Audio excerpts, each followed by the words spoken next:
Welcome to Fiction Audiobooks. If you enjoy the content, like and subscribing would be greatly appreciated. If you have any recommendations for novels, comment below. Please join my Patreon at https://www.patreon.com/fictionaudiobook. Chapter 174, Chapter 104, Interlude, Spies. Story, I'm a demon, so what? Disclaimer, I do not own the original setting. Chapter 104, Interlude, Spies. There are up to 15 chapters ahead at patreon.com/theagbasilisk. Gadra.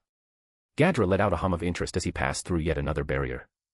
The capital city of Azeroth truly had some extraordinary defenses, on par with the defenses back in the Eastern Empire in fact. Sneaking into Azeroth was no easy feat. There were various roads that led to various parts of Demon Lord Felix's territory, yet to use those roads you would need to be thoroughly looked over as well as have all your cargo inspected. Security was taken very seriously here. The Eastern Empire had similar practices, though those were relaxing a bit due to the preparations for war being made. Not to mention the outskirts of Azeroth was filled with nasty undead that he had to navigate around. He even heard the roar of a mighty undead dragon. Demon Lord Felix truly had extraordinary defenses. But he was not a master mage for nothing. He had already discovered the way the barriers functioned. They were powered by magical batteries buried around the capital. All he needed to do was analyze the formula and make his own energy invisible to the barrier, allowing him to pass through harmlessly. Of course, that would be nigh impossible for almost everyone on this planet. The magic formulas inscribed onto the battery were incredible. In fact, he would very much like to meet the creator of that invention, for it was truly extraordinary. If he did not have the Magitech knowledge from the Eastern Empire, then even he would have failed to bypass the barrier. Sasha had been the one to invite him to a meeting, yet he would do some recon first. Lieutenant Konda had asked that of him after all. His students should currently be in Tempest conducting reconnaissance for the inevitable invasion, while he was in Azeroth doing the same. Personally, he was quite excited for the invasion. It would finally be time for him to get his revenge. Adelman and Albert would be avenged. While the 7 luminaries seemed to have been killed, their leader was still around as far as he knew. The luminary of the sun, Gran, also known as Gran Bel Rasso, the traitorous student of Emperor Rudra. Now he was walking through the capital city. The capital city of Azeroth was a marvel to behold. Towering spires and grandiose architecture stretched into the sky, with structures woven from both magic and masterful craftsmanship. The streets were filled with people of all kinds, from merchants peddling exotic wares to armored guards patrolling with a disciplined vigilance. It seemed to Gadra that Demon Lord Felix had not only invested in military might but also fostered a city rich in culture and thriving with life. It was a thriving city that could very well be called a metropolis. Even from the perspective of someone like him with otherworlder knowledge. He found it to be quite wondrous. He was getting tired of the same old thing back in the Eastern Empire. Aside from the Empire's capital of Nazca, its surrounding cities were filled with the stench of animals. Here, however, there was nothing of the sort, which was a relief. It was a shame that it would all likely come crumbling down in the future, but he was far more dedicated to his revenge than being a good person. He saw where that got his dear friend Adelman. Gadra pulled the hood of his cloak lower over his face, masking his keen gaze as he observed his surroundings. He had to admit, despite his loyalty to the Eastern Empire, he was somewhat envious of the harmony and prosperity he saw here. The streets were clean, its people unafraid. The walls themselves practically thrummed with protective magic, reinforcing the security measures that had initially made his infiltration challenging. It was a truly wondrous city, on the level of the Eastern Empire's own capital city, but with more prosperity, less competition. The Empire was a very competitive place. If you were not winning, you were dying. It was as simple as that. And the Emperor actively promoted this mindset. In his own words, conflict meant growth, and the Emperor was always looking for growth. As he continued through the city, he took note of various locations of interest. He had asked around a bit and learned of a few key locations. Unfortunately, they were all incredibly well protected from the quick glance he took with his senses, and on top of that they were situated very close to the palace.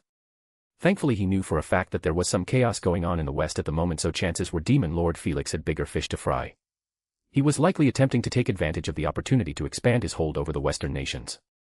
There was the Grand Library, which was located in the palace itself. It was said to be a powerful nexus for magical research and study.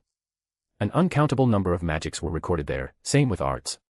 There were even rumors that so-called unbeatable spells were stored in the library, though Gadra doubted that, for there was nothing absolutely unbeatable in this world. Still, he knew that a single breach of its defenses would have likely triggered a series of alarms, but for now, he was content to learn all he could from the outside. His goal was, after all, to gather information that could serve the Empire's interests. Gadra's path eventually led him toward the palace, which rose like an imposing fortress in the center of the capital. Tall, reinforced walls of enchanted stone surrounded it, with runic inscriptions visible even from a distance. It wasn't as grand as the Emperor's imperial palace, but it was still a sight to behold. But he reminded himself of Lieutenant Konda's instructions. Recklessness could compromise the mission, and while Gadra had confidence in his magical prowess, he knew better than to underestimate Demon Lord Felix's security. He could learn more about the interior of the palace from Sasha. He had a feeling that if she chose to stay in this kingdom, then she was likely offered a rather good deal to continue her research here. She likely knew a thing or two most others wouldn't. As for Sasha, he wasn't quite sure what to do with her. She had proven useful, a surprisingly cunning strategist for someone so young. And she was a great student, same as Raisin. Gadra wasn't sure yet how loyal she was to the Demon Lord, but that could work to his advantage. He suspected that Sasha's unique position within Azeroth made her an invaluable asset if he could convince her to turn against Demon Lord Felix, even subtly. But he would soon meet with her, and he needed to carefully gauge her intentions before making his move. The first step, however, was to ensure he remained undetected. He was focusing on maintaining his concealment, making his presence blend seamlessly into the crowd. Even the anti-magic area around the city couldn't do much to stop him from doing that much. Anti-magic area was a barrier that completely prevents all casting of magic that makes use of magicules. There were many misunderstandings about what anti-magic area did.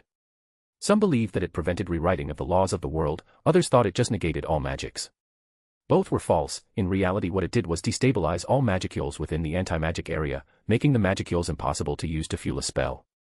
That was why other sources of energy could work perfectly fine. This applied even to one's internal magicule supply. The moment one tried to use their own magicules in a way that the magicules left the body, the barrier would work to destabilize the magicules. But he was merely making it so that his energy was perfectly concealed, as well as making himself invisible to almost all other senses, as energy would just harmlessly pass through him, nothing that an anti-magic area could affect. Not to mention his control was great enough that he could fight through the destabilizing effects of an anti-magic area. The magic he was using required delicate control, but it was nothing beyond his expertise. Satisfied, he continued his journey through the city, ready to observe, to learn, and to set the stage for the Empire's eventual invasion. So far he did not have any actionable information to report back. He was sure Konda's spies already knew what he knew at this point, so he would have to investigate a little deeper.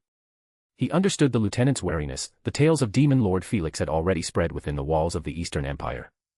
Such a rapid rise to power was unheard of. While awakening did grant a rather large power boost, it was absurd that awakening alone would be enough to ascend to the level of the true dragons. After all, the rumors said that Felix White had fought Veldora to a draw. While Veldora was weakened to his knowledge, that was still absurd. He was there during the initial attack on Veldora centuries ago. He remembered the entire army being wiped out in a single breath. Veldora was a monster of the highest order that Gadra could never see himself defeating. For a demon of no renown to do such a thing was very concerning. For now he would focus on the military. He did not know how the military was structured, the weapons they were given, their general strength level, nothing. For some reason he shivered out of nowhere. The weather couldn't affect him at all, yet for some reason he felt something was wrong. He knew chances were if he felt something was wrong, something probably was wrong, but he was in too deep now. His extra skill, danger sense, hadn't informed him of anything, neither had his extra skill, presence detection. He wondered how his students were doing on their recon in Tempest. Lalatina. She giggled lightly as she hovered above the foolish wizard that thought he could sneak into her beloved master's territory. Her 6 demonic wings gently cascaded behind her as she watched the wizard conduct his reconnaissance. They had already known to expect the court mage of the Eastern Empire. Sasha had invited him with her master's approval after all. Though they had also been expecting him to use less than savory methods, they didn't know how loyal he was to the Eastern Empire or anything. They knew of Adelman's connection to Gadra, but that wasn't enough to be completely relaxed about Gadra's presence. And they were right to be wary of him. He had snuck into the city instead of going through the official channels through which Sasha would be informed and could arrange a meeting. Her presence was completely concealed, to the point that a man as old as Gadra couldn't feel her presence. She knew very well how powerful Gadra was. Now with an ultimate skill of her own, she could see far more of the world than previously. She was now even stronger than her peak in the demon realm, and she couldn't be happier. And it was all thanks to her beloved master. Her, Arcuade, and Megumin had almost immediately gone to spar to test out their new powers after becoming Devil Lords once more. Oh, their battle was glorious. She finally faced her old rivals at their full power, and it was amazing. Her master had even said that once they get the hang of their new ultimate skills, he'd like to spar against them in a 3v1. Ordinarily, even a single one of them was a nigh unbeatable foe to most. All 3 of them together was a force that even Guy Crimson had to take seriously. Probably. But she didn't doubt that her master could take all 3 of them on at once. He was her master after all. It was only natural that he was stronger than her. Her master was a Devil Lord before she even met him, and his strength had been steadily growing since. Now she couldn't even read the vastness of his aura, only knowing that he was stronger than her. Watching Gadra with an amused smile, Lalatina continued to observe him from above. She was more than ready to act if he tried anything beyond mere reconnaissance, such as interrogating her master's people. She didn't personally care much for them, but they were under her master's protection, so it was her duty to protect them. Though she found it unlikely that Gadra would do such a thing. Still, she couldn't help but admire his resourcefulness. She wouldn't have detected him without the sneaky measures her master put in place. Her master purposefully left small loopholes within the barrier system that could be exploited by an experienced enough mage. It wasn't too obvious to make it suspicious, but it was just hidden enough that the people trying to sneak in could just think of it as a simple mistake and gloss over it. So while the weakness in the barrier was left there intentionally, it was still incredibly difficult to spot. Perhaps only Raisin, the mageon of Farminas, could have spotted it, and he was a very skilled mage himself. Best in the Western nations according to her master. Anytime someone accessed the loophole, she and Megumin would be notified, her because she was in charge of general security as well as intelligence gathering, and Megumin because she was responsible for the bulk of the military force. She had considered alerting her master to Gadra's presence, but he was currently busy. The attack had only recently been dealt with according to Arcuade, who had sent her a thought communication. She imagined he was busy in Rabirius. She could handle Gadra if he pushed too far. She wouldn't be allowing him into any restricted areas. He wouldn't be allowed to leave just like that no matter what, but she wanted to see what he would do before she took any action. She descended silently, allowing herself to get a closer view as Gadra navigated the city. Personally, she hoped Gadra did something stupid so she could have some fun with him. Shinji Tanemura. Shinji sighed as he and his teammates walked around Rimura City. He was getting tired of the crappy medieval cities. Even if the empire was quickly modernizing itself, still the change of pace was nice. They had been able to enter the city with ease since they had adventurer IDs that the Shadow of the Empire had arranged for them. He didn't know who the Shadow of the Empire was, he just knew that even Gadra was wary of him. And if Master Gadra was wary of someone, then they were not to be messed with. They were selected by the court mage Gadra to conduct reconnaissance on Tempest for the impending invasion. He really wished he wasn't here right now. He wasn't an idiot after all. He didn't want to get on the bad side of a demon lord. He couldn't even run away either, or else the legendary darkness of the Empire would track him down and put a bullet in the back of his head. So unfair. They were chosen because they were members of the Mixed Corps and, perhaps most importantly, acquainted with Master Gadra. He taught them for a time after all, just as he had taught many others. When he first appeared in this world, he was rather helpless. He had a powerful unique skill known as Healer, which allowed him to basically become the ultimate plague master. It allows him to manipulate viruses. He can manipulate the air composition to spread viral poison. It can also be used for healing purposes as well, making him nigh invincible against living creatures.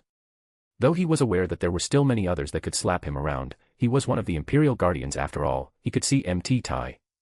Whoa! Is that cotton candy? One of his compatriots yelled. He turned to look where Mark Lauren was pointing, and his eyes widened slightly. It is, isn't it? The three of them were all otherworlders that Yuki sent to the Eastern Empire. He was grateful to Yuki for that. It was a shame that the guy died. He was a university student from Japan who had spent most of his days in the lab doing research. Without Yuki he would have had a lot more trouble, but the past was the past. Even in this world, he loved wearing a white coat, which had now become his trademark look. Then there was Mark, someone who had become a good friend of his over the years. Mark was a brown-haired, muscular man in his mid-20s, making him the oldest of the three. As a guy in peak physical condition, he was the type to wear a tank top and jeans all year round, even in the winter. Not that it mattered, since he was an enlightened, normal weather couldn't do much to them. Indeed, this is all quite nostalgic. The last member of their group said. Shin Ryusei was the youngest of them at just 17. He was a young man of few words. While you could never quite tell what he was thinking, he would carry out his orders to AT. He wore a loose Chinese-style outfit with his braided, black hair running down his back. It seemed like he always had various weapons tucked away underneath his loose clothes. Overall, they had been teamed up for a while, so they understood each other rather well. "Let's get some," Mark said enthusiastically. Shinji sighed but relented. "Fine, but after this it's serious work time." Mark saluted him. "You got it, boss." He sighed at Mark's response. Once Mark got each of them some cotton candy, he began leading the group towards the dungeon. That was the main thing they were going to be investigating. As they munched on the cotton candy, he told Mark and Shin the plan. They would be posing as adventurers and would work their way through the dungeon to gather information on it to report back. The dungeon was one of the most mysterious phenomena in Tempest, so the Empire was very interested in it. They had heard a lot about it, how there was floor loot, monsters would drop items, and money sometimes. It all sounded like a shitty RPG game to him, leading him to think of there being some otherworlder involvement. They weren't meant to stay long, just quickly investigate before leaving. Their people in the Empire would arrange for a warp portal to transport them back once everything was finished. Before any of that they secured an inn to stay at. This would likely take multiple days after all. The dungeon was 100 floors deep according to the information he had. And at the bottom was the storm dragon Veldora. He would definitely not be going that deep, he valued his life. As they left the inn, Mark looked to him. Hey, why don't we go why don't we investigate the city a bit? I'm sure there is a lot of information to be gathered. Mark said righteously. Shinji's lips twitched, but he also kind of wanted to go look around. If they had cotton candy, what else could they have? Fine, but we won't be taking too long. I do want to get into the dungeon today. Mark nodded. Great. Shin sighed. You always humor him. Mark placed a hand over Shin's shoulder. Come on, buddy. Don't tell me you don't want to see what this fancy city has. I suppose that is true. I wonder if they have teriyaki chicken. Shinji rolled his eyes. As they explored, Shinji's eyes progressively got wider and wider. Yuki had seriously done some crazy stuff. He modernized the shit out of this world, and yet it was all lacking in comparison to Tempest. Takoyaki, okonomiyaki, and yakisoba were just the beginning. There were also a wide variety of pastries to be had, such as crepes and cakes. A handful of extremely pricey treats also lined the shelves, leading him to wonder where the ingredients even came from. From food stalls and coffee shops to fine dining restaurants. The lineup was filled with various types of food that made Shinji jealous of those who lived in the city. It shouldn't even be possible to make half these. Mark yelled in frustration. Fufufu.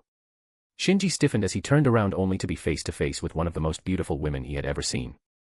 The woman exuded a refined elegance, with her long, dark hair tied back in a low ponytail that cascaded over her shoulder. Her piercing blue eyes held a calm confidence, and her smile was gentle yet knowing.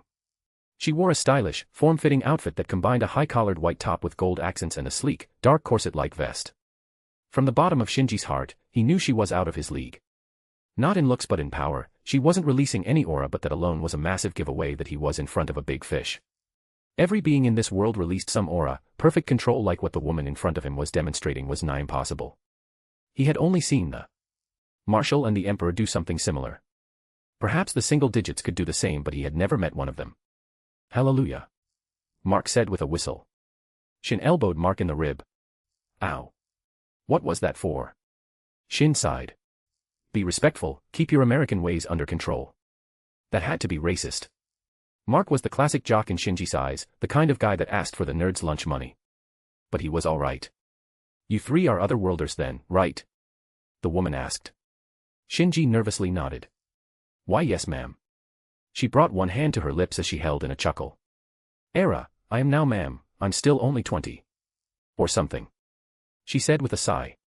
Anyways, I just thought to bug you guys a bit since your reactions were pretty funny. Though lots of otherworlders have reacted similarly. Shinji held his sigh of relief. Good, she doesn't suspect us. Where are you three from? She asked. Shin coughed lightly. We are mere adventurers originating from the Eastern Empire. The border town of Euclid more specifically. They already had a cover story prepared in case they were questioned. It was the same story they told the guard at the entrance to the city. There were lots of people who came and left from the Eastern Empire, so it wouldn't be suspicious. As long as they didn't say they were from the capital, they would probably be fine. The woman raised a brow. Oh. The Eastern Empire, Shinji really didn't like the way the woman said that. All of a sudden the woman's eyes widened and Shinji's heart almost leaped out of his chest. The woman lightly bumped her head with her fist. Oops. I forgot to introduce myself. My name is Chloe, nice to meet ya. She said with a goofy grin. Before he could even introduce himself and his compatriots, the woman continued. Anyways, I gotta go now. Enjoy Rimuru City. She said as she left with a wave. Damn, she was a total hottie. Mark said with a dreamy sigh. Shinji groaned. Shut up, Mark. Shinji is right, that woman is dangerous. Shin said with narrowed eyes. Mark sighed. Whatever, she's gone now, so let's have some more fun. Shinji nodded. Right, reconnaissance is what you meant. Mark lightly coughed. Yeah, right, that. Chloe Aubert. They were totally spies. How fun. As she playfully skipped away from the group, she met back up with Veldora. She had been comforting Veldora since Veldora had wanted to go to Riberius to help deal with the attackers. He hadn't gotten to let loose in a little while from what she knew, so he was rather upset that he had to stay in Tempest. Though Veldora going to Riberius to help Luminous was bound to cause some trouble. She knew very well how Luminous felt about Veldora. She also wanted to help, not just because Luminous was her friend but also because she wanted to show her good side to Rimuru. Yes. We need to show off more, show how reliable we are. Cronoa added. But Rimuru had asked her to stay behind to manage Veldora and protect Tempest and Azeroth in case anything happened while Rimuru and Felix and I were away. She could never say no to him. So what were you doing, Chloe? Veldora asked as he chewed on some takoyaki. She tilted her head. Just found some interesting people. Spies from the Eastern Empire, I'm pretty sure. All three of them were enlightened, that was not common at all. Despite the general level of strength in Tempest, enlightened level fighters were incredibly rare all throughout the world. Even in Tempest not many reached that level. According to Cronoa, all three of them also had unique skills as well. Indeed. Cronoa confirmed. She was still getting used to having another voice in her head, but she couldn't deny just how useful Cronoa had been. Controlling most of her power had been a lot easier than it would have been on her own. She knew very well that she had tons of power. Her EP was a bit above 50 million since Kronos, Lord of Spacetime, cost her tens of millions of EP. She was honestly looking forward to the fight with Felix Nii. He beat her to the ground so much in the other timelines. She knew it was for her own good, as without the training she would have been worse off, but she was still looking forward to it. Cronoa was too. Cronoa wasn't her, but she still experienced her memories, meaning she carried some of her emotions. Cronoa was looking forward to showing off, both to Felix Nii and Rimuru, as was she. Veldora's eyes widened. Seriously? Shouldn't we do something about that? Chloe tilted her head. Probably, they haven't really done anything bad so far, it's not like spies are uncommon. Some kingdoms in the West had sent some people over to investigate as well. She was sure that there were many other spies that remained undetected or unaware that they were even spies in the first place. She didn't doubt that the Eastern Empire likely already held considerable information on the happenings of Tempest and Azeroth. Veldora raised his fist. It is my duty as Tempest Protector to take care of any misfits. I will show them the vastness of heaven and earth, for throughout heaven and earth, I alone am the honored one. Chloe rolled her eyes. She had also read Jujutsu Kaisen in another timeline. She also knew that line was stolen from the Lotus Sutra. Or we can just watch them a bit. I'm sure they're going to visit the dungeon at some point. You're the king of the dungeon, so why don't we mess with them a bit? Veldora raised his head thoughtfully. Fine. I have been convinced. Chloe stifled a laugh as Veldora proudly nodded, a glint of mischief sparking in his eyes. Despite his bluster, she knew he loved the idea of playing around with the spies, especially since it was in the dungeon, his personal playground, where he could let loose without worrying about collateral damage. Of course they wouldn't take personal action, that would just be unfair, but they could always rearrange the floors a bit so they were purposefully led into some funny situations. Yes, they would be having fun at others' expense. So, how should we mess with them, Veldora? She asked, folding her arms and tapping her chin thoughtfully. Do you want to give them a few extra, special monsters to deal with? They couldn't purposefully spawn any specific monsters, but they could teleport a monster from another floor to wherever the group of spies were. Veldora's grin widened. Oh, that's a wonderful idea. Maybe I'll throw in a few wyverns, or perhaps a salamander. What about we lead them to the slime farm too? Slimes were often thought of as weak, but in groups they could be really troublesome. They had decent regeneration and were super toxic. Rimuru had made a floor out of just slimes. Veldora laughed. Ha ha ha, yes. She had already sent out someone to keep an eye on the three adventurers, a dryad to be specific since they could blend into the environment rather well. Plus she would fit in within the dungeon so the group of spies shouldn't be scared off. As they moved back into the heart of Tempest, she began to lay out her plan with Veldora. They would set some interesting challenges for them on certain floors, a few illusions here and there, maybe a well-timed earthquake or two. Some monsters, basic stuff like that. The spies were all enlightened so they could handle it. Probably. Cronoa chimed in her thoughts, her voice lively and approving. We can perhaps figure out their unique skills as well. Don't get too cocky, Chloe. We don't have all the information on them. We may be strong now, but don't let that get to your head. Fine. Chloe knew that Cronoa was right. She really was letting her newfound strength get to her head. But who could blame her? She had a super overpowered ultimate skill now. It was a combination of Usurper, which was already a cheat, Absolute Severance, which could wound Veldora as a unique skill, and Infinity Prison, which was also incredibly powerful. She hadn't fought Veldora yet, but she felt confident she could at least challenge him if not beat him. She was built different now. She smirked. Felix wouldn't know what hit him when they sparred. Shinji Tanemura. They had continued their tour of Rimuru City. The plumbing was perfect, there was no smell of defecation or anything like that, which was the norm in most cities in this world. The food was great, there were even hot springs. Eventually they decided to return to the inn to leave the things they bought before finally visiting the dungeon. As they were walking back, Mark spoke up. "Hey Shinji, can we stay here?" Shinji's lips twitched. He would be lying if he said he hadn't thought of that.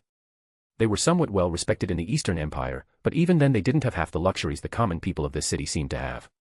Shin nodded along. "Indeed, I am taking quite the liking to the city." "Hey." "Aha, I was just kidding. I think," Mark said. Shinji sighed. "Nah, it's fine. I'm just considering the feasibility of that plan." Mark's eyes widened. "Wait, you're seriously considering it?" Shinji nodded. "Aha, this place is pretty great after all. We can discuss it more later." They had long since lived under the impression that the Eastern Empire was the forerunner in civilization and modern comforts in the whole world. But now, after seeing this country, they had realized just what was out there. The town was fun, and the food was tasty. Not only did it feel comfortable to live here, but there was also no shortage of entertainment and a rich culture, providing plenty of opportunities to enjoy themselves. They had lived some pretty harsh lives till now, lots of the comforts they took for granted were gone, but in this city they could enjoy them once more.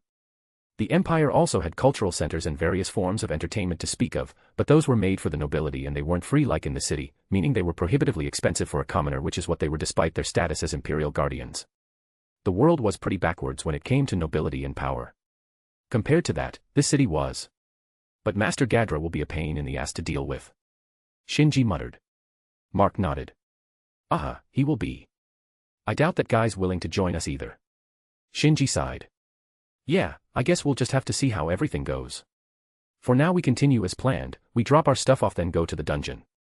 Both Mark and Shin nodded. Even if they wanted to move here permanently, it was more complicated than that. The war would soon break out. This city would obviously be a target, there was no way it could escape undamaged. They were well aware how powerful the military of the empire was and believed that this country wouldn't stand a chance against it. They were each strong, enlightened, and yet there were many people above them in the Imperial Guardians, each more monstrous than the next. Especially the single digits. It didn't take them long to find their way to the dungeon after dropping off their stuff. There were signs littered across Tempest guiding people to the dungeon.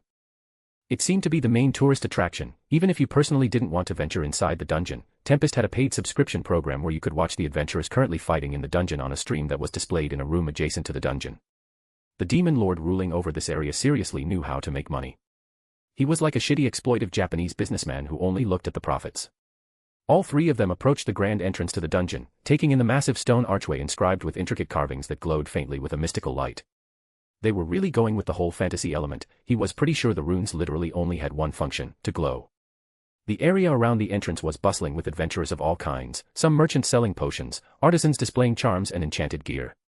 It was all around a rather enjoyable atmosphere. A tall, stern-looking Tempest official stood by the entry gate, scrutinizing each adventurer's ID card. He seemed to be an ogre of some kind, though the energy that was leaking off of him was rather impressive. He wouldn't have been Shinji's match, but he would still be considered a valuable asset back in the Eastern Empire, yet here he was being stationed as a guard of sorts. Shinji's heart skipped a beat as they joined the line. He adjusted his posture and steadied his breath, hoping their cover as adventurers from Euclid would hold up. When their turn came, Shinji stepped forward with a confident nod and handed his adventurer ID to the official, who examined it closely, then gave him a hard, assessing look. "You're here for the first time?" "Yes, sir," Shinji replied calmly. "We're here to test our skills in the dungeon and hopefully bring back some valuable loot." He had already rehearsed his lines multiple times. Was he trying too hard? Probably. But he didn't want to die. He wasn't trying to get caught by a demon lord with his pants down. That was just asking for a bad end. Wasn't Demon Lord Rimuru a slime too? Yeah, he definitely wanted to avoid that bad end. Ugh, tentacles. The official nodded slowly, still eyeing them carefully. Many of you newcomers are. The dungeon's no joke, though. You can always respawn, but, well, the monsters down there won't show you mercy. The pain of dying will be dulled, but it still isn't an easy experience. Whoa. So that whole respawn talk was real. Mark yelled in excitement. Shin had an impressed look on his face. I do wonder about the mechanics behind such a function. That is truly extraordinary. He had heard the reports about how death was not truly eternal in the dungeon, though death never really was eternal in this world. Thanks to his position in the Empire, he knew of the existence of resurrection spells, but those were incredibly rare and very difficult to cast. Yet the dungeon was able to spam revive people. What bullshit was that? The official smirked in pride. Indeed, the dungeon is one of Tempest's pride. Shinji raised a brow. The official seemed to be genuinely proud of his nation's accomplishments. He didn't seem to have any ulterior motive, he was just happy that his nation was doing well. That was rather rare in the empire due to its competitive nature. Jealousy was common, as was betrayal and various other dishonest practices. Strength was supreme. If you were strong you could do what you wished, if you were weak then you deserved what had happened to you. The empire was an advanced nation, but Shinji knew just how messed up it truly was, and the empire encouraged these practices. The emperor purposefully made things competitive to create stronger warriors for his visions of conquest. The commoners of the Eastern Empire practically lived like medieval serfs. There was a reason Shinji and his compatriots weren't all that loyal to the empire. Shinji inclined his head respectfully. Understood. Thank you for the warning about the dungeon. Mark and Shin gave their IDs to the official as well, who gave a short nod before stepping aside. Good luck, he said gruffly. You'll need it. If you wish to get to the lower level floors.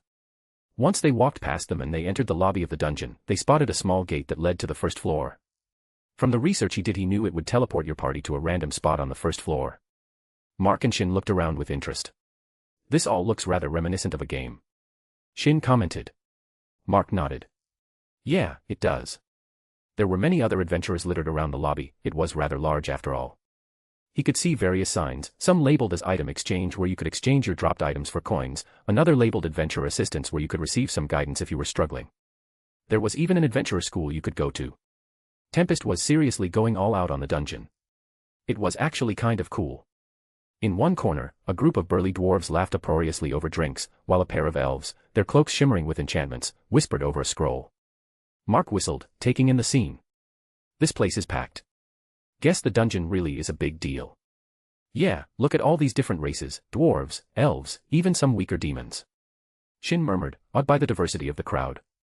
The demons were a surprise to Shinji. He didn't know that any demons were residing in Tempest. Demons were reviled for a reason. They were firmly in the chaotic neutral alignment and would do whatever they wished to get their rocks off. Shinji shivered as he recalled the Lakeshore Dyed Scarlet incident. That incident firmly made him understand what true power looked like. Those piercing red eyes would forever haunt him. As they moved further into the lobby, their eyes fell on a small but striking figure standing by a towering, intricately carved wooden column. A dryad, unmistakable by her leaf-green hair and bark-like skin, was speaking to a group of adventurers. Her dress, woven from vines and petals. Hey, look. Shinji whispered, nodding in her direction. I think that's a dryad. You don't see them outside much. He knew the dryads served Tempest, but they were still creatures of legend. It was a rather unique experience to see one in the flesh. Though oddly enough no one else seemed to be staring at the dryad like they were. Maybe they were so common around here that the people became desensitized to them. Mark whistled. Meant so many hotties. Now I really want to stay here. Shin scoffed. Why? So you can embarrass yourself more. You couldn't pull anyone genuine back in the Eastern Empire, you think that'll change here? Mark pouted. I can dream. Shinji rolled his eyes at his friends bantering. The dryad caught their gaze and offered a gentle smile, beckoning them over. New to Tempest, I see. She said softly, her voice carrying a melodic, ethereal quality. I am Lyrian, guardian and keeper of the dungeon's natural boundaries. If you're planning to explore, there are a few things you must know. Shinji tilted his head in confusion. This didn't seem very normal, but he would have to go along with what he supposed. Lyrian began, first and foremost, the dungeon here is unlike any other in this world. Each floor is a realm of its own, and the deeper you go, the more challenging it becomes. But remember, this is a place of balance, overseen by the spirits and beings of the forest, and by Lady Ramiris, the fairy queen. Any adventurer is free to explore, but there are rules you must respect. He nodded. The dryad went on to explain the basic rules he knew of. It was all mostly just common decency, don't attack another party, stuff like that. The dryad smiled. Now I do hope you all enjoy. She said as she vanished into leaves. Shinji brushed off the oddness of that interaction. You two ready? Shinji asked. He already had all his gear on him, some basic armor, and a scalpel. Mark and Shin didn't use weapons but they were also decked out in some light armor. Shin nodded as did Mark. Then let's go. He said as he led them through the gate. For some reason he had a bad feeling about everything. I am highly motivated by your guys' reviews and likes, so do that. I'll probably keep writing or something. Author's note. Sup everyone, back with another chapter of Daemon. This one was more to showcase what else is going on in the world while the stuff in Riberius is going on. Hopefully it was entertaining to read for you all. Shinji and Ko are basically my vessels to showcase what Tempest is like to an average person, and I had some fun writing them. Plus I hope I was able to explain a bit more about the Eastern Empire from a more average POV. All that we know about the Empire is from a privileged point of view mostly, only scraps from Misha about how shit the streets are. Rudra has a vision for world peace, but he's focused on world domination now. Only after he has the world will he begin to make changes. Gadra doesn't know that he is being watched by Lalatina, so that'll be pretty fun to write. Anyways, thanks for reading, peace. Thanks to Salanti and Flowerman for betaing this chapter. Chapter 175, Chapter 105, Recruitment. Story, I'm a demon, so what? Disclaimer, I do not own the original setting. Chapter 105, Recruitment. There are up to 15 chapters ahead of update schedule at patreon.com/theagbasilisk. Demrata. How does he not go poof. That much power in a brand new vessel would overpower the vessel. Especially a baby. Felix asked in befuddlement. He nodded, for without a proper vessel Emperor Rudra would be incapable of channeling his true power. Too much power with a weak vessel would cause the vessel to collapse on itself. That's why demons were so picky with their incarnation vessels. They didn't want to materialize in this world only to not be able to use their full power. Emperor Rudra's power was strong enough to challenge the ultimate true dragons. You are correct, which is why until he reaches adulthood he trains his body to be capable of handling his power. Until then he suppresses it perfectly, leaving his vessel in optimal condition. Damrata had seen the training regiment. It was brutal. At the very least it allowed Damrata a glimpse of understanding into just how Emperor Rudra became so powerful. Velda must have been an incredible taskmaster, since Emperor Rudra had said he got the training regiment from Velda. Damrata himself had attempted it, but he wasn't able to stay as committed to it as Rudra had. He could only smirk at Felix's expression in reaction to Emperor Rudra's greatness. I see. Felix said nonchalantly. Damrata rolled his eyes. Both of them knew full well how absurd of a feat what Emperor Rudra did was, and yet Felix acted as if it was nothing. Training his body to the extent that it could withstand his full power in under 15 years was absurd. There was no other way to put it. Moving on. Damrata said. Felix raised a hand. Before you continue, I do have a question that has been bugging me for a while. Damrata nodded. Very well, I will answer them to the best of my capability. Felix nodded. Thanks, then I wanted to know what's up with you all in Veldora. Damrata tilted his head. Excuse me. Felix blinked. Ah, that was pretty vague, huh? Well, from what I understand, a long time ago the Eastern Empire mounted an attack on Veldora. What was the reasoning behind that? From what I know, the Empire and by extension Rudra just deployed a mostly mortal army with some enlightened sprinkled around. There's no way he didn't know how outmatched his people were. He was literally sending them to their deaths if you ask me. Damrata nodded with a grim smile. Because that's exactly what he was doing. Felix blinked in confusion. Now you've lost me. It was quite amusing that Felix couldn't see the entire picture, at least not in this case. At least that went to show that even the monstrous demon lord in front of him did not know everything. He was sending them to their deaths. Damrata explained. Felix's lips twitched. Why? He could understand Felix's confusion. To most it would seem like an idiotic move. It was just a waste of manpower. It could only perhaps have some use if the units sent to their deaths had rebellious elements within them. Other than that it was a total waste. Most of the time at least. Among those that were sent to fight off and defeat Veldora, there were many enlightened. Emperor Rudra believed that some among them had the potential to evolve.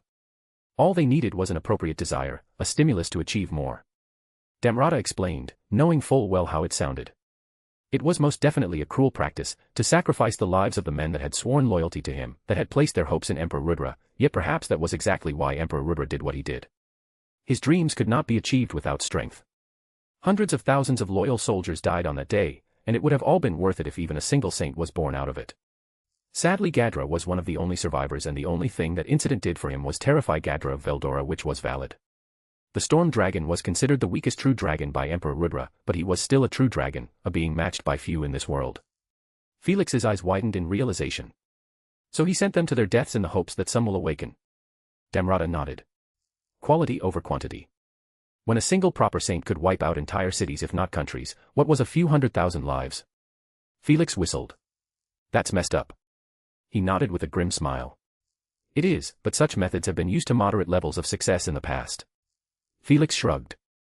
Well, whatever, I was just curious, not my business how shit of a ruler Rudra is. Damrata's lips twitched as he felt the urge to defend his emperor, but he knew when to talk and when to keep his mouth shut. That wasn't a skill a merchant like him could live without. Damrata sighed. He still hadn't gotten to the main point of this entire conversation. Damrata would be betting on Felix, because he had no one else to bet on. His plan to release and make contact with the masked hero Cronoa had failed, and he knew of no one else that could perhaps stand a minuscule chance against Emperor Rudra. He now knew that Felix himself was rather powerful. His dream was to keep his promise to Emperor Rudra, to find someone capable of defeating him before Michael took over, for Michael would eventually win. Those were Rudra's own words. It was only a matter of time, which was why Damrata was okay with so blatantly acting against his emperor. Rudra would not stop reaching for his goal, that was not in his nature, even if he knew it was all likely doomed to failure, and so it was his burden to make sure his emperor's selfishness did not doom the world. Not to mention Rudra likely believed that he would at least accomplish his dream before then. Rudra's overwhelming power wasn't even the main issue in Damrata's eyes, it was his unbeatable defense. Rudra himself described it as absolute, and while Rudra could not maintain the barrier for longer than 10 seconds at a time in his prime, he had mastered strategic use of it to deploy it at the perfect moment. Damrata could not see just how strong Felix was due to the vast difference between them, but all he could do now was hope and pray that it would be enough. But first he'd have to convince the demon in front of him to help him with his goal. That was the most difficult part of this entire thing. And for that Damrata was willing to offer everything. He had been trying to find someone capable of keeping his promise for literal centuries. It took him a very long time to find Yuki, a man with a unique bodily composition that nullified the effect of skills and magic. Such an absurd never-heard-of ability was something Damrata could see perhaps working on Emperor Rudra. Damrata didn't know the nature of Emperor Rudra's absolute defense, but Yuki was the only one he had found that even had a chance at countering Emperor Rudra. And he had looked a lot, he had gone through countless burgeoning champions only for them all to fall short of his expectations. They all still went on to accomplish great things, yet they weren't what Damrata was looking for. Yuki was his hope, and an aspiring young man who held grand ambitions of ruling the world. It reminded him heavily of Emperor Rudra. Damrata was seduced by his charisma and chose to wholeheartedly follow him. They eventually became close friends and partners in crime. He came to genuinely be loyal to Yuki, though that did not extend to Yuki's cohorts like Kigali. He had gone through great efforts to help support Yuki. He built up the secret underworld organization Cerberus, which was founded by Yuki on top of its predecessor Echidna, expanding it to hold great influence and power in the East. Though Damrata was fairly certain that Khanda knew of Cerberus since it used to operate out of the Eastern Empire in the past. Khanda knew damn near everything that occurred within the borders of the Eastern Empire, it's what made him so terrifying to go up against. You didn't know if the man you called a brother was a plant sent by Khandu. Anything and anyone may not be what they seem when Khanda has his eyes on you. Now Cerberus was mostly a shell of its former self. Kigali was holding onto the reins of power as tight as she could before this attack, but it was all still slipping away. Her enforcer, Laplace, was gone, taken by the demon sitting across from him from what he knew. Laplace was powerful as well. Damrata would win in a fight between them, but it wouldn't be easy. It made Felix's power even more blatant since from what he knew, Felix was likely responsible for Laplace's fate, and Felix had also managed to defeat him with minimal effort. In fact, Damrata had practically reached a temporary state of enlightenment thanks to Felix, yet he still only managed to scratch the demon. Galaxy Impact was by far his most destructive move in his skill set now, however the amount of control it required over your own energy and hockey was absurd. Damrata wasn't sure if he could accomplish Galaxy Impact again without his state of enlightenment aiding him. He sighed as he thought back to Kigali's fate. It was a shame what happened to his former compatriots, but it was inevitable that it would all fall apart with Yuki's demise. Yuki was what was holding them all together. It was a combination of things that drove Kigali to the state she ended up in. Damrata could only mourn the once bright young woman who served Yuki alongside him. He expected that Cerberus would soon fall apart entirely. Kigali was dead, as was Tyr, Misha, and Vega. He didn't care for many of them, but it was still a rather unfortunate series of events. All of them had tremendous potential, even Vega. But what happened, happened. There was no use dwelling on the past. After Emperor Rudra explained his circumstances to me, I was in shock. I can still remember that day clearly. Damrata sighed as he focused back on the present moment. Well, the thing is, you know I've been reincarnating, right? Due to the strain my skill puts on my soul. Rudra sighed. Damrata nodded. Well, it turns out that according to Guy, my soul wears down, little by little, even with my reincarnations. There will come a point where I won't be me anymore. Damrata's eyes widened hearing his friend. What? Rudra still had his normal happy smile on his face, as if none of this was his issue. Yeah, so I'm going to need you to do me a favor. What is it? I am willing to do anything to help you. Haha, you're always like this, huh? Well, I think that's my strong suit. Rudra nodded. Yeah, even Velgrine says she respects you for that, though please don't tell her I said that, she'll skin me alive. He rolled his eyes at the Emperor's antics. Anyways, it seems every time I'm reborn, I lose a piece of myself. So in the case that I lose myself completely, I order you this Damrata, kill me, or find someone else capable of killing me. His eyes widened at hearing his emperor's unreasonable order. Rudra. Rudra laughed sheepishly. I can't ask Velgrind such a thing, you know. He didn't want to promise his best friend such a thing, but seeing the look in his eyes he had no choice. He sighed. Very well, I will make sure you are taken care of should you lose yourself. Hearing him, Rudra smiled. Great. I knew I could count on you. Ever since the day he had felt a burden in his heart. Time passed and eventually he spoke with Rudra about the same thing again. I think I'm going to reach my limit soon, Damrata. Controlling Michael is just too much. Perhaps my ideals were wrong from the start.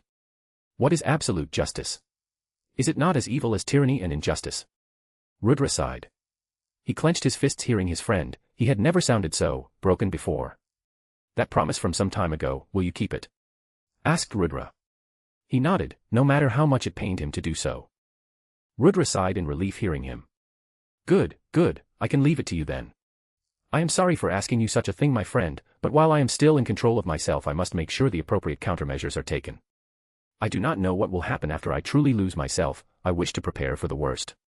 Rudra looked to the sky. It seems the skill entrusted to me by my friend was too much for me. No matter how this game with Guy and I goes, I know I will not be able to continue to use Michael.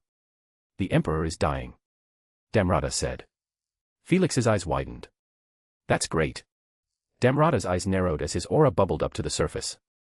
It only took him a moment to realize how pointless it would be to make his anger known at the Demon Lord's callous statement. Felix, seemingly sensing his displeasure, coughed lightly. Oh no, Emperor Rudra is dying, how sad. Felix said mournfully. Damrata rolled his eyes. Felix shrugged. Come on, I have no reason to not be happy that your buddy is dying. Damrata sighed. That is true. Forgive me, it is merely something that is close to my heart. Chill, nothing came of it. I can be reasonable. Felix waved him off. For some reason Damrata doubted that last statement. Reasonable and Demon Lord generally did not go in the same sentence. Each time he reincarnates, the Emperor's soul wears out little by little. Damrata explained. This was a secret that only he knew. Perhaps Emperor Rudra had shared this with Kondu at some point, Damrata couldn't know. But he knew for a fact that Velgrind was unaware, otherwise that fire-headed woman would do something rash to preserve the life of her beloved. Felix tilted his head.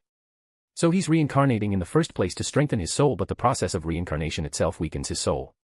Damrata nodded. Something like that. Emperor Rudra reincarnates due to the strain his soul is always under due to Michael. So he reincarnates to strengthen his soul, however during the reincarnation process Rudra is more vulnerable than normal. From what I understand, Michael does the most damage during these moments. However, Emperor Rudra has no choice but to continue, or his soul will continue to weaken even quicker. It was a truly troublesome situation if you asked him. I see. Felix hummed as he tapped one of his fingers against the desk. Rudra feared that eventually he would lose himself entirely, that he would merely be a husk of his former self, that he would no longer be Rudra, the hero of the beginning. He did not know what he would do in that state, and so he asked me to find someone capable of killing him should the worst come to pass. Damrata said with a sigh. Rudra asked that of him despite knowing just how difficult such a thing would be. As far as Damrata knew, perhaps only Demon Lord Guy Crimson was capable of such a thing, but for whatever reason Emperor Rudra and Demon Lord Guy Crimson would stay out of each other's ways. With it all out in the open, now he could only wait for Felix's response. Huh. Well, that's not really what I expected at the start of this conversation. Felix mused. I'm guessing that Yuki was your solution to Rudra then. Damrata nodded. Indeed, he lacked the raw power, but his anti-skill could perhaps make that a non-factor. Yuki is an intelligent individual. I believe that with time he could stand at a similar level as Emperor Rudra. Anti-skill was a truly interesting ability. He had managed to test it subtly, and anti-skill had so far managed to nullify everything he had thrown against Yuki. While he hadn't used any of his complex techniques as that would arouse suspicion, it still gave Damrata hope. Hope that Yuki was the one he had been looking for. Felix snorted. Yeah, right. Well, whatever, now why did you tell me all this? I suspect why, but I'd like to hear it from your mouth. Felix stated. With the cards all out in the open, they both knew that Felix had the advantage in this negotiation, if it could even be called a negotiation. Felix basically had him dead to rights. He could likely kill Damrata where he was sitting right now, and Damrata would be helpless to do anything about it. But still Damrata would try to keep his promise to his friend, to his emperor. Damrata sighed as he bowed his head. He could swallow his pride when he needed to. Please, Demon Lord Felix, help me put my friend out of his misery should the worst take place. Damrata kept his head bowed. The silence went on for a few moments before Felix spoke up. Why? Damrata blinked as he looked up. Pardon me. Why should I help you? Felix said as he leaned forwards. You're an enemy, or at least you were an enemy. You were part of Cerberus, an organization that was actively planning against me and my friends. So why should I help you? Damrata sighed. Despite being a merchant, one of the best around, he always felt the process of negotiating and whatnot was truly tiresome. It was rather ironic seeing just how wildly successful he was as a merchant, but it was the truth. He was known as the Fist Saint for a reason. He preferred his fists over anything else. Very well. What do you wish for? He asked. A grin slowly spread across Felix's face, causing a pit to form in Damrata's stomach. He was doomed, wasn't he? I wish for everything, but we can start small. Felix said with a grin. Damrata sighed. He had been doing that a lot lately.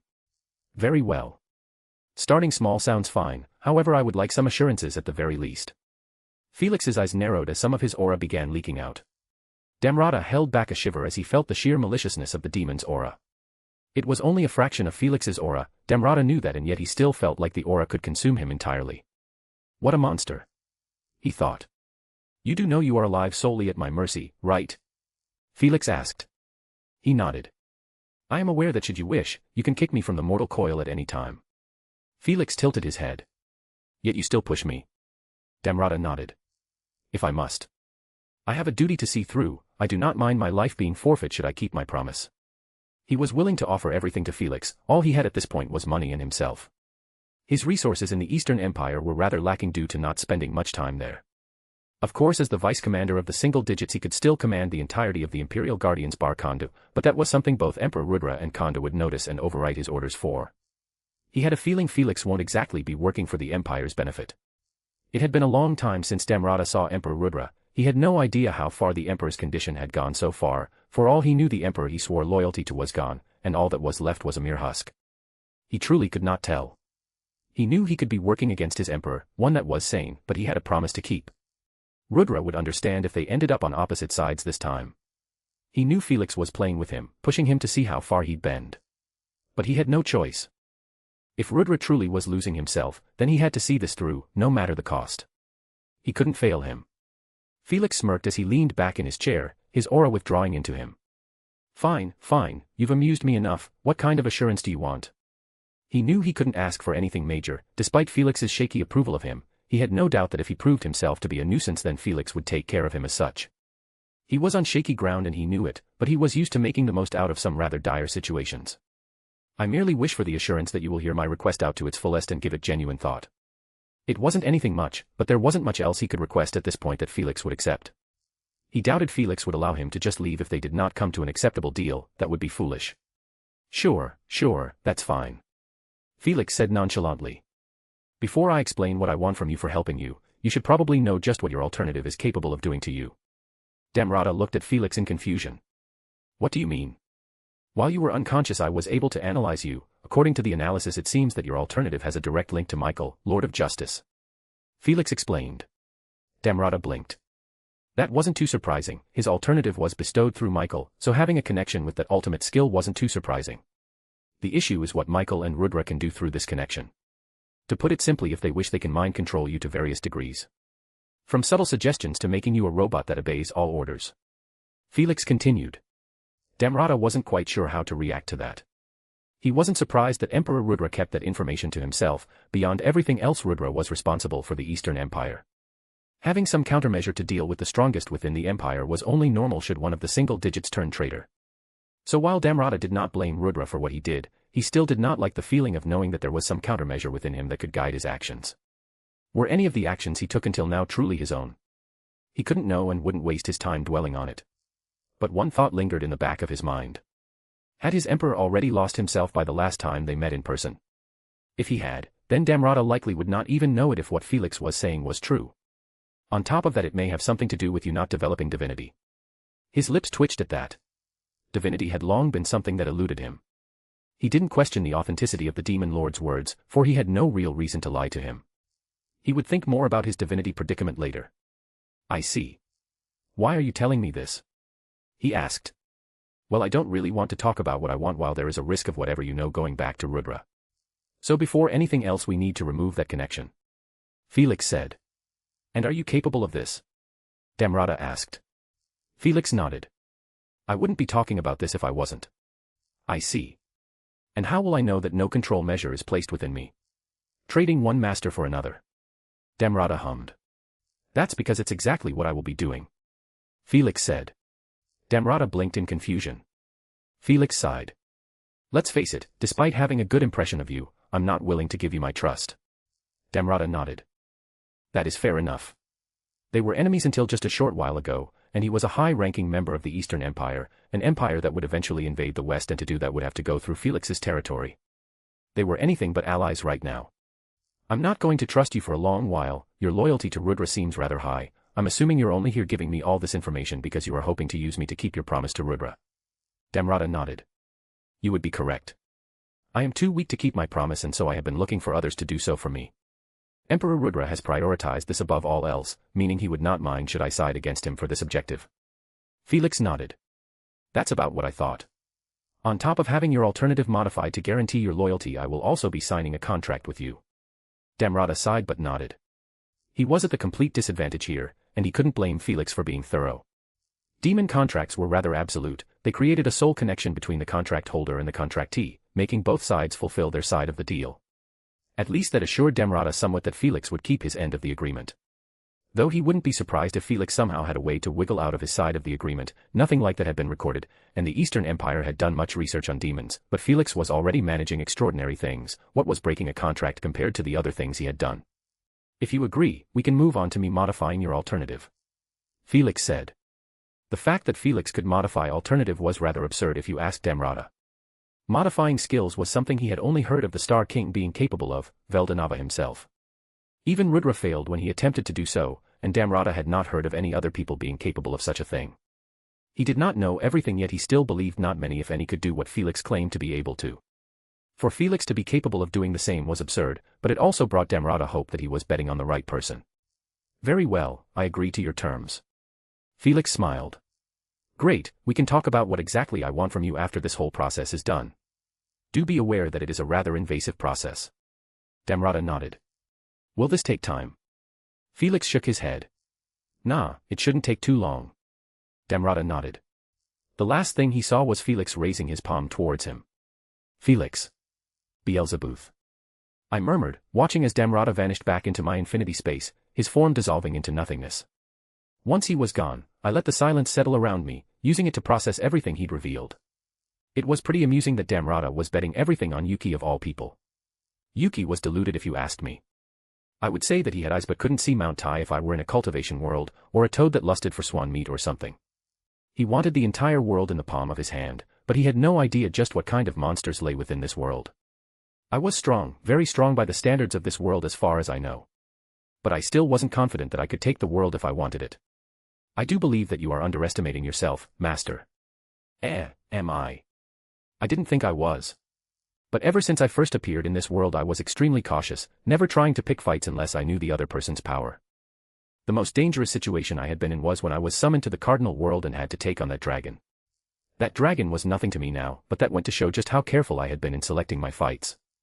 I believe you are in the incorrect mindset for your current state of power, Master. Despite what you may think, you are supreme as you are now.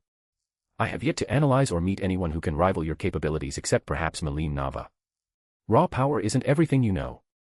Look at Guy, he managed to fight Velzard to a tie when she has much more raw power than him. Indeed. That is correct, however you have both raw power and technique thanks to me as well as your own efforts. Your fighting technique rivals that of Guy Crimson's due to my analysis and modification of your sword arts as well as your overall fighting style. Your mastery over time stop is superb thanks to me even though you have only used it once. That is not including my own existence as a mana supporting you. My lips pursed as I went through everything Athena said, and I couldn't find any valid argument, because she was right. Perhaps I was being too cautious but that was fine. Being cautious was how you survived no matter how strong you were. But I could see Athena's point, perhaps I would relax my wariness a bit. That is all I ask. You may leave the worrying to me. Athena said. I'm not going to do that, we are partners but I see your point. Very well. I sighed as I leaned against the comfy chair I was sitting on. I didn't want to rely on Othinus for everything, that would be boring. Whenever you cheat at a game too much you tend to get bored of the game. Despite life being a game, I still wanted to enjoy myself. I had relied on Othinus and her predecessor, Odin, for a lot of things at the start. But as time went on I cooled off on that front as I realized just how boring life would get that way. Now I just relied on her for the major things, the things that actually mattered. I thought back to Damrata as I considered just why he could have put his faith in Yuki. I'm guessing that Damrata's primary reason for betting on Yuki was anti-skill.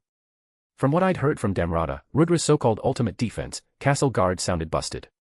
More busted than multi-dimensional barrier, and barely anyone had managed to get past my multi-dimensional barrier, though that was less due to the barrier and more due to me supporting the barrier. Damrata was probably hoping that anti-skill could nullify Castle Guard, when in reality something that complex likely made use of multiple laws making anti-skill useless against it. Poor Damrata, he was truly doomed from the start, at least if he kept relying only on Yuki. Though maybe Yuki would pull something out of his ass with his unique skill, Creator. Guy had to have known about Castle Guard though, but I could imagine why he didn't tell me about it. There was still more I wanted to hear about from Damrata, like how the military is truly structured in the Eastern Empire. Guy gave me a general overview, but he never cared much for how strong the Eastern Empire's armies were, something that I thought was foolish. Guy was too confident in his power, he didn't even think of there being anyone else in the Empire that could make a difference. While I was similar in that I was confident in my power, I at least tried not to let it get to my head. I tried to learn all the factors so I could plan around them. There was a lot of bullshit in this world. One day I would face someone with bullshit of their own, my preparations would be the difference between losing and winning on that day. Not to mention that Damrata would have a good understanding of the Eastern Empire's military tactics. I wasn't expecting too much from him when it came to information. He had likely already told me a lot of what was relevant. According to him, he had been out of the fold within the Eastern Empire for a long time, so he wouldn't be of much use when it came to planning against him. Still, I wanted him for myself, as a subordinate. Normally I wouldn't trust him, similar to Vega, but I was willing to go the extra mile for Damrata by creating a control circuit within his alternative as well as a contract with him. Demon contracts were unbreakable to most, so that was just another layer of insurance on top of everything else. I am beginning the process of altering alternative. I will be removing the connection with Michael while establishing a connection with Brahma. Othinus was going to basically get rid of Damrata's current alternative and replace it with an alternative that does the same thing, except it originates from Brahma, more specifically its skill gifting sub-skill, so it maintains a connection to me. Through Brahma I can access the control circuit embedded into this new alternative. Since Damrata was in my infinity space where both Othinus and I could practically play God, there was virtually no risk when messing with Damrata's soul like that. If I wanted, I could probably rewrite the information particles in his soul to rewrite his entire being, similar to what Odin did with Sukuna. Though Damrata was a saint, so maybe he'd have some more inbuilt resistance to such a thing. Still, with both my and Othinus combined efforts I doubt he'd last long. Still, I wouldn't do that. Damrata was trusting me and I wouldn't betray that trust for no reason. So far he had been nothing but accommodating, so I'd give him a chance. I'd keep to my end of the bargain as long as Damrata kept to his. The control circuit gave me all the reassurance I needed, and the fact that he was allowing me to place it within him told me a lot. I didn't plan to leave Rudra just hanging around after he attacks Azeroth and Tempest either, so really I was getting Damrata's allegiance for doing something that I was already planning to do. As I waited for Othinus to finish, I began playing with some magic to pass the time. I didn't see much of a point in innovating new magic when what I already had was leagues better than what most in this world were even capable of. But it was still pretty fun. Plus I can always just add the random new spells I create to the reward center for some of the military and such to grab if they earn it. Unsurprisingly, my plan for a reward center was working. The Magian of this world worshipped strength above all else as a general rule. If you were strong, you were right, that's just how it is, or at least how it was until recently. Rimuru's Tempest was trying to change that mindset with a land equal for all. I was also doing the same. Life was just better for everyone involved if every other slightly strong person wasn't showboating and full of themselves thinking they could get away with anything.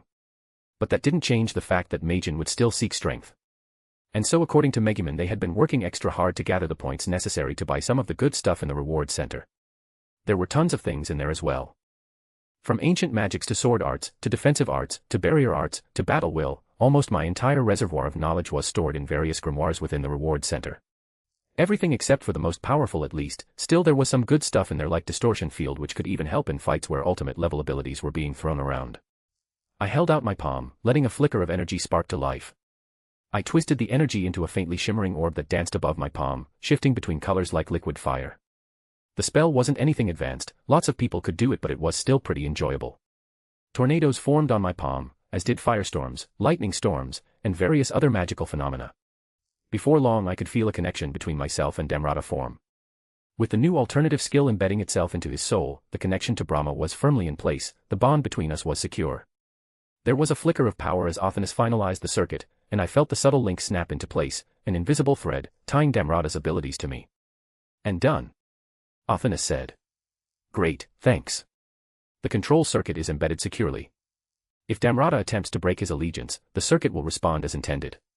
You can also actively control him if you wish to do so, but for now I have merely added an early warning system of sorts that will warn you of any rebellious thoughts as you did not wish to alter Damrata's mind. I nodded, satisfied. I was more confident in revealing more things to Damrata now, knowing that everything I said wouldn't go back to Rudra. I could feel the link with Damrata in place through Brahma, his connection with Rudra was severed. I'm sure that'll come as a bit of a surprise to Rudra.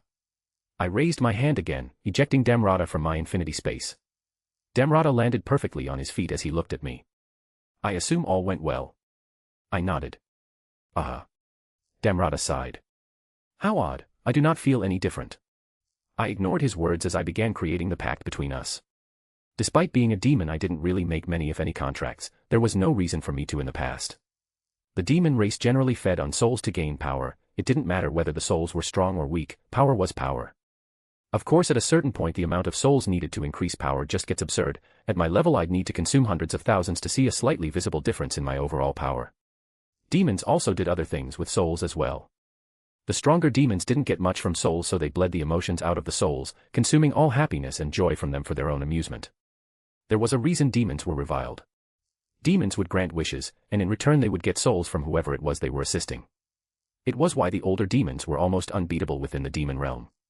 They just had so much more experience than the freshly born demons. The veteran demons had a lot more magical know-how, and so they could grant much more complex and high-value wishes. I was lucky that I started off with powerful skills, or else I'd be having to compete with other demons for contracts to power up a bit. The contract I would be making wasn't a physical contract, of course, it was more spiritual in nature. Damrata took a seat. So now, it's time to sign a deal with the devil, I suppose. He mused. Now I'll give you my terms. I said directly. In return I want your everything. Damrata blinked before he slouched. My everything, huh? I didn't say anything as he thought for a bit. Asking for the soul of a saint was rather crazy, but the task Damrata was asking me to do was of that magnitude. He wanted me to kill the rival of Guy Crimson, someone rivaling a true dragon. The soul of a saint was nothing compared to that, excluding the fact that I was going to do it anyway. Damrata doesn't need to know that I'm fleecing him. After a few moments Damrata sat up. Very well. My soul is yours so long as you keep to your end of the bargain. I smirked. Great. I felt Damrata's soul open up and reach out to my own as payment. Demon contracts could do some rather wonderful things. You can snatch a certain amount of life force as payment for helping someone, their soul, their memories. There really weren't too many limits. It all depended on your creativity. I felt the contract between Damrata and I click into place. In return for your soul, I will be taking care of Rudra for you. I declared as I looked Damrata in the eye. His lips curled up a bit as one of his hands reached out. Looking forward to working with you, boss. I grasped his hand in a handshake. Looking forward to making use of you as my minion. Damrata sighed after hearing me. This will be a rather tiring tenure indeed. He mumbled to himself. You've got no idea. I am highly motivated by your guys' reviews and likes, so do that. I'll probably keep writing or something. Author's note, sup everyone, back with another chapter of Daemon. Finally wrapping up the whole Damrata situation, so that's finally done. Hopefully it didn't feel like it dragged out a bunch, there was just a lot to cover. Some things that haven't even been mentioned so far, so hopefully it was a bit enlightening. Damrata is finally a minion. Woo. Hoping to wrap up a few events before the world trip, but I have no idea how many chapters that'll take since there are a good amount that I want to cover. But I might just push a few back until after the world trip. Let me know what you'd all prefer, as an FYI the world is going to be solo leveling. Anyways, thanks for reading, peace. Thanks to @Salanti and @Flowerman for betaing this chapter. Chapter 176, Chapter 106, Nemesis. Story, I'm a demon, so what? Disclaimer, I do not own the original setting. Chapter 106, Nemesis. There are up to 15 chapters ahead of update schedule at patreon.com/theagbasilisk. Hinata Sakaguchi. She felt herself coming back into consciousness, only to sigh internally when all she saw and felt around her was darkness. She was back here again. She now had the experience to know where exactly she was. This was her mental space of sorts that was connected directly to her soul. When one underwent an awakening, this is where they would go when they fell unconscious, though most wouldn't be aware of what was happening. She would have gasped if she could, as all of a sudden, she felt the overwhelming torrent of power around her and within her. She might have felt disoriented at first, but by this point, she was familiar enough with it to be able to focus. Since becoming a divine human, one of the things she had explored was her own spirit and consciousness. And here she was once again. Just what had happened? Your hero's egg is hatching. A voice echoed in her mind. She would have groaned if she could hear that same troublesome voice. That's rude. And to think I came here to help you. Hinata's lips would be twitching if she was in her material body. It was the oh-so-familiar voice of Felix's partner. This mysterious partner of Felix had shown themselves to be an ally. They had been helping her with the formation of her ultimate skill, and for that, she was grateful. Multidimensional barrier alone was something she would have been incapable of developing for a very, very long time, if ever. Yet Felix's partner modified her skill to incorporate multidimensional barrier just like that. Sure, the energy cost was something Hinata had to pay, but it was still an overall benefit. Now, what was the voice saying? She froze as it registered. Her hero's egg was hatching. But she didn't. All of a sudden, it all came flashing back. She found her lips curling up. She knew that Granbell was likely dead by now. She didn't mind not being the one to finish him off. She merely wanted to test herself against the best of humanity to see how she would do without relying on brute force to come out on top. Granbell's death was practically guaranteed. He had stopped caring about the cost, focusing solely on the results. He would sacrifice humanity to save it. Despite seeing his vision at the end of it all and understanding his grievances with the state of this world, he had gone too far. If the civilians hadn't been evacuated, the death toll would have been absolutely catastrophic, not to mention the damage to the infrastructure of Loon. It would take some time to return the city to its former peak condition, time and resources that could be better spent on preparing for the Eastern Empire. And she meant it when she saw his perspective. In his eyes, the enemies of humanity, the demon lords, were gaining unforeseen power over humanity and its territories. Luminous alone held a vast amount of power over humanity as its most well-known guardian deity. Humans worshipped her, not knowing she was one of the very same demon lords that they had reviled. And now Rimuru was gaining control over humanity due to his country's inventions, such as the Magi train, Magi reactors, and even their food and farming techniques played a part. Every kingdom in the West wanted a piece of the pie that was Tempest. Rimuru was using this greed to make deals, make agreements, and he would likely slowly make the humans in the West dependent on Tempest and its inventions. Over time this would give Tempest an overwhelming control over the Western nations. Perhaps even greater than the control Luminous herself held. Rimuru was supposed to be in a meeting with the Council of the West right about now, though she didn't know how that had gone with the attack on Riberius happening. Still, if she knew him, he still likely came out on top of the Western Council. She expected to hear news about Tempest's addition to the Council of the West when she awoke. Normally, she would be against such a thing as it could lead to instability for humanity centuries down the line. Still, she had swallowed a bitter pill for the long-term future of humanity before with Riberius. This time, the pill wasn't even bitter since, in the end, it would benefit humanity. Some humans had already taken the jump and moved to Tempest since Rimuru instituted a policy of assisting humans who wished to move to Tempest in finding cheap and affordable housing, food, as well as an income source. This wouldn't last forever, of course, it was just to get the ball rolling, but the lucky humans who joined Tempest now would benefit immensely long-term. Overall, she truly believed that humanity would benefit from intertwining itself with Tempest. She trusted Rimuru and his morality, and they were all very, very long-lived beings. At the very least, she would make sure neither side grew corrupt and began hurting humanity for the worse. That was a benefit of having a long life. Normal humans forget about events that happened decades ago and need frequent reminders about certain things. Why else was she once so deluded that she thought she could take on a true demon lord on her own? Perhaps she would serve in a role similar to the role Granbell served for the West, but more in the open and less corrupt. She wondered what Granbell would think of that, of her, following in his footsteps as the self-proclaimed guardian protector of humanity. Would she, too, eventually become corrupted? Would she follow in his footsteps without realizing it? She sighed. She was getting distracted. Still, she was rather happy with the results of her fight with Granbell. Granbell's swordsmanship was absurd. His proficiency with the blade was about even with her own. And she had a lot of practice. She had tested herself against some of the greatest sword masters that existed in the past. Each clash helped her refine her swordsmanship ever so slightly, and yet Granbell, someone who chronologically had less experience than her, managed to match her in skill. Perhaps that said more about her ability than Granbell's, but she would ignore that line of thought. Then Granbell went on to acquire an ultimate skill, which, in hindsight, she should not have let him acquire. With an ultimate skill, things got far more unpredictable. It was foolish to allow Granbell time to get used to her combat techniques and not finish him off at the start. She probably did that because she was confident that even if she lost, Granbell would not win in the end. She wasn't the strongest person in Rabirius at that moment. Felix was, and even with Granbell's ultimate skill, she didn't see him standing a chance against Felix. But that was a bad habit she had to cut off now. She couldn't always rely on him. It would be foolish to want to support him yet still throw away fights for her pride. That was just throwing unnecessary burdens in his direction. In the end, she came out on top despite Granbell's rather absurd combat capabilities. He had just gotten his ultimate skill, yet he was already using it in ways that made her wary. Granbell was a talented man, that was for sure. Yet she managed to prove herself. She still managed to beat him. To whom she was trying to prove herself, she didn't know. Or perhaps she was denying the thought entirely, still, she was happy with the results.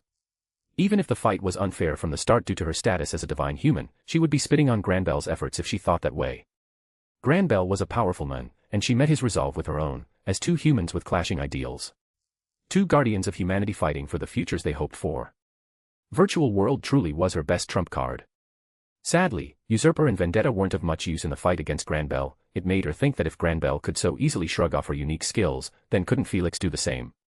Yet her unique skills managed to affect Felix more than they did Granbell. It ticked her off that despite all of her so-called growth, Felix still hadn't taken her seriously in a fight. If he had, he wouldn't have allowed her weaker abilities to affect him. But in her mind, that still did not take away from her victory against Felix. He didn't take her seriously enough and got injured as a result. That was on Felix, and that did not detract from her victory.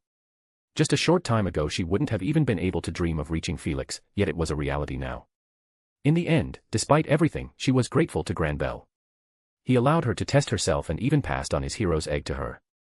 That very same hero's egg had hatched within her, allowing her to become a true hero.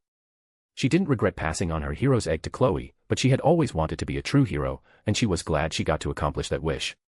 She was contemplating asking the Fairy Queen Ramiris if it was possible to acquire another hero's egg, but it seemed she didn't need to anymore. She suspected that her hero's egg hatching is what caused her current state of unconsciousness. Not quite. Since you are not evolving as you are at the limits of humanity, an evolutionary sleep is unusual. But, I suspect that it is due to the overwhelming energy within you that you fell unconscious to give your body time to adapt to your new level of power. As we speak, your body is slowly refining itself, growing stronger. She understood what Felix's partner was saying. She could feel the torrent of energy flowing within her, even in her current state. It was rather overwhelming. It was a level of power that was greater than anything she'd ever felt within herself. She could tell her reserves had more than doubled, just like that, meaning she had even more energy than Luminous now. Luminous used to be an unbeatable figure in Hinata's eyes.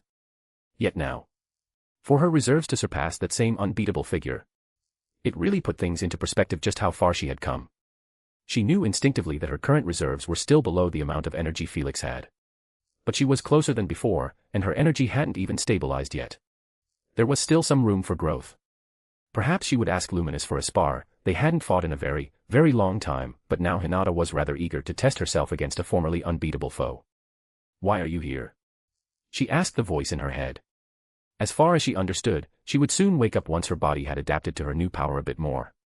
There was no reason for Felix's partner to be here.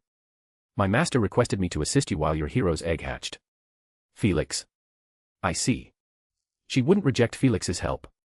She knew that to eventually reach him, she would have to rely on herself, but she wouldn't hesitate to take his helping hand for now. Hypocritical. Yes it was, but she was human too. It seems your unique skill, Usurper, isn't ready for evolution yet, but Vendetta is. She blinked in surprise. It only felt like yesterday when she got Fortuna. For her to already be capable of acquiring a new one was rather surprising. Especially since she felt she had yet to properly master Fortuna yet. Not for a lack of trying, but ultimate skills took time to truly understand. But she could simply work on multiple ultimate skills at once. It would take you months, if not years, to naturally evolve Vendetta to an ultimate skill on your own due to its complexity.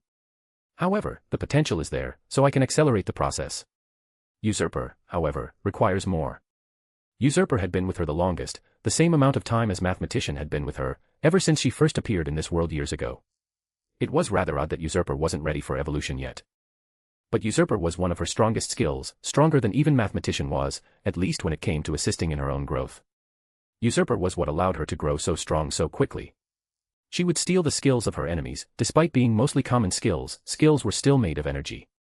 Each skill added to her overall reserves, allowing her to evolve in short order. Their arts would be made hers. Everything that they took pride in, she stole, like a robber. Usurper at the ultimate level would be a fearsome skill, of that she knew. Indeed, Usurper is a powerful unique skill, and so it requires more stimulus than normal. Now, do you wish for my assistance in evolving Vendetta? Yes, I give you my permission. Excellent. She didn't particularly like having to rely on Felix's partner for this power-up, but she would do what she must.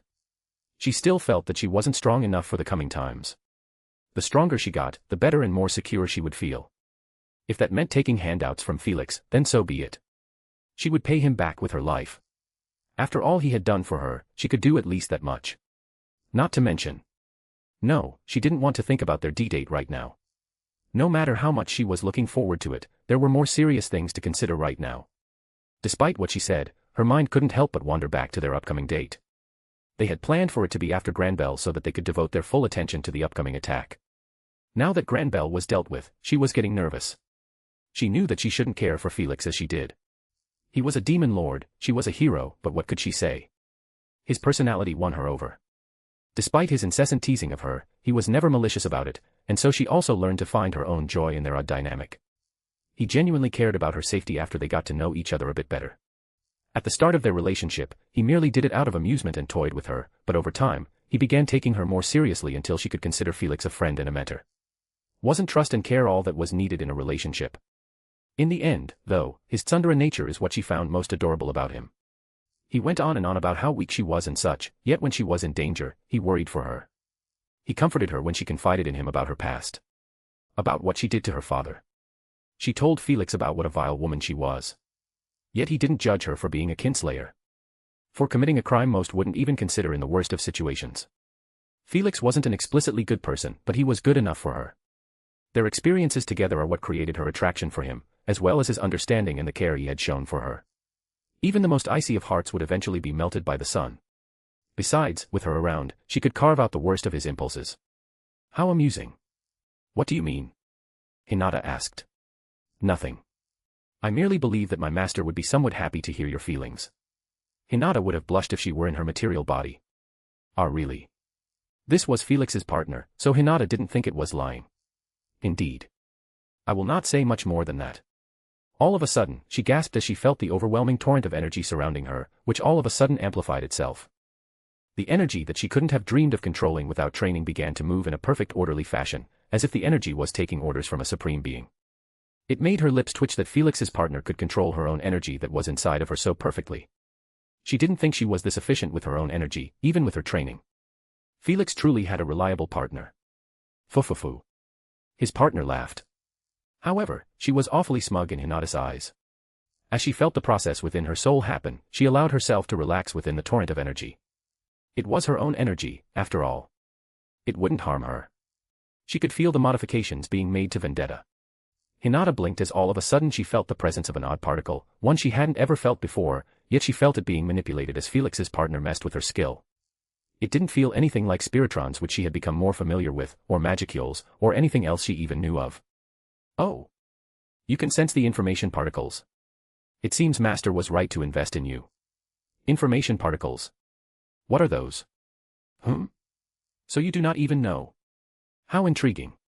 I suppose Usurper only dabbled in the manipulation of infants, so you have remained clueless about them until now. She was getting ticked off by this smuglet.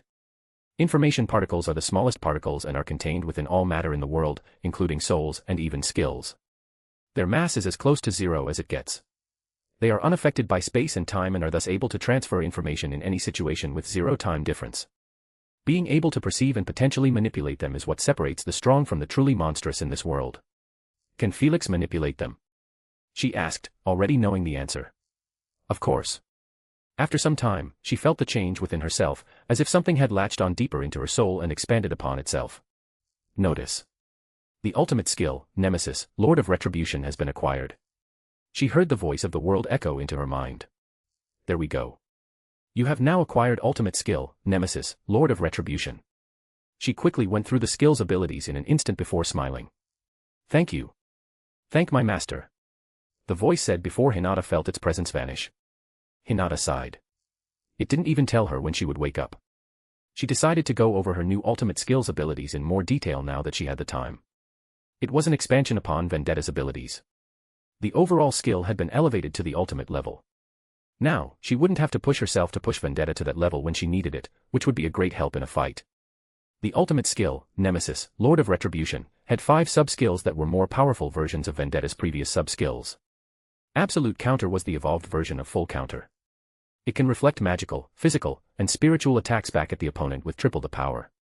It can also nullify and absorb a portion of the attack to recover some of her own energy, or the absorbed energy can be used towards another sub-skill. Full Counter could only send back an attack at double the power, which, to be fair, was still a monstrous ability. There were also cases where both Full Counter and Absolute Counter would fail to work, less so in Absolute Counter's case. But if an attack was too powerful, she wouldn't be capable of reflecting it, that she knew instinctively. Though she didn't know what her limit was on that front. The next sub-skill was Sword Dance, the evolved version of Sword Flow. It was rather similar in nature. Only the power output of the sub-skill had increased as well as some other effects were added onto it. Sword Dance made it so that each consecutive strike became exponentially more powerful, but on top of that, it would also unleash devastating elemental effects such as firestorms, lightning strikes, hurricanes, and the like with each hit. These elemental effects would all be at the ultimate level as well, which was phenomenal. She could toggle this function on and off as well. She couldn't truly cast ultimate level elemental magic before this, she was working on it, but it was a work in progress as with magic. To cast at the ultimate level, you had to truly understand the ins and outs of the laws you were manipulating, whereas skills did that for you on autopilot. However, with Sword Dance, she could find a way to isolate the elemental invocation alone to see if she could cast ultimate level elemental magic through it. Then there was Predator's Insight, which was the evolved version of Hunter. Predator's Insight allowed her to instantly identify and exploit the weaknesses, fears, and vulnerabilities of her opponent. It adapts her attacks for maximum effectiveness against that particular opponent. Fairly useful, all things considered, but not something major as she was already somewhat capable of doing this even before she got Vendetta. Vendetta and now Predator's Insight only increased her capability in that field. Retribution's Wrath was the sub-skill with perhaps the most destructive potential of the bunch if circumstances lined up well. It allowed her to unleash a devastating ultimate attack that channels all absorbed energy from Absolute Counter and damage back into a single, cataclysmic strike. Theoretically, she could even beat Veldora in a single well-timed strike with this if she had absorbed enough of his energy. Then, the final sub-skill was the evolved version of Guaranteed Strike, the very skill that allowed her to reach Felix for the first time. Penetrate grants her the ability to penetrate almost any barrier as long as she has the equivalent in energy. This was game-changing for her. Guaranteed Strike was far more limited in that she had to pick out a point ahead of time and commit to her attack. If her opponent realized what she was doing, things would become rather dire for her, which was why she considered it a do-or-die skill. It was very risky to do. Penetrate got rid of that one weakness. She could apply Penetrate to her weapon and feel free to attack at any point, as well as change points in the midst of an attack allowing her much more freedom. Now that she had somewhat seen the depths of Felix's power, she knew that Penetrate likely wasn't enough to truly gain the upper hand on Felix in a fight. His partner had literally created it. But it was still something. It took her one step closer to accomplishing her dream of reaching Felix one day.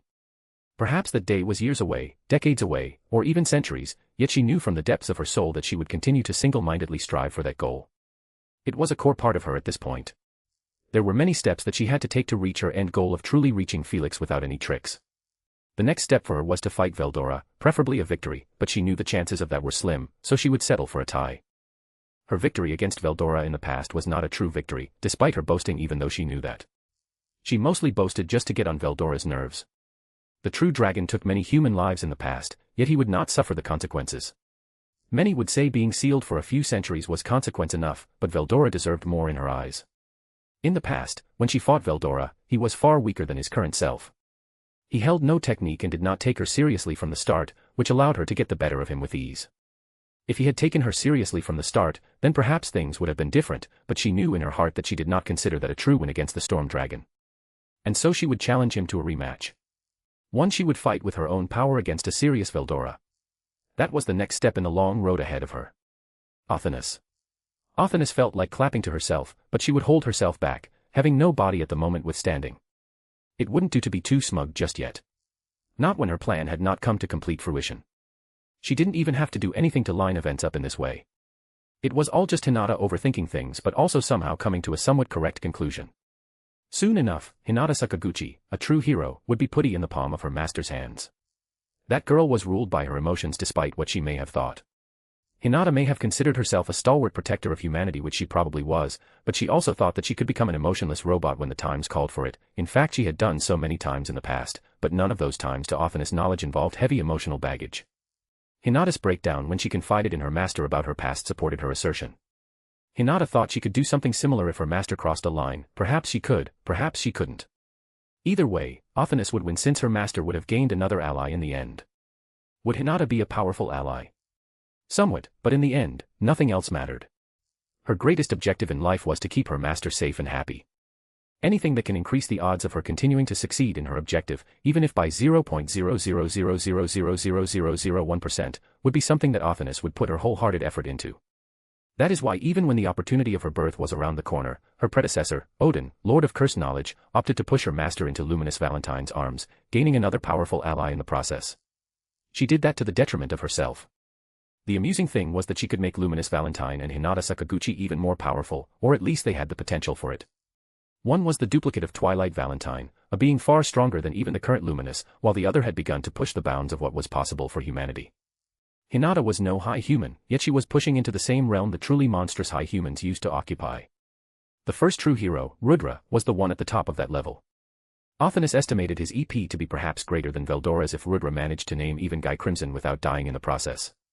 Perhaps Hinata would one day reach that level, perhaps not. Only time would tell. Life reconstruction could perhaps benefit those two. Life reconstruction was an extremely complex art that Offanis had developed through literal eons worth of time. Using thought acceleration at 10 million back when she was Odin, she managed to develop the life reconstruction art after acquiring the life domination sub-skill, but even that would normally not be enough to accomplish and create the art of life reconstruction. The life domination sub-skill she had data on was merely used as a base as it was not exactly focused on what she was trying to accomplish. And so she spent an eon working out the kinks, finding any way to make the process actually work instead of just a waste of souls. She eventually figured it out, but it was in no way easy. Hinata and Luminous, after undergoing a life reconstruction, would be even more formidable foes, but Offanis opted not to assist them with that unless her master explicitly asked her to. Not to mention, life reconstruction was less helpful at the higher levels of power.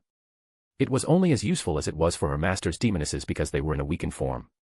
The life reconstruction stimulated their evolutions, which was why their EP had increased so dramatically. It was not the life reconstruction alone that allowed them to grow and develop as they did. For Hinata especially, she was not sure how the process would go as she was a human in the end. The two of them were actively training on their own, they would eventually reach the same heights either way. It would take some time, but Offanis had a feeling the two wouldn't appreciate such blatant handouts. Hinata Sakaguchi's pride was already stinging due to needing assistance to develop her ultimate skills, though Offanis thought that she was making a big deal out of things. Hinata would have developed those same ultimate skills either way, though less optimized versions of course. Why be upset about acquiring a better and more powerful ultimate skill? Truly, even now, she did not completely understand how people worked. She sighed and kept considering Luminous and Hinata. Both had the potential for the new series of ultimate skills she herself was developing. Offanis was calling it the Outer God series, skills so absurdly out of the norm that naming them after eldritch monstrosities that could bend universes to their whim was only natural. Ouroboros, Lord of Infinity, could be considered the prototype of this series of ultimate skills. It was unrefined at the beginning, but she had, over time, ironed out the kinks in it, making it more energy efficient and such. Yet she knew she could do better now. She had made Ouroboros when she was an ultimate skill.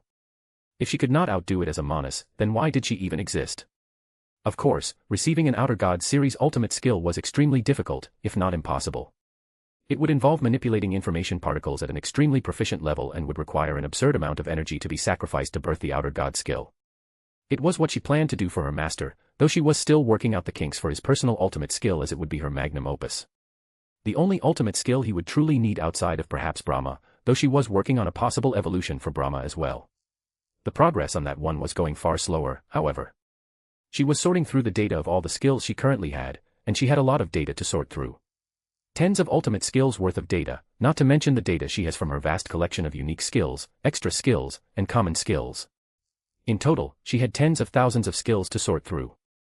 Thankfully, the lesser skills were sorted through in an instant due to her vast computational power. And yet, for the skill she had in mind, she still wasn't sure if that would be enough. Perhaps only the memories of Veldanava creating everything would give her the data she would need. She was making progress towards recreating Veldanava's memories still, but it would be a work in progress until she got more data on the Star King as his memories were extremely vast. The Divine Tree giving some data was a fortunate happenstance that reduced her time frame by a good chunk. Before the turn of the Eon, she should have recreated Veldanava's memories. At that point, her master would truly be supreme. However, in theory, it should be possible to create an Outer God series ultimate skill through the forced conjunction of two ultimate skills.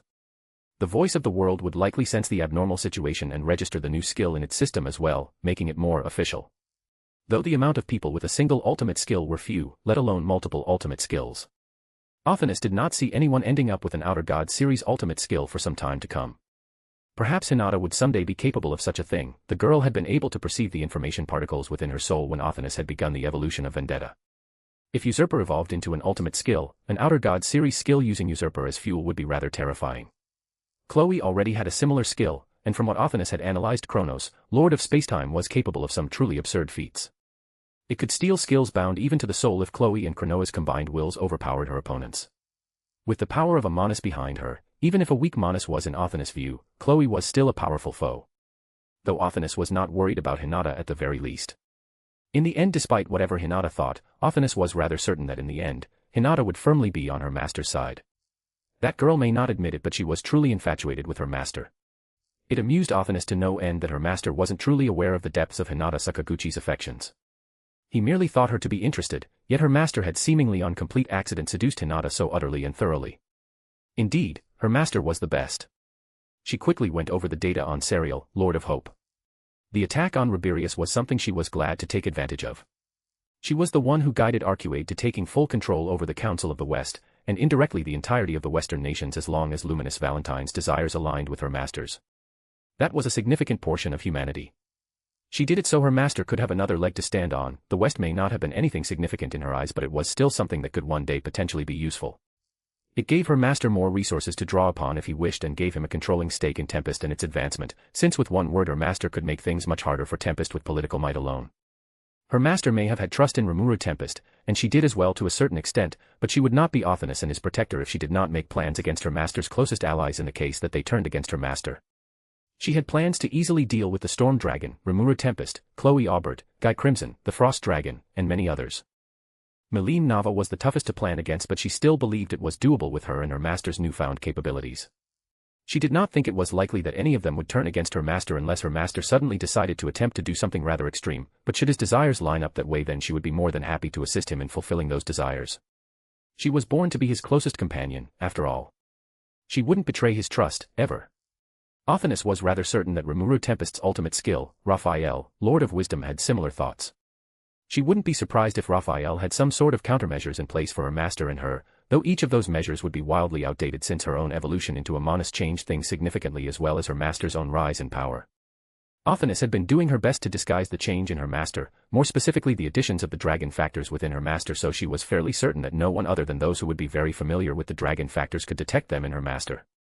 All in all, things were looking rather good for Othinus right now. She managed to line events up perfectly so that Granbel Rasa would develop an ultimate skill, which meant more data for her. More data meant more resources to draw upon for her master's protection. All was well.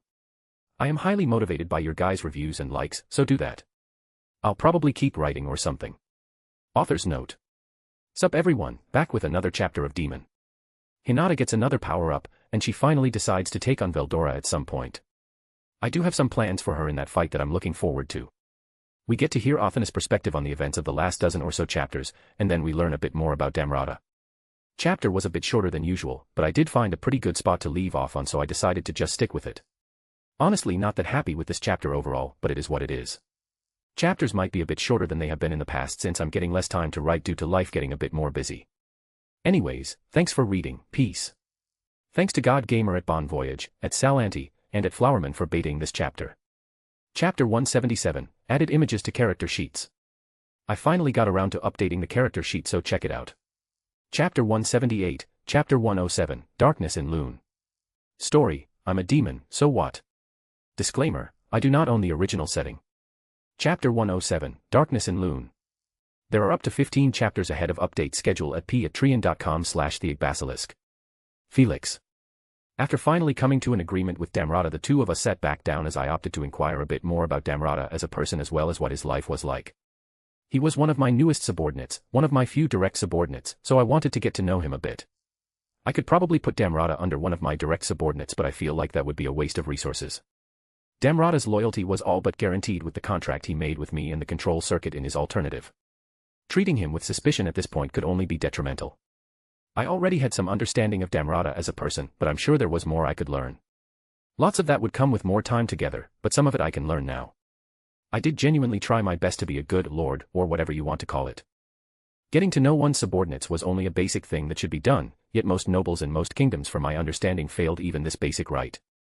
Rimuru got to know hundreds of thousands of his subordinates and made the effort to greet each new batch of subordinates he got. If he could do that much with his busy schedule, then surely the nobles who sit on their asses can do the same. But indulging in the 7 sins was a staple for humanity, in this case slothfulness. Though speaking of sloth, I do still wonder if anyone has its unique or its ultimate skill variation, or maybe neither. It could still be floating around in the cycle waiting to find a master. Hopefully it turns up at some point. I want to complete my set of sin series skills. I'm just missing sloth and envy at this point now that I got Guy's Lucifer, Lord of Pride. No idea what I'd do with the complete set, but at this point I just wanted to collect them all for the sake of collecting them. So you said that you specialize in martial arts? No weapons? I asked. I already knew he was damn good at hand-to-hand combat. The guy recreated Galaxy Impact in a burst of inspiration. But I didn't know everything about him and how he fights. Damrata shook his head. While I am capable of using most weapons to a proficient degree. Damrata raised one of his fists. I far prefer using these to defeat my foes. I nodded. Fair enough. I was one of the lucky few that was talented in both martial arts and swordsmanship, whereas most would have talents focused in merely one of those categories. Martial arts went really well with Limitless, and now Ouroboros, since I could use blue and red to mess with my enemies and put them on the back foot. But swordsmanship went just as well with a bit of creativity. Damrata went on to tell me a bit more about his past that I didn't already know. He said he was born into the Nazca kingdom's nobility. His father was only a baron, but nobility was nobility in this world, even back then. The nobles were far above the commoners in status and privilege, and it showed. Damrata grew up in a privileged and spoiled life. In his teens he met Rudra, and something about Rudra just had Damrata infatuated. Not in a romantical way, but I could say for certain that even now, Damrata loved Rudra, as an emperor, as a brother, and as a friend. Lover was pretty handy for picking up emotions, even non-romantical ones. After that meeting with Rudra, Damrata worked his ass off. He joined the royal palace's political climate. He went through many backstabs. He backstabbed others, but eventually he rose to the position of prime minister for the former king, Rudra's father. Rudra's parents must have had some crazy good genes, because their son ended up as the strongest human alive, while their daughter somehow attracted God himself.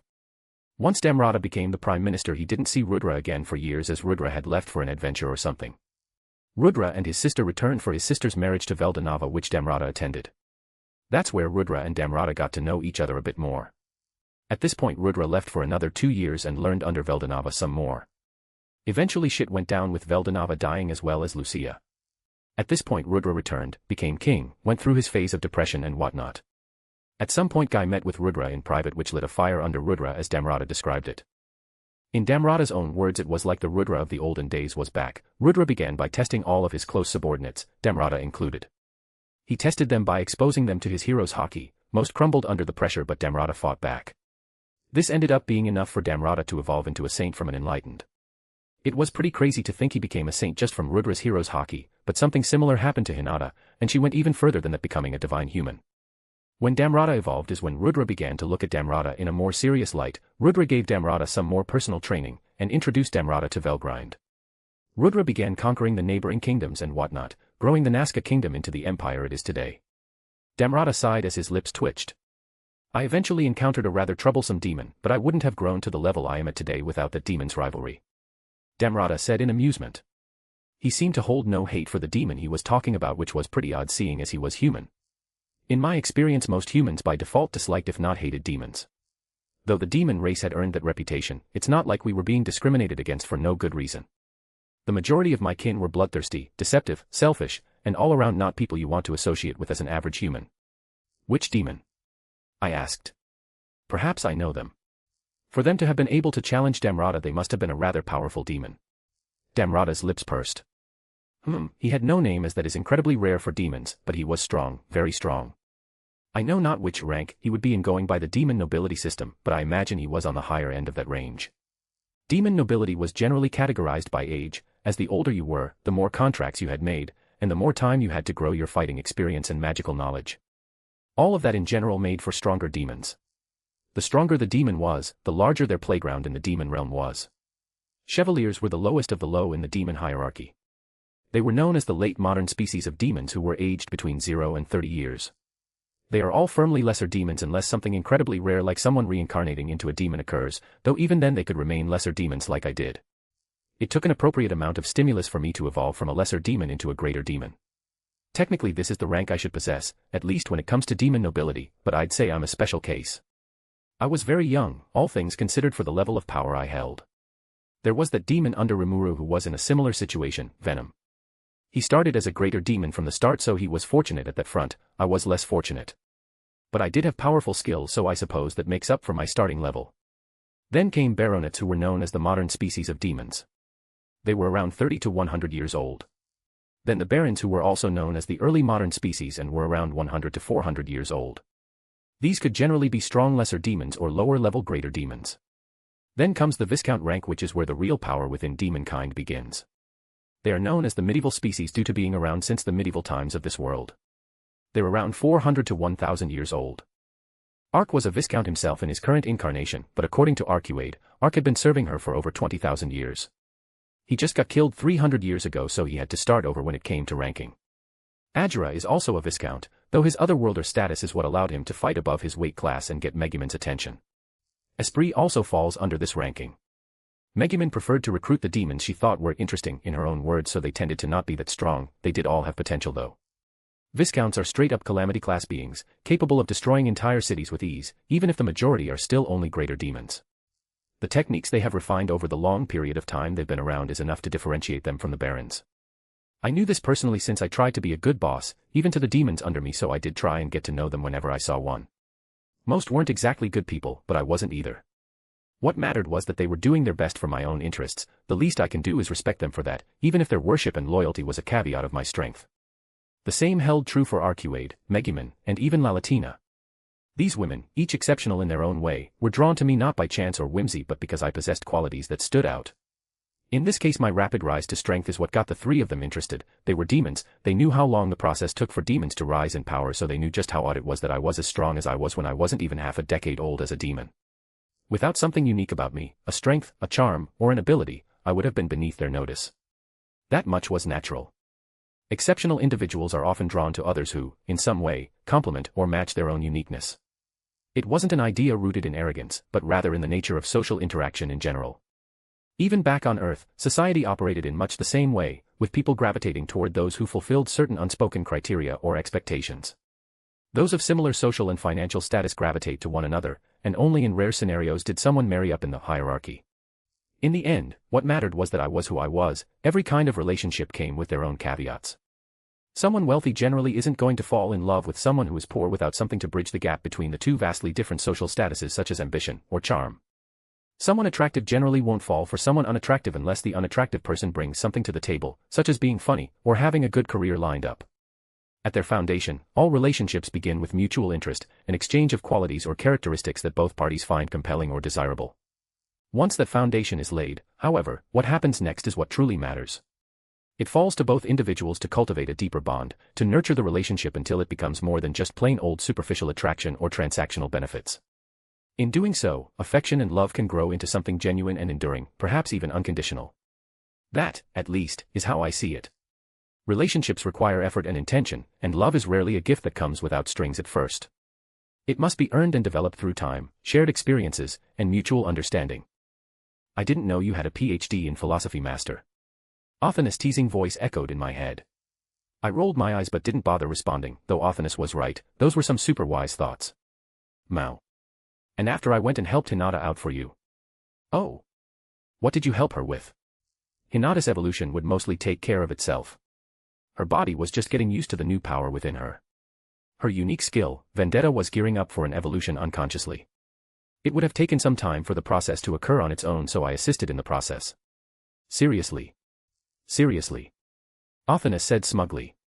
Vendetta alone was an honestly pretty strong skill. At the ultimate level it would be even more troublesome. I'm sure Hinata's happy, though it's nothing that I can't handle. I accessed the skill database I had in Brahma and quickly sorted through them to find her new ultimate skill, Nemesis, Lord of Retribution. An oddly fitting name. Its sub-skills are fairly powerful, each was a buffed-up version of her old sub-skills. Retribution's Wrath is new though. Plus Penetrate sounds really annoying. If Hinata has enough energy, even my barriers would be helpless against it. How troublesome. though she was far from being able to power through my defenses when I was actually focused with the reserves she had. I did have an idea though. Can you use adapter to adapt me against the penetrate attribute? I asked Othinus. Unfortunately no. Othinus said in disappointment in herself. No need to be upset, though how come? I thought adapter was explicitly for things like this.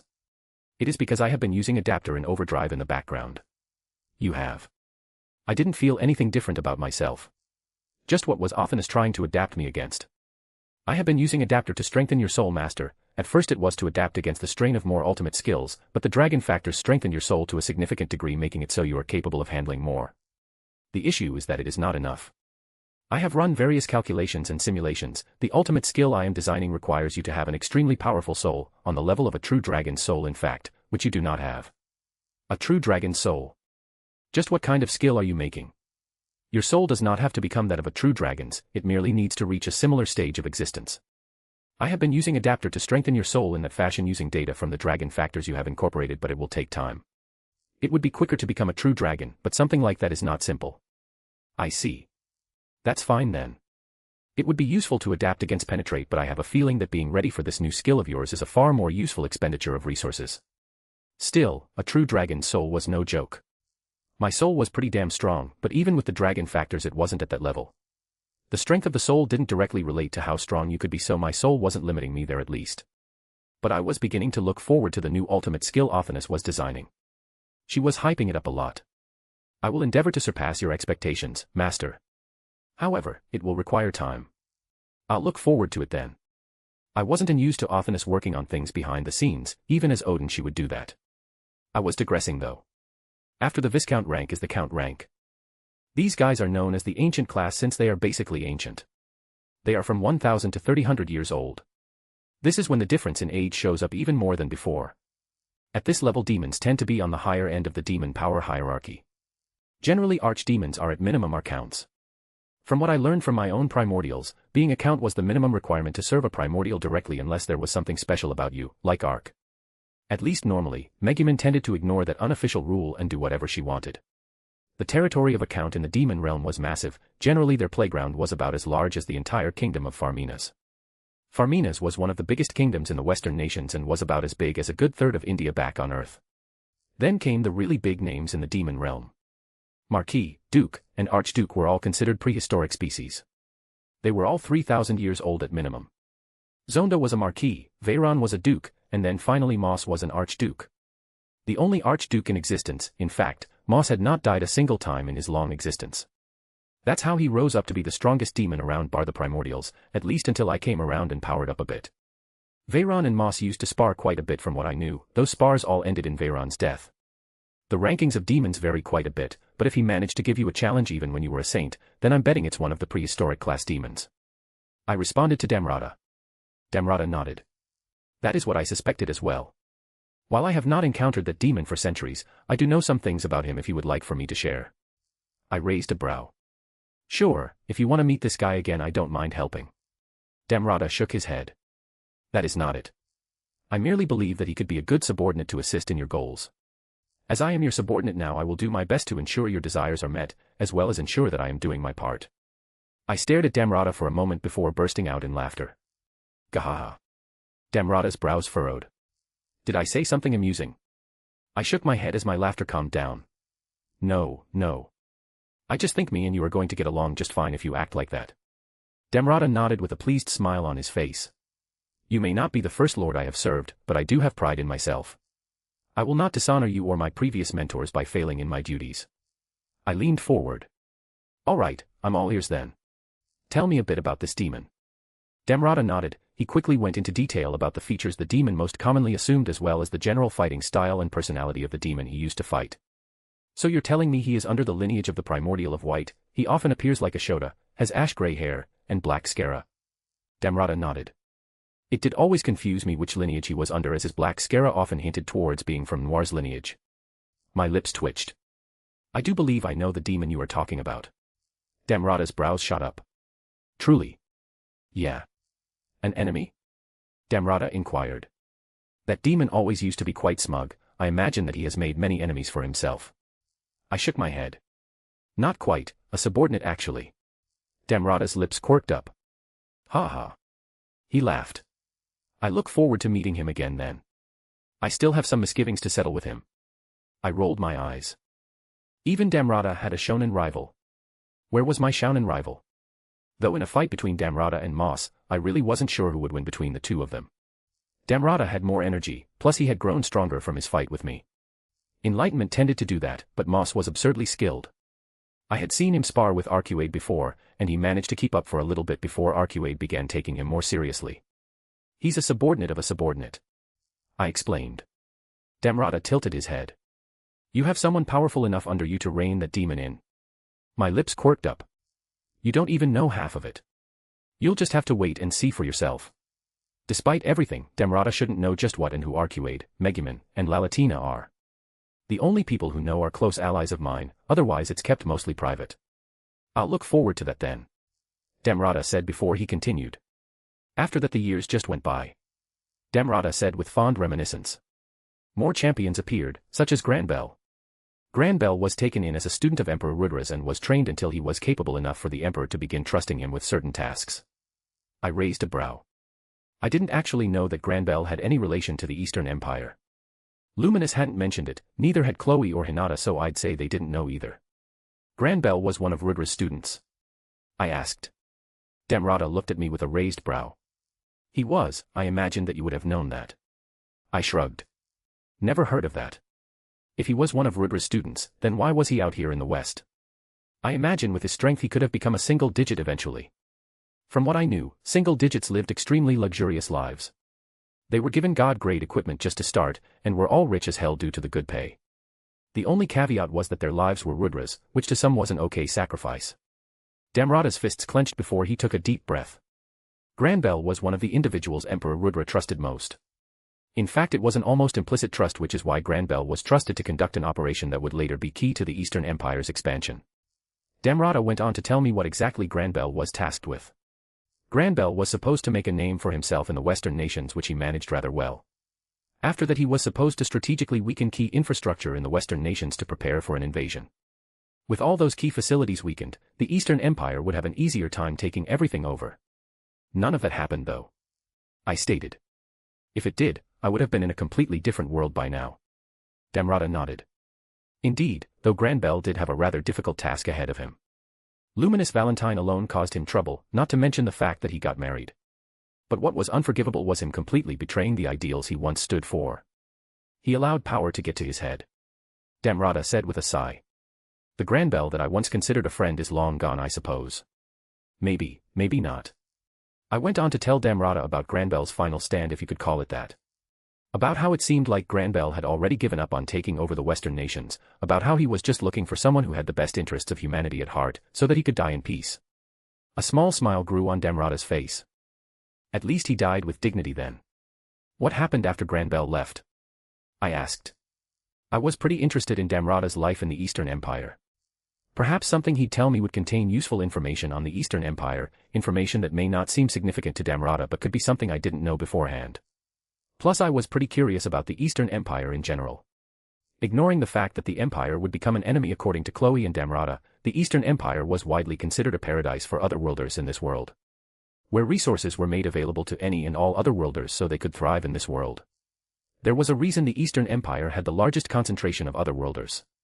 Maybe someday I'll get to meet some otherworlders from the Empire and hear it firsthand. To be honest, if I wasn't blessed with the skills I was, I'd have considered migrating to the Eastern Empire to grow my power base there, since I wasn't going to be content with just being mediocre. That also meant that we had to prepare for enemy otherworlders. If the Eastern Empire was going to launch an all-out offensive, they would use their massive force of otherworlders. Otherworlders that could have a variety of unique skills that could prove troublesome. After Granbell left, I felt content to allow myself to slowly fade away from the Eastern Empire's public eye. I resigned from my position as Prime Minister as I trusted Granbell to be there to support Emperor Rudra. Damrata explained.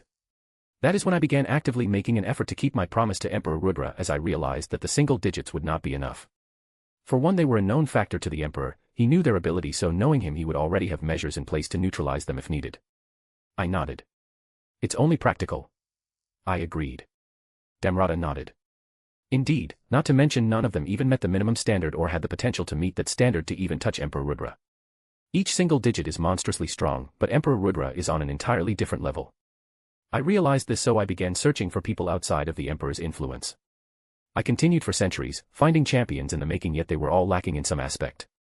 Each grew up to be truly remarkable individuals, but they were not what I was looking for. Damrata said with a sigh. But then you found Yuki. Damrata nodded. But then I found Yuki. He was a rather different man compared to how he turned out. He had the ambition, he had the will, but he did not have the power to accomplish his dreams, and perhaps that was his downfall, for which I suppose I can be blamed for. I shrugged. He dug his own grave. Damrata ignored my words and continued. He explained that he first encountered Yuki during an operation in the black market of the Eastern Empire. This was decades ago, around when Yuki first appeared in this world. To the wider public, Yuki had only appeared in this world within the last decade. That's what I believed until I found out otherwise. Damrata was simply making a deal with Yuki, as Damrata was already a merchant at that time. Yuki had a relatively small organization behind him. Less than 30 people answered to Yuki at the time, which was a large step down from the tens of thousands that answered to Yuki just before his death. The guild master of the Free Guild had a lot of resources. Yuki was trying to negotiate for the right to take on a contract for a very well-off noble in the Eastern Empire.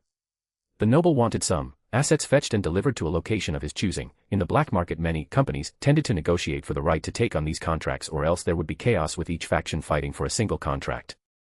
Damrata thought it was amusing how Yuki was trying to outplay him, so he decided to allow Yuki to take the contract. It wasn't really anything special in Damrata's eyes, so he was more than willing to lose the contract just to see what Yuki would make of the opportunity. At this time, Yuki had almost none of the resources he had at the time of his death. There was no Cerberus, no moderate Harlequin alliance, just him and Kigali who was inside of him. Looking at it like that, it really is impressive just what he managed when he started from almost nothing, though creator and anti-skill more than made up for that. Yuki managed to successfully complete the job, which was enough to pique Damrata's interest. From there they maintained a friendly relationship for a little under a decade. Yuki kept building up his power base in the Eastern Empire, becoming a relevant force in the Eastern Empire criminal underworld. Over time, Damrata found himself comparing Yuki to Rudra. He found more similarities than differences. Eventually he reached out to Yuki on his own, offering to partner up. Yuki agreed, and that's when their cooperation really began. Fast forwarding a bit, the partnership went well. Damrata ended up swearing loyalty to Yuki and was brought in the loop about Kigali. Damrata agreed to help Yuki with his dream of taking the world for himself, as Damrata knew that would bring Yuki in conflict with Rudra. By this point Damrata knew about anti-skill, which was why he was so committed to Yuki. He genuinely believed that anti-skill was the answer to all of his troubles, and I could see his point of view. Despite my own personal bias, I could admit that Yuki was a fascinating specimen.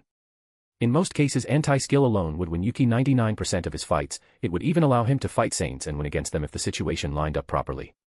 At lower levels, anti-skill is fucking broken. Most of this world isn't even capable of understanding the basics of a single law that this multiverse is governed by, let alone multiple, which is what is required to deal with anti-skill. It's not exactly easy to figure out why your attacks aren't actually affecting your opponent. Many would misunderstand and lose hope, and as a spiritual life form, something like that would doom you to defeat from the start. Yuki just spec'd too much into one stat, leaving out the others. Yuki was just unlucky enough to be up against multiple people with obscene levels of analysis, so he was going to lose from the start. And that's how Damrata's journey with Yuki began. I was glad me and him had this conversation, even if it didn't matter in the grand scheme of things. I felt like I understood him a bit better than before.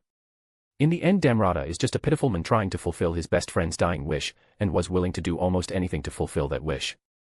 I could honestly respect it. As we continued to chat, I stiffened as I felt a familiar presence appear nearby all of a sudden. What was he doing here? Damrata seemingly noticed my hesitation as he raised a brow. Is something the matter? You could say that. A rather troublesome person just showed up in Loon. I sighed. I suppose that expecting him to stay out now was a bit too much. I was glad he stayed out of things during the attack itself and only showed up now after the attack. If he showed up in the midst of it, well, I have a feeling things would have gotten a bit more complicated. Damrata's back straightened.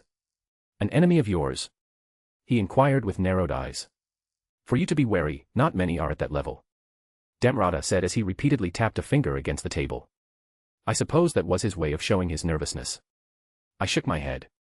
Not quite an enemy, but not a total ally either. He shouldn't be here to cause any trouble, at least I hope so. You could never know with him. Who is it? Damrata asked. Guy Crimson. Guy Crimson. Guy wore a carefree smirk as he appeared in the middle of Luminous capital city, Loon she called it. The barriers had been disrupted by the attack, making them easier to slip by, not that they could stop him even at full strength if he really tried. His presence was mostly concealed. Rain had placed an illusion over him since she was pretty good at those. But he allowed some of his aura to leak, enough that those who were worthy of notice would make their ways to him. Was this the wisest move? Perhaps not, but he had been rather bored recently. Perhaps someone interesting would come to meet him if not Luminous.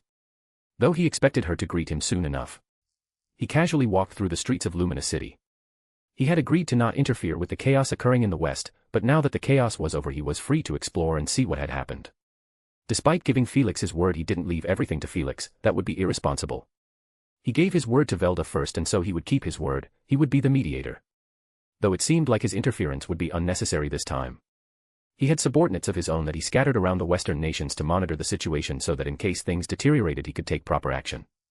Said action would likely be a full frontal assault from his demons from the ice continent. Something to give humanity a reminder that they had no time for infighting with him and the 9 sovereigns around. It's what he had been doing for millennia, small repeat reminders of his presence, as humanity tended to have a rather short memory. The threat of his mere existence tended to be enough to get humanity to unite itself, if only temporarily, before he ordered his forces to pull back and they began their political wars once more. Despite all that, he could see what Velda saw in them. They were truly a rather miraculous species that tended to defy the odds. He had observed some interesting times when he had to take action in the past. It wasn't like he hadn't given humanity a few reminders in the past. Whenever he did, there was always a good amount of evolution within humanity's ranks. Many enlightened were born, and perhaps 1 or 2 saints would be born if he was lucky. They were always a treat to observe, though in the end most of them ended up dying. Rain and Misery had even killed a few of them when they had gotten it in their heads that as saints they were strong and unbeatable. In the Western nations they were practically gods. Not many could oppose them, certainly no human could, so arrogance was natural. They merely took it too far. That is what happened when one had no competition and had yet to see the true depths of power. He was guilty of something similar in the past. It was only due to Velda's personality that he remained here today, for Velda had him dead to rights. Of course the delusions of those saints were quickly corrected by Rain and Misery. While they weren't devil lords at that time, they were still powerful demon dukes with eons of combat experience. They could easily deal with the average saint. He raised a brow as he looked at the almost perfect-looking city. A subordinate of his had told him that the city was rather worn out after the attack it just suffered. Buildings had collapsed, monsters were roaming about, though there were no civilian deaths surprisingly. He didn't believe his minion had lied to him. He was a dependent of his, and he would know better than to lie to him, as Guy would destroy his core if he dared to do so. No, something else had happened. Guy felt a faint tingle of magicules humming in the air, a higher concentration than what was natural, but that could be explained by the multiple fights that had likely taken place in the city. But he wouldn't learn anything from mere observation. His gaze wandered to the various paladins that were roaming the streets. Some guided civilians around while others served as guards meant to maintain order. If there was one thing that Guy could give Luminous, it was that she knew how to properly tame her humans. She understood their nature well. Ooh! Look at that Lord Guy! His annoying maid shouted. She was also of course under an illusion. He turned to look at what she had been pointing at, only to raise a brow at the corpse of a hydra. He hadn't seen it before because he hadn't been explicitly searching for it. It was surrounded by a few paladins who seemed to be attempting to relocate the corpse as it was in the middle of the street. The heads had holes piercing through it. Someone seemed to have destroyed them all at once, or else the heads would have had a chance to regrow. It was possible to prevent the hydra's regeneration if one cut off one head and then swiftly cauterized it with fire. That did not seem to be what happened this time. He turned to look at Rain with an unimpressed stare. He still did not see the point in her interruption. Sensing his stare, Rain pouted. Mao. You're no fun. Aren't you curious how those weak humans managed to kill a hydra? He raised a brow at Rain's surprisingly intelligent inquiry. Those were rare. Hey. Did you just think something bad about me? Rain yelled as she placed a hand on her hips. Guy rolled his eyes. He still wasn't quite certain how Rain, Misery, and even Velzard could know when he thought such things about them. It must be some skill he had yet to analyze. He gestured for Rain to continue her point. Rain's pout didn't diminish, but she knew not to test his patience. By this point a few eyes were on them, but neither he or Rain really cared. Both of them were above such things. Hydras are pretty strong, no? Disaster class or something, so someone had to have taken it out. Plus you see the holes in the heads. Looks like they were all taken out pretty swiftly. Not many in this area of the world can do that. It's not particularly impressive in the grand scheme of things, but it is interesting. Rain finished with a smug nod. He nodded. That is true. If you are curious, feel free to look around. He said, waving her off. Hopefully that would get her out of his hair for a little while so he could have some fun of his own. She was a devil lord now, she would be fine. Probably. Rain grinned. Yippee. She said as she jumped a little. Thanks, Lord Guy. I'll see you later. She waved off without hesitation. She was probably trying to come up with a way for him to dismiss her anyway. She may not have acted like it, but she could be scheming on occasion. As Rain skipped away, he shifted his gaze away from her and resumed his walk. His and Rain's conversation was hidden under yet another illusion, so none of the paladins seemed suspicious. They likely only seemed like eccentric civilians. Even the demonic aura he was unleashing wasn't enough for them to know his true nature, for he was releasing so little of it that one needed to truly focus to even feel a hint of his aura. Most lacked the sensory capabilities to do such a thing. He casually looked around as he thought back to Rain. As a devil lord, her usefulness had increased massively, and for that he was grateful to Felix. Though it wasn't like he hadn't paid back his debt to Felix. He wanted the data on his ultimate skill, Lucifer, Lord of Pride, and so Guy gave it to him, no matter how reluctant he was. In the end, he was not the strongest because he had Lucifer, Lord of Pride. It was because he was the strongest that he had Lucifer, Lord of Pride. Even without Lucifer, his combat ability wouldn't drop at all. After all, without his own analytical capability, Lucifer would be useless. Rain had gotten rather uppity since her awakening, but he beat that arrogance out of her in Misery right after, so that had gone back to being rather tame. He had some new Demon Duke subordinates as well who were receiving more direct training from Rain and Misery. Previously the two had neglected their subordinates, now they were actively training them, which was good. He had a feeling the war with Rudra would be starting sooner rather than later. Especially since he didn't doubt that Rudra felt the awakening of Rain and Misery. He and Rudra were more in sync with the world than most. They could feel the subtle shifts around the world. Two individuals awakening was most definitely something to be concerned about. It was why he was wary of Felix and Rimuru at first. In fact, he was still wary of them, just not as wary. He allowed himself to grin as he felt a moderately large aura, at least for this era, unleash itself from the north. Various buildings were in the way, but he could feel that someone rather strong was approaching at a significant speed. It seems someone was able to feel me. He mused. He hadn't felt the presence of Luminous or Felix in the city, meaning the two were elsewhere. He wasn't expecting there to be someone else that would detect him. In the blink of an eye, a man holding a sword slashed towards him. Amusing. Guy muttered as he didn't bother moving. An invisible barrier formed in front of him, completely blocking the blow. Now who are you? He said as he eyed the human in front of him. I am highly motivated by your guys' reviews and likes, so do that. I'll probably keep writing or something. Author's note. Heya, back with another chapter of Daemon. Not too much happened this chapter. We got a bit of an info drop on the start about Daemon since I haven't explored that nearly as much as I thought I had. Find out that our boy Moss was once Demrada's Shounen rival, and we learn a bit more about Demrada's history. Then for some reason I was feeling philosophical when writing this, and that ended up finding its way into this chapter. Oh, also some Rain bullying. She's just too easy to mess with. Thanks for reading. Peace. Thanks to @Salanti and @Flowerman for betaing this chapter. Chapter 179, Chapter 108, Rain the Fraud. Story, I'm a demon, so what? Disclaimer, I do not own the original setting. Chapter 108, Rain the Fraud. Rain. She allowed a happy-go-lucky grin to form on her face once she had made enough distance with Lord Guy. If that guy knew she was having fun, he'd probably call her back like the meanie he was, so she made sure to suppress her joy. She had been the one to suggest they directly visit Loon once the little battle that had taken place was over. Lord Guy originally planned to send one of her lieutenants, who was now a Demon Duke, to investigate and perhaps initiate contact with Demon Lord Luminous to make sure that everything was alright in the West.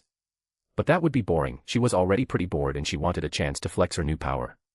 So she suggested to Lord Guy that he could personally check the situation out, maybe he'd meet someone new and interesting. That was enough to convince Lord Guy. He was rather carefree like that. So he ordered her to teleport them to Rabirius. He could have done it himself, but why was she there if he had to perform the basic tasks? Despite everything, she still prided herself in being one of the two maids of the Lord of Darkness. She'd rather keel over dead than have Lord Guy prepare his own meals or teleport himself like some peasant. She raised a brow as she felt a decently moderately large aura quickly rush its way towards Lord Guy before shrugging.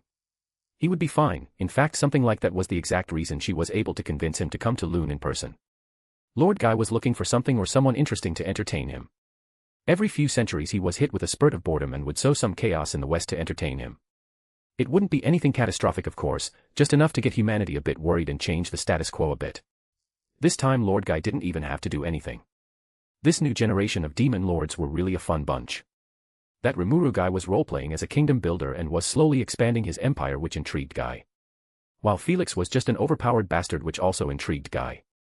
The older demon lords were getting caught up in all the change as well, like Luminous, Malim, Leon, and even Degrol was making some moves behind the scenes. She was super old, so she was used to not having anything interesting happen for a long, long time. But it was still nice that she would get to stretch her legs a bit. She was using the Hydra as a way to get Lord Guy a little interested, but it seems that wasn't needed in the first place. There was more than enough in the city to entertain Lord Guy somewhat if what she sensed was accurate. And she was a primordial, so of course her senses were accurate. Though she wasn't lying when she said the person who killed the Hydra had to be quite strong. It was stronger than that guy Clayman, and he was a demon lord, though he was a faker. Not like her. She was a real demon lord now. Umo. Throughout heaven and earth, she alone was the honored one, or something. Though she would never be able to call herself a real demon lord due to her service to Lord Guy, plus the world didn't actually see her as a demon lord, in the world's eyes she was a mere fraud. She got the power boost but not the status the world gave true demon lords, but that was alright. That didn't mean she wouldn't take pride in her newfound power. She was grateful to Felix for that. It had been ages since she was a devil lord again. She was still the one of the strongest people around, but the difference between her demon duke self and devil lord self was vast. To the point that she could beat 10 of her old self rather easily now. In return for Felix's gift, she even put yet another good word in for him with Lord Guy. Her benevolence was truly astonishing. She should have been born as one of those pesky angels instead of as a demon. Oh, she had destroyed hundreds of thousands of souls.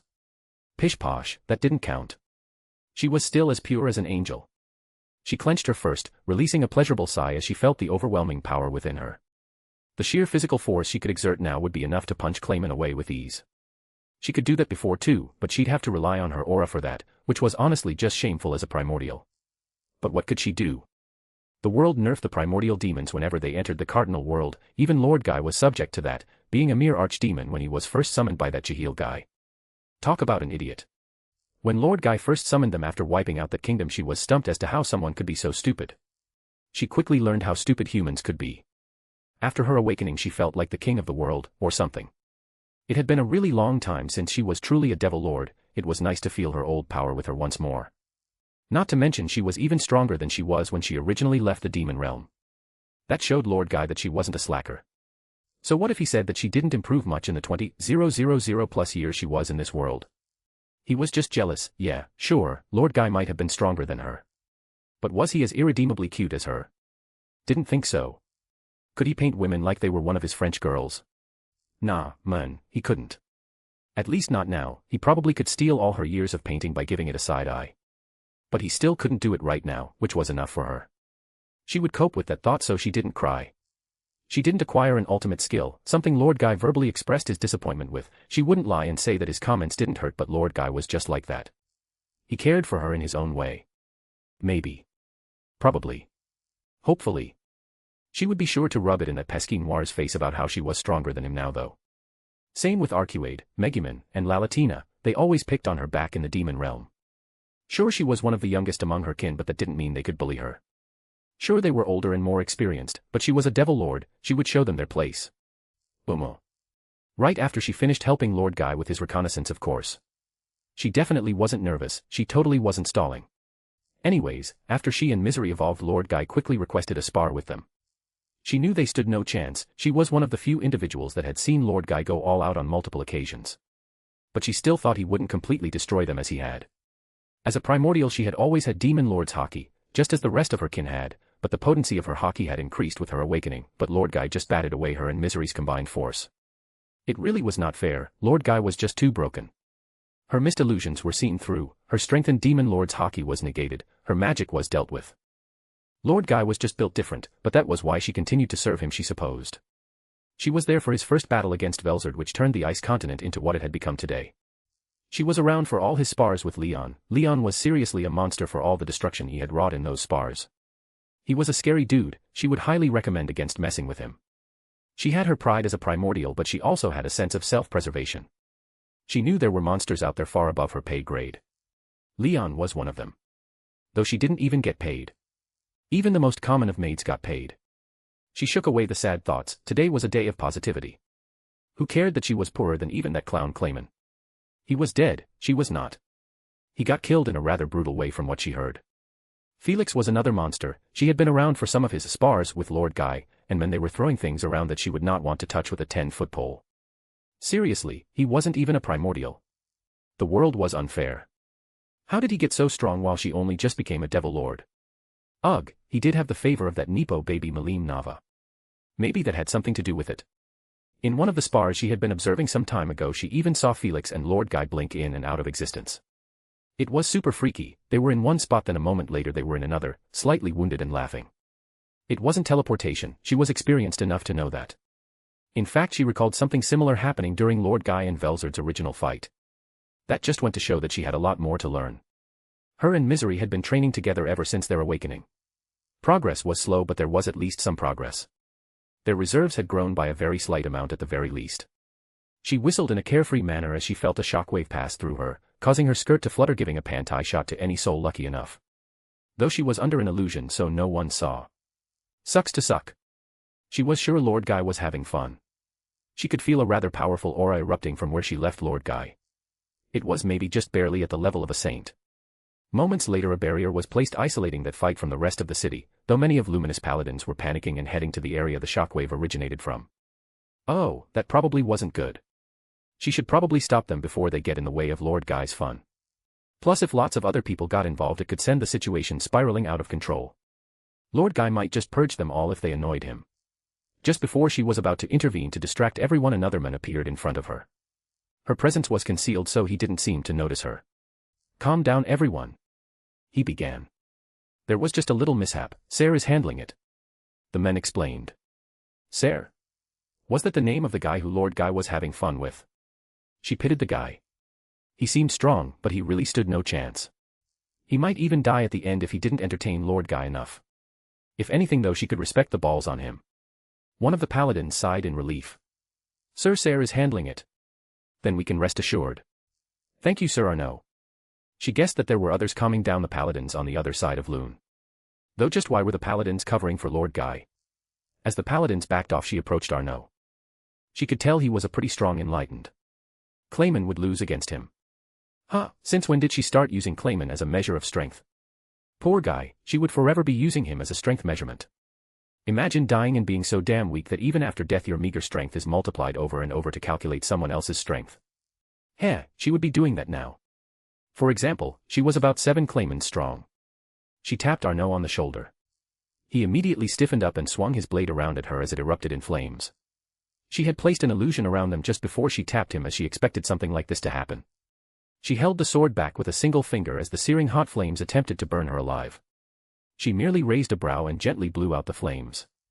That wasn't very nice, she said with a playful grin. Arnaud was looking at her with some fear in his eyes, but there was some determination in there as well. She missed talking to people who were weaker than her.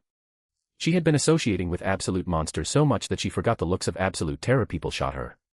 Arnaud's grip on his weapon tightened as she placed a hand on her hip. Who are you? He demanded. She could tell he was reinforcing himself with his aura. He was preparing for a fight, which was smart. His eyes were quickly glancing through the surroundings. He was confused why the nearby paladins were not doing anything. Illusions were handy for things like that. She just waved him off. Don't worry. I'm not here to cause trouble, just have a little fun. Are you with the men that Ser is fighting? Arnaud questioned. She raised a brow but nodded. Oddly enough, Arnaud relaxed at her confirmation. Now she was confused. Lady Luminous has informed me that we have a colleague of hers visiting today. Arnaud explained, seeing his confusion. Luminous reacted quickly then. She mused out loud. Why is that man named Ser fighting my lord then? Arnaud's lips twitched. Lady Luminous decided to not inform Ser, as by the time she realized one of her colleagues had arrived, Ser had already begun clashing with them.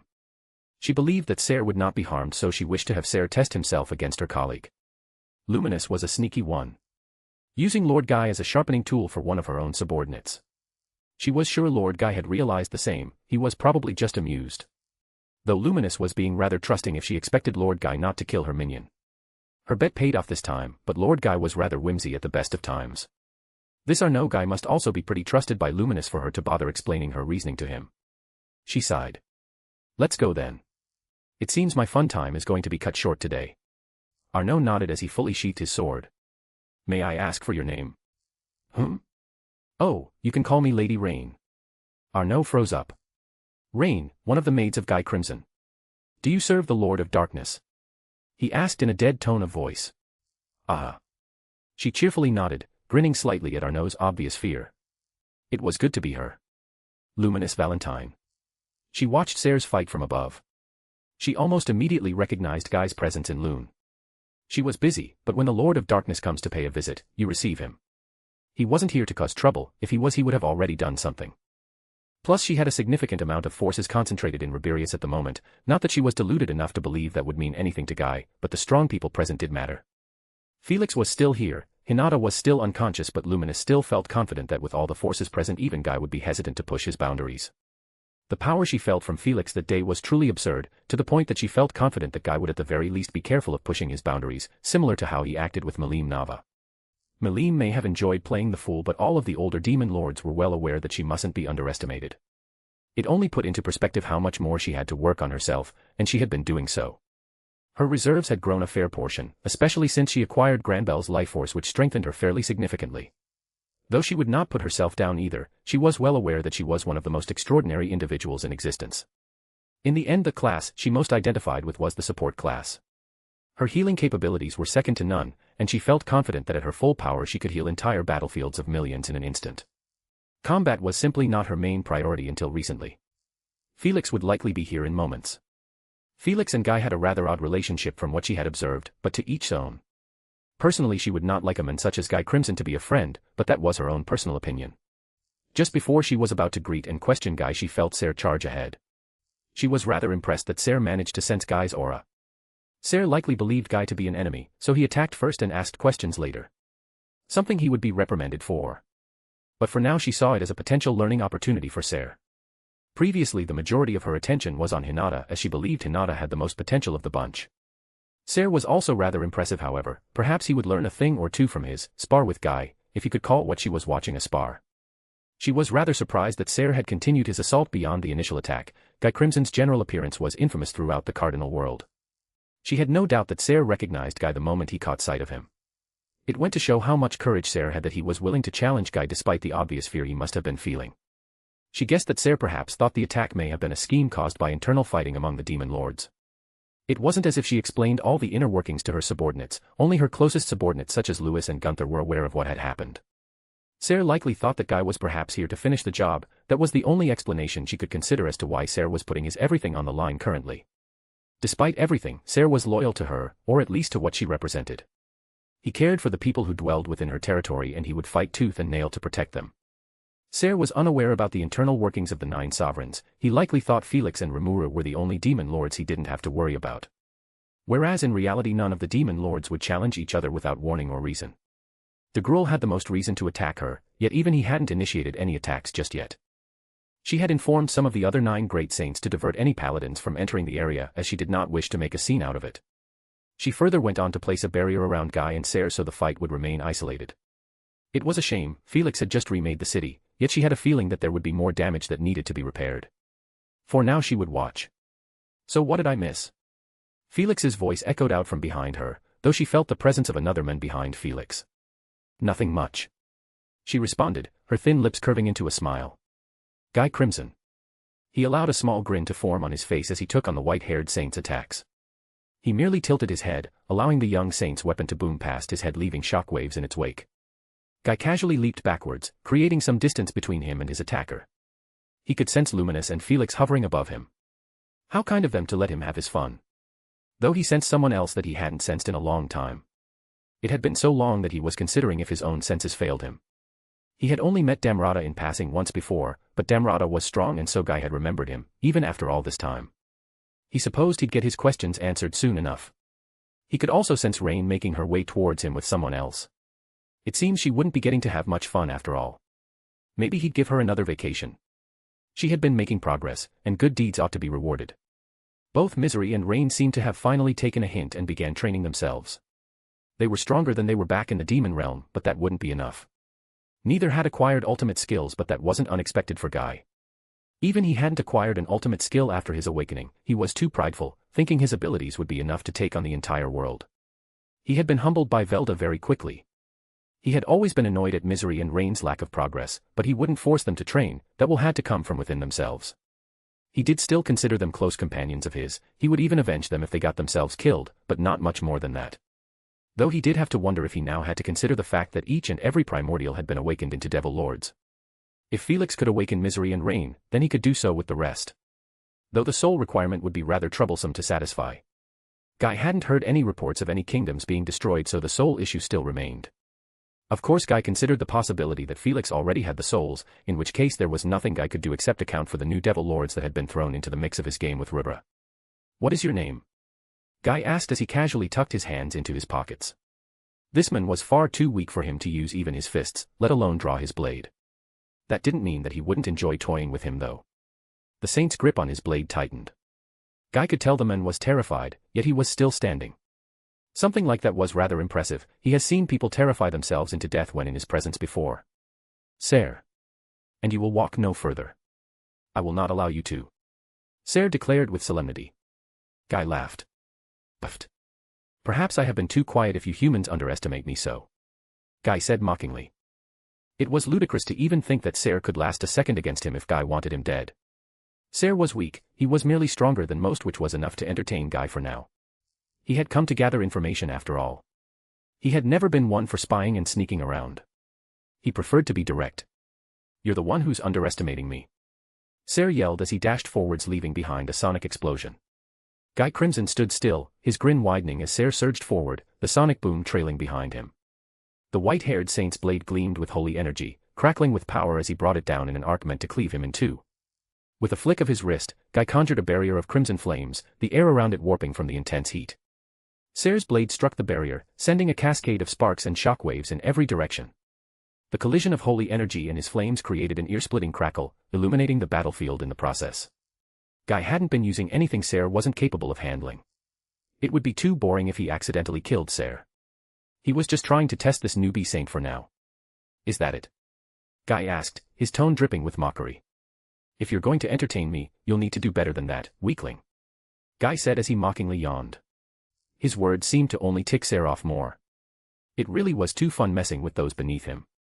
With a casual motion, Guy waved his hand, and the flames of his barrier swirled outward, coiling like serpents toward the saint. The surrounding temperatures would incinerate even an enlightened in an instant, but not much more than that. Guy lightly tapped on the ground with his foot. He was surprised the land around him wasn't melting. It seems it was enchanted to be able to last even in somewhat high-level fights. Sir reacted swiftly, channeling more holy energy into his blade, creating a radiant crescent of energy that sliced through the incoming fire. The two forces collided midair, resulting in a powerful explosion that shook the ground. Sir didn't let up. He leaped into the air, raising his blade high as he chanted a spell. Golden runes spiraled around him, and a massive spear of light materialized above his head. With a shout, he hurled it toward Guy. "Interesting," Guy mused, watching the spear descend with the force of a meteor. He raised a finger, and a glowing red sigil formed in the air. As the spear closed in, the sigil expanded and absorbed the attack, neutralizing it in a flash of crimson light. He had always enjoyed messing with runes. Before Sir could react, Guy extended his hand, and the absorbed energy morphed into a barrage of crimson shards that rained down on the saint. Sir dodged and parried as best he could, his movements a blur. Despite his skill, several shards found their mark, tearing into his armor and drawing some lifeblood. Sir gritted his teeth, his aura flaring brighter. "I won't fall here," he roared as he ignored his wounds. "Ah, so there's more to you after all," Guy said, smiling slightly. He cracked his neck and finally pulled his hands from his pockets. He had yet to even take a step forward this entire fight. "Then perhaps I'll try just a teeny tiny bit more." The air grew heavy as Guy unleashed a fraction of his true power. Crimson and black energy danced across his body, and the ground beneath him cracked and smoldered from the sheer intensity of his aura. This wasn't even 1 out of 100,000 of his aura, but it was still fairly impressive that Sir was still standing. "Let's see if your light can withstand my darkness, Saint," Guy taunted, but just before he could attack, a single hand appeared on Sir's shoulder. All of Sir's wounds were instantly healed up. "That would be enough, Sir." Guy grinned as Luminous stood behind Sir. She seemed no worse for wear despite the fights that had occurred in her home territory. If he knew one thing, he knew Luminous had to have been ticked off. She was a prideful one. She had grown stronger, far stronger. An ultimate skill. Lady Luminous. "Leave us," Luminous demanded. But Sir protested. "Now," Luminous ordered. Sir grit his teeth but nodded. Just as he was leaving, Luminous said, "I will be informing Hinata of your reckless actions." "Yes," Sir mumbled as he walked away. Guy didn't even blink as Felix appeared beside Luminous. "Ha!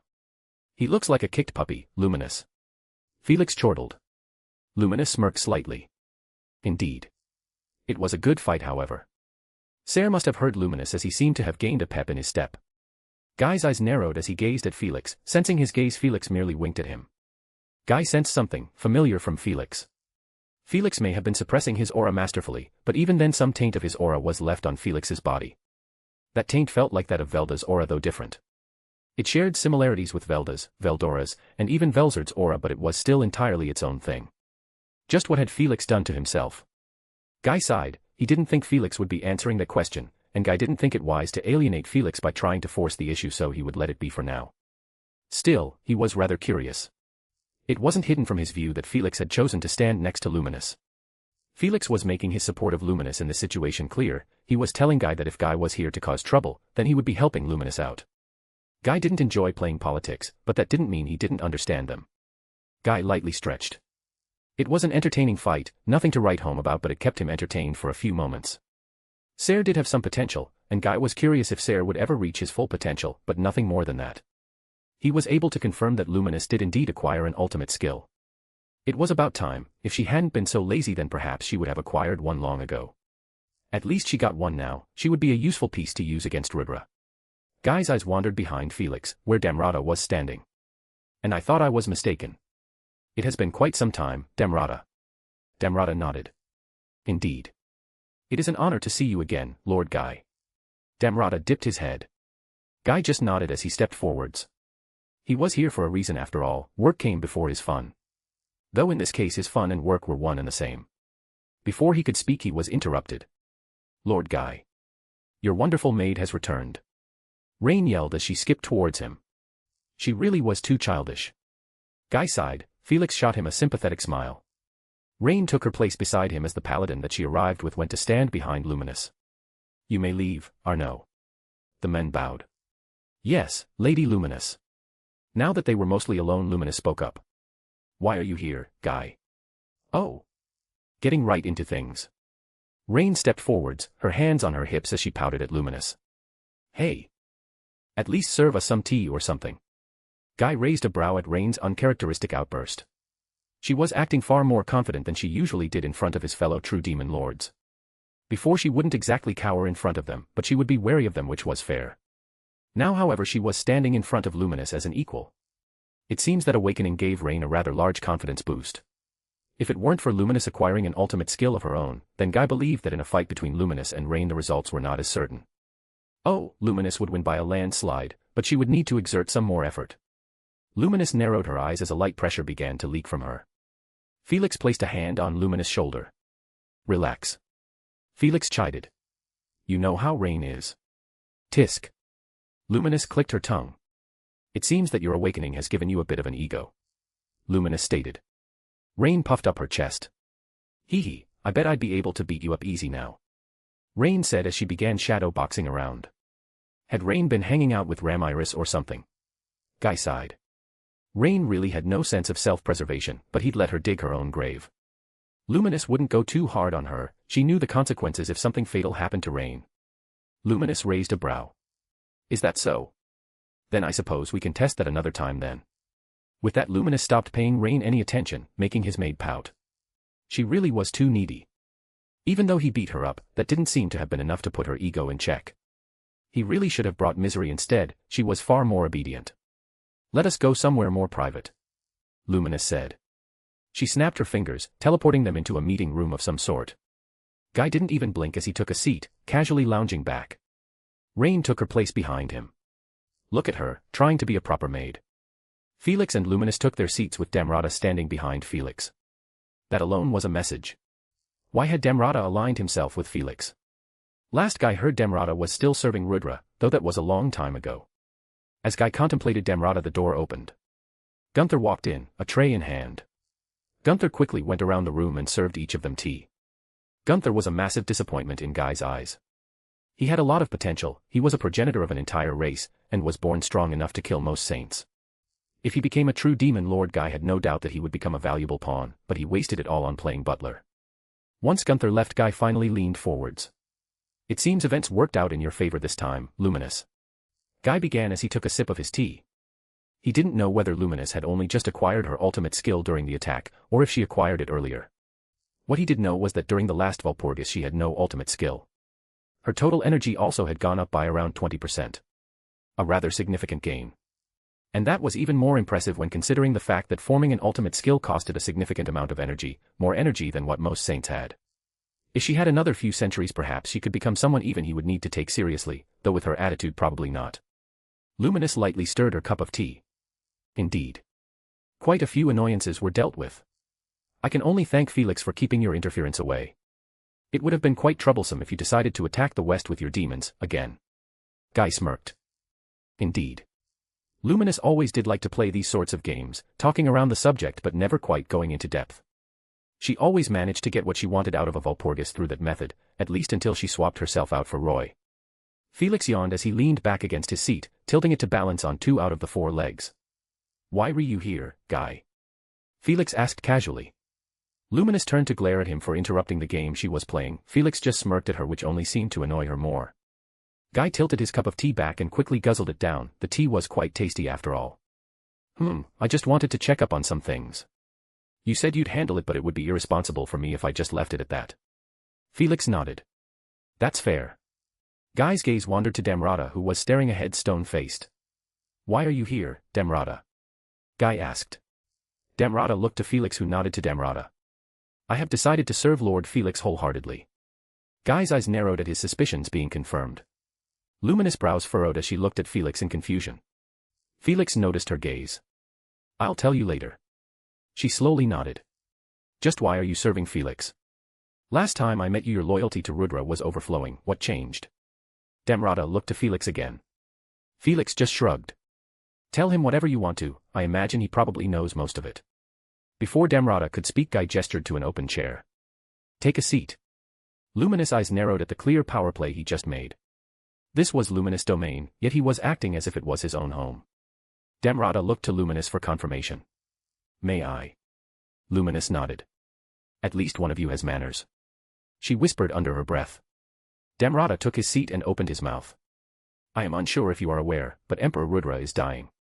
Luminous' eyes widened as she looked to Felix for confirmation. Felix subtly nodded, confirming Damrata's words to Luminous. A small smile spread across Luminous' face, one she quickly hid with her cup of tea. Guy's smile wilted slightly. Of course he knew that Rudra's soul was degrading over time. He was the one who told Rudra about it. He wondered if Velda saw this coming. Who could tell with that guy? I'm aware, I'm the one who told him about his condition. Guy answered. Damrata nodded. I thought as much. Damrata went on to explain that Rudra had ended up tasking Damrata to find someone capable of defeating him. Rudra was fearful that should he lose his battle against Michael, then his body would be forfeit to Michael, which Rudra did not want as he did not know what chaos Michael would unleash upon this world. Luminous had some questions about Michael that Felix was able to answer. I see. Guy responded simply. Guy could always take on Rudra on his own. In the past they were once equals, but over time the gap between them had widened ever so slightly. When they first began their spars, Guy had to use everything in his power to fight Rudra to a draw. But over time Guy grew stronger or Rudra grew weaker, to the point that Rudra always placed barriers around them to weaken Guy before their spars. Without those barriers Guy would firmly be in the lead between the two of them. Guy had always known that the game between him and Rudra would end in one of two ways. Either Rudra would win and Guy would serve him as agreed upon, or Rudra would die and Guy would win their game. Guy had stopped caring for their game long ago. But when he met Rudra after Velda and Lucia's death, Rudra was in a broken state. It hurt to see a once great man, a man Guy considered his equal to be in such a state, and so Guy reminded Rudra of their game. That if Rudra didn't get up off his ass, Guy would be the winner. That seemed to have been enough to put a little bit of light in Rudra's eyes, and ever since then their game had been Rudra's purpose for living. The game was the only thing pushing Rudra forward, and so Guy had taken on the burden of keeping their game afloat, also that Rudra could live for just another day. It was the least he could do for his best friend. And you chose Felix for your goal? Guy asked. Guy could see Damrata's reasoning. Felix was strong, Guy would be the first to admit that. He was absurdly talented as well, more talented than Rudra. He had prodded Malim a bit and learned that just a few short years ago Felix was a nameless archdemon, one that Guy likely wouldn't have given a second look at. Yet now he was a powerful devil lord that Guy could respect as a peer. The sheer rate of his progress was absurd. The strongest non-primordial demon previously was one of Arcuade's subordinates, and he was tens of thousands of years old, and even he couldn't touch a primordial. That truly put into perspective just how insane what Felix had done. He had done in not even 5 years what none had done in eons. Felix had learned time stop, an ability Guy took a very long time to learn, and only managed due to copying Gabriel, Lord of Patience from Velzard. Felix's control over his own power could rival Guy's own, and he had much more experience. Felix's arts were top-notch, everything about him surpassed expectations, and Guy would give anything to figure out just how Felix ticked. But that was for another time. Rudra hadn't become quite that strong that fast, and Rudra was the student of God and the most talented person Guy had ever met prior to Felix. Rudra didn't even get his overpowered ultimate skill on his own merits, he traded Velda for it, though previously Rudra had Uriel, Lord of Vows, which was incredibly powerful in its own right. Velda had also offered Guy an ultimate skill, but he rejected Velda. He was too prideful to accept handouts like that. But he didn't blame those who did, like Rudra, Velzard, and Velgrind. Damrata nodded.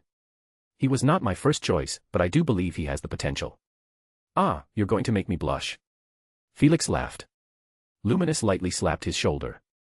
Cease your arrogance. She then looked at Damrata. And you, mind your words, Felix has a big enough head as it is. Damrata's lips twitched. Guy was curious just how Felix and Damrata ended up meeting, but he didn't care enough to ask about that at the moment. He had bigger priorities. Now if you're done with your questions, I'd like to ask you some of my own since you're here. Felix said. Guy raised a brow. He had thought that Felix had already asked most of his questions. Very well. What are your questions? Guy had a feeling that this conversation would make or break his relationship with Felix, and he was all for it. Life would be way too boring if there weren't oddballs thrown in here or there. I am highly motivated by your guys' reviews and likes, so do that.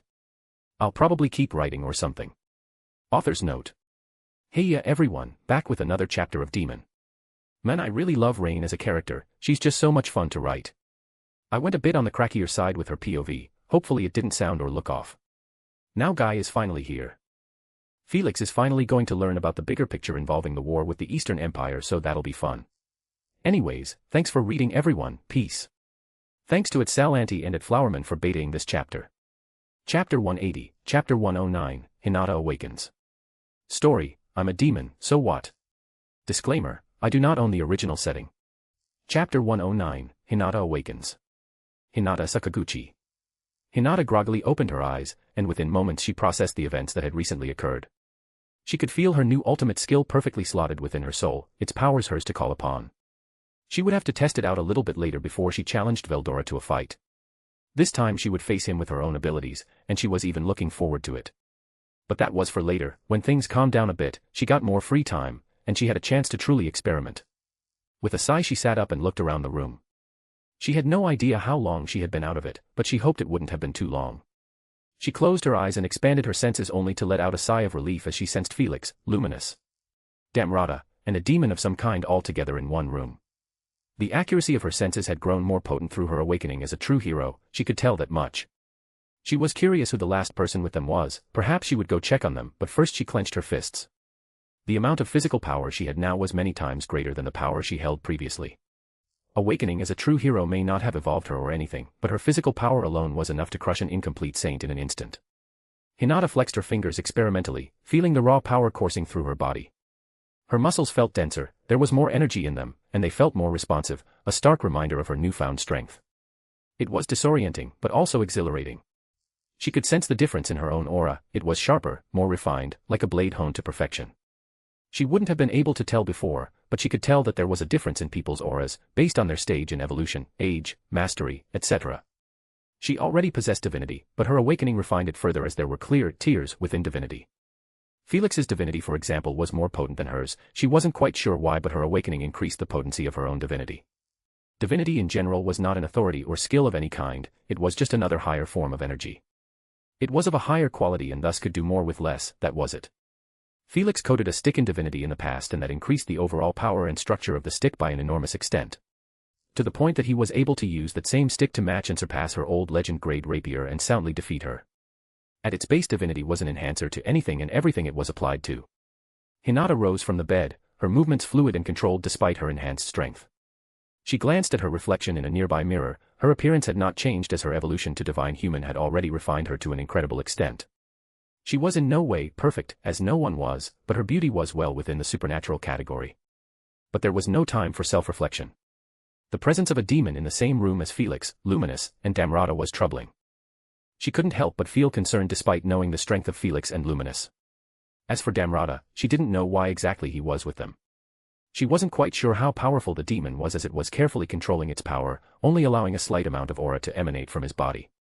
The demon would have to be a fool to be hostile. With the combined might of Luminous and Felix, not many if any would manage to get out of that alive. She guessed Damrata and the demon were in league with one another. She knew Damrata was firmly on Yuki's side and he had clearly made himself an enemy when he led her to attack Tempest. The demon was likely involved in the attack in some way and Damrata and the demon were now possibly negotiating for something now that the attack had very clearly failed. That was just her guess though, perhaps she was wrong. At least that gave her a general idea of just how much time had passed. If they were still dealing with the after effects of the attack then it couldn't have been that long since she fell unconscious. Normally she wouldn't have even fallen unconscious, but her awakening this time was different than most awakenings. Her power even before she awakened was already incredibly potent. As a divine human she could take on some true demon lords and come out on top. She was in the same realm as true heroes while not being one herself. Yet she went and grew even stronger. Such a drastic and sudden rise in energy can be dangerous if not handled properly. So her spirit forced her into unconsciousness so she could quickly adapt to the new level of power she possessed as well as use Fortuna to calculate the best way to control her power. Without Fortuna it would have taken even longer. She brushed a strand of hair behind her ear before she gently rubbed a finger across the bracelet that housed her armor and rapier. Both had been given blessings of sorts from her awakening. They were even stronger now and were in the process of stabilizing. She expected their total energy to at least increase by 50%, which was a significant margin. As she prepared to leave she spotted something from the corner of her eyes. Her eyes narrowed as she saw Granbel's longsword leaning harmlessly against the wall. No energy from it was leaking, it was as if it didn't exist to her perception. Just what was it doing here? She was grateful to Granbel for what he did for her, so she was rather upset that despite everything he wasn't put to rest with his weapon at the very least. It was what she would have wanted were she to die. She thought Granbel was worthy of at least a proper death. The man was a hero, he followed his beliefs even if they put him against the entire world. He did what he did because he believed it was right, and Hinata respected that immensely. As she walked towards it she felt it start to release a subtle aura causing her to lift a brow. It was possible to imbue your intent within a weapon, though it was incredibly difficult. What she felt from truth was that it wanted her to wield it as her weapon. Had Granbel wished to gift her truth? Truly she was being spoiled. If that was what Granbel wanted then she wouldn't reject it. Though she already had a weapon of choice, and she wouldn't just throw Divine Moonlight away, it was a gift from Felix. She smirked slightly. She had always wanted to dual wield but could never find two weapons of similar high quality to wield. With her increased strength she could manage to put the same amount of force behind her strikes when she used two hands with one hand now, so her strength would not suffer for it. Hinata reached out to Truth, the long sword radiating a faint pulse as her fingers brushed its hilt. It was subtle, but she felt the resonance between them, like a quiet acknowledgement. It wasn't just a weapon, it was alive in its own way, imbued with Granbel's will and purpose. The intent was unmistakable. Truth recognized her, approved of her, and wanted to be wielded by her. Truth was a powerful weapon, it had more energy than Divine Moonlight did, at least before Divine Moonlight was strengthened by her awakening. Truth was Granbel's weapon of choice for centuries, so it made sense that it was a very high-tier god-grade weapon. It had been through an unimaginable amount of bloodshed, of that she was certain. She wrapped her fingers around the hilt, and as she lifted it, a wave of energy surged through her arm, rushing to meet her core. It was not overwhelming, but invigorating, as if the sword were testing her, gauging her worth. Tool spirits weren't quite alive per se, but they had a will. Hinata's smirk deepened. So, this is how it is, huh? You want to see if I'm up to your standards? She muttered, gripping the weapon more firmly. It was a rather arrogant weapon in her opinion, but that would just make it more satisfying when she inevitably tamed it. Truth seemed to answer. The sword hummed faintly, its aura aligning with hers, amplifying her divinity. It seems Truth's primary effect was that of amplification. That explained why Granbel's melt strike was so powerful. Truth was not domineering but cooperative, as if it had been waiting for her to wield it properly. The blade's edge shimmered faintly in the light, and Hinata could sense the immense potential it held. Fine. She said softly, giving the weapon a small flourish. The blade responded effortlessly, moving with her, an extension of her will. It felt right. It wasn't quite as natural as Divine Moonlight, but Hinata felt it would reach that stage eventually. Hinata turned her attention to Divine Moonlight, the rapier gifted by Felix. She summoned it from her bracelet, its sleek form materializing in her other hand. The two weapons radiated distinct energies, Divine Moonlight precise and graceful, Truth powerful and unyielding. Yet, when held together, they complemented each other perfectly, like two halves of a greater whole. How convenient. She muttered. Granbell, if this was your intention, I'll honor it. She said quietly. She'd use his weapon alongside her own to protect humanity in her own way. Her grip on the swords tightened as she felt them synchronizing with her aura. The room seemed to respond to the convergence of their energies, a faint ripple spreading outward. Even without unleashing their full power, the potential was staggering. She gave an experimental swing, the motions fluid and precise. The swords moved as if they had always been meant to be wielded together, and her body adjusted naturally to the new rhythm. With two powerful blades, dual wielding wasn't just a pipe dream for her anymore, it was a viable strategy, one that suited her newfound strength and agility. She didn't need a free hand to cast magic or anything, she could do that chantlessly without any sort of gestures if she wanted to. Though she didn't use pure magic much in the first place. Hinata sheathed both weapons, returning divine moonlight to its bracelet as she made to carefully set Truth at her side. Truth itself reacted to her storage bracelet. Her brows shot up as she felt Truth connect with her storage bracelet. Previously the bracelet was designed with the sole function of storing her armor and rapier, Felix made it that way. Yet now she felt the bracelet changing to allow Truth to be stored in it as well. How convenient. Truth was quickly stored within her bracelet. Straightening her posture, she left the room, her steps echoing in the corridor. Lady Hinata. She paused and turned around, unsurprised to see Gunther standing by. In her experience Gunther was always around when he felt he was needed. She had already sensed his presence before he spoke up. His aura was rather unmistakable after all, and despite his age he didn't have quite perfect control over his leaking aura. It was incredibly difficult to completely suppress your leaking aura, in fact she thought it impossible for years until she realized just how weak she was in the grand scheme of things. Even Luminous originally radiated a slight amount of her aura, though ever since Hinata had come back to the present she noticed that Luminous no longer leaked any aura. Gunther. She nodded with a smile to the old butler. She wasn't really close with Gunther but she appreciated his service and reliability. Many times in the past he had prepared her delicious meals, both when she went to the past and after she joined Luminous' inner circle. He was a strong fighter too, she remembered him helping in one of the Tenma wars. It truly enlightened her on just how much strength he was hiding in his old visage. Safe to say, Gunther's mastery of his vampiric abilities was absurd. I do believe that you should be resting. Gunther said in his grandfatherly tone. She just smiled.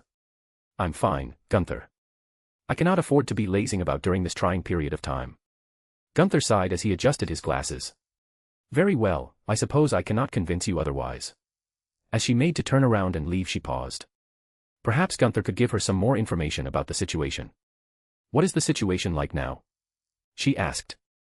Gunther immediately knew what she was getting at. He went on to tell her about what happened after she fell unconscious. About Luminous killing Granbell, about the monsters that had attacked Lune, about how her paladins reacted to the attack. Gunther knew almost everything. She was rather proud that her paladins were able to react in a timely manner and deal with everything in an orderly fashion. She had trained them for such spontaneous events but drills and such did not totally prepare one for how to act in a catastrophic event. Drills did not capture the sheer range of emotions one felt during such catastrophes. The fact that they maintained their composure and executed their duties flawlessly was a testament to their discipline and the leadership abilities the other great saints had displayed. Ser was not around for the majority of the attack as he had been ordered by her to represent the Western Holy Church in the meeting between Tempest and the Council of the West, yet he still managed to return. Ser had displayed a real change ever since she came back and she couldn't be happier. It wouldn't take long for him to completely spiritualize into a complete saint. Do we have confirmation of the other attackers' identities? Hinata inquired, her tone sharp. It wasn't as if Granbell acted alone, the monsters he had somehow tamed couldn't all have been under his command while he simultaneously fought her. There was Kigali and her moderate Harlequin alliance, and then even Cerberus wasn't completely dismantled to her knowledge. While Yuki was its head it wasn't as if the organization would immediately collapse without him. There was Kigali, and Damrata still left as well as other higher-ups of Cerberus. Gunther nodded.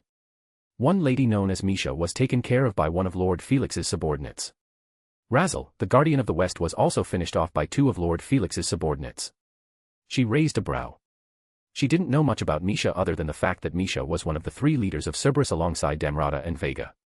That left only Damrata. As for Razel, she knew that the Guardian of the West was an ally of Granbell's. She was honestly impressed by his strength. To hold off the Lord of Darkness demons was no easy feat. She wondered which of Felix's subordinates took care of him. As for Kigali and her subordinate Tyr, Lady Luminous took care of them. Gunther informed. Hinata nodded. Excellent. With Kigali likely dead that should mean that Cerberus would no longer be an issue. Damrata would be taken care of, he was in the same room as Felix and Luminous, she was sure they had something in mind to deal with him. Perhaps Gunther would have an idea about the demon she sensed. For some reason the demon just seemed off-putting. She couldn't explain why, but she just had a bad feeling even when just thinking about him. What of the demon I sense with Luminous and Felix? She asked. For the first time Hinata saw a look of genuine fear and worry on Gunther's face. The demon? Gunther sighed. Is Guy Crimson?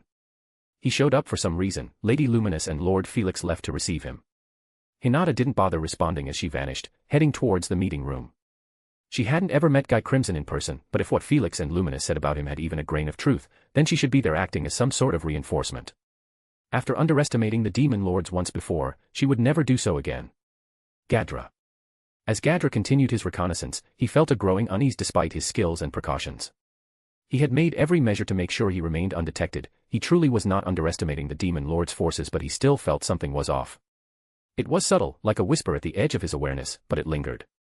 His extra skills, danger sense, and presence detection had remained silent, yet the instinct honed over centuries of perilous encounters nudged at him. He dismissed it for now, chalking it up to paranoia brought on by the high-stakes mission. However, the longer his instincts warned him, the more he realized he should arrange an escape plan immediately.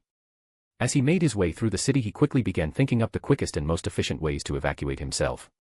The anti-magic area would be troublesome, but he could think of a way around it in a pinch.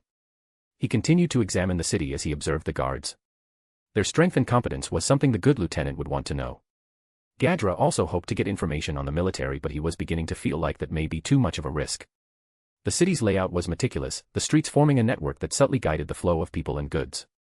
The placement of magical nodes and guard posts was designed not only for efficiency but also for redundancy, ensuring that no area was left vulnerable. Even with his extensive knowledge of barriers and defenses, Gadra was begrudgingly impressed. He eventually began making his way back closer to the palace. He wouldn't be getting too close, merely within its line of sight. His focus sharpened as he neared the outer edges of the palace district. He took care to avoid the eyes of patrolling guards and the occasional hovering surveillance construct. Gadra paused by a market stall to blend into the crowd, pretending to examine an assortment of enchanted trinkets while covertly scanning the palace's defenses. He noted the layers of protection, physical walls reinforced with runes, magical barriers that shimmered faintly in the air, and concealed sentries who blended seamlessly with their surroundings. If the reports of Demon Lord Felix's strength were accurate, Gadra suspected that the demon needed none of these protections, but it was all about status. What would people think if the Demon Lord had to defend himself? It would signify massive incompetence among the Demon Lord's guards, that was certain. Emperor Rudra had a similar arrangement. He had 4 personal guards, each saints of obscene strength to protect him. This is more formidable than I expected. He muttered under his breath. The Empire's intelligence had underestimated Demon Lord Felix's defenses, though that was natural. Konda had not managed to learn much. He would need to adjust his report accordingly. Yet even as he observed, the unease returned, stronger this time. He cast a spell to heighten his perception, extending his senses outward in search of the source of his discomfort. The city hummed with life and magic, but nothing stood out as an immediate threat. Still, the feeling persisted, like a predator watching from the shadows. With his reconnaissance conducted, he decided to leave. He wanted to do more originally, but he valued his life far more. He could always come back. For now, leaving the capital city of Azeroth was his priority. As he began casually leaving the palace district, he once again attempted to expand his senses discreetly. Oftentimes, if his instincts were warning him, then that meant something was amiss. He merely needed to figure out what was wrong. The more information he had, the more informed of a decision he could make. He was one of the strongest and most knowledgeable mages in the Cardinal World. There was not much he could handle, but he would rather overreact and be safe than underreact and be in danger. Lalatina. Lalatina's grin widened as she watched Gadra subtly attempt to probe his surroundings. His instincts were sharp, she'd give him that much credit. But no amount of perception-enhancing magic would help him detect her presence. She was just too far above him for anything in his power to be capable of truly affecting her.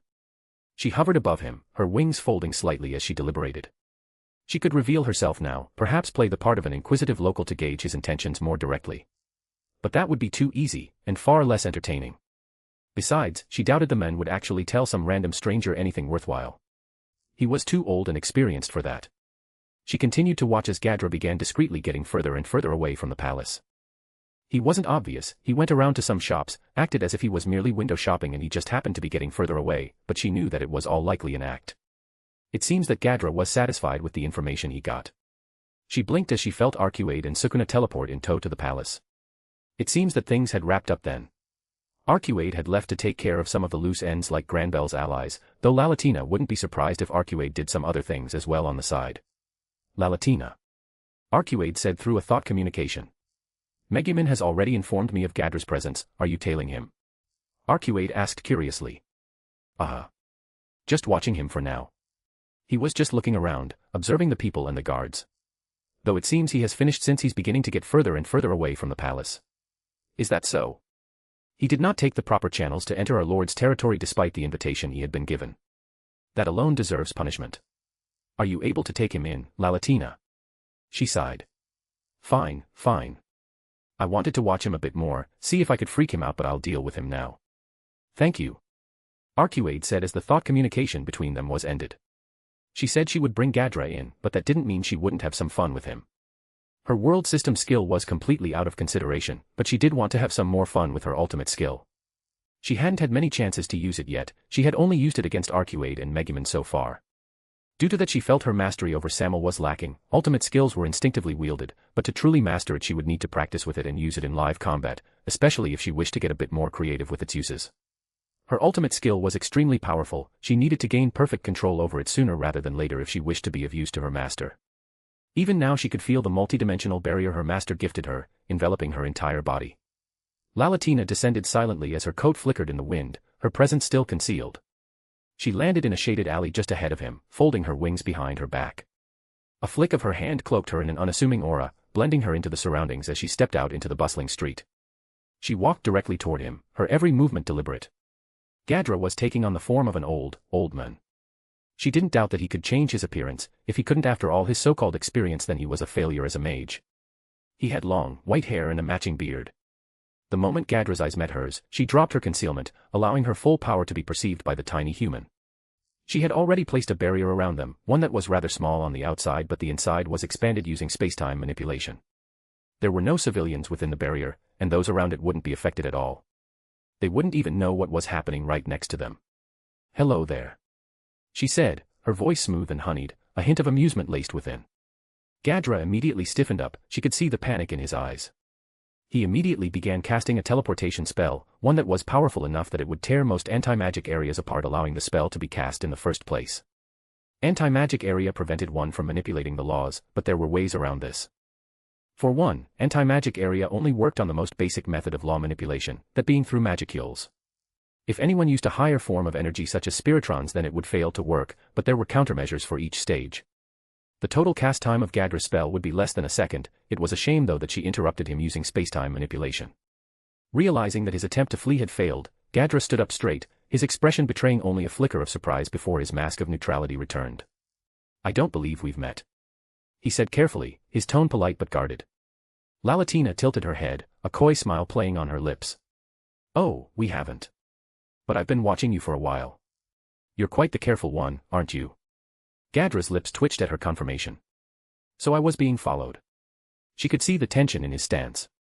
"Just an interested observer," she continued, stepping closer. "But you're leaving so soon. That's a shame. I thought we could chat a bit. I feel like you might have some information that my master would love to hear." Gadra's eyes narrowed. "I have no business here beyond sightseeing. If you'll excuse me." Lalatina laughed, the sound echoing with an unnatural edge that seemed to make the air around them vibrate. "Oh, you misunderstand. You do not have a choice in this matter. I am sure that you will serve as an amusing toy." Lalatina giggled maliciously as she stepped forwards. Gadra's staff appeared within his hand. His instincts must have been screaming at him by now. Gadra didn't waste a moment. His centuries of survival had most likely taught him the value of swift action in the face of danger. With a quick flourish of his staff, a shimmering dome of light enveloped him, crackling with energy. It was a high-level defensive barrier, one that could reflect physical and magical attacks alike. The extra skills ranged barrier, and multi-layer barrier after all weren't the only barrier abilities out there. They were just the most convenient and optimized. Gadra swirled his staff, she could feel the energy around them shifting as Gadra began to cast his spells. She held out both of her hands as the dual short swords her beloved master gifted her appeared. She tightly gripped both as she felt her blades respond to her desires. Both had grown stronger from her own awakening, each having more EP than most saints. Gadra used the time he had to begin his attack. Instead, he channeled his energy into the ground, activating a hidden glyph he had placed moments earlier, one that she allowed him to place out of curiosity. A surge of earth magic erupted, jagged stone spears shooting toward Lalatina from below. Her movements were fluid, almost lazy, as she sidestepped the attack with ease. One blade flicked out, cleaving through the magic-infused stone as though it were paper. The other sword danced in her grip, catching a secondary wave of magical energy Gadra had layered into the attack. It was dismantled effortlessly. It was strong, don't get her wrong, it was complex enough to catch even a powerful enlightened and weaker saint off guard due to how the attack was layered, but it just wasn't enough to deal with someone of her caliber. Cute, she remarked as she flourished her twin swords. Her weakness identification sub-skill had already pinged many of Gadra's supposed weaknesses. It seems Gadra's soul was not quite damaged, but it was not healthy, likely due to his repeated reincarnations. Something like that could be exploited by her poison with ease. She could easily create a poison tailor-made to kill Gadra in particular now if she wished to do so. Her twin swords glimmered as she began using death poison refining, coating them in a poison that was especially made to take advantage of that weakness of Gadra's, though this one wouldn't kill him, merely put him in an artificial coma only she could wake him from. Gadra didn't stop trying to attack her as he levitated himself into the air. She felt the shift in the air, a surge of spiritrons that were focused on the focal point above his staff. The street seemed to dim as his spell took form, shadows stretching unnaturally while a fiery orb materialized, burning with a brilliance that rivaled the sun. She raised a brow, she was impressed with his attack. Even now the effects of his spell could be felt and he hadn't even sent it at her. The surrounding temperatures increased drastically. The enchanted cobblestone beneath their feet began to crack and glow faintly red, unable to withstand the sheer intensity of the heat radiating from the orb. The enchanted wooden signposts along the street warped and smoldered, their edges curling as faint trails of smoke rose into the air. Glass windows in the nearby buildings fogged over before shattering under the rapid expansion and contraction of the heat's pressure. The tendrils of flame flicked outward, searing through the air with a hiss, leaving lingering trails of heat that shimmered in their wake. Though her multidimensional barrier protected her from all the effects, not that she even needed her barrier to deal with it. Temperature of this level was far from enough to inconvenience her. Though she'd need to get someone to fix the mess Gadra was making. At least there were no civilians around, they were still going about their days outside of her barrier not realizing what was happening next to them. Impressive. For a mortal, she remarked with a cocky grin. Gadra's eyes narrowed, sweat dripping down his brow despite his protective spells. The fiery orb continued to grow, its brilliance now near blinding as it prepared to unleash its devastating energy. Lalatina tilted her head, observing with a detached curiosity. She could sense his desperation in the way the spiritrons swirled chaotically around him. This was quite literally an all-or-nothing play for Gadra. It seems he rated her threat level rather highly and wished to not have a prolonged encounter with her. Gadra's spell swirled above his staff as it slowly began destabilizing due to how long Gadra was taking in deploying it. "I know not your name," Gadra stated. "But hear me, I will unleash this catastrophe right here in the middle of the city if it ensures my survival," Gadra said with a grim smile. "No barrier can last against something of this caliber. However, should you allow me to leave, I will contain this spell." She raised a brow at Gadra's certainty. Because she was sure that her barrier would last against Gadra's spell. She shrugged, she wouldn't be telling him just how wrong she was. She blatantly yawned, cutting Gadra's words short. "Hurry up, I'll give you one shot before I have my turn," she said, treating it as if it were a game. Gadra sighed. "Very well. Do not blame me for this." She stored her twin blades in her spatial storage as she stood on top of Gadra. After he deployed his spell, unsurprisingly her barrier held up. Though all of the land within the barrier was scorched to smithereens. Oops. After using his spell Gadra got even more desperate, he was low on internal energy so she had an even easier time than she would have before. She didn't even really get to use Samuel on him that much since he was that weak. He wasn't worthy of her ultimate skill, it was her mistake to think she would be able to learn a thing or two from this fight. "Arcuade," she said through a thought communication. "Are you done with your games?" Arcuade said in a fed-up tone of voice. It didn't surprise her whatsoever that Arcuade knew what she was doing. She took her job as her lord's regent very seriously. "Yup. He was weaker than I thought he would be. I will keep that in mind then. I will send Sukuna to pick Gadra up." Sukuna was always really obedient to those stronger than him. He may have been one of the 7 demonic lords under her master, but he knew his place. By the way, make sure to send someone to clean the area up." Arcuade audibly sighed through the thought communication. "How much will need to be rebuilt?" A sheepish smile grew on her face. "All of it. But it's Gadra's fault. No one asked him to throw a miniature sun at me." "Very well then. I will have the civilians in the area escorted away. Once that is done, please dispel your barrier." "Got it." While she waited, she floated around as she kicked her legs back and forth. Before long she felt Sukuna's arrival outside of her barrier. She felt his incoming thought communication. "Would you mind dispelling your barrier, Lady Lalatina?" Sukuna requested. Sukuna was a real formal guy surprisingly, at least he was to those that were stronger than him. Sukuna lived on the same mindset that almost all demons did. Those who were strong were right, and those who were weak deserved everything that happened to them. It was a simple and cruel mindset, but it was one many shared. According to her master, he was rather similar even in his previous world, though in her master's own words, Sukuna was more unhinged. Her master defeated Sukuna and then remade Sukuna in his image. Ever since then Sukuna had always been trying to get stronger. Perhaps it was an old holdover from his previous life, perhaps he merely wanted to be useful, but Lalatina was still interested in him nonetheless. He was stronger than almost every single demon in existence. When there were billions upon billions of them, that was an impressive feat, not to mention his world system skill was something she was interested in. That was before she acquired her own world system skill. The one thing about Sukuna that she had noticed was an internal sort of conflict within. Her master had told her about his story and how he was recruited, and Lalatina could only assume it was a small holdover from his previous life. She shook her head. She was getting distracted. It's dispelling now. Lalatina responded before cutting the thought communication. The citizens had already been moved out according to her senses. Most of the people who resided here were aware that there would be times where they were expected to comply with the orders of her master's representatives. It was only natural to follow the words of the demon lord who ruled the lands you called home. Within moments Sukuna appeared in front of her, his hands clasped firmly behind his back. A look of scorn appeared on Sukuna's face as he took in the sight of the fallen Gadra. This is him then. I must say, he seems rather disappointing. Lalatina shrugged. Maybe compared to the people you associate with, but in this world few would be able to match him. She knew full well how abnormal the people she associated with were. Even the weakest of her master's direct subordinates were capable of fighting saints who were at around 0.0001% of the population. Even Sukuna could fight at that level. He may not have had the same raw power as most saints had, but his unique skill and technique could help bridge the gap somewhat. I suppose you are right. Sukuna conceded.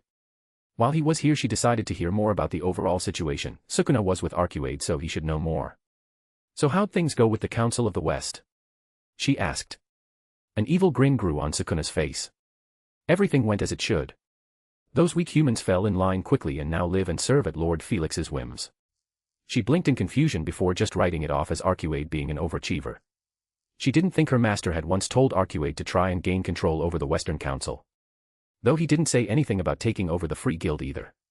She pouted as she realized that if she didn't do something Arcuade would surpass her in the race. The race to what, one may ask? Well, Lalatina didn't know, but she didn't want to lose. And what about the attack on Riberius? She asked with interest. The attack was truly quite something. The amount of force present in one city was more than I could have understood in the past. Sukuna said with a dreamy sigh. Sukuna went on to tell her about what happened in Loon while she was busy playing spy. Apparently some monsters were causing trouble, someone tamed them and set them loose on Loon. Even an archdragon was tamed according to Sukuna, though right after he went on to say how disappointing the dragon was in battle. In reality even an archdemon would likely lose against an archdragon of the caliber that Sukuna described. It went to show just how special her master was to recruit such powerful beings with ease. Even his older subordinates were shaping up to be powerhouses. Siko and Raiden were swiftly catching up to her in power before she became a devil lord, while Kurumi was just a little bit further behind. Ingvile did not like combat much, so she was lagging behind, but even she was capable of fighting Moss to a draw, who was once the strongest demon under the primordials. After dealing with the archdragon, Sukuna met up with Kurumi and then her master. It seems Hinata was fighting with Granbell. She would have to pay Hinata a visit sometime. Lalatina didn't forget how Hinata had blocked her way when she had gone to Riberius to have fun with Luminous. Back then she was restricted by the world, so she could only use the power of an archdemon, leading to her defeat.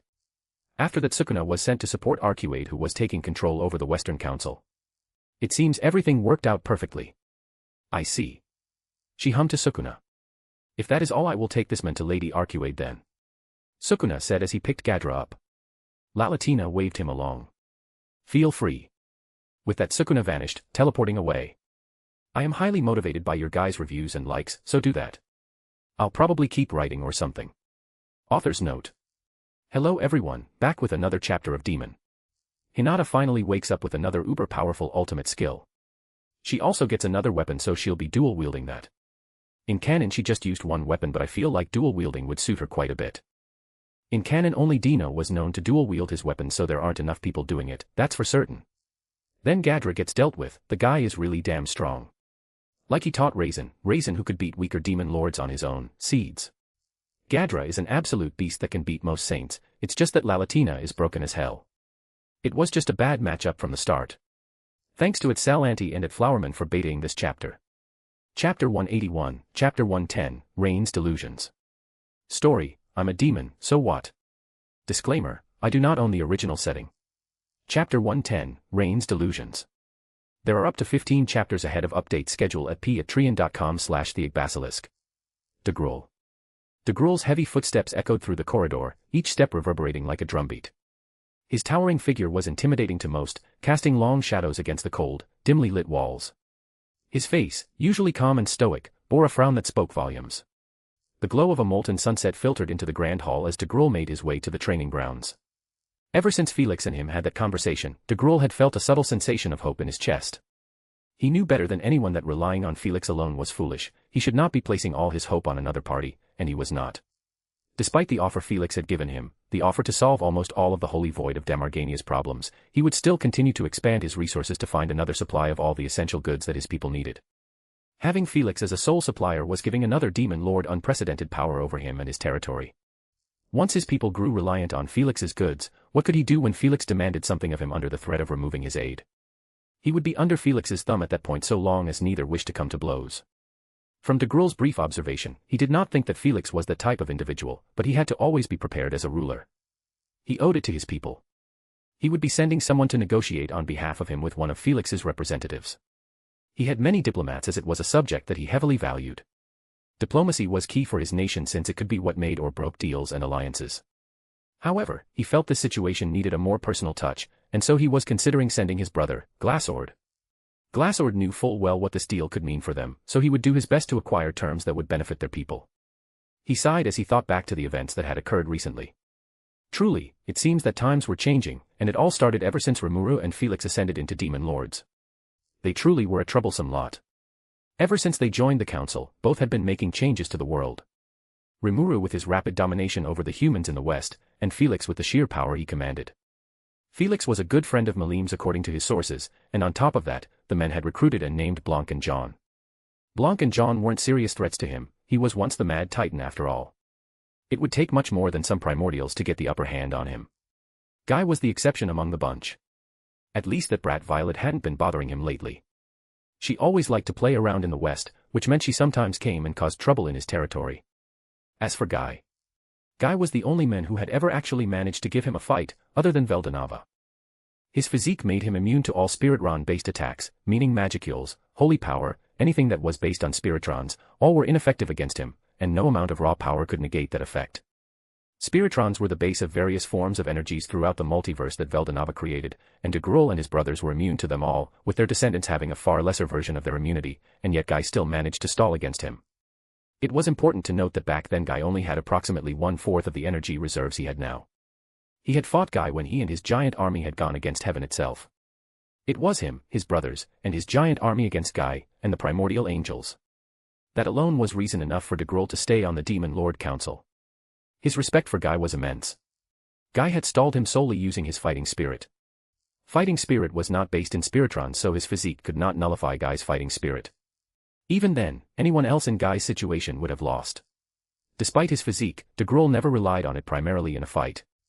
No, one of his biggest weapons was his sheer reserves. He could use his own fighting spirit to create a literal wall of aura that was capable of blocking even the strongest of disintegrations. He was sure that Luminous was rather confident that if he attacked her in retribution she would be able to fight him, but her biggest strength was her vast holy power as the goddess of luminism. A small smile crept up on his face as he imagined her expression of her disintegrations failing to even touch him. He truly did not like Luminous. She killed his best friend, and for what? Because she didn't like what he was doing in his experiments. Because he was slowly pushing her with all his experiments. De Gruul knew full well that back then, Twilight was slowly degenerating with his methods, becoming more and more uncaring about his creations, and the consequences of his experiments, but he was still de Gruul's friend. It wasn't as if Luminous was perfect either, the humans under her were practically cattle. He sighed as he allowed his hate to cool down. His hatred for Luminous had waned into mere dislike over the years. Time was truly the cruelest force in nature. He was a spiritual life form, he could have held onto his hate if he wished, but that was so tiring. Veldanava already branded enough hate onto him already, as well as onto Twilight and Zelenus. He did not need any more. He wondered what his old friend Twilight would have thought of things. He thought back to his fight with Guy. His total energy reserve surpassed that of even Velgrine's, or at least such was the case last time he met her. And yet Guy still beat him. Guy truly was a special man, there was a reason Veldanava favored him. And if Guy's attraction to Felix was anything to go by, then Felix was someone to keep an eye on as well. De Gruel would rather not have another demon of that caliber showing up now. Not when he was beginning to take action, or perhaps it could be good too, it all depended on how things played out. As de Gruel made his way towards the training grounds, he looked through the window, spotting the Heaven Tower. One of the gateways to the Heavenly Star Palace, and the very same thing he had spent his life guarding. The Heavenly Star Palace was where the true dragon Veldanava was born, for Veldanava was not always a true dragon. No, he was once an omnipotent will that could wield creation and destruction as he pleased. However, that omnipotent will found itself experimenting. De Gruel could not claim to understand why a being of such vast power decided they were worth creating, but it did. And so it created everything. The multiverse, the foundation for the laws of the multiverse, the voice of the world, all of it was created by the omnipotent will. Then its final creation was Veldanava itself, for it could not experience creation as an omnipotent being, so it rebirthed itself as a living being within its own creation. Veldanava then went on to create all the various worlds and dimensions. He created the laws by which everything would be governed, and populated all the worlds, all while also further refining the multiverse. The omnipotent will created the base, Veldanava expanded on that base. The Heaven Tower was one of the two remaining holy relics that supported the Cardinal World's existence. On top of that, it was also a seal and an entrance. More than worthy of his protection, especially since Veldanava personally asked him to do so. Far past the Heaven Tower, he could see the Desert of Death, which was the vast majority of Damargania. It was contaminated with agitated magicules from the Battle of Guy and Malim, and the reason why his people struggled as they did. Agitated magicules were corrupted in nature and nigh impossible to manage. Everything combined truly put the cards against de Gruel. He could not move or relocate his people due to the Heaven Tower. On top of that, resources were incredibly difficult to acquire. They were rich beyond measure due to the rare ore that naturally formed in the land due to Guy's and Malim's magicules, yet humans did not look kindly upon his people, making trade difficult. And when he did trade with foreign nations, his people would struggle to cross the Desert of Death. He was not experienced in teleportation. The amount of computational power required for teleportation was astronomical, which made what Guy's maids did on the regular all the more impressive, but that was expected for primordials. His subordinates weren't capable of it either, so that was not a possibility. It didn't take him much longer to make his way to the training grounds. He walked past some of the soldiers who quickly bowed. He watched as his brother sparred with two of the warrior generals. His brother, Glassord, was his foremost general. He was the highest-ranking officer directly under him. Glassord was the second strongest person in his entire territory, third if you count their sealed brother. Glassord always sealed his power to a fifth of his total power, and even then he still had at least twice as much energy as an average saint. When unsealed, Glassord was a true monster. Glassord spotted him but continued with his spar. De Gruel didn't mind waiting. Around them various soldiers were scattered around, watching in awe at the fight taking place in front of them. Strength was still greatly respected among giant culture. There were various species among his military. Giant ogres, cyclops, and multi-armed giants, and more, he did not discriminate. Even non-giant species could take residence here, though not many did. De Gruel crossed his arms as he observed the clash on the training grounds. Glassord's opponents, two of the warrior generals, were no ordinary combatants. Both were renowned for their exceptional skill, and as giants they were innately powerful in holy power. Giants, as a race, were intrinsically holy in nature as they were all offshoots of him and his brothers, who were some of the most holy beings in existence due to the nature of their birth. The warrior generals were all greater giants, each over 1,000 years old. The lifespan of a giant was 500 years generally, yet the greater giants had all managed to surpass their limits and extend their lifespans. For that, they were rewarded with position and power. The greater giants did not possess his magic nullification physique, yet they did still have extremely powerful magic resistance. Almost no normal, magicule-based attacks could affect the greater giants, though if someone had enough raw power, they could break through the magic resistance they possessed. Still, they were capable of dismantling even the most experienced of enlightened with ease, and the stronger ones could even give a saint a good fight. De Gruel smiled as some of the younger giants continued to watch the spar. Younger giants were mostly reincarnations of older giants. They carry on their power and rage into the modern days. This allows them to build up on their power over lifetimes. De Gruel's gaze focused back on the spar. He had not seen Glassord or any of his warrior generals fight in some time. He was curious about their progress. The spar continued with a flurry of movement, belying the size and weight of the combatants. One of the generals, a towering cyclops wielding a massive warhammer, charged forward, his weapon crackling with fighting spirit. All giants and beings part of their subspecies were powerful in fighting spirit and aura in general. The other, a multi-armed giant armed with dual holy blades, flanked Glassord with precise, fluid strikes aimed at exploiting any opening. De Gruel smiled at their progress. He had known them since they were children, to see them now made him feel as if everything he had done had some worth to it. He had given his people the best lives that he could. Glassword met the Cyclops head-on, his greatsword swinging upward in a devastating arc that collided with the warhammer. The impact unleashed a shockwave of holy energy, forcing the surrounding soldiers to brace themselves against the sheer force. Sparks of light danced in the air as the two weapons clashed, the Cyclops gritting his teeth under the overwhelming pressure of Glassword's strength. Glassword was far from going all out. If he was, then the fight would already be over.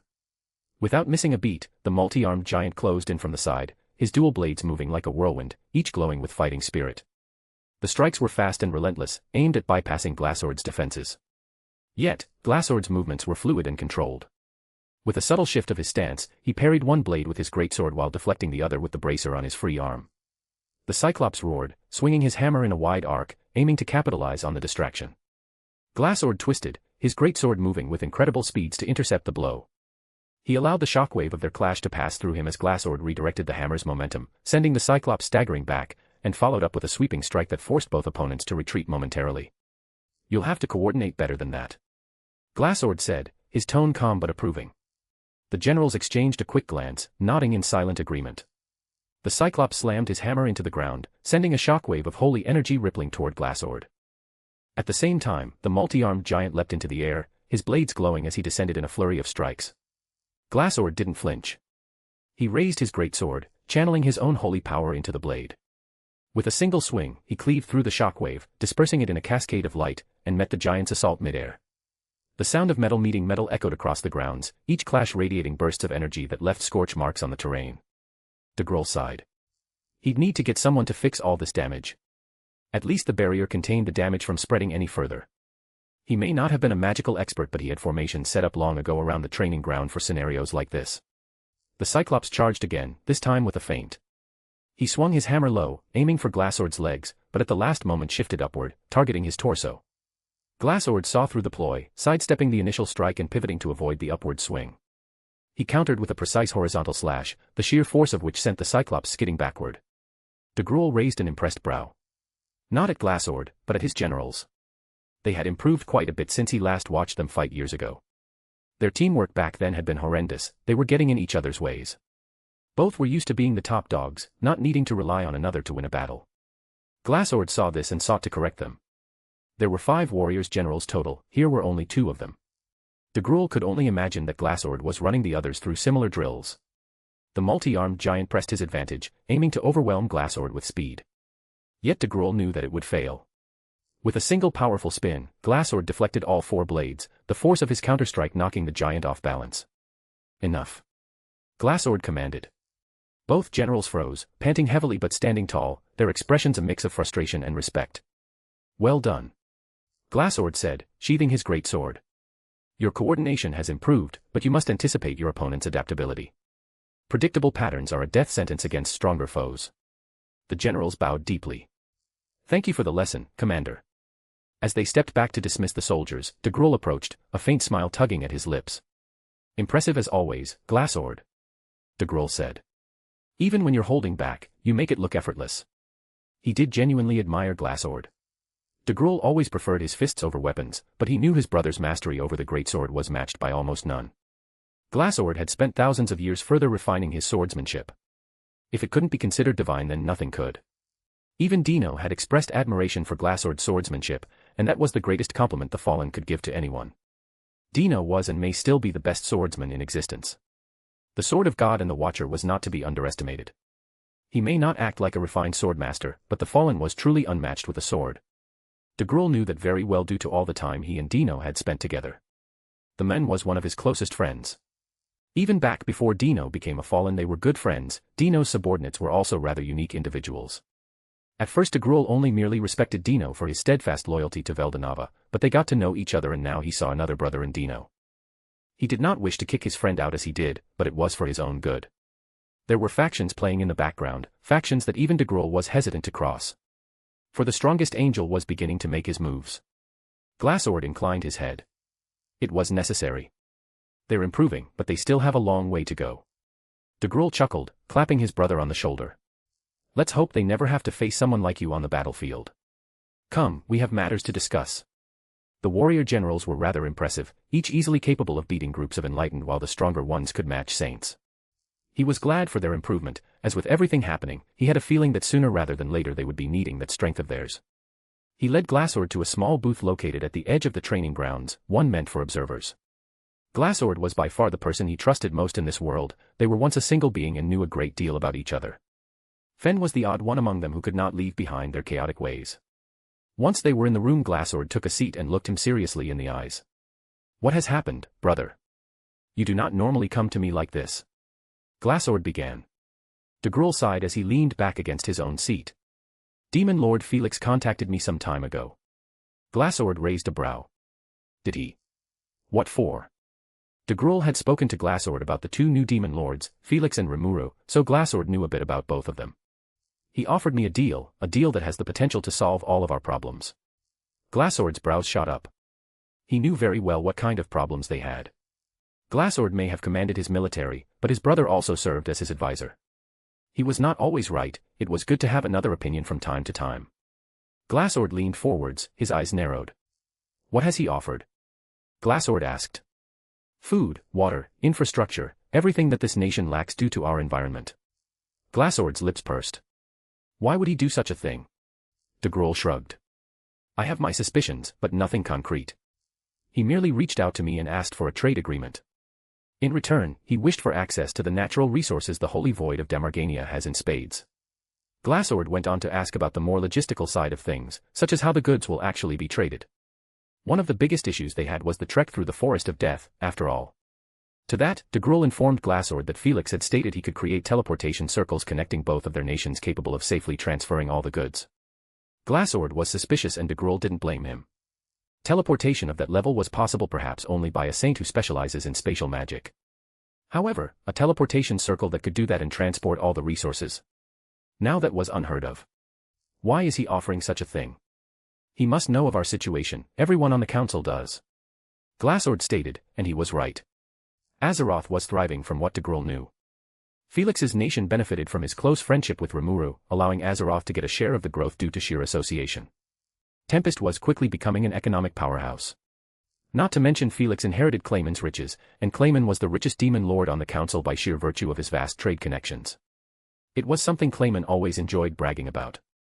De Gruul sighed. "I do not know why he is offering such a thing, that is why I wish to send you as a diplomat to the negotiations to iron out the details. Perhaps you can learn something." Glassord nodded. "Very well. I will do my duty." De Gruul lightly coughed. "There was one more thing." Glassord raised a brow. Dagura, Liura, and Debura are in Azeroth, serving under Felix. He had sent them to bother Felix to see if he'd take them in. He already felt he had a decent understanding of his character, enough that he felt that Felix wouldn't do anything drastic at the very least. After all, Felix was a demon of black, meaning he shared a similar soul color to Noir. That allowed de Gruul to get a better understanding of Felix's character, if only barely. Demons were ruled by the color of their souls after all. A small smile grew on Glassord's face. "Very well, I will check on them for you." De Gruul released a sigh of relief. "Thank you, brother." Glassord laughed. "It is no problem, they are my nephews too. I do wonder if they have made any progress." Before de Gruul kicked his children out, they had been stagnating in strength, content to rest on their laurels due to his own status and strength. They saw no reason to stand on their own 2 feet if he would always be there to support them. And while he would do all he could if they needed his help, de Gruul still believed they needed to grow as individuals to support themselves if they needed to. Both were still very strong compared to the average of the Cardinal World, but compared to the even slightly extraordinary, they were mere fodder. A saint could beat all 3 of them at once, let alone anyone more powerful. An otherworlder who trained their abilities to mastery could likely beat them in one-on-one combat as well, and that was unacceptable of his children. He was once the Mad Titan, a being that even Velzard, the strongest living true dragon, would likely lose against. His children had immense potential in their veins, and de Gruul wished to see them reach it. He had hoped that perhaps a change in environment could help spark their ambition. Though there was another reason he kicked them out when he did. A far more important reason, their safety. Feldway had reached out to him soon after the Walpurgis in which Felix and Rimuru were crowned as demon lords. Feldway had always been a close acquaintance at best. For some reason, one of God's angels was rather friendly with his sealed brother. The very same brother that Veldanava himself sealed due to Fen refusing to change his ways. De Gruul would not have minded if Veldanava killed Fen, for that was Veldanava's right as God. Yet Veldanava sought to show Fen mercy and sealed him in the hopes that if nothing else, the passing of time could change Fen. The Heavens Tower was the stairway to the Heavenly Star Palace, and de Grol was honored to guard it. Those who did not have the key to open the main gates had no way to enter the Heavenly Star Palace except through the Heavens Tower, and few had the key. It was he who guarded it. Though it also had another purpose. The Heavens Tower served as Fen's seal. Fen was sealed within the depths of the tower. His reason for serving as the tower's guard was to keep Fen from being unleashed upon the world as well as serve as Veldanava's gatekeeper. And such had been his duty for millennia. It was why he would never leave the lands they were on now. Fen was powerful. Stronger than even de Grol was, and de Grol had fought true dragons and demon lords alike without losing. Fen was simply built different. The three of them brothers were not split evenly. Glassord was strong but he was the weakest of them, then de Grol himself was approximately 4 times as strong as Glassord was in his unsealed state, and Fen was even stronger than that. The three of them all had their magic nullification physique as well. De Grol would be very afraid for the world if Fen was released, and for some reason, Feldway was seeking such a thing. He still remembered Feldway's thought communication. He had felt chills run through him back then. He had never truly liked Feldway, something was always off about him. Flashback. My friend de Grol, it's been a long time. I'm glad to hear you're well. I wanted to get in touch with you as soon as I got back here, but things have been crazy. I'm glad I finally got the chance to speak with you. De Grol rolled his eyes. It had been literal eons in Feldway's perspective, both of them knew he was bullshitting. Time in the other world worked differently, so far more time had passed for Feldway. What do you want, Feldway? De Grol asked with a sigh. Feldway audibly sighed through the thought communication. Straight to business. You're making it seem as if you don't want to talk with me. I'm glad you understand. He responded. Feldway sighed again. I suppose I should have expected as much. Very well. I am contacting you because I would like your assistance in something. Something I feel we can both devote our entire beings to. De Grol raised a brow even though Feldway could not see him. What goal? The revival of our Lord, Veldanava. Feldway said with reverence. I have come across an ally who can assist in this goal as well. With the three of us working together, anything is possible. I already have the cooperation of most of the rest as well. De Grol knew full well who the rest were. They were the other primordial angels. There were 7 primordial angels total, just like how there were 7 primordial demons. There was Cornu, Dino, Feldway, Gracia, Abara, Pico, and Zelario. Each among them were absolute monsters in combat. Though Dino, Gracia, and Pico had become fallen and remained in the Cardinal World. They likely did not know what Feldway was planning, as Dino preferred to do his own thing, and Gracia and Pico would follow Dino's lead. The revival of Veldanava. I'm not interested. I don't hold any grudge against him for sealing Fen, and I am indebted to him for giving us this land and taking care of us, but that doesn't mean that I think it's right for me to help him come back. If God did not come back on his own, then that meant he did not wish to come back. Who was de Grol to force him to return? TSK. Has de Grol, the Titan of Rebellion, been tamed after becoming a demon lord? You can think whatever you wish to, but my answer is no. De Grol could tell what Feldway was trying to do. He was trying to use de Grol's own anger to get him to comply, and it would have worked in the past. In ancient times, they were known as the Vicious Titans and had challenged the Star King Dragon Veldanava and were subsequently sealed away. That was de Grol and his 2 other brothers. A king of tyranny, spreading destruction across the earth. His tremendous powers of great destruction had turned many lands into wastelands. De Grol and the others were even called the gods of destruction, but they became quiet after obeying Veldanava. He lived quietly in the territory he was given and guarded Heaven's Tower as his duty. However, this did not mean that he had become quiet in nature. Even now, with his power having been sealed away by Veldanava, his rage had earned him the nickname Continent's Wrath, but it was controlled wrath. Tisk, fine. Can you at least unseal Fen? No. With that, de Grol unilaterally cut the thought communication. He audibly clicked his tongue. Feldway hadn't visited Fen in quite some time. De Grol had thought they may have had some kind of disagreement. He rose up off his throne. It seems he would need to pay Fen a visit. Feldway's words were rather concerning. Once Feldway decided on something, he would do anything to accomplish his goals. De Grol knew that much about him. He knew Feldway would not take no for an answer. Feldway may resort to drastic measures, but he underestimated de Grol if he believed the Mad Titan could be intimidated into compliance. He walked past his guards, making his way into the higher floors of the Heavens Tower. As he made his way higher, he looked down, seeing his people going about their days. His soldiers in the training grounds, his citizens working, and the children playing. It all brought a small smile to his lips. It didn't take him long to reach Fen's seal. Wait here. He told his guards. Despite not needing any guards, Glassord insisted that he always have some with him. In Glassord's own words, it was about sending a message. De Gruul didn't care much, but he would respect his brother's opinion. His unit of guards all tapped their spears into the ground in sync. Yes. He smiled and shook his head slightly at their theatrics. As he walked deeper into the floor, he felt Fen's raging aura more and more clearly. Veldanava may have sealed Fen, but it was tough to completely erase Fen's entire aura and presence. Veldanava could do it of course, but he likely saw no reason to. Before long, de Gruul was standing in front of his brother who was wrapped in Gleipnir, which was what was keeping Fen trapped. Fen growled at his mere presence. He was tall, as all giants were, but even then, he would tower over the rest. His hair was green, as were his eyes. Fen had not changed at all. De Gruul stopped a few paces from Fen, his eyes scanning the enormous form of his bound brother. Gleipnir glowed faintly, its divine threads pulsing with the power of Veldanava's seal. The air was thick with tension, the sheer weight of Fen's aura pressing against de Gruul like a tempest barely contained. Even sealed, de Gruul was well aware of his younger brother's destructive power. Their power was not split evenly and it showed. Still as stubborn as ever, I see. De Gruul said, his voice even. Fen's growl deepened, the sound reverberating through the chamber. What do you want, de Gruul? Come to gloat over my imprisonment. The beast's voice was low and rumbling, filled with disdain and fury. De Gruul rolled his eyes at Fen's theatrics. Fen always hated him after, in Fen's eyes, de Gruul turned on him. Fen saw his current state of life as weakness. He saw any semblance of peace as something negative. Fen lived to slaughter and rampage, and that hadn't changed for thousands of years. De Gruul folded his arms, unfazed. No, brother. I came to make sure you're still secure. Fen raised a brow. Oh. Someone spook you into checking on me then? Fen said with a smirk. De Gruul nodded. It wasn't like not telling Fen would do anything. It seems you somehow won Feldway over. He asked for me to unseal you. Fen tilted his head back and laughed.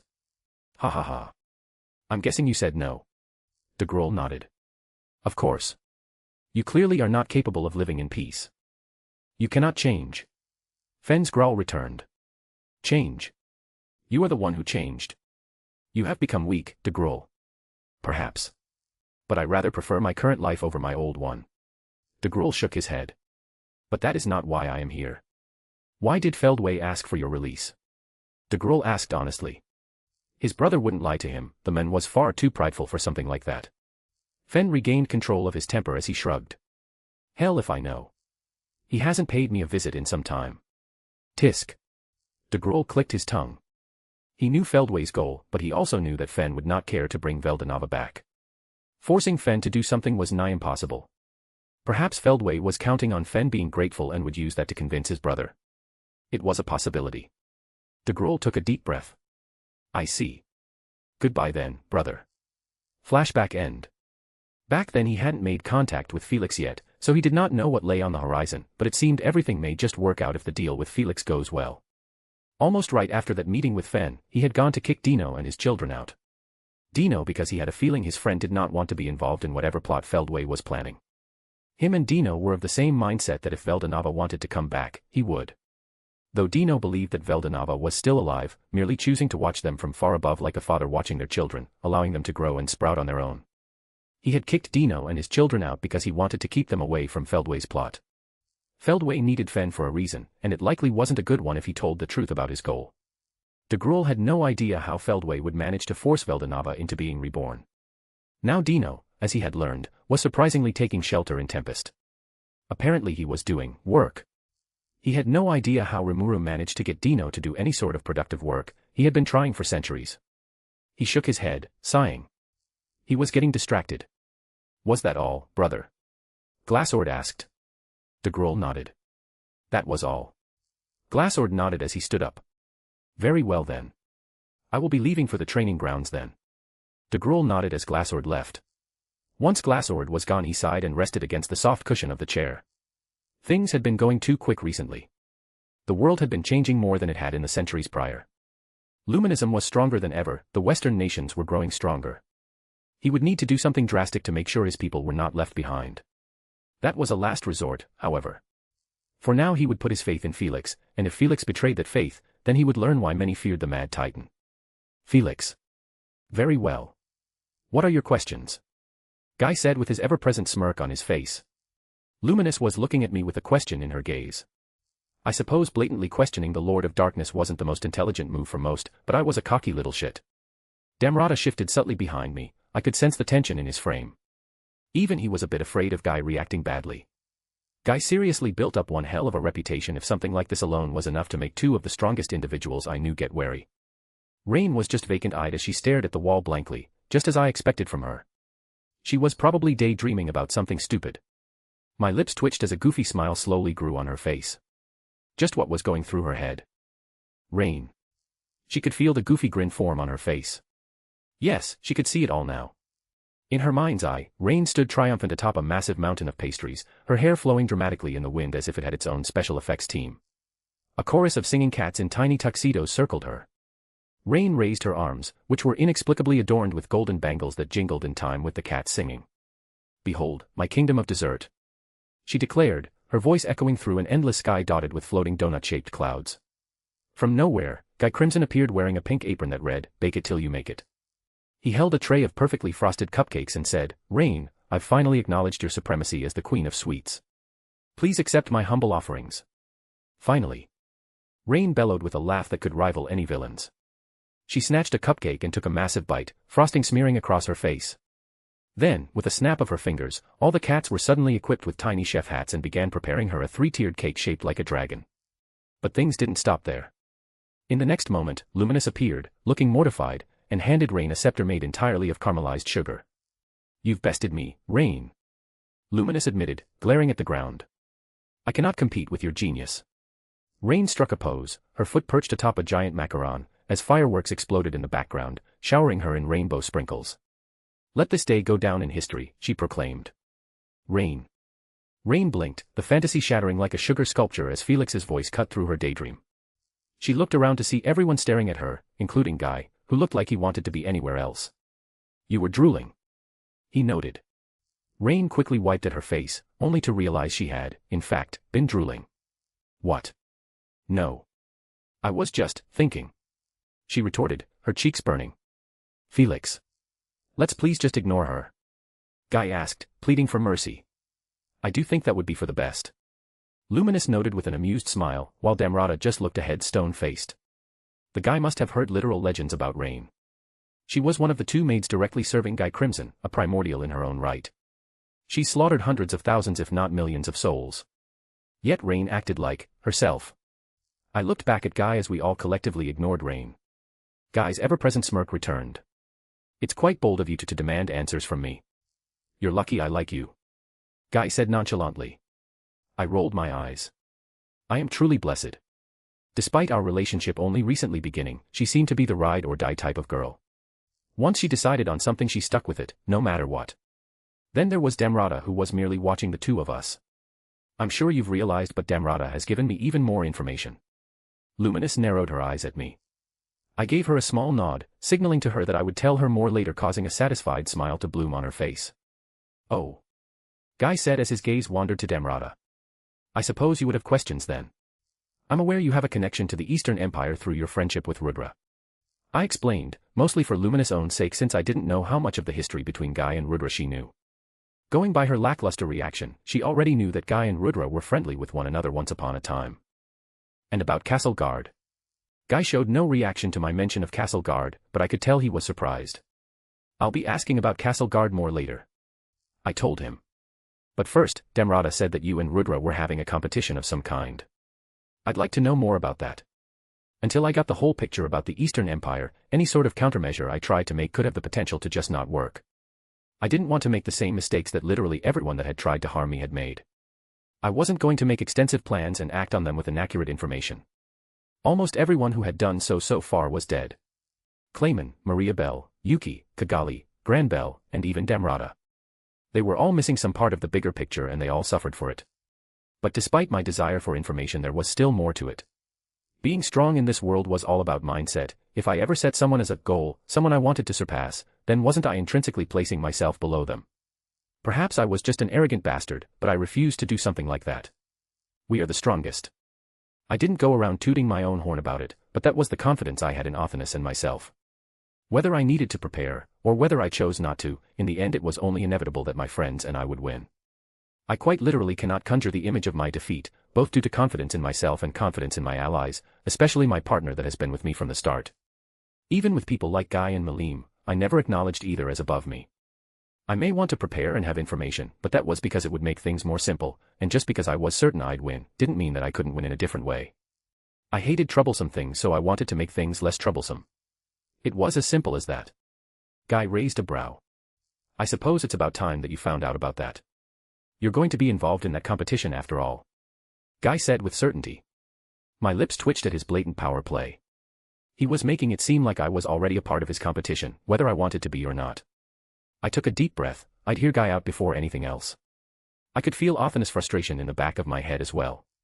She was upset that she was still missing a big piece, while simultaneously also being upset at Guy's disrespect.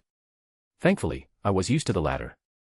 My pride wasn't so enormous that I'd lose my shit over it. Simply put, I made a bet with that asshole. He would go on and on about his crazy and unrealistic ideals. I sought to give him a dose of reality. Whoever's ideals were right would be settled in a rather simple way. Whoever was stronger was right. Guy explained.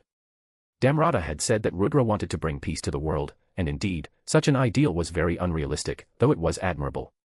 It was very difficult if not impossible to get billions of people to cooperate and be friendly with one another without any foul play involved. There were just too many differences, too many conflicts of interest present in each and every person.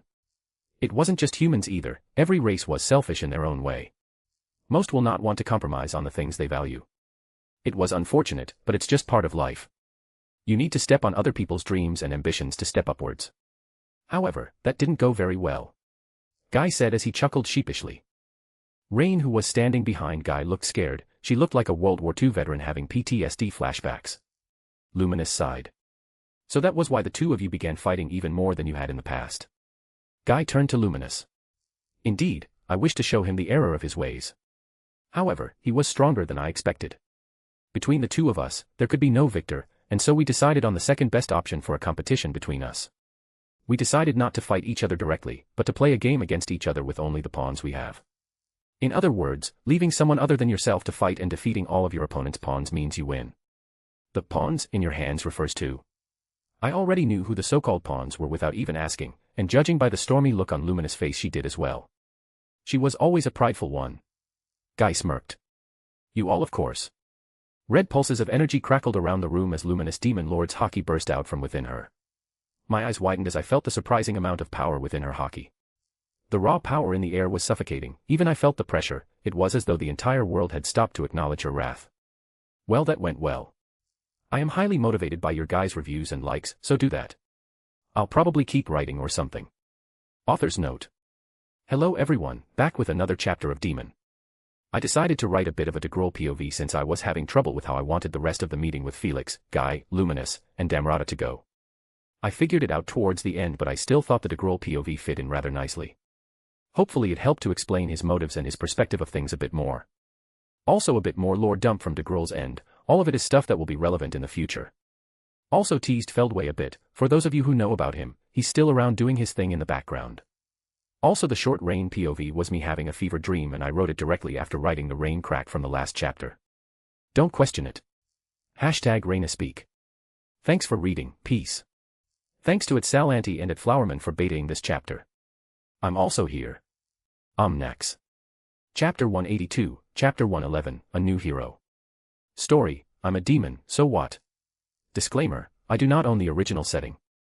Chapter 111, A New Hero. There are up to 15 chapters ahead at p@treon.com/theagbasilisk. Also, none Lumi. Felix. The pawns in your hands refers to. I already knew who the so-called pawns were without even asking, and judging by the stormy look on Luminous' face, she did as well. She was always a prideful one. Guy smirked without a worry. You all, of course. I didn't blink when red pulses of energy crackled around the room as Luminous Demon Lord's haki burst out from within her.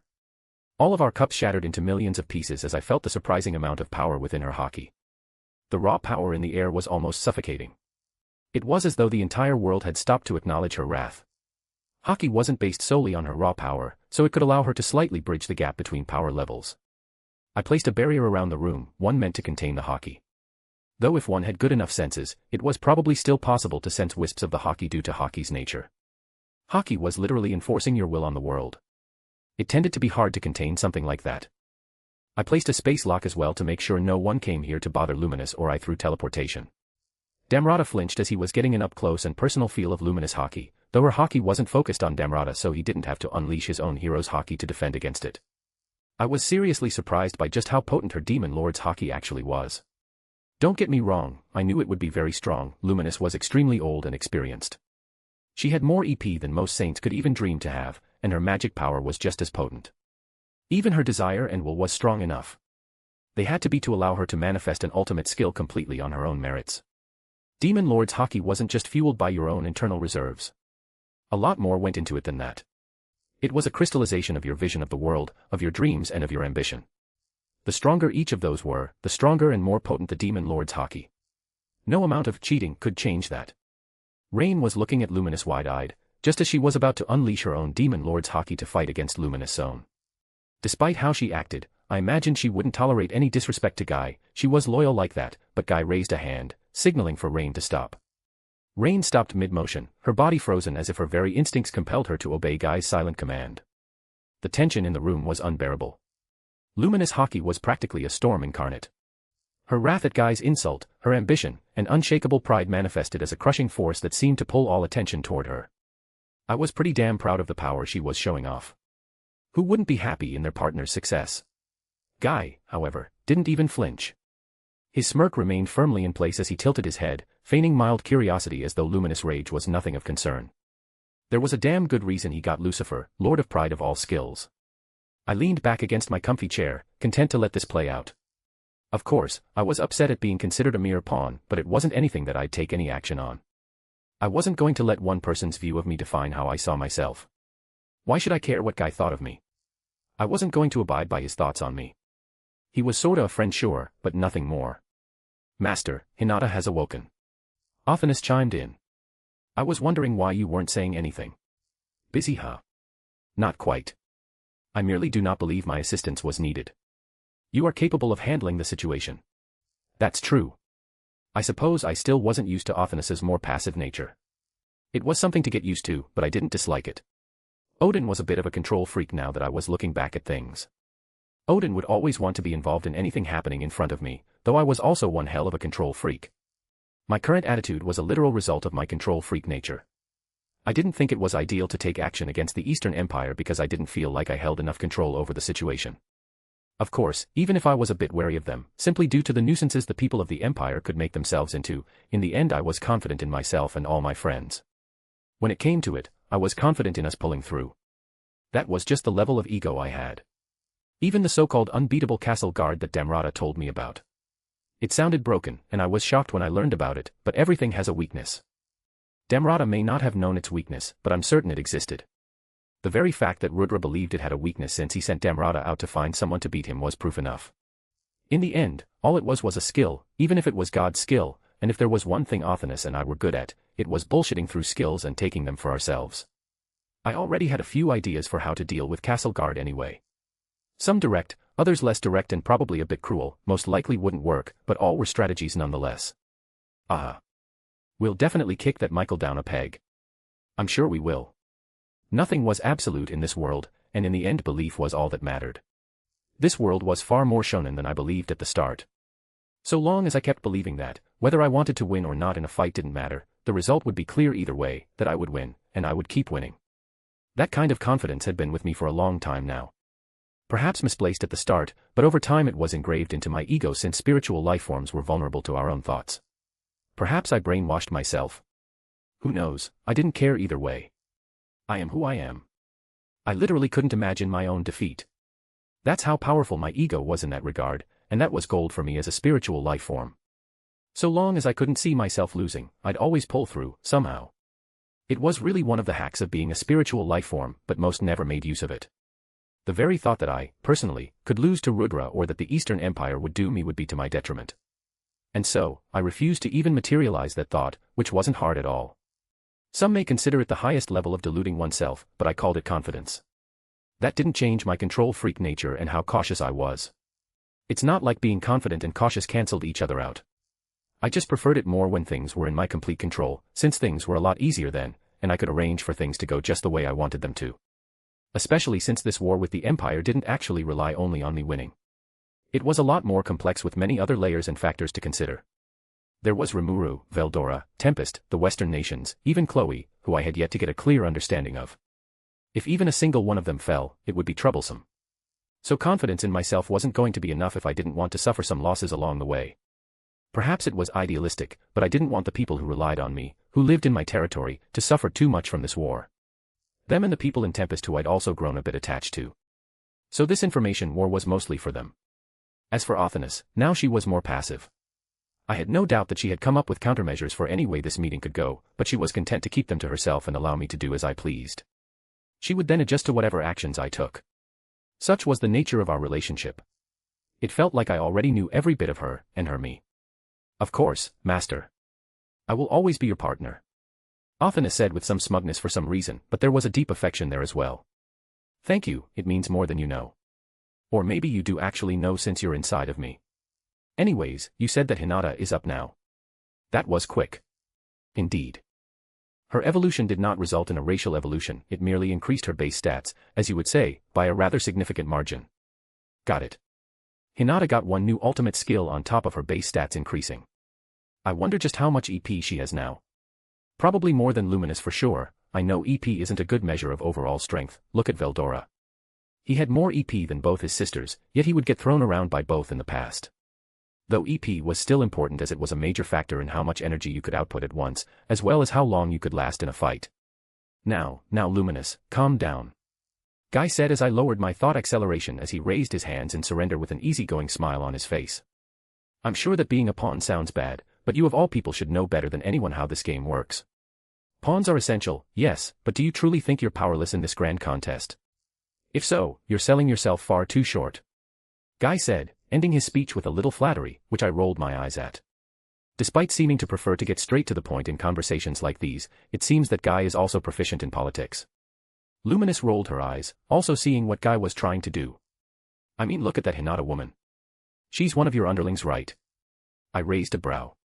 I didn't think the Hinata that Guy knew of was someone that would get Guy's attention. He shouldn't know of her trip to the past or her true strength ever since she came back.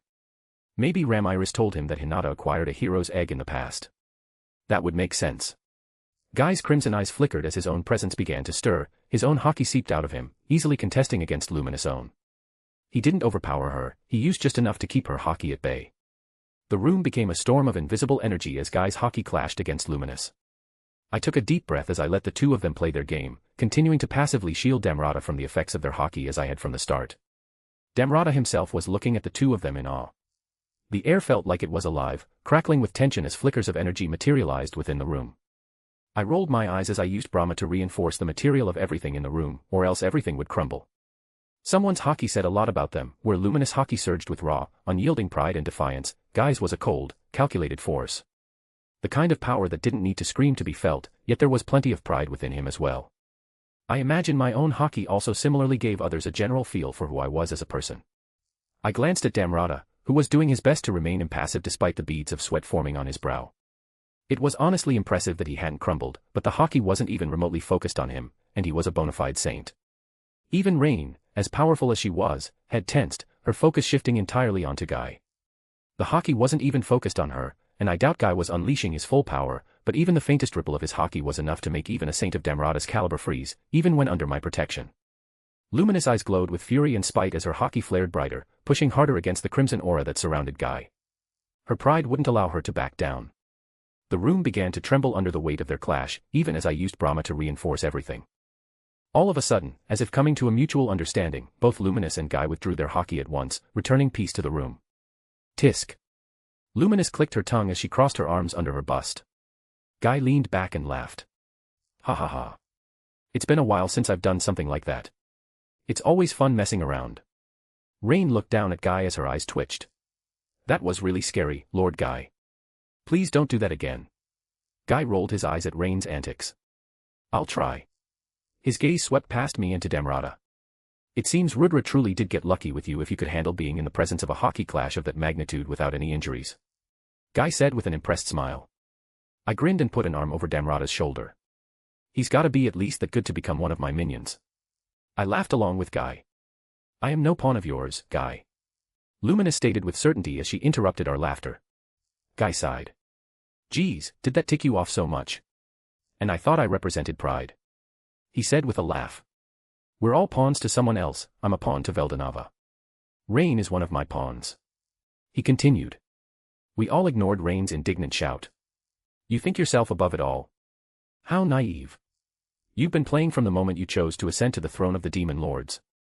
All the benefits and status you have received have been in exchange for being a piece on my board. Every decision you've made, every alliance, every battle, it's all part of the same game. Whether you were aware of it or not. I saw Luminous' power flicker slightly. No doubt she was pissed at realizing that everything she had been working towards had benefited Guy in some way. Guy had a way of getting under your skin, and his words were calculated to do just that.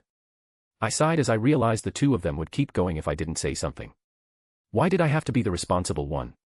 Before Luminous could retort, the tension in the room shifted as I decided to speak up. Enough. I said firmly, spreading a slight bit of my aura throughout the room, which was enough to get both of their attention. Both of you are powerful, yada yada, we get it. But this posturing is getting us nowhere. Guy, just explain the damned rules of your game so we can decide whether to burn the board or play along. What was that about being one of your pawns, Guy? I already knew full well that I was in too deep.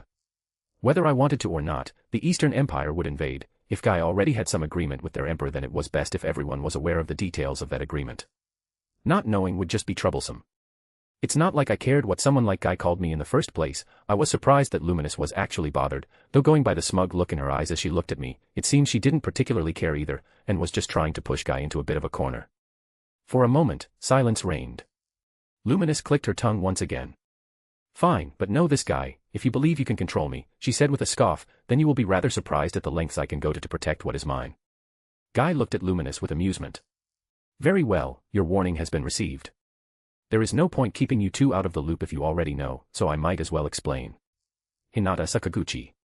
As she blitzed her way over to the room Luminous, Felix, and Guy Crimson were in, she froze for a moment as she felt two different hockeys clashing with each other. There was a barrier placed around the room they were in, but even then hockey left a unique flavor on the air around where a hockey clash took place. Her eyes narrowed as she held her hands out, her two weapons materializing in her hands from her bracelet. Divine Moonlight in her right hand and Truth in her left. Her armor slowly materialized on her. She felt her armor's reinforcement and enhancement aspects strengthen her further as both Truth and Divine Moonlight bursted with energy.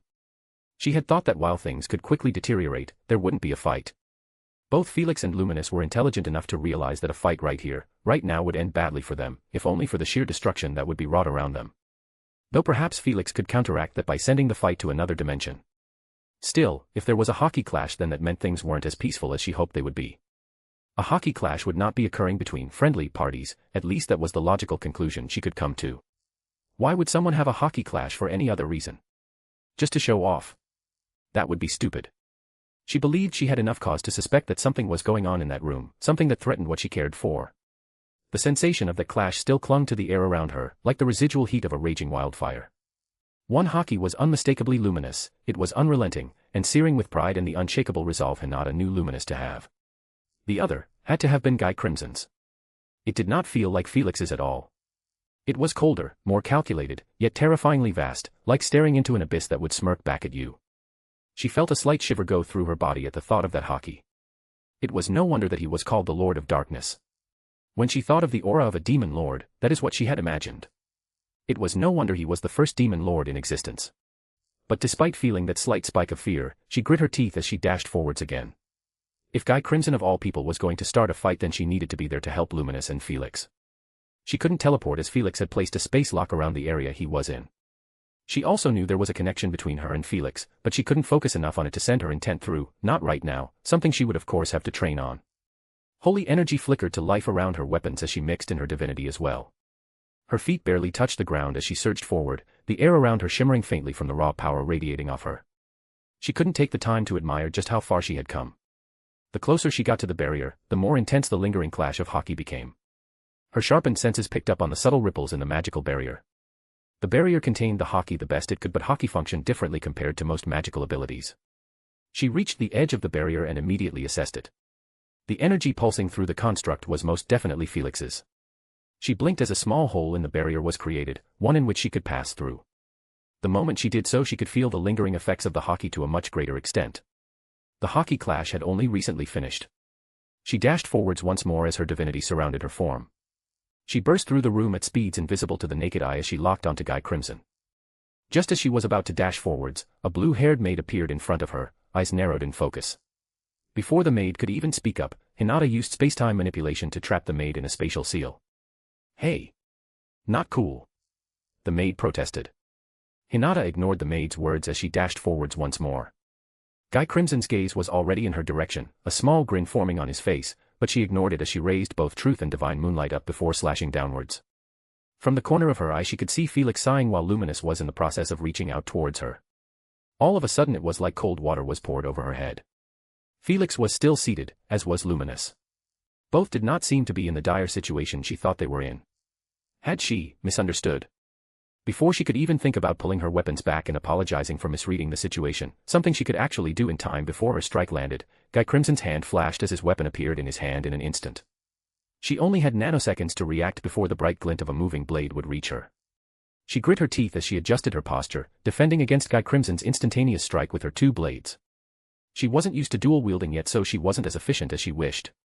The clash of their weapons sent out a deafening boom, a thunderous shockwave erupting from the point of contact. The air itself rippled, shimmering as if space had bent under the sheer force of their strikes. The walls of the room groaned against the pressure, even as they were reinforced by Felix's barrier, which she could sense in more detail. Said barrier flickered momentarily under the strain of such concentrated power. Sparks flew from the collision, dazzlingly bright as Divine Moonlight and Truth ground against the ominously glowing blade of Guy Crimson. Hinata planted her feet firmly against the onslaught of raw force. Despite her armor's reinforcement, she could feel the sheer weight of Guy's attack coursing down her arms. It made it clear that he was overwhelmingly more powerful. He was using only one arm at that, and had no reinforcement from any armor. She pushed back with everything she had, her divinity flaring brighter around her weapons as she sought to match the force of the Demon Lord's blade. She felt the space within the room expand, giving her and Guy Crimson more room to fight. The table, Felix, Luminous, and even Damrata were sitting, it seemed to be miles away now. She had no idea what was happening, but seeing as how neither Felix or Luminous were coming to her assistance, she could guess that she wasn't in danger. Probably Felix.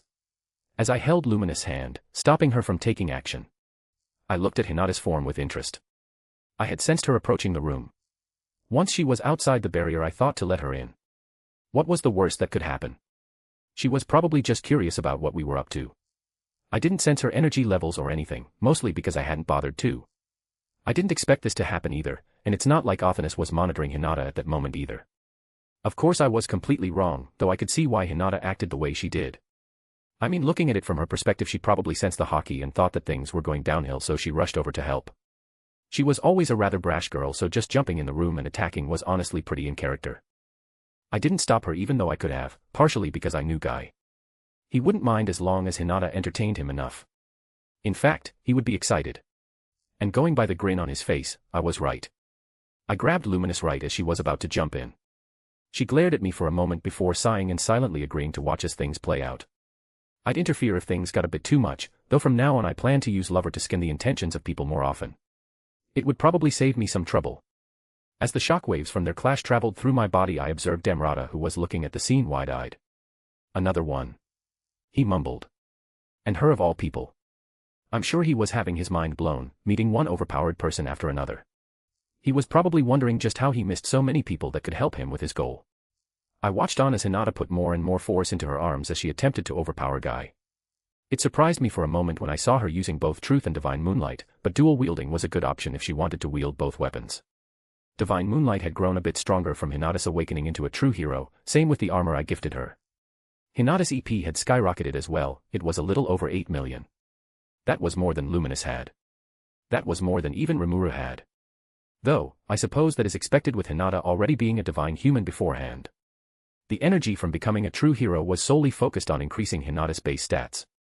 And that was 8 million EP after acquiring a new ultimate skill, which likely cost a couple million EP. Hinata grit her teeth as a burst of holy energy was expelled from her, holy energy that was meant to harm Guy as a demonic being, but Guy just shrugged it all off.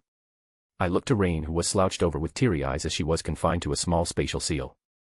Space-time manipulation was broken if used well. Rain, a Devil Lord primordial, just got defeated in a few moments. Rain spotted my gaze and looked at me pleadingly. I rolled my eyes and dispelled Hinata's spatial seal, causing Rain to sigh in relief. Rain seemingly got the hint this time and didn't interfere with Guy and Hinata's clash, though the shockwaves from the clash caused Rain's maid outfit to flutter, giving me a panty shot with camel toe. Rain shot me a wink, causing me to roll my eyes. I winced as I felt Luminous pinch my hand as she narrowed her eyes at me dangerously. I looked to the side harmlessly. It wasn't like Rain wasn't attractive, but I just wasn't attracted to her emotionally. Still, it wasn't my fault. She flashed me.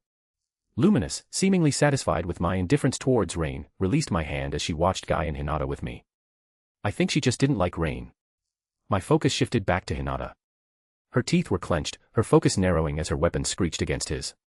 The floor beneath them had cracked and splintered as their energy spilled over at this point, creating a crater-like indentation under their feet. At this point I saw my reinforcements pointless. I'd just focus on containing the fight, which certainly looked pretty cool. Hinata refused to yield, her divinity surging as she channeled holy energy into her blades. With a sharp yell, she twisted, breaking the deadlock and spinning to slash at Guy's flank. He moved in a blur, leaving behind a sonic boom with his weapon parrying her strike with an ease that belied the explosive sound of their blades meeting again. Each collision was enough to level entire cities, and was punctuated by eruptions of light and sound that reverberated through the chamber. Sword Dance, the sub-skill of Nemesis, was taking effect as each of Hinata's strikes became more and more powerful as long as Hinata kept up her dance, and as an ultimate skill it was far more powerful now. Lightning flashed, and thunder echoed as Sword Flow's effects became more and more potent, though it still did not harm Guy as he was an expert in not getting hit. He had to be to fight people above his overall weight class and not lose. After a few moments, Guy jumped back. Guy's grin widened, his red eyes gleaming with amusement. Hinata Sakaguchi. He drawled, his voice low and resonant. You're a hero. Guy said as he laughed. Another new hero. Truly, times are changing. And one with an ultimate skill at that. Hinata looked at Guy warily as her weapons glowed in holy energy. I felt a shift in the atmosphere as Hinata began using another one of her ultimate skills. I could see calculation domain's effect on Hinata as she adjusted her posture and stance to be more fit for dual wielding. Guy also noticed the difference as he lightly twirled his longsword. I felt Guy trying to copy the sub-skills he could analyze of Nemesis, Lord of Retribution with his own Lucifer, but I wasn't going to let that happen. I reached out into the battlefield and interfered with Guy's own analysis attempts. He could understand a certain amount with his own intelligence, but this would mostly prevent him from directly copying Hinata's sub-skills with a glance alone. I could feel Guy's attention shift towards me as he realized what I had done. I'm sure not many had managed to block his attempts to copy a skill, and seeing as how I was one of the few who had and was present in the room, it was normal for him to suspect me. Guy clicked his tongue and looked back towards Hinata, a small frustrated smile appearing on his lips. Hinata scoffed. Nice to meet you, Demon Lord Guy. This is our first time meeting. Hinata said diplomatically as she attempted to defuse the situation. I apologize for my attack, I believed that my friends were in danger. I nodded in approval. Hinata got some character development. She acknowledged her wrongdoings from the start and apologized. The hero from when we first met would not have done that. Guy only laughed harder hearing her. Ahahaha, it's fine. I came here for some excitement, and you fit my definition of it to a T.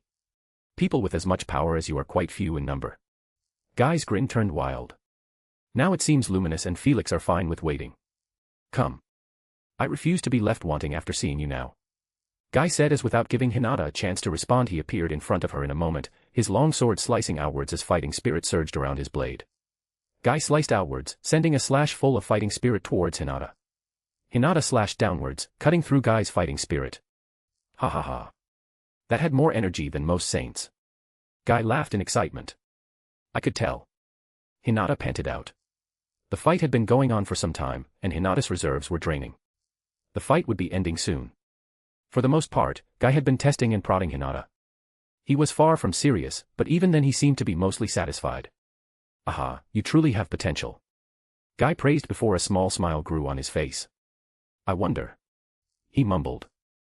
Before I could react I felt Guy expelling an enormous amount of energy as the flow of time slowed to a crawl, the magicules around us slowly stopped moving, oxygen slowly stopped flowing, and then eventually, time stopped completely.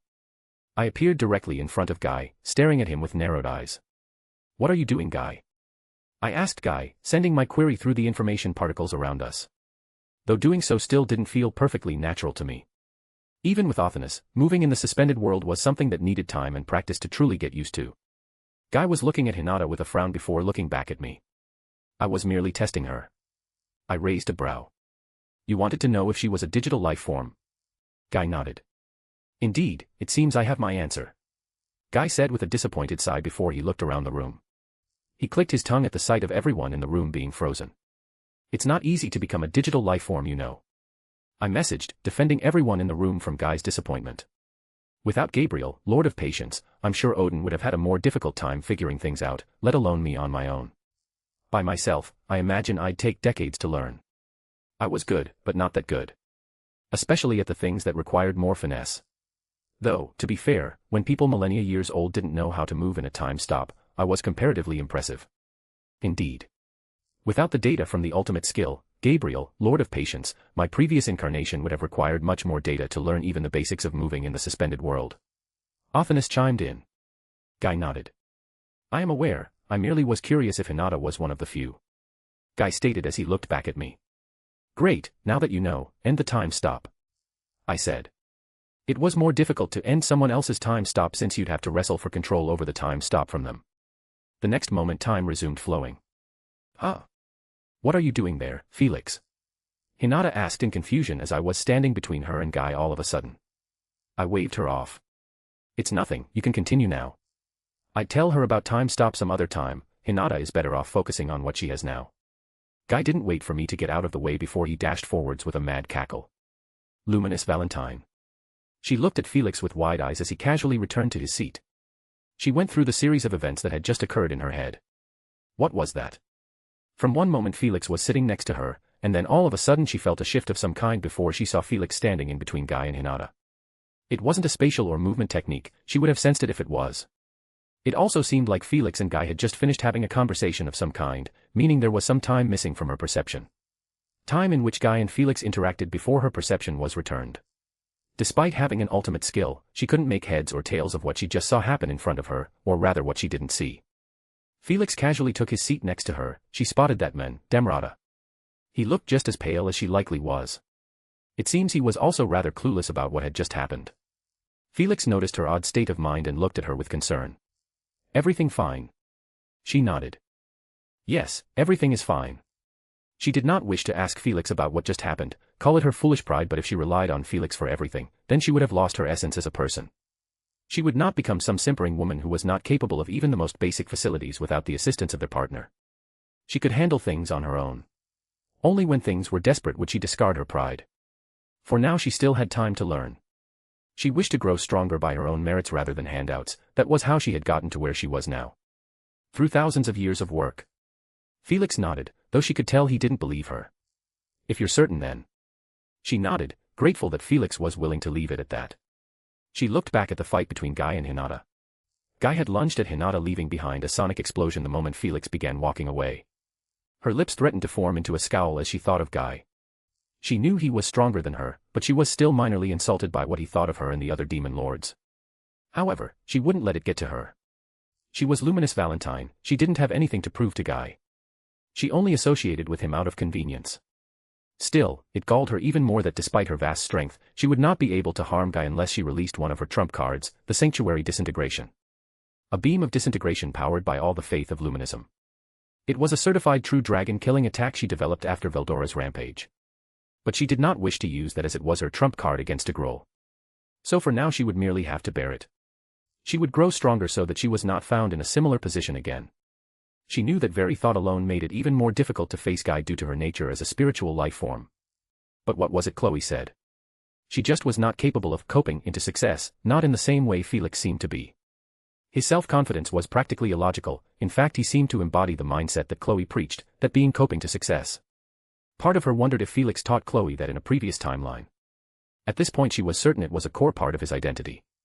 But it was something that attracted her to him, just one thing among many, however. As she got to know Felix more over time, both when they were friends and then lovers, she was discovering new sides to Felix that she was enjoying. Though of course he still had his downsides, such as how he seemed to enjoy annoying her so much. She banished the thoughts, as that was not what she should be thinking of now. As Hinata met Guy's own blade, Luminous thought back to just how much Hinata had improved. It only felt like yesterday when Luminous heard about a promising young paladin that had joined her order. The moment she learned about the new paladin, Luminous knew just who it was that had finally arrived. At that point she was getting rather worried that something had gone wrong, as Hinata was set to show up around that time. Despite wishing otherwise, Luminous did not go to meet Hinata right away, that would contradict with what she was supposed to do. It galled her more than she would like to admit that her actions were limited if she wished to keep her promise to Chloe and Hinata, to not change the timeline willingly. Not to mention she was uncertain if the world itself would take measures to ensure events occurred as they already had in Chronoa's past. Still, she had kept a very close eye on Hinata from then on. Back then Hinata was strong, but weak in the grand scheme of things. She was stronger than most of humanity, but far from what Luminous knew she would eventually reach. All of Hinata's strength back then was stolen with her unique skill. Hinata had yet to make that power truly hers, and it showed. But over time she made progress, eventually becoming an incomplete saint, the youngest to ever reach that stage in fact, as far as she knew. And then that fateful day arrived. Hinata found out the truth about Luminism and confronted her. Hinata defeated both Roy and Lewis in a 2-against-1, and things happened just as Hinata said they would. To think that little girl was now matching blades with Guy Crimson. It was incredibly astounding. Luminous could sense the increase in strength Hinata got from her awakening into a true hero. Guy had openly said Hinata had an ultimate skill, though Luminous already knew that since Hinata had told her in the past. Now, Hinata's total energy reserves may just surpass Luminous' own, even with the enhancement she received from Granbel's soul, though it wasn't by a large margin. Still, she refused to let that stand. She would have to increase her training further, it wouldn't do if her friend surpassed her so easily. Felix. Gahaha. That was a great spar. Guy laughed out as his longsword vanished from his grip. I adjusted space, returning the room to its normal size. I eyed his empty hand. That longsword alone seemed to be monstrous to my perception, similar to Malim's own weapon in fact. Something within it had blocked my analysis attempt, and going by the smug look Guy shot me back then, he was aware of the fact, and enjoying getting back at me for foiling his attempt at copying Hinata's sub-skills. Hinata looked rather worn out.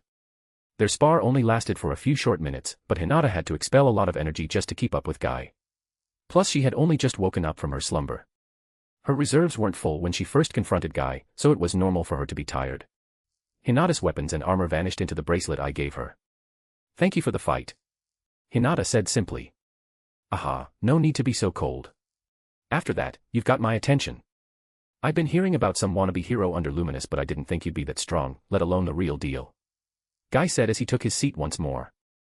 Hinata shrugged as she took a seat beside me, inserting herself into our little meeting. Thank you for the praise. Hinata wisely didn't use all of the cards she had in her back pocket in the fight once she realized that it wasn't anything serious. Usurper wasn't used, and Nemesis and Fortuna were only used minimally. It was mostly a fight of swordsmanship, one in which Guy easily shows the difference between them. The fight went about as I expected. Hinata put up a good fight. A really good fight. She managed to keep up with Guy to a certain point through sheer swordsmanship alone, but Guy was one of the best swordsmen in the history of this world. Once he started to try a bit harder, she was outmatched in the swordsmanship department. Still, Hinata quickly adjusted to her new style of combat, that being dual-wielding. She even improved it as she fought Guy. It was pretty interesting watching Truth almost eagerly obey Hinata's whims. It seems the weapon really took a liking to Hinata. Calculation domain also helped in the fight. It was sort of like a pseudo-sage that could calculate the odds of things and help Hinata determine the best course of action. Hinata could explore the application of unique uses of her abilities by having calculation domain run the odds of it working. Of course, Guy of all people wasn't a good test subject, since he had counters to just about everything Hinata threw at him. Guy attempted to copy Hinata's skills a few more times, but I kept blocking his attempts much to his annoyance. Hinata had managed to control her newly increased energy pretty well for her first fight. After getting astronomically stronger, her reserves weren't full even at the start, but she was still able to throw around attacks that tested the limits of her total energy output. Hinata's reaction to Guy using Archangel Shootdown on her was pretty amusing as well. It seems she wasn't expecting some of my own fodder-level attacks being used by Guy of all people. But in the end, it was all just a test from Guy. He wasn't even close to going all out. With his EP, he could have chucked a galaxy-destroying attack for another universe at Hinata with ease, yet he limited himself to around her level in energy output. After the time stop, Guy was just trying to figure out what Hinata's limits were. I didn't blame him, there hasn't been a new true hero in a very long time. True heroes were among the few that could match true demon lords, it was only right to be curious. Not to mention, with Guy's job as the mediator, he had to evaluate Hinata's threat level in case she became a danger to humanity. It's not like the people who became true heroes couldn't harm humanity. The only requirement was having an affinity with a darkness, holy, or light elemental, and getting Ramiris's blessing, and Ramiris threw those around like crazy to anyone who was blessed by one of those elementals. After that it was up to the elemental to decide if the holder of the hero's egg was worthy, and elementals could be very whimsical. Knowing Guy, he wasn't going to trust the judgment of an elemental when it came to his role as the mediator. Hinata gently leaned back against her chair. I connected to her through the soul corridor we had between us. Her reserves were pretty drained, which wasn't helping in her recovery. Hinata was acting all calm and composed, but I could tell she was very, very tired. It was a stark contrast to Guy, who remained as lively as ever, his grin as wide as the moment he'd drawn his sword. Hinata felt my gentle probe through our soul corridor as she looked at me questioningly. She seemed surprised at my use of the soul corridor, and seemed to be trying to learn more about it as we connected. "Yes, Felix?" she asked through a thought communication. We were both now using thought acceleration so our conversation would take place within nanoseconds. A funny idea came to mind as I sent her my message. "Did you want some of my essence to help you recover?" There was a brief pause before her response came, and through the link, I felt her emotional responses. There was a mix of embarrassment and flustered confusion. Whwa. She sputtered via the thought communication. "Ha ha ha, I'm just messing with you. I can fill up your reserves, you want me to?" Yes, that is fine." Hinata responded in a perfectly composed fashion as if she wasn't just internally freaking out about what I said. "Alright, it might feel a little weird since this is the first time I've done this, but don't mind that. As a divine human and true hero, Hinata could handle any sort of energy I gave her, but holy energy would work best. I'd have to convert my own energy into holy energy through Brahma, Lord of Creation. It would probably hurt me a bit since I'd have to do it inside of me, plus Hinata's level of holy energy was at a higher quality, but I was easily willing to do that much for Hinata. First time. Maybe you should wait. Before Hinata could finish her sentence, I reached out through the soul corridor, feeling the faint but steady connection between us. When a spiritual being ran out of reserves completely, they would cease to exist, since as spiritual beings, we were completely made up of energy. Running out of energy was a death sentence to all of us. Hinata wasn't that far gone, but she was close enough that it was rather concerning. The fact that she was acting like nothing was wrong and had willingly sat in the same room as the first demon lord when she was a true hero on minimal reserve spoke for itself. It wasn't hard at all to convert my magicules into holy energy, both were energies I understood deeply. "Are you certain you wish to do this, Master?" Athanas asked with some concern. "It won't have any lasting effect, just a few moments of unbearable pain from deep within me. It'll be fine. Holy energy was poison to us demonic beings. I was more resistant to it than most holy energy wouldn't do a thing to me, but this was going to be holy energy deep inside of me, created by Brahma, Lord of Creation of all things." "Very well. I will not stop you then." I could tell Athanas wanted to protest, but she respected my choices when it came to things like this. That was another change from Odin. Athanas was far less overbearing, but I still like both incarnations of her. I didn't show any change on the outside as I felt the burning holy energy within me. The pain was one of the worst I'd felt, but that was because I wasn't all that used to pain. It even bypassed my pain nullification, but in the end, pain really didn't do as much to me as a spiritual life form as it would to a normal mortal. Pain was just another facet of existence. If I couldn't deal with it, then I wouldn't have made it this far. Going by the look Guy was shooting at me, he seemed to know I was doing something. I released the floodgates to my reserves once I had enough, allowing the holy energy to transfer to Hinata through our soul corridor. Soul corridors were very esoteric.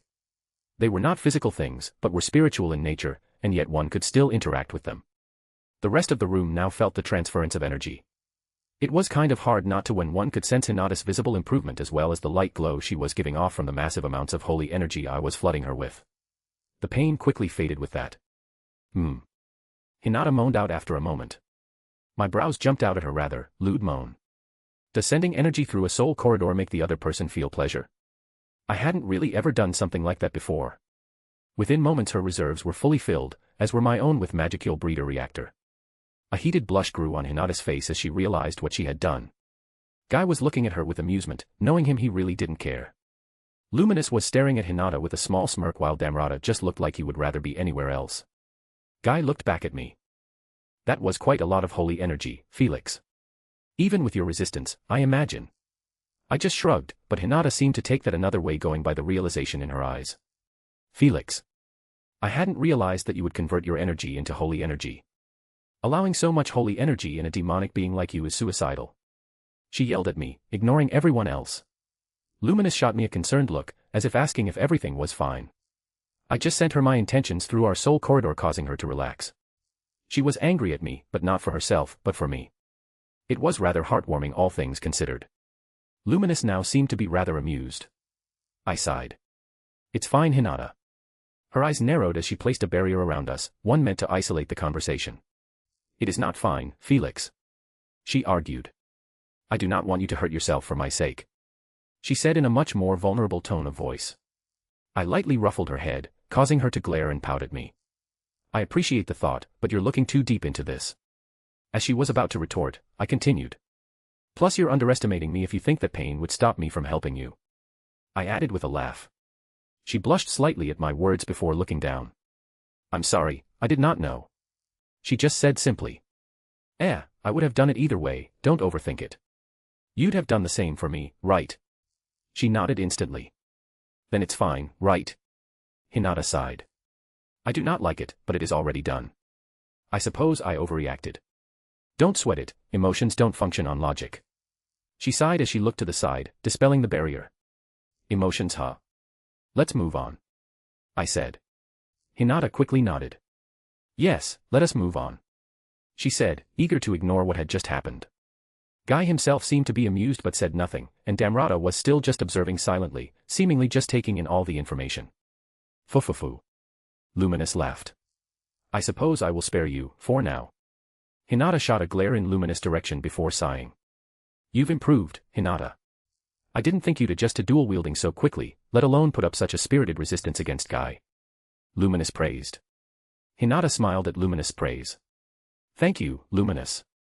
Guy raised a brow. Oh. She hadn't always dual wielded. Hinata shook her head.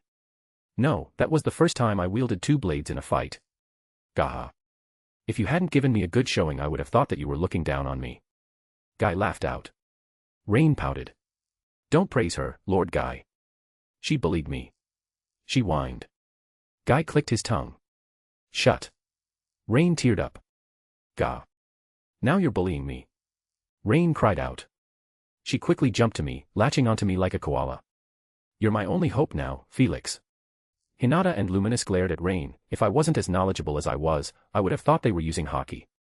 Rain, who was seemingly clueless about their bloodlust, continued to cry crocodile tears. I rolled my eyes at Rain's exaggerations. I am highly motivated by your guys' reviews and likes, so do that. I'll probably keep writing or something. Author's note. Sup everyone, back with another chapter of Daemon, and this one was a hefty one, 9k whole words. We get to learn a bit more about the lore behind Rudra and Guy's game. Hinata has her first fight scene after becoming a true hero. I wanted to make it longer and more detailed but there have been a lot of fight scenes recently, and there are some coming up so I wanted to cool down on that a bit. But I did want to show that Hinata has made a lot of progress, from behind an unlikable and rigid individual to the current her who can fight Guy to a certain degree. Guy is also pretty interested in Hinata now, there haven't been new heroes in ages, plus Hinata is a rather unique individual. Guy knows how rare ultimate skills are, if someone has them they automatically gain his interest and some of his respect. As for Luminous, she's learning a bit more. She saw time stop happen in front of her, and her pride was wounded so she's going to have a shonen training arc. Also about her comment that sanctuary disintegration could harm Guy, while in theory this is possible, in practice Guy can deal with it. Of course she doesn't know this so she's just coping. Anyways, thanks for reading, peace. Thanks to @Salanti and @Flowerman for baiting this chapter. I'm here once more. Next. Chapter 183, Chapter 112, Agreement. Story, I'm a demon, so what? Disclaimer, I do not own the original setting. Chapter 112, Agreement. There are up to 15 chapters ahead of update schedule at patreon.com/theagbasilisk. Felix. Gaha. If you hadn't given me a good showing, I would have thought that you were looking down on me. Guy laughed out loud. Rain pouted. Don't praise her, Lord Guy. She bullied me. She whined. Guy clicked his tongue. Shut. Rain teared up. Gah. Now you're bullying me. Rain cried out. She quickly jumped to me, latching onto me like a koala. You're my only hope now, Felix. Hinata and Luminous glared at Rain. If I wasn't as knowledgeable as I was I would have thought they were using hockey. Rain, who was seemingly clueless about their bloodlust, continued to cry crocodile tears. I rolled my eyes at Rain's exaggerations. Do not bother Felix with your foolishness, Rain. Luminous demanded with Hinata nodding along. Rain blinked in confusion. Ah, right.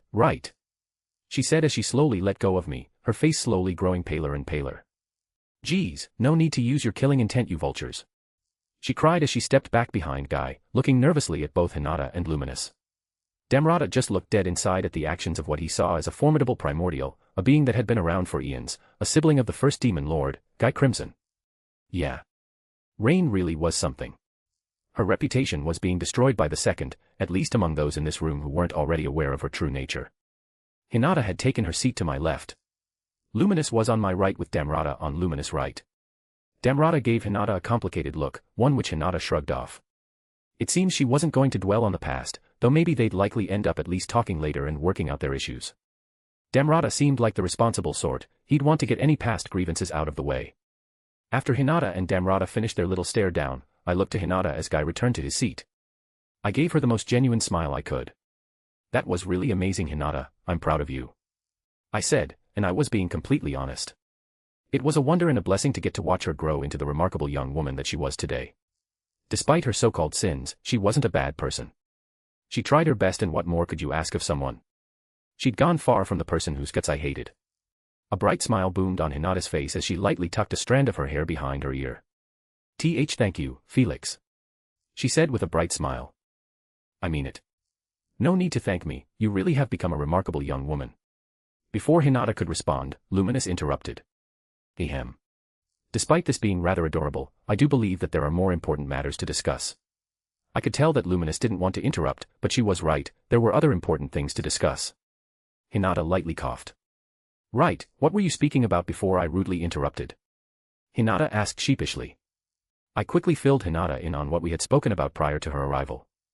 I told her about Guy and Rudra's close friendship and rivalry, Damrata deciding to serve me and his reasons for doing so, Rudra's illness, and Damrata's mission to find someone capable of defeating and, if needed, killing Rudra. Hinata already knew most of that, so not all of it came as a surprise to her, though she was very surprised when learning just who Damrata was, that being the former Prime Minister of the Nazca Kingdom and one of the most powerful saints in the entirety of the Eastern Empire. From what I saw, she didn't dislike Damrata or anything. Even after he manipulated her, it seems she was over it by now. Though they were by no means allies or friends like they once were, if they ever were. She was even more surprised when hearing that Rudra was dying, which was fair. The guy was a match for Guy Crimson, he could fight true dragons, and Rudra was probably a divine human. The fact that someone like that could die due to something not combat-related was pretty damn surprising. Though interestingly enough, harming the spirit of someone that strong was honestly the easiest way to kill them if you weren't vastly stronger than them. Unironically, killing someone via depression was a viable tactic in this world. Luminous joined in on our little recap session as Guy waited patiently. She told Hinata about Ser's actions, which got a reaction from Hinata. "I don't know what to say about that guy. I didn't know him very well, but he had to have balls of steel to try to stand up to Guy. I could respect it." After that I told her about the competition that Guy and Rudra were apparently having. About how they weren't able to come to a winner between the two of them, so they decided to fight through proxies.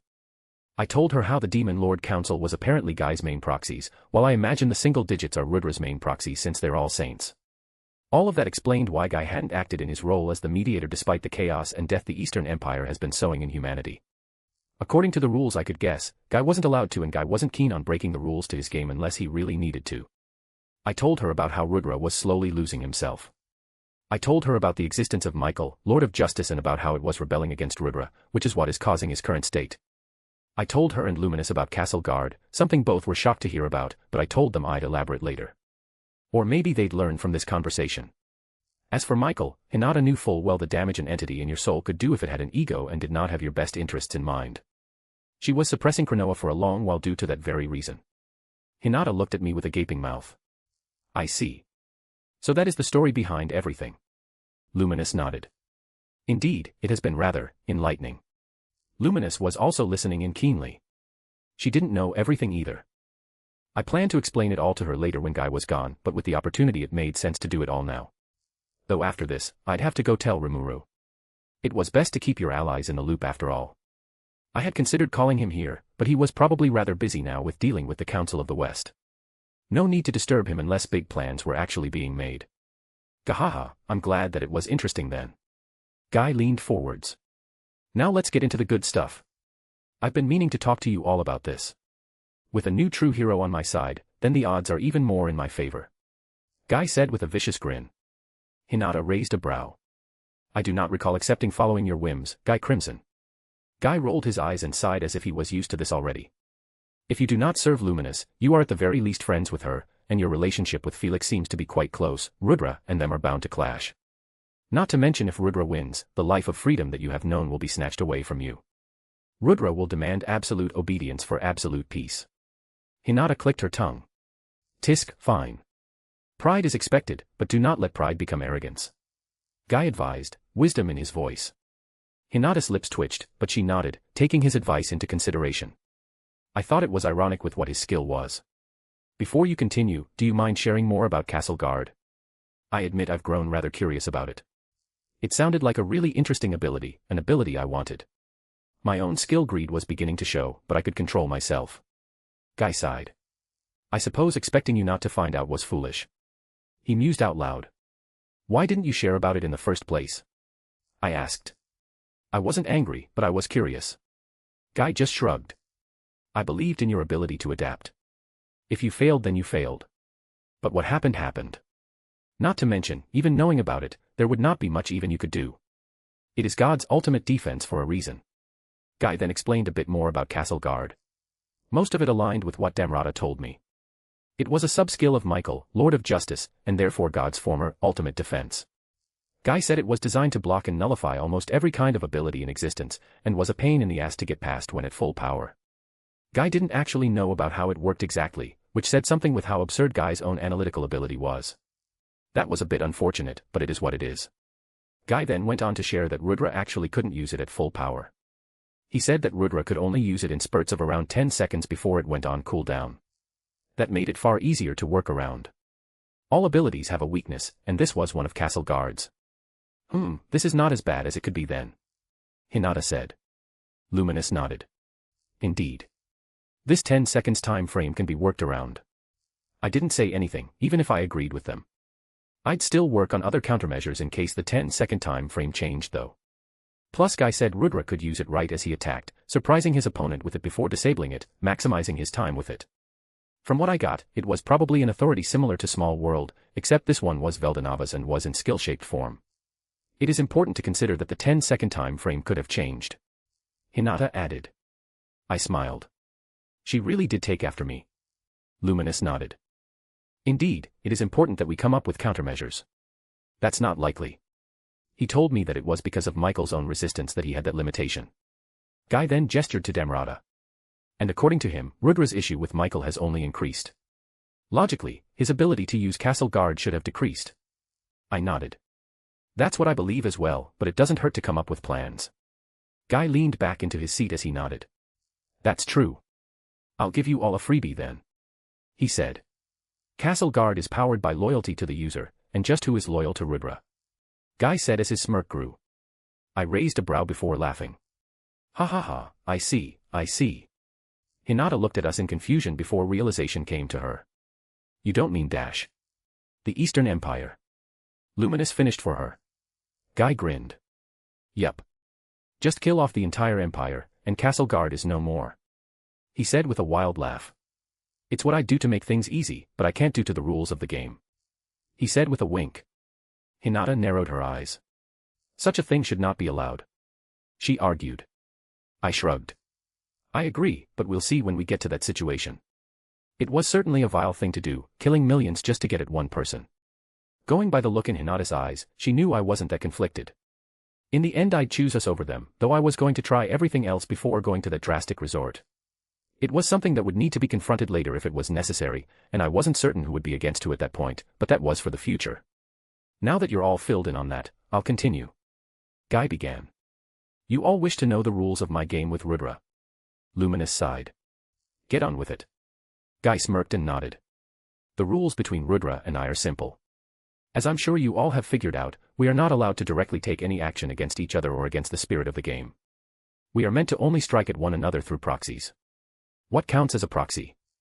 None of the demon lords are directly under your thumb, so they don't have to be your direct subordinate to qualify. Guy nodded. Indeed, as for what qualifies someone as a proxy, well, that is rather vague. Anyone he or I can convince or manipulate into acting against the other fulfills the qualification. I nodded. So you plan to indirectly place the Demon Lord Council on the path of the Eastern Empire then? Hinata asked curiously. Guy nodded. Indeed, though it is not like it would have taken much. Rudra would not have been satisfied until all of the Demon Lords submitted to him, due to his pride and due to wanting their territories for himself. He would face them all if he has to. Rudra would have been an enemy for the Council no matter what actions I took. Guy explained, trying to shrug off some of the blame. What are the conditions to win this game of yours? Luminous asked with resignation. Do you have to defeat Rudra, or do you just have to conquer all of his pawns? It seems she's accepted that she's part of this big old game no matter what. Even if she doesn't like how Guy has been manipulating things in the background, that doesn't change the facts. The Eastern Empire will eventually invade and mess everything up. At that point, wasn't it better to just swallow the bitter pill and ally with Guy? Rejecting Guy only had downsides and practically no upsides other than maintaining a semblance of pride.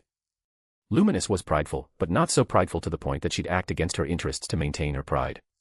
I was under the impression that we would need to defeat Emperor Rudra, but if the man himself will agree to a loss if his subordinates are defeated, then that would be best. Hinata stated. Though we would still need to worry about him losing himself. Hinata stated offhandedly. Guy nodded. Indeed, Hinata is right.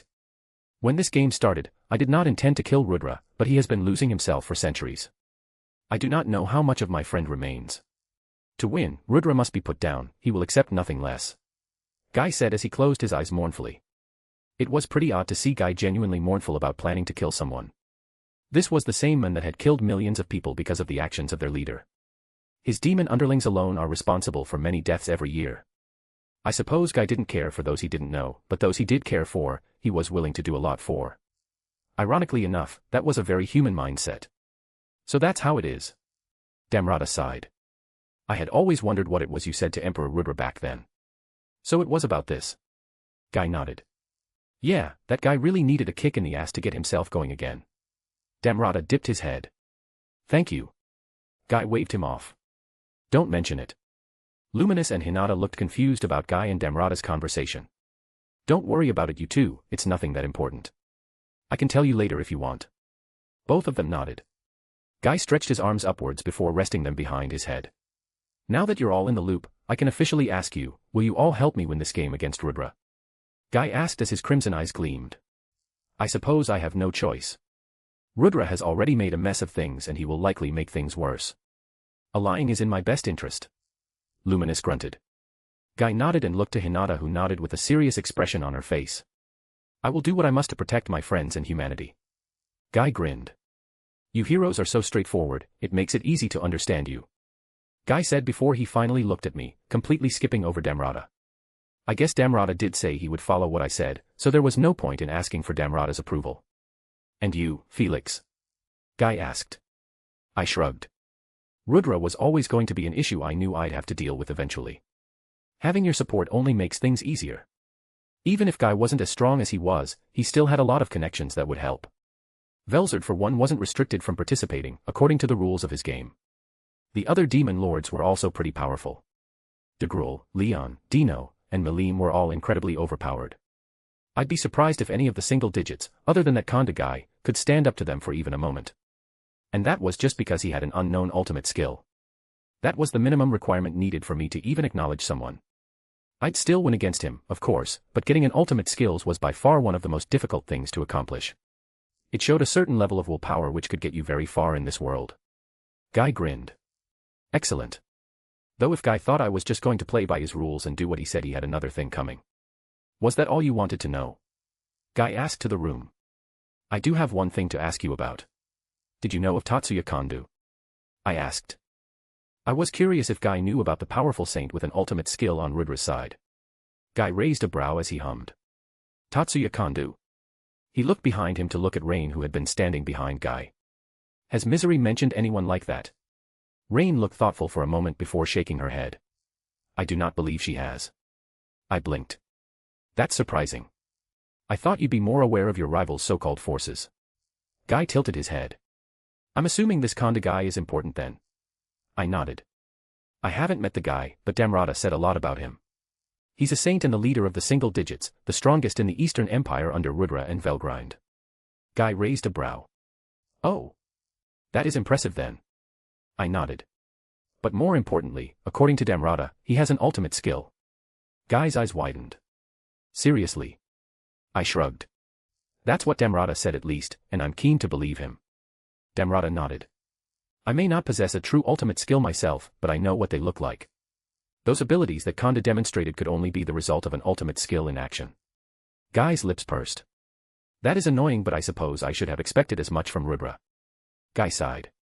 That means all his single digits possess false ultimate skills, barring one that possesses a true ultimate skill of unknown quality. False ultimate skill. Is that what he was calling ultimate enchantments? Well, I suppose he could call them whatever they want. Ultimate enchantment sounds way better though. Kondu is a truly exceptional individual. Damrata said. He is not even a century old, and yet he has an ultimate skill and is by far one of the strongest humans to ever walk this earth. Damrata said solemnly. Do not underestimate him, that is my advice to you all if you forgive my presumptuousness. Damrata said humbly. Hinata shook her head. No, thank you, Damrata. Damrata nodded. Do you plan to tell the rest of the Demon Lord Council about this? Luminous asked after a moment. Though I could tell she was still reeling from the fact that she discovered yet another human with an ultimate skill. Guy shook his head. Perhaps in the future when the facts become more relevant. As it is now, I do not believe that Rudra will invade for some time. He was always one to over-prepare. 10 saints likely is not enough for him to feel secure in defeating me. At least, unless something has spurred him into action. Guy nodded. I am aware. I will not keep this hidden for long. Were those all the questions you had? Guy asked. I leaned back, nodding. Luminous also nodded, as did Hinata. Guy nodded. Very well, if you wish to consult me, use the Demon Lord ring to contact me. Guy looked to Hinata. You may make use of either Felix's or Luminous, I suppose. Hinata rolled her eyes but nodded. Now I need to check on Misery. Could you dispel the barrier you have preventing spatial travel, Felix? I nodded. Yeah. I snapped my fingers, dispelling the barrier. Guy gave us one last nod before vanishing with Rain. Bastard. Luminous clicked her tongue after Guy left. I raised a brow. He is always like that. Luminous sighed. Always so sure of himself, always sure that everything will go the way he wishes it to. It is truly frustrating. Hinata nodded. Indeed, that is the feeling that I got as well. I shrugged. Well, he's strong, and he is a schemer. It isn't surprising that sometimes you just need to go along with his flow. For Hinata and Luminous, blatantly going against Guy could end rather badly. I'd of course not let anything happen to them, but that feeling of helplessness could still be very frustrating. If you do not mind my interruption, I do believe that Guy Crimson did not mean anything malicious by his way of acting. Damrata added. Emperor Rudra was much the same, but over time I have found that it is just the way the strong act. That level of power brings a level of surety to each and every one of their actions. If they desire something, then they will receive it. It is as simple as that. I nodded. It's exactly as Damrata said. When you were strong, you tended to gain a bit of an ego. I was subject to this as well. Looking back, my way of acting had changed quite a bit since I was a human in the world of Jujutsu Kaisen. I don't think it was my power changing me, more like I let go of all my inhibitions as I could afford to act on them. I did not need to bind myself by any rules, whether from society or my own moral rules. With power you would always have that level of security that, no matter what, everything would end up being alright.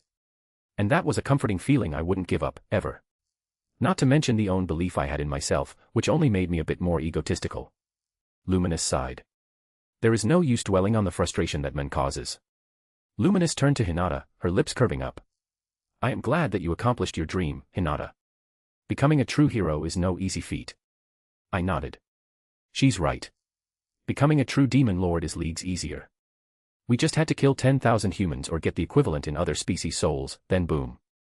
True demon lord. Even a demon lord seed wasn't that tough to get. If you had a somewhat arrogant and domineering personality, then generally, the world will see fit to reward you with a demon lord seed. Though I was probably exaggerating how easy it was. Perhaps that also said something about myself when I got a demon lord seed so easily. Maybe my personality was rotten from the start. But oh well, I liked my personality. Still, becoming a true hero was impossibly difficult. You had to find Ramiris, which was quite difficult in the past since her labyrinth's location was rather vague. Plus, Ramiris would place tons of traps preventing many from even seeing her. And then, you needed to get blessed by an elemental of light or darkness as well as Ramiris' own blessing. Then even that wasn't enough, the elemental had to think you worthy of becoming a true hero. This usually meant you had to have some breakthrough in your mentality or accomplish some grand feat, so it really was quite something that Hinata managed to awaken into a true hero. The funny thing is that she had been ready for a long time, I'm guessing. The moment Granbell gave her his hero's egg, it hatched. The elemental immediately knew that she was fit. She probably reached that stage in development at some point when she was in the past. Hinata gave us a small smile. Thank you, you too. It means a lot coming from you both. She said with a nod. Both Luminous and I nodded. This awakening has given me much to think about. Hinata began. I would like to talk to you later, Felix. I nodded. Sure. Luminous looked at Hinata with an odd glint in her eyes. Just what was that woman thinking? They are right, Hinata. Damrata said with a nod. Becoming a true hero and living up to that title is an arduous task. To be honest, I had never believed that you would rise to this level. It seems I had underestimated you by a large degree. However, I am glad that you have proved me wrong. Hinata gave Damrata a small nod. Thank you, Damrata. I had also underestimated you, only now can I perceive your true strength. Hinata said with a sigh. You could have defeated me with ease back then, couldn't you? A small grin formed on Damrata's lips. Ho ho ho, perhaps, but that does not matter now, does it? Hinata shook her head. I suppose it does not. Luminous turned to me. Now Felix, I would like you to explain everything. I believe that you did not mention everything in the meeting that just occurred, did you? I shrugged. I didn't deliberately hide anything, it was more just useful information on the Eastern Empire's overall power level that I didn't bring up because there was no need to at that moment. I planned to tell you all after I left as I only just found out most of it thanks to Damrata over there. I said as I gestured to the man himself. Luminous nodded. I see. She snapped her fingers. After a moment, Gunther walked through the doors. Before you begin, Gunther will give us new glasses of tea. Luminous stated. All of the glasses had been shattered by the Demon Lord's haki she released since I hadn't been focused on protecting them at the time. I sighed. Luminous liked being all fancy like that. Gunther swiftly entered the room. When he went to serve me tea, I waved him off. No thanks, I'm good. Gunther nodded and quickly left the room after serving everyone. Now Felix, please enlighten us. Luminous said. I nodded. Guy Crimson. The moment he and Rain vanished, he allowed the full-blown grin he had been suppressing to form on his face as he laughed. Kahaha. Rudra's in for it now. He heard Rain sigh from behind him. You always get like this when he is involved. He ignored his impudent maid as he continued to walk forwards. He had teleported them back to the ice continent. Misery and Velzard were waiting for them. He looked to Velzard first, gave her a nod, then looked to Misery. Give me your report, Misery. While he was out having fun in Riberius, he had sent Misery to gather information on the happenings of the Western nations. Misery bowed before speaking. As you expected, a massive change in power is occurring within the Western nations. According to my intel, an incident took place during the most recent meeting of the Council of the West. However, I was not able to learn what exactly occurred. Guy raised a brow. It was rare that Misery could not find something out in the Western nations. No kingdom in the West except perhaps Riberius was equipped to deal with Misery and her resources. It must be something involving those three then. Guy mused out loud. Either Luminous, Felix, or Rimuru. Misery nodded. That is what I expected as well. He knew that Tempest had arranged a meeting with the Council of the West. Guy was leaning into believing that Rimuru had done something. It seems he may have to pay that slime a visit then. He wasn't 100% certain on where Rimuru stood. Many people began making moves in the background shortly after the meeting ended. Many resources had been redirected towards helping Tempest's expansion in the Western nations as well as connecting Azeroth with more resources as well. Misery continued. Did Felix or Rimuru make the Council of the West do that? Did one of the two find a way to control the Council? He wouldn't be surprised if that was the case. In the end, they were just a bunch of normal humans, but something like that could upset the balance of power. He would have to investigate it himself, it seems. I have ordered the Cult of Vert to begin investigations, but I do not expect them to find anything due to how useless they are. Misery stated. Guy nodded. Very well. Thank you, Misery. Hey. Rain interrupted. Why aren't you ever that kind to me? Misery sighed as she walked towards Rain. Because I am a competent maid. Guy nodded. Indeed. Rain flinched. Gah. As amusing as all this is, how was your trip, Guy? Velzard asked as she lounged on his throne's armrest. Guy smirked as he gave Velzard a recap of what had happened. Fufufu. It seems you enjoyed yourself, Guy. Velzard said, though there was a hint of something dangerous in her tone. Guy ignored it, his partner got like this sometimes. Guy nodded. Indeed, a new true hero. Who would have thought? After Rain and Misery awakened thanks to Felix, he hadn't been expecting any more awakened tier allies. You said she was stronger than Luminous? Velzard asked with a tilt of her head. Guy shrugged. It is possible. She had more energy than Luminous, at least. Though you know very well how energy alone is not enough. When he was testing her, he was able to get a general understanding of her overall level. Her swordsmanship was quite incredible. Not quite at his own level, but it was still good, and that was saying a lot. His swordsmanship was a match for Rudra's, the first true hero and student of Veldanava himself. His swordsmanship could be considered to be among the best in the multiverse, in the same leagues as Dino, Milim, and Rudra. Hinata's technique was rather refined and she did not merely use brute force to win her fights. He could tell she still was not used to her newfound power, which was natural, but during the fight Guy noticed her growing. She was taking hints of his own swordsmanship style and refining it into her own. It was no skill, Guy knew that much. It was pure combat instinct. Guy couldn't wait to see just how powerful Hinata would become. Velzard rolled her eyes. No need to remind me. Guy smiled smugly. Velzard always got annoyed when he brought up the fact that he fought her to a draw with only a tenth of her reserves. She was a prideful woman. It seems that your game will be wrapping up. Velzard mused. Guy nodded. Indeed, I imagine Rudra will take action in the coming months. He has been preparing for quite some time. I imagine he will be ready soon. Guy's lips curved up into a smirk. However, I will also be ready. Felix has grown stronger than he was before, I could feel it. Perhaps he could even make me go all out now. He mused out loud. Felix may have thought Guy was bringing everything to the table when they fought, but he was dead wrong. He would not be the first demon lord if he did not keep some things to himself. Velzard nodded as she stood up, a portal forming beside her. I will be going. Guy nodded as Velzard stepped through her portal. As he turned away from her he spotted a vicious scowl on her face. I wonder what's wrong with her. Misery and Rain had already left to prepare him a meal. He took a seat on his throne as he thought back to what had happened over the course of the day. Things were moving faster now. With Damrata switching sides, him getting multiple new pieces with ultimate skills, and the primordials all being accounted for in the Cardinal World. Things were truly changing. He thought back to the meeting. He would be lying if he said he didn't learn anything new. Tatsuya Kondo, that was a name he would have to keep an eye out for. He wouldn't be underestimating someone who had an ultimate skill. He of all people knew best how ultimate skills could flip the entire board over. Rudra would likely be making Kondo a big part of his plan to win their game. Rudra should not have any idea just how many individuals on Guy's side could fight on the ultimate level. He likely still thought Luminous was not at that level, he likely also thought that Rimura was not at that level either. Luminous had made remarkable progress recently. Her demon lord's hockey felt far more potent than ever before, and he was certain her ultimate skill would only add to that. He hadn't expected much from her after failing to acquire an ultimate skill for thousands of years. She was strong, don't get him wrong, but he did not think she would become someone he could truly respect. Yet, she surprised him in the end. Having an ultimate skill was something that he intrinsically respected, it was in his nature. As for what Rudra thought of Felix, Guy did not know. Guy had heard the rumors that Felix had fought Veldora to a draw recently, which Guy believed, but would Rudra believe that? If he did, then Rudra would come up with countermeasures for Felix as well. If not, then Guy had yet another trump card in his back pocket that he could unleash. The only ones who Rudra would likely be paying attention to would be Milim, Dino, Leon, and Degrol.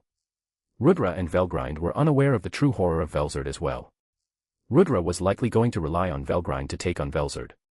In the past Velzard had easily dispatched Velgrind, a Velzard that was in her sealed state as well. Yet, neither Velgrind or Rudra knew that was Velzard in her sealed state.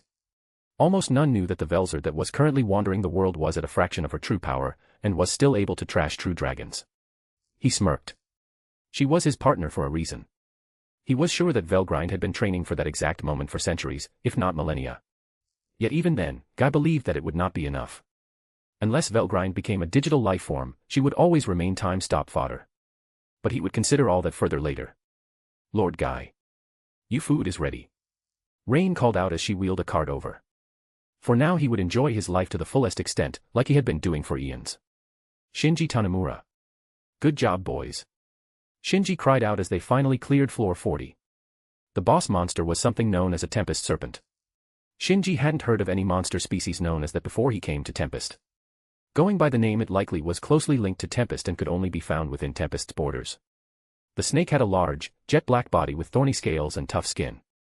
The Tempest Serpent was ranked A-, so even high-level adventurers struggled against it. Its breath attack, covering a wide area, was devastating in small rooms.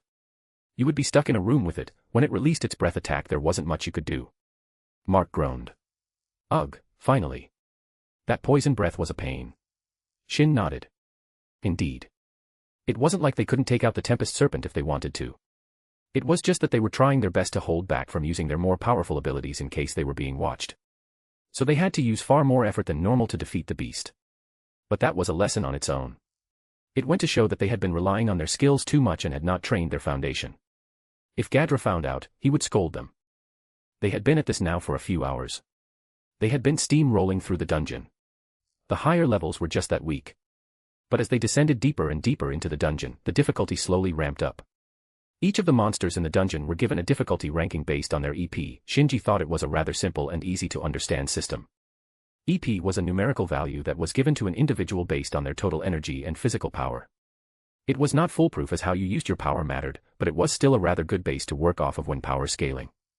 Thankfully, despite having been in the dungeon for a few hours, they did not feel all that drained. The three of them were enlightened. They had energy for days when it came to fighting lower-ranked monsters like the ones they had been fighting against. When they first entered the dungeon, they had been rather on guard, but now their tension had eased. They gathered information in advance to avoid taking risks, but now Shinji and crew felt that the dungeon was heavily based on game mechanics. Shin wasn't much of a gamer, which was a shame, but he and Mark were both avid gamers. He in particular was an RPG enthusiast, and he loved adventure titles and had managed to enjoy them in between his studies at university. In light of this knowledge, they could best describe this dungeon as nothing but a game, its challengers certainly being the targets of someone's devious schemes. Nevertheless, this was all too familiar to those in the know. That helped them relax quite a bit as it all felt like rather familiar ground to them. Shin was good at detecting traps, and with Shinji's assistance, he managed to pick them all out. As long as the traps were taken care of, the strength of the monsters wasn't much of a threat. That was how they rapidly managed to ascend past floor 40, a floor that barely any had managed to pass. I guess the challengers had a hard time conquering it due to their lack of knowledge. Shinji mused out loud. Mark nodded. Yeah, probably. I did mock this as an obstacle course, but that's exactly what this is. If you can decipher the malicious intentions of the creator, you can just sneak past that stuff. Indeed, they had been quite literally exploiting their way through the dungeon, as any proper gamer should when they were too shit at the game itself. It was almost as if they power-leveled way too early and were now far too powerful for the starting area. I have no idea what you two are talking about, but I do agree that the dungeon in concept is rather simple. You can't even die. Shin said. While they were collecting information, they had heard about the resurrection bracelet. You could get one for free like a one-time deal from the reception desk. With the bracelet equipped, you would revive back at the entrance upon dying in the labyrinth, or so they were told. That immediately had them intrigued. It was somewhat hard to digest, like they had stumbled upon a truly remarkable city in this shithole of a world. 2 hours ago, they had ended up returning to the receptionist desk as they didn't know how deep this dungeon was, and how long it would take for them to explore it to a satisfactory level to send enough information back that they wouldn't be scolded back in the Eastern Empire. But even though they wanted to conquer it in one go, the rations they brought were limited. They were enlightened so they needed less than normal humans, but they did still need some sustenance. The trio were at a loss about how much food they had to pack for the exploration, and so they returned to the receptionist desk to cash in their rewards and try again later. When they brought up the question, the receptionist reassured them that it would not be an issue and that they were free to stay in the dungeon for as long as they wished to. Apparently there was a literal hotel inside the dungeon which they could stay at for a fee. Everything they needed would be provided, a change of clothes, a hot bath, food, everything. You could even sell your loot at the hotel as well. And so they returned back to the dungeon, determined to lock in and get their mission over with as soon as possible. Shinji had a bad feeling ever since they entered the dungeon. He really didn't want to delay if he didn't have to. They walked towards the fading corpse of the Tempest Serpent. In its place a rather large jewel was left. Shinji picked it up, placing it in his satchel. Can you all still keep going? Shinji asked. Mark snorted. Hell yeah. I haven't had this much fun in a long time. It reminds me of the times I would stay up with my boys all night even though I had a test the next day. Shin nodded. I am rather intrigued by the various functions of the dungeon. I would like to continue as well. Shinji sighed in relief. He wanted to continue as well but he wouldn't force his companions if they weren't feeling up to it. They quickly continued onwards, making their way to the 41st floor. As they were walking, Shin called out all of a sudden. Stop. They all immediately stopped, trusting Shin's words. What happened, Shin? Mark asked. I thought you scanned the floor already. Shin bit his lip.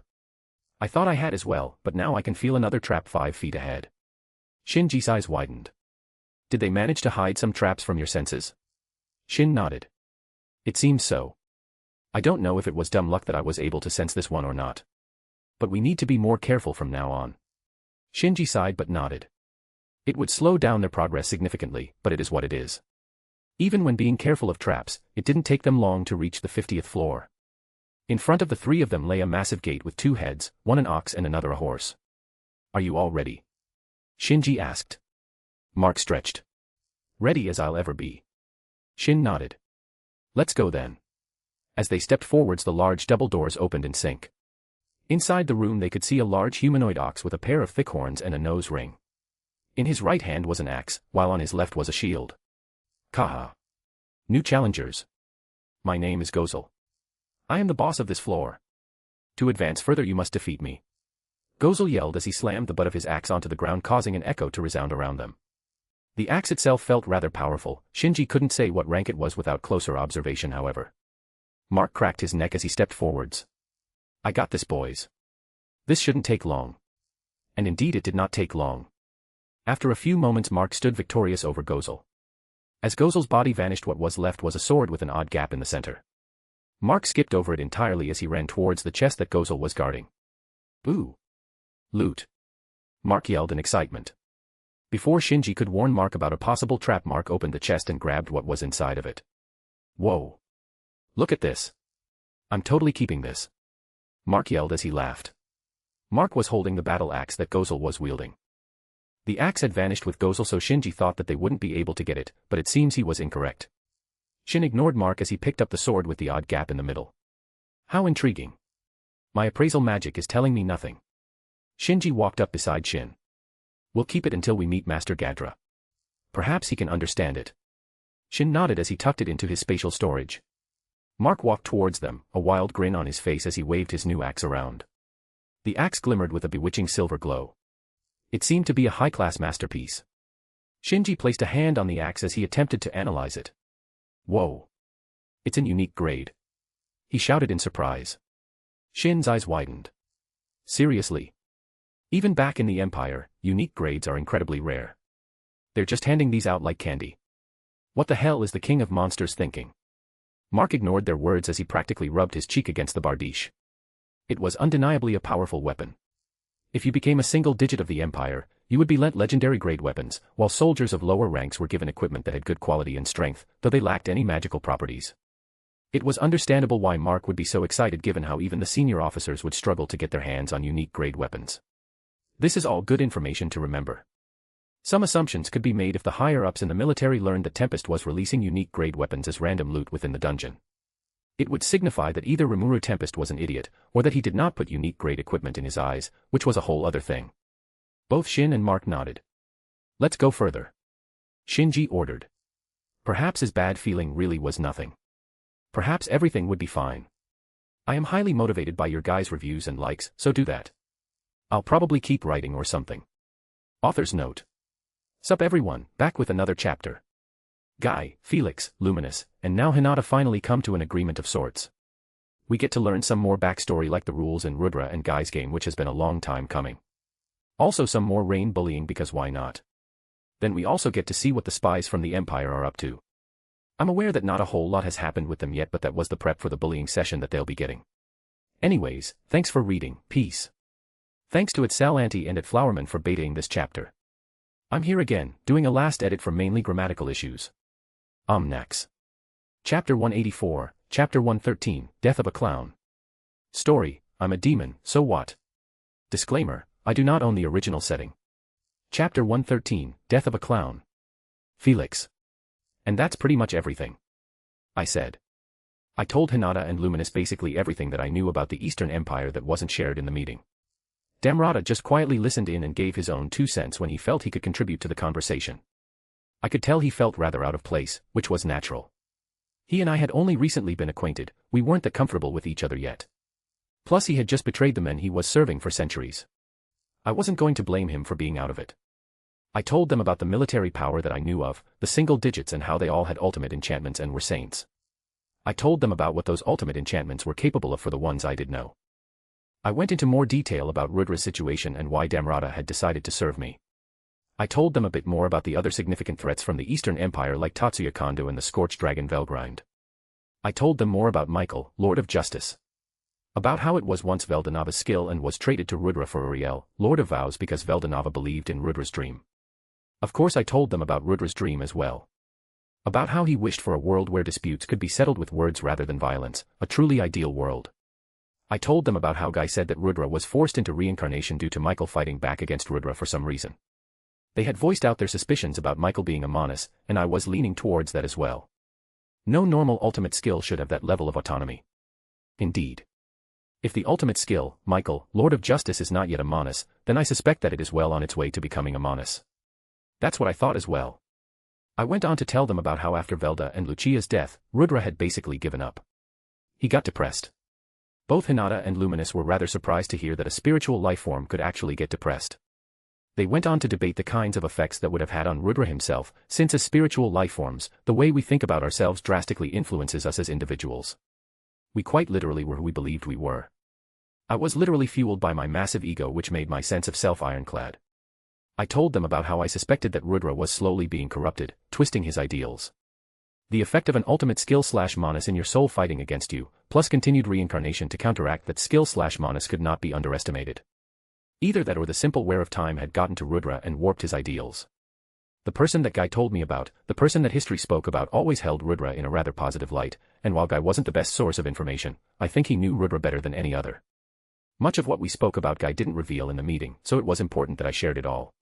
I'd have to go tell Rimuru all of this afterwards as well. It was best to keep him in the loop. Damrata had seemed rather upset at my suggestion about Rudra's corruption, but after giving it some thought he had said it could be possible. He said that the change in Rudra was rather large compared to when Rudra first took over the kingdom of Nazca. He always just thought that was times where on Rudra as his peaceful methods began to fail. When I asked why Damrata didn't really seem to care about Rudra's change in mindset, he had said that while he was surprised at Rudra's change in methods, in the end, he believed it was for the best. He always believed that power was needed for Rudra's dream to be achieved. World peace could not be achieved through peaceful methods in Damrata's own words, ironically. But a part of me was suspicious that Rudra may have altered Damrata's perception to think that way. Alternative was a direct link into Damrata's soul. Athanas had said that it was definitely possible to make alterations to Damrata as an individual, especially since Damrata willingly accepted alternative into him. Athanas said that she didn't detect anything concrete, but she had also said that there was a chance that something slipped by. To me, Dharmata seemed to be a genuinely decent person. He cared for the people close to him and those he was responsible for. He was loyal to those he believed in and would put his all into an objective he saw as worthwhile. One did not receive hero's hockey without having some of the qualifications for it. With my newfound connection with Damrata, I only further verified what I already knew. Damrata was a genuinely good person. Of course, being good and bad wasn't black and white. Would someone like that be okay with his people being relegated to basically serf status? From what I've learned, Rudra seems to be willing to use any methods needed to win in his game against Guy. It's his obsession. He had no qualms about turning his own citizens into effectively serfs without much in the way of human rights, even willing to sacrifice them by the millions to suit his purposes. I wasn't going to cast judgment on him, but those were the facts. That is all quite something, Felix. Hinata said. Luminous nodded. Indeed, but it is all valuable information on our enemies.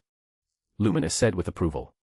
They had some questions about many things, but it didn't take long to share everything that I knew. It was safe to say that both were surprised at the sheer power the Eastern Empire had. Multiple individuals capable of fighting at the ultimate awakened level, a strong military force, and more. Hinata nodded. I will increase the training of the Holy Knights. Luminous nodded. Please do. I wish for them to be prepared should Rabirius itself be breached. Hinata slowly rose out of her seat. If this is all done, then I must leave. As much as I wish to speak more, there is more to be done with the recovery efforts. Hinata looked straight into my eyes. Is it fine if I come to Azeroth to speak to you later? I nodded. Yeah, you don't need to ask. I had a feeling that I knew what Hinata wanted to speak about. Before the attack, Hinata and I had arranged an exploratory date of sorts, one that we would talk about more after the attack itself. I was going to bring it up later since Hinata had a lot on her plate already, but if she wanted to bring it up first, that was fine as well. Luminous smirked at me teasingly, causing me to roll my eyes. Luminous stood as well. I will join you. Luminous said to Hinata before she looked at me. I waved them off.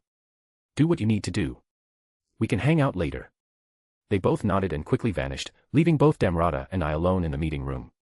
I could see the tension drain from Damrata's shoulders. It seems even if he wasn't acting like it, he was being pressured from everything that had just occurred. What did you think? I asked him. Damrata looked at me. I do not believe it is my place to say anything, but since you have asked I will respond. Damrata looked thoughtful for a moment before answering. I believe that Demon Lord Guy Crimson is underestimating the forces of the Eastern Empire. I nodded, gesturing for him to continue. The technological advancements the Eastern Empire has made under Emperor Rudra is rather impressive. Even enlightened can be taken out by a well enough trained soldier with the proper gear. My brows shot up. I had expected some impressive things like guns and magic swords that were enchanted to cast specific magic with ease and such, but to hear that it was enough to take on enlightened was rather incredible. A strong enlightened could match Clayman, at least in the energy department. While Clayman wasn't anyone special, he was still once a demon lord. He was incredibly skilled in combat, making it difficult for even the strongest enlightened to beat him. But if they could create weapons capable of taking on enlightened, then what else could the Eastern Empire have in store? Do they have magic nukes? What about holy bombs? Holy bombs could really mess my demon troops up, as most of them aren't strong enough to completely ignore the holy attribute. Damrata also mentioned they've been working on genetic engineering. What could they make on that front? While spiritual lifeforms didn't really have genes in the normal sense, merging the genes of a bunch of strong monsters and Majin could still create some troubling opponents. Perhaps they'd end up with some abnormality like Vega, and Vega was someone that had the potential to match and surpass true demon lords if he was actually smart about his abilities. The ability to consume other beings and gain their properties could be rather absurd. A power that I had gained and already made use of to increase my durability, and some other traits, giving me toughness that could match that of a true dragon's. I sighed. In the end there wasn't too much use overthinking it, there was only so much I could learn. It wasn't like I could interrogate a higher-up official of the Eastern Empire that could have more up-to-date information. In the end, I'd just have to trust that the preparations I'd made would be enough. Adapter would likely be among the more useful abilities when it comes to dealing with any kind of surprise. It costed a permanent amount of soul energy to adapt to something, so I hadn't used it much as there was no need to, but it was still always in my back pocket. Emperor Rudra would not make any moves for certain if he did not believe in his chances of victory. Damrata stated. I nodded. Got it. That made sense. A guy who waited as long as Rudra did wouldn't make any reckless moves. If they decided to attack, it was because he had a plan that he thought would help him achieve victory. Damrata nodded. I rose out of my chair. Now, I do believe that we have overstayed our welcome. Let's leave as well. If Luminous and Hinata needed me then they could send me a message. But first, I did have something that I wanted to do. I turned to Damrata. There's some things that I need to do, so I'll send you back first.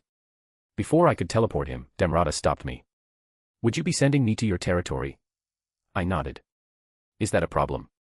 Damrata shook his head. No, but is it not prudent to give me some form of proof that I am serving you? I would like to avoid any misunderstandings if possible. I blinked. I hadn't thought of that, and Damrata was probably right. If someone of his level just showed up, then I'm sure everyone would panic quite a bit, but I didn't really have anything for that express purpose. I held my palm out, creating a medallion with Brahma. One imbued with my aura so that anyone he showed it to could tell the medallion came directly from me. I tossed it to Damrata who quickly caught it. Show this to anyone who tries to stop you. It should solve any misunderstandings. Damrata nodded. And with that, I teleported him straight to my palace. I'm sure he'll enjoy meeting everyone. With Damrata gone, I left the room. I still had one more thing to do in Rabirius. As I stepped out, I saw Gunther waiting for me. Lord Felix. He bowed. I nodded. Did you need something, Gunther? Lady Luminous asked me to attend to you should you have decided to stay. Gunther said. I see. I'm not going to be here for much longer. I'm heading to the dungeons to pick Laplace up. Gunther nodded. Lady Luminous has already informed me that you are free to take him. I will guide you. I shrugged. Knock yourself out. As we walked I could tell that Gunther wanted to say something. I sighed. Feel free to speak freely. I'm not going to throw a fit if you speak your mind. Gunther froze for a moment before laughing. I suppose it was foolish of me to think a man of your caliber could not see through me. The silence continued for a few moments, only the sounds of our footsteps could be heard before Gunther spoke up. It is about Lady Luminous. I have been serving her ever since she was a mere child. One who was eager to learn more about the world. One who was eager for Twilight's praise. Gunther said with a reminiscent smile. Luminous being a daddy's girl. Heh, who would have known? I mused out loud. That only went to show how much Luminous' relationship with her father degraded, from wanting his praise to hating his guts and killing him. Time truly was the cruelest force in this world. Gunther laughed. Ho ho ho, indeed, she was an innocent little thing back then. He said with a fond smile. She would run around and show off her spells to Twilight, to me, and to my siblings, always looking to improve and always looking for praise. I laughed. Luminous being innocent. She must have really changed then. Gunther nodded. She has changed, but not as much as you may think. Gunther said before pausing and continuing. Please excuse my impudence. I wish to speak to you as a man who has watched Luminous grow from a young babe to a woman capable of shaking the very world. Gunther stated with certainty. I raised a brow. Was I getting a version of the shovel talk? Well, that's a new one. The older man's expression turned more serious, his voice lowering slightly. Lady Luminous, she has grown stronger, wiser, and more cunning than most could ever dream of. But in some ways, she is still that child, seeking connection, seeking understanding. And in her eyes, Lord Felix, you represent something important. Ah, this was totally the dad talk. While Gunther wasn't Luminous' father, he did watch her grow up and has been by her side for a very, very long time. Perhaps he was her closest companion. Something important. I repeated, crossing my arms. Gunther nodded solemnly. Yes. I cannot claim to know the depth of her feelings, she raised her walls far too high even for me, but I have seen enough to understand that she values your presence more than most. He met my gaze, his expression steady. Lady Luminous has taken on burdens that few can imagine, and she rarely allows herself the vulnerability of companionship. You, Hinata, and Chloe are exceptions. I blinked, processing his words. Was this the part where he warned me not to hurt her or something? I didn't think anyone would pull that card on me, especially not someone like Gunther, but I could see his point of view. Looking at myself from an outside perspective, I'd also be pretty suspicious. I was a guy with multiple lovers and a rather carefree and irresponsible personality. It was only natural to give such a guy the shovel talk. If I had a daughter, I know I'd do at least that much. Gunther was only trying to look out for Luminous in his own way. Gunther's serious demeanor remained as he paused, as though carefully weighing his next words. Lady Luminous is strong, but strength does not mean she is invulnerable. Her heart, though well-guarded, is precious and fragile in ways she does not show. I only ask that you keep this in mind as you continue to stand by her side. I couldn't help but smile at his concern. You don't need to worry about me, Gunther. I know Luminous better than most, and I'm not the kind of guy to take her feelings lightly. I've made my choice, and I'll stand by her so long as that is what she wants, and she does the same for me. The same went with any of my lovers, honestly. Early on I made sure they didn't feel like they were forced into being in a relationship with me due to this world's skewed cultural norms. I made sure each was genuinely interested in me as a person, and wished to move forward because that is what they actually wanted. I had resolved that I wouldn't take the feelings of those close to me for granted. If someone decided to open their heart to me, it was my responsibility to treat it with the care it deserved. In fact, Megumin and I still hadn't even taken the next step in our relationship. She was happy with just having fun together, getting to know one another, and going on dates. If that's what she wanted, then I was fine with it. Though she also got off on our fights, so maybe that was her own way of being intimate. Gunther studied me for a moment, his sharp eyes searching mine as if gauging the sincerity of my words. Then, slowly, he nodded. I see. If that is truly how you feel, then I have no reason to doubt you, Lord Felix. His expression softened, and a faint smile touched his lips. I suppose I see it as my duty, as someone who has watched over her for so long, to pass the torch of trust to someone who can share her burdens in ways I cannot. I hope you do not mind my presumptuousness, he said, returning to his formal butler tone. I nodded, appreciating the sincerity behind his words. I understand. You're just looking out for her. I'd expect nothing less from someone who cares about her as much as you do. Gunther inclined his head slightly, his respect evident. Thank you, Lord Felix. I am relieved to know that she has someone who values her as deeply as she deserves. I gave him a light pat on the back. No need to put yourself down, you're plenty strong. Gunther raised one of his aged brows. Truly, what has become of me that a child needs to comfort me? He huffed. As we made our way down the halls, I spoke up. Any more funny and embarrassing stories of Luminous you had? The more material I had to mercilessly tease her, the better. Gunther let out a hearty laugh, the sound echoing faintly in the grand hallway. Ah, Lord Felix, you truly have a mischievous streak. Very well, if you insist, I shall indulge you with another tale. I hope that Lady Luminous does not flay me alive. I laughed with him. If she tries, I'll save you. I appreciate the thought. Gunther huffed. He folded his hands behind his back, his posture straight despite the hint of amusement in his eyes. Did she ever tell you about the time she attempted to disguise herself as a mortal to mingle among humans? She was quite determined to experience life as ordinary folk. Mind you, Lady Luminous had done her research, or so she claimed. I smirked, already sensing where this was going. Let me guess, it didn't go as planned. Gunther chuckled. That would be putting it lightly. She decided to blend in at a village festival. She dressed in what she thought was a commoner's attire but ended up wearing the most ostentatious cloak I've ever seen, embroidered with silver thread and embedded with tiny gemstones. When I pointed out the obvious contradiction, she huffed and said, "It's a modest piece." Just like the villagers wear. I burst out laughing, imagining Luminous in such a ridiculous outfit, strutting about with complete confidence.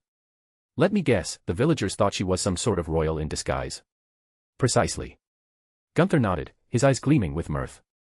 She tried her best to blend in by participating in their games and traditions. However, her competitive streak got the better of her. She challenged the village champion to an arm wrestling match and shattered the table in one go. The poor fellow was left with a bruised ego and splinters. I shook my head, grinning. Who would have thought that Luminous back then was so goofy? She have fun at least. Oh, she did. Gunther admitted with a soft smile. Despite the mishaps, she genuinely laughed and danced with the villagers. For all her grandiosity, she does have moments of pure, unguarded joy. That's good to hear. I paused, imagining her flustered if I brought this up later.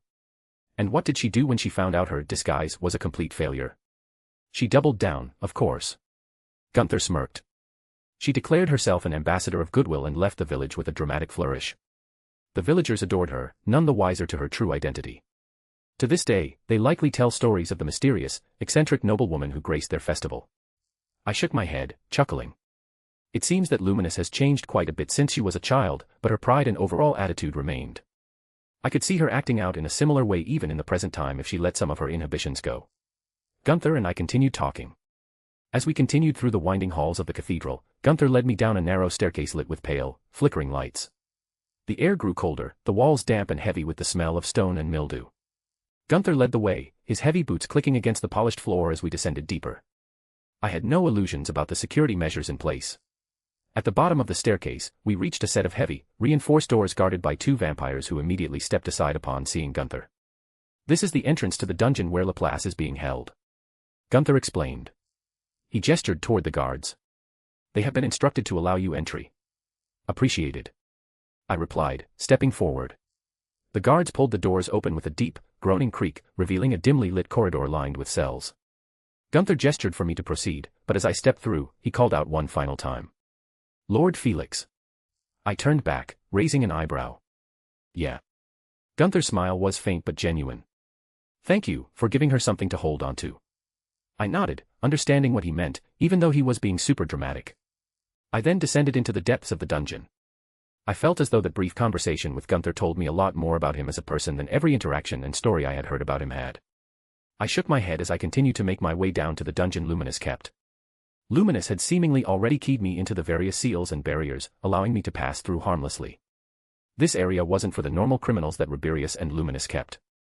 It was basically a fortress meant to contain Luminous' most troublesome and dangerous enemies.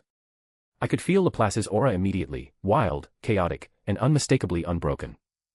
Even in confinement, his presence was as sharp and irreverent as ever. Luminous had seemingly awoken him from the coma she put him in. From what I understood, she had tortured him a bit before quickly getting bored of him. She really wasn't all that upset since everything worked out in the end, and whatever issues she did have she quickly worked out with some good old torture. She was a demon lord, after all. Despite how she acted with me and those close to her, she wasn't really a good person. It didn't take long before I heard the familiar sound of his voice echoing through the hall. Oi, oi, oi. What's this? Did someone finally come to spring ol' Laplace? Took you long enough. He sounded rather jovial for someone that was forced to sell out all his friends. Though, I imagined that he didn't yet know that all his friends were, dead. Maybe Luminous told him about Yuki since that happened some time ago, but Tyr and Kigali's deaths were recent. I turned the corner to see the trickster clown strapped to a platform angled slightly upward, his arms and legs held in place by glowing restraints that shimmered with the unmistakable light of holy energy. The restraints had clearly been crafted specifically for him, their intricate designs ensuring no chance of escape. He had long since been stripped of his mask, allowing me to see his crimson locks and elven features. Still, despite the restraints suppressing his magic, he radiated an unsettling confidence. Well, isn't this cozy?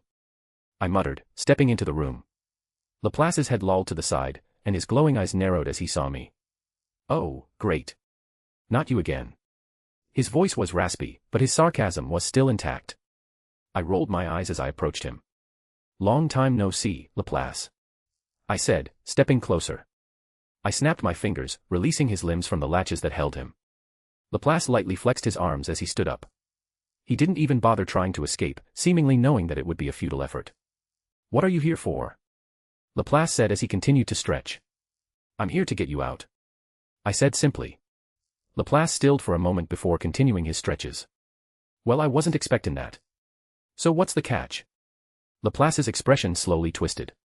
Don't need me to give you more information since you could just mind control me for that. He snarled. I raised my hands in surrender. Hey man, I'm sure being mind controlled sucked and all, but you attacked first, and then you lost. That's all on you. Laplace closed his eyes as he took a deep breath. Ha. You're right about that. But that doesn't mean I can't be a hypocrite, does it? I shook my head. I suppose it doesn't. Laplace tilted his head. So what brings you here? After that lady got bored of me, I'm pretty sure I've been in a coma. I don't even know how long it's been. Would you mind telling me how long it's been? Laplace asked with a laugh. He was acting way different than I expected. Last time we spoke he straight up hated me. In fact, through Lover, I could tell that his hatred had only grown. He just got better at hiding it. Perhaps he was looking for some sort of opportunity. That, or he likely believed that acting as he was would benefit him the most in the long term. Oh well, I didn't really care. In the end, Laplace's consent was optional. I'd be bringing the hero Sarion back no matter what. I held no goodwill for Laplace despite how amusing his personality was. While he may not have actually completely killed Hinata, that didn't change that he almost did. If not for a miracle, she would have been gone. For that I wouldn't forgive Laplace. I doubt Luminous had either. She just likely thought he was a waste of time at this point. Though I wouldn't be needlessly cruel to him at this point. I'm sure I could get close to breaking him if I told him and brutally described Kigali and Tyr's fates to him. They were the last of his family. I'm sure that would hurt, but I just didn't care enough to do that at this point. I'm going to be killing you as an individual, Laplace. I said with a shrug. I had told Othinus to get rid of Laplace's memories in general. If I didn't, then I wasn't sure where the individual Laplace would end and Sarion would begin. It would be a shame if Laplace and Sarion became a single person, carrying over Laplace's feelings about me, Rimuru, and Luminous. No, it was safer to just give him an overall reset, restoring Sarion as he was just before he died. Some might say, who was I to do something like that? But I was the guy who was bringing Sarion back. If there was a chance that it could backfire on me, then I'd make sure that chance becomes null. I'm sure Sarion's wife, Sylvia, wouldn't mind. Same with Elmesia. They just wanted their husband and father back respectively. Laplace wasn't part of that equation. Laplace blinked in confusion. So it's finally time then, huh? He said with melancholy in his voice. So how's it going to be? Gonna run me through with something? He asked with detached curiosity. It seems he had already accepted the hopelessness of the situation. I shook my head. I won't be killing you in the traditional way per se.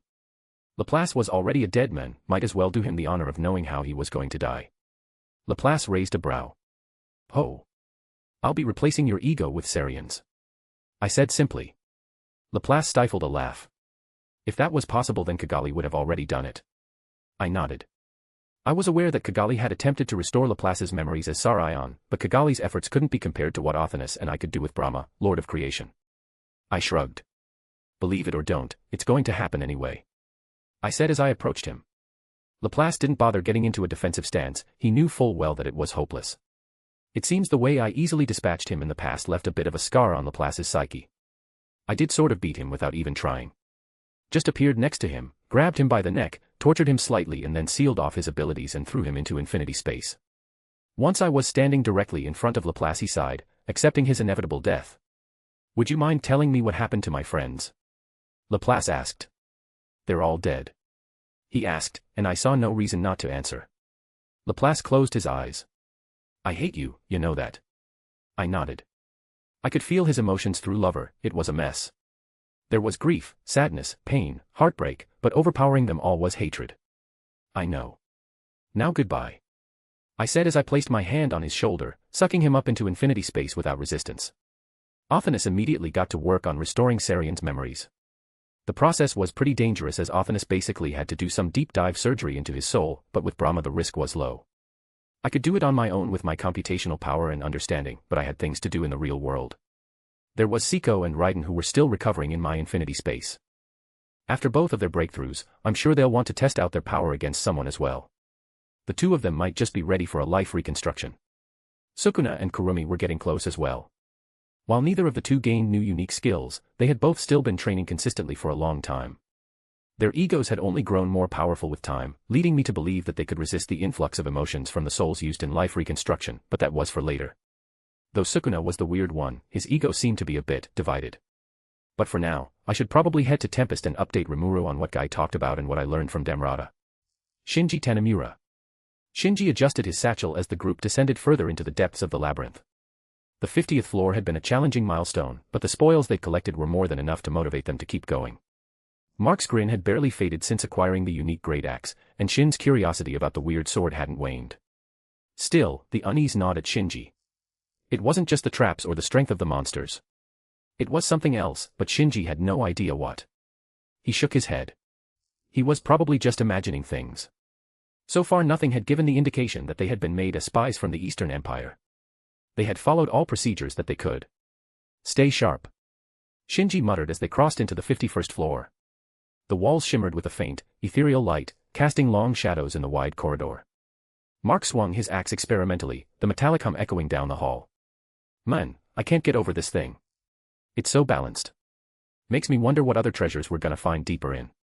Shin nodded, his expression thoughtful. The quality of the loot so far has been extraordinary. It makes me question the intention behind it. Why would Rimuru Tempest, or whoever is behind this dungeon, offer such powerful items so freely? Shinji nodded as that had been bugging him as well. For them to give such high-grade equipment out like candy, it likely means that Tempest, as a nation, has a very large supply of such high-level weapons. Shin nodded. That's what I suspect as well. He said with a sigh. The general will want to know about this. Shinji nodded. Kalgurio was among those that wished to invade the most. He saw Tempest and Azeroth as weak nations that had been bloated with reputation. He wanted to take their treasures before moving on. Kalgurio was also eager for more status. Kalgurio was a strong enlightened but wished for more. He fully underestimated the kingdoms of two demon lords. The corridor ended in a massive chamber, its floor a checkerboard of glowing tiles. At the center stood a stone pedestal with a glowing orb hovering above it. Shinji's instinct screamed danger, and he held up a hand to stop the group. Another trap? Mark asked, gripping his axe. Not sure. Shinji replied, his eyes narrowing as he examined the orb. Shin, can you sense anything? Shin closed his eyes, his energy radiating outward as he focused. After a moment, he opened them, his expression grim. It's a magic trap, all right. The orb's radiating an energy signature, but it's unstable.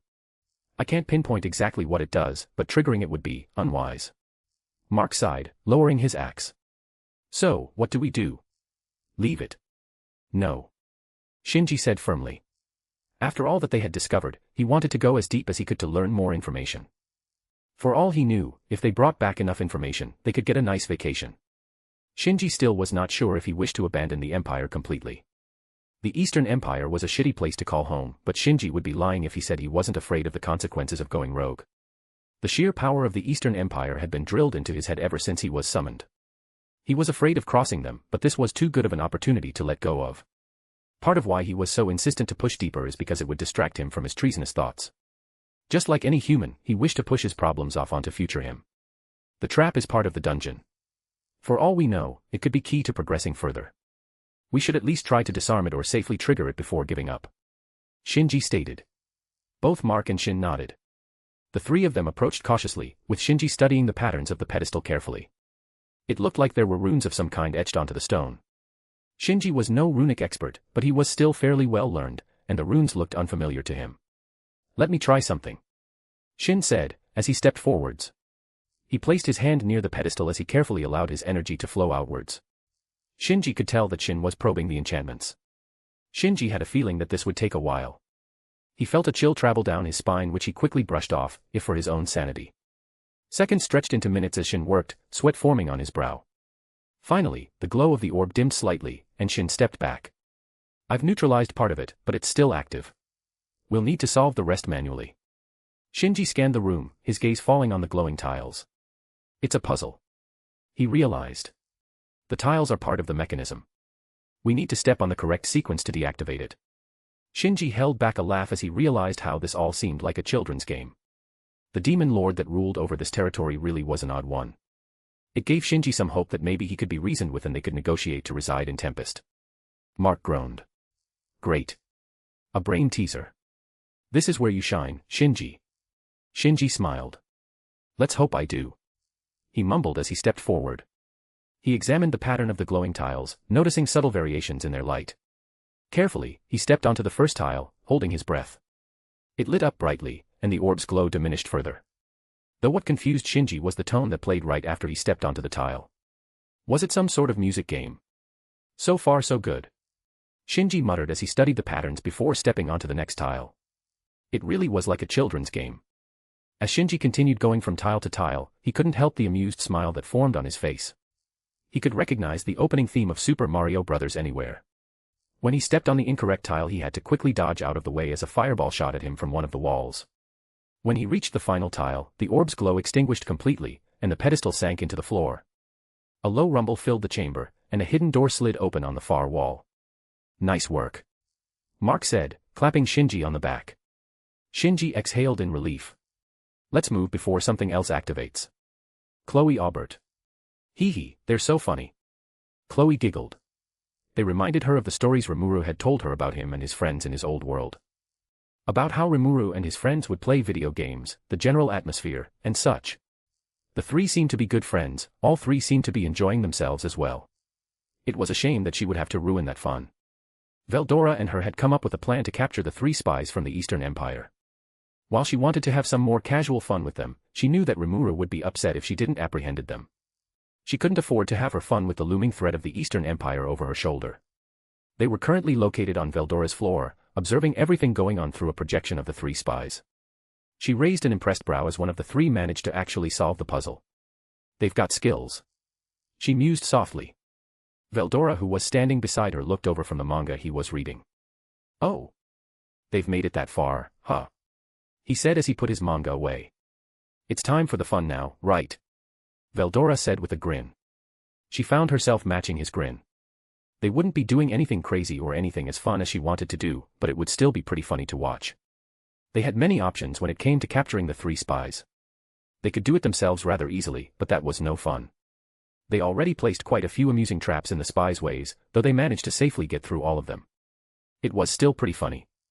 One time a slime even landed on the big guy, Mark his name was, and disintegrated his hair. His scream of absolute terror was hilarious, though he managed to regenerate his hair shortly afterwards. Veldora and her had decided to use a rather unique monster to capture the three. It was actually Felix Nii's avatar. He called it a shadow dancer, a one-of-a-kind monster that Felix Nii used as an avatar when he wished to mess around in the dungeon. Though it could also act independently of Felix Nii as well. The avatars were rather weak when they were first created according to Rimuru, but Felix Nii's avatar had been playing around in the dungeon ever since it was created, so it managed to grow a bit. It still didn't have even half of the weakest of the three spies EP. But if she knew one thing about Felix Nii, it was that he didn't need to rely on raw power to secure a victory. She hoped his avatar was the same on that front. She had a lot of more fun plans, like having the three enter a floor filled with slimes, or a floor filled with dumb, stupid traps, but Beretta ruined them all. She heard a weary sigh from behind her. It is finally time then? Beretta asked. Beretta had managed to find out about the three through the dungeon surveillance system. It was hard not to notice the three after all. The dungeon scanned the EP of everyone who entered, and they were all enlightened. Not just that, they were strong enlightened as well. Beretta came to them to see if they knew anything, and Chloe didn't want to lie to Beretta, so she was forced to spill the truth. Beretta wished to capture the three for interrogation immediately, but both she and Veldora managed to convince Beretta to let them have their fun first, but they still had to compromise. Still, she was looking forward to seeing the Shadow Dancer take the three enlightened down. She heard from Rimuru that Felix modeled the Shadow Dancer after a certain aspect of his abilities, so she was eager to observe to see if she could learn a bit more about his overall abilities since they would be sparring sooner or later.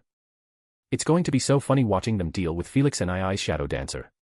She murmured out loud, a mischievous glint in her eyes. Veldora nodded with a boisterous laugh. Indeed. At first I didn't know where those abilities came from, but now I understand that he used Sukuna's abilities as inspiration for his Shadow Dancer. And if the Shadow Dancer has even a fraction of Sukuna's capabilities, then those guys are done for. Veldora had praised Sukuna and Zijin to her multiple times, more Zijin than Sukuna, but that was to be expected since Zijin was Veldora's direct student, whereas Sukuna, in Veldora's own words, was Zijin's Shounen rival. Lady Ramiris wishes to observe. She is on her way. Beretta added. Veldora nodded. A moment later, Veldora released the Shadow Dancer onto the floor of the three spies. She could only pity them now, even if she was half the reason they were in that situation. I am highly motivated by your guys' reviews and likes, so do that. I'll probably keep writing or something. Author's note, hey there, back with another chapter of Daemon. Luminous and Hinata are caught up about everything, just as Rimuru soon will be. Then a bit of a bonding moment between Gunther and Felix where a bit more luminous lore is revealed. Then of course Lapals is finally dealt with. I had trouble writing that interaction, so hopefully it conveyed what I wanted it to convey. Anyways, thanks for reading, peace. Thanks to @Salanti and @Flowerman for betaing this chapter. Last bit of editing, Omnax. Chapter 185, Chapter 114, Reverse Jumping in the Dungeon. Story, I'm a demon, so what? Disclaimer, I do not own the original setting. Chapter 114, Reverse Jumping in the Dungeon. There are now up to 17 chapters ahead at patreon.com/theagbasilisk. Shinji Tanemura. The oppressive stillness of the dungeon's air was unnerving. Shinji glanced over at his comrades, Shin and Mark, as they pressed forward cautiously through the narrow corridor. The eerie quiet was broken only by the faint crackle of the torches lining the walls. This Rimuru guy seriously knew what he was doing when he designed this place. Shinji was getting more and more sure that either the demon lord himself was an otherworlder, or at the very least an otherworlder helped design the dungeon. Many of the traps were textbook examples from the MMOs he used to play. There were even a few Easter eggs referencing pop culture from Earth, things only a fellow otherworlder would recognize. Just a few floors ago, they had come across a mural depicting what was unmistakably the One Ring from the Lord of the Rings. Shinji had nearly laughed out loud when he saw the inscription, though Mark and Shin had only given him puzzled looks. Both were rather uncultured on that front it seemed. Shinji expected Shin's ignorance, but as an American, Mark's was a surprise. Another room had featured a trap where they had to step on tiles to recreate a sequence. The sequence. The opening notes of the Super Mario Bros. Theme. The fact that incorrect steps triggered a barrage of fireballs only made it feel more authentic. Seriously, Shinji muttered under his breath. If the next room has a puzzle involving Tetris blocks, I'm calling it. Calling what? Mark asked, his voice breaking the silence. Nothing. Shinji said with a shake of his head. He didn't want to jinx anything. He knew full well that the power of Murphy was everywhere. All of a sudden Shin stiffened. There's a powerful monster approaching, fast. Shin said as his hand quickly traveled to the hilt of his blade. Shin's unique skill, Perceiver, allowed him many detection abilities as well as other similar abilities. They were close comrades, so they trusted one another with the details of their skills. The unique skill, Perceiver, was rather powerful in that it had multiple sub-skills, a rarity among unique skills. There was instinct evasion, which allowed Shin to hide from one's instincts, which made Shin a truly excellent assassin. Then there was danger detection, which allowed Shin to sense any nearby danger with supernatural instinct. Trap and monster detection were rather self-explanatory. Then there was presence detection, which allowed Shin to also sense Majin and humans alike. Perceiver made Shin the ideal scout, and it played a big part in why Shin was able to rise up in the Imperial Guardians so rapidly. Many of the higher-ups took notice of such a useful skill and worked to get Shin on their side. Shin had taken part in many espionage operations in the past. He has played a major part in conquering some of the kingdoms that are now part of the Eastern Empire. So when Shin warned them of an incoming danger, they took him seriously. But before Shinji could fully process Shin's warning, the monster burst from the darkness. Its movements were chaotic, flickering through the torchlight like an afterimage. The sharp edges of its shadowy limbs seemed to be able to slice through practically anything. Mark reacted first, his thrower skill activating as he grabbed a chunk of rubble and hurling it at the monster with incredible accuracy. The stone flew with the force of a cannonball, aimed directly at the monster's chest. But before it could connect, the being contorted in the air, evading the attack with a sickeningly unnatural fluidity. Ugh, what a pain. Mark's unique skill, thrower, allowed him to throw anything as long as it's graspable, even a monster or air itself. It was simple but useful in application, and it suited a brawn over brains type like Mark. Mark was already prepared for the monster's avoidance. Boomerang. He yelled as the brick ricocheted off one of the walls of the dungeon, smashing into the monster. Yelling your attack name was unneeded, but it helped you focus and visualize the attack itself, making the attack far more natural and instinctive. The monster staggered, but the attack didn't seem to have done much to the monster. It lunged for Shin, perhaps sensing the danger Perceiver posed to it in its ambush. Shinji was rather curious about the monster that had attacked him. He had overheard a few adventurers talking about a group of menacing monsters that would ambush adventurers in the dungeon. There was a shadowy monster, a pink imp, a skeletal warrior, a living armor, and a ghost mage. This group of monsters was responsible for the deaths of many adventurers, but Shinji never heard about the shadowy monster being powerful enough to contend against enlightened like them for even a few moments. The methods the group of monsters used against other adventurers was mostly trickery rather than raw power, yet it seemed to possess a fair amount of raw power. Why had it been holding back on the others? Something about the entire situation seemed off to him. Shin's blade flashed as he moved, his blade cut through the air, deflecting the creature's strikes with relative ease. The attack was rather mechanical, if you asked Shinji, as if it was somehow programmed into the monster. It didn't seem to have a light of intelligence in its eyes, but it was still skilled and powerful. It was most definitely a unique monster, as Shinji had never heard of such a monster existing. It was easily higher than an A-class threat, not due to its overall meager energy, but due to its wide scope of abilities it had already demonstrated and relatively mechanical skill. The monster hissed as its shadowy body flickered. If Shinji were in a joking mood he'd comment about how chunny the monster they were fighting was. It was made out of shadows, seriously. He blinked in confusion as the monster split into two, one seemed to be a shadowy illusion while the other was the real one. That's annoying. Mark yelled, grabbing a handful of rubble. I hate when bosses have add-ons. He hurled the debris, forcing the now two monsters to scatter as they narrowly avoided his attacks. Shinji was rather surprised that he had a hard time perceiving which one was real and which one was the illusion. He was no master mage, but he had a fair amount of experience and should normally be able to feel the magicules in the illusion, yet he could feel nothing. Perhaps the dungeon was protecting the monster to a certain extent. Shinji stepped back, his mind racing. All right, my turn. He muttered, his hands glowing faintly as he activated his unique skill. His viral cloud expanded invisibly, spreading across the battlefield. He made sure his allies were not affected by the virus he spread. His unique skill, Healer, was one of the most terrifying skills that existed, at least according to Yuki. Healer allows him to manipulate viruses. It is simple, but could be overwhelming if used properly and with care.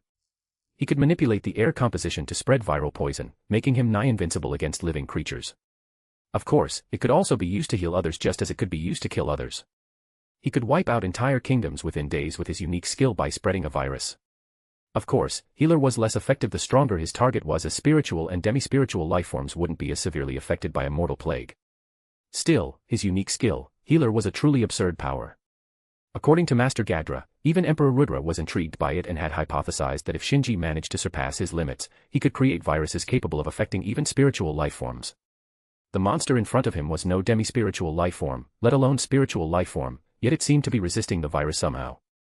Shinji could feel it affecting the creature, just not as much as he expected it to. The virus he released was spread through the air and was meant to cause the magicules in one's body to go haywire. He was indeed capable of creating viruses that could cause supernatural illnesses as well. The monster's movements began to slow as his viral poison began to take effect. Within moments the illusion dissipated as it couldn't maintain itself, leaving just their main target. Nice. Mark cheered, launching another barrage of projectiles. Mark's unique skill was simple, but it had tremendous potential. For now he could only throw material things and some immaterial things such as air. However, Shinji theorized that eventually, if Mark made a breakthrough, he could grow to throw other more esoteric forces such as gravity, or even space itself. Shin cursed under his breath. This thing's more than just fast, it's learning. He glanced at Shinji. Can you keep it slowed? I'll try. Shinji replied. He shifted tactics, altering the composition of the viral cloud to focus on paralysis. The monster charged him, likely sensing that he was the source of the poison. Shin intercepted it mid-strike, his blade flashing as he parried and countered in a fluid motion. Mark leapt forward, his hands glowing as he grabbed the air itself. With a grunt, he hurled an invisible mass directly at the creature. The impact sent shockwaves rippling through the corridor, forcing the monster to retreat momentarily. Despite how well the battle was going, Shinji couldn't shake off the feeling that something wasn't right. Guys. Shin called out. I think it's holding back. My danger detection wouldn't be flaring up as much as it is if this is all the monster is capable of. Shin said as he gripped his weapon tightly. Just how strong do you think it is? He asked. Shin had the experience to hopefully tell the threat level just from the feeling of danger he was getting. Shin paused for a moment before answering. The closest approximation I can place it at is at the level of Davis. Shin said with slight fear. Shinji's eyes widened hearing that. For real? Mark yelled. Davis was an enlightened just like them, but the difference between them was vast. Davis was one of the ones responsible for sealing and defeating Blanc in the first place. He was Imperial Guardian number 11 and served as an assistant to the 00 numbers. We might be cooked. Mark mumbled. Shinji shook his head. Focus. This information alone would likely warrant them some merits back in the Eastern Empire. For the dungeon to have monsters capable of fighting one of the strongest Imperial Guardians would be very troublesome for the generals. In front of their eyes, the monster's body began to shift form, the flickering shadow form started to solidify, and sharp, jagged edges extended from its limbs. It was as if it turned itself into one living weapon. Shinji would be fascinated if he wasn't so worried. The creature lunged at Mark with speeds greater than what it had showed off so far. Mark barely had time to react, throwing a chunk of air at point-blank range. The attack connected, but the monster absorbed the impact, barely sliding back before sending a retaliatory attack with its claws. "Get back!" Shin yelled, intercepting the monster mid-strike. His blade clashed against the creature's limb, sparks flying as their energies collided. Shinji extended his hand, releasing a concentrated viral burst aimed directly at the creature's core. The air shimmered with the invisible poison, and the monster faltered for a moment before its form twisted unnaturally. The monster staggered backwards as his virus began to take effect. Its movements were slowing and it seemed to be getting a bit more sluggish. "Nice work, Shinji." Mark grinned as he hurled another chunk of debris, the projectile smashing into the monster's shoulder.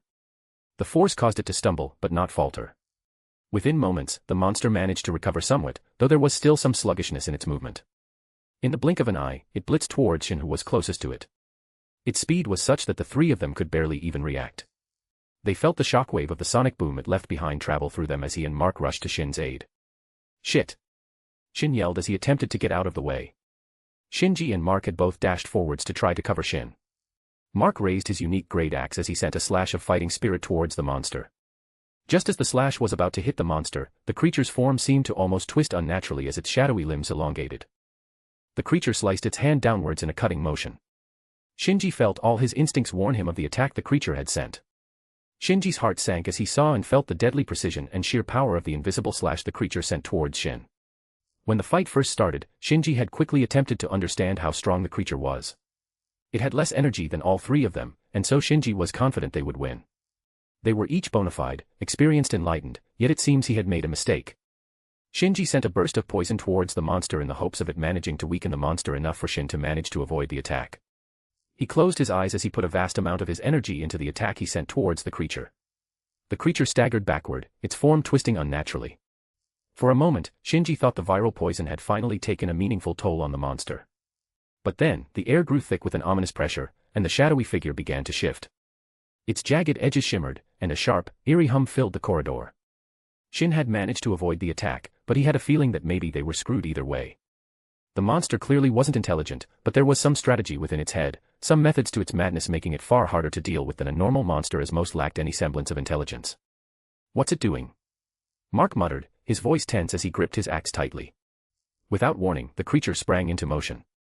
It skittered across the walls and ceiling with unnatural speed, its jagged limbs clicking against the stone. One moment it was on the floor, the next, it was darting behind Shin, its movements too erratic to predict. Shinji could barely trace its movements, and even then he could only keep pace with its afterimages. The creature was managing to move faster than he, an experienced enlightened, could fully perceive. Shin quickly fended off the monster's attacks. The moment Shin defended, the creature would retreat, hopping from surface to surface, making it impossible for them to land a solid hit on it. It was a master of using the environment against them. The creature hissed, its shadowy form flickering as it poised for another attack. Shinji tightened his grip on his weapon, his eyes darting to Shin and Mark. They were still holding their ground, but the monster's movements were becoming harder to track. "Keep your eyes on it," Shinji shouted, his voice tense. "I'm trying," Mark growled, hurling another burst of projectiles. The creature dodged effortlessly, its form a blur as it twisted and leapt.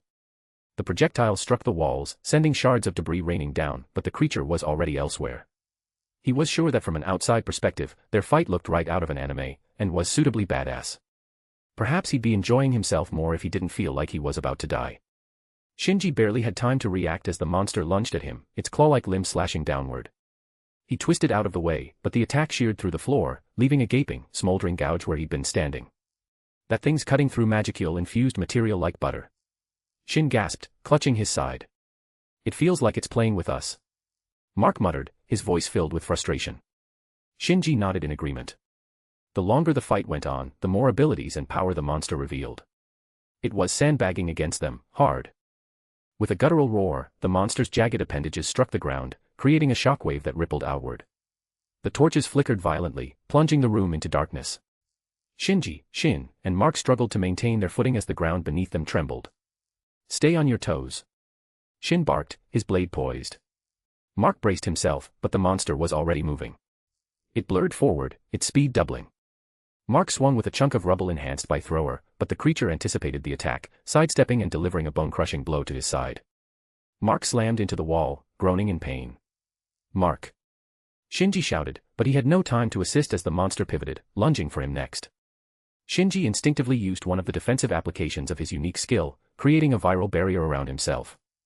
The barrier shimmered faintly, a deadly cloud meant to disintegrate anything organic or magical that came into contact with it. The monster slammed into it but barely faltered, its shadowy form resisting the viral decomposition with an unnatural resilience. This thing's insane. Shinji cursed, his mind racing. He had killed other enlightened with the barrier he created around him. Shin darted in, his blade aiming for the creature's core, but the monster's reflexes were far superior.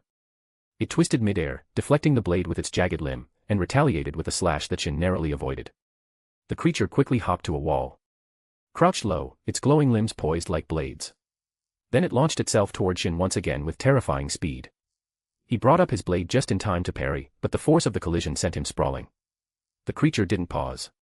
It darted away, bouncing between walls like a chaotic pinball before lunging at Mark. Mark threw up a makeshift barrier of compressed air as he had recovered from the monster's initial blow, but the creature's strike ripped through it as if it weren't there. It struck him in the chest, a sonic boom echoed the surroundings as Mark was sent crashing into the wall, again. Shit! Shinji cursed as he quickly thought up a new attack to use on the spot. The viral cloud around the battlefield shifted, condensing into razor-thin strands of airborne contagion. If it can't be slowed, I'll cut it to pieces. The viral strand slashed at the monster, slicing through its shadowy form. For a moment, it staggered, as though caught off guard. But the monster roared, its form solidifying further to repel the attacks. The strands were losing their efficiency with every second. Shinji grit his teeth as he rapidly went through various plans in his head. He knew that they would respawn if they died, but he wouldn't leave his fate in the hands of the dungeon if he didn't have to. Not to mention the fact that he was very concerned that they were attacked by such a powerful monster when they were only a little over halfway through the dungeon. Going by the way the dungeon had scaled so far, it made no sense that they were attacked by such a strong monster so soon. Something like that happening only meant one thing: someone had deliberately sent the monster to them. Who could hope to command the monsters in the dungeon expect the higher-ups of Tempest? Shinji seriously did not want to stick around. He really should have trusted his instincts. Shin growled in frustration. It's too strong. If it's at Davis's level, we're just bugs to it. Mark, clutching his side, staggered back to his feet. Then we've got to fight dirty. His eyes gleamed with determination as he reached into his pouch and pulled out an enchanted crystal. It was an artifact that Mark brought from the Eastern Empire. A one-time use kind of thing. Shin, cover me. The monster seemed to sense the danger, its glowing eyes narrowing as it turned its full attention to Mark. Before it could act, Shin moved, his blade flashing in rapid arcs to intercept the monster's advance. Despite his best efforts, the creature battered through his defenses, forcing him to retreat with a deep gash across his arm. Shinji could feel the hope bloom in his chest. They had a chance. If they made it out of this okay, he was totally going on a vacation. This was all way too much for him. He unleashed another wave of viral constructs, this time focusing on its sensory perception. The air around the monster shimmered as the constructs distorted light and sound, creating a barrage of illusions. Mark gritted his teeth, the crystal in his hand humming with raw power. You want some of this, you overgrown shadow? He growled, activating the artifact. He hurled it with all his might, the crystal glowing brighter as it arced toward the monster. The explosion was blinding, a massive detonation that shook the entire floor of the dungeon. Dust and debris filled the air, and for a moment, there was silence. But as the smoke cleared, their hearts sank. The monster stood in the center of the blast zone.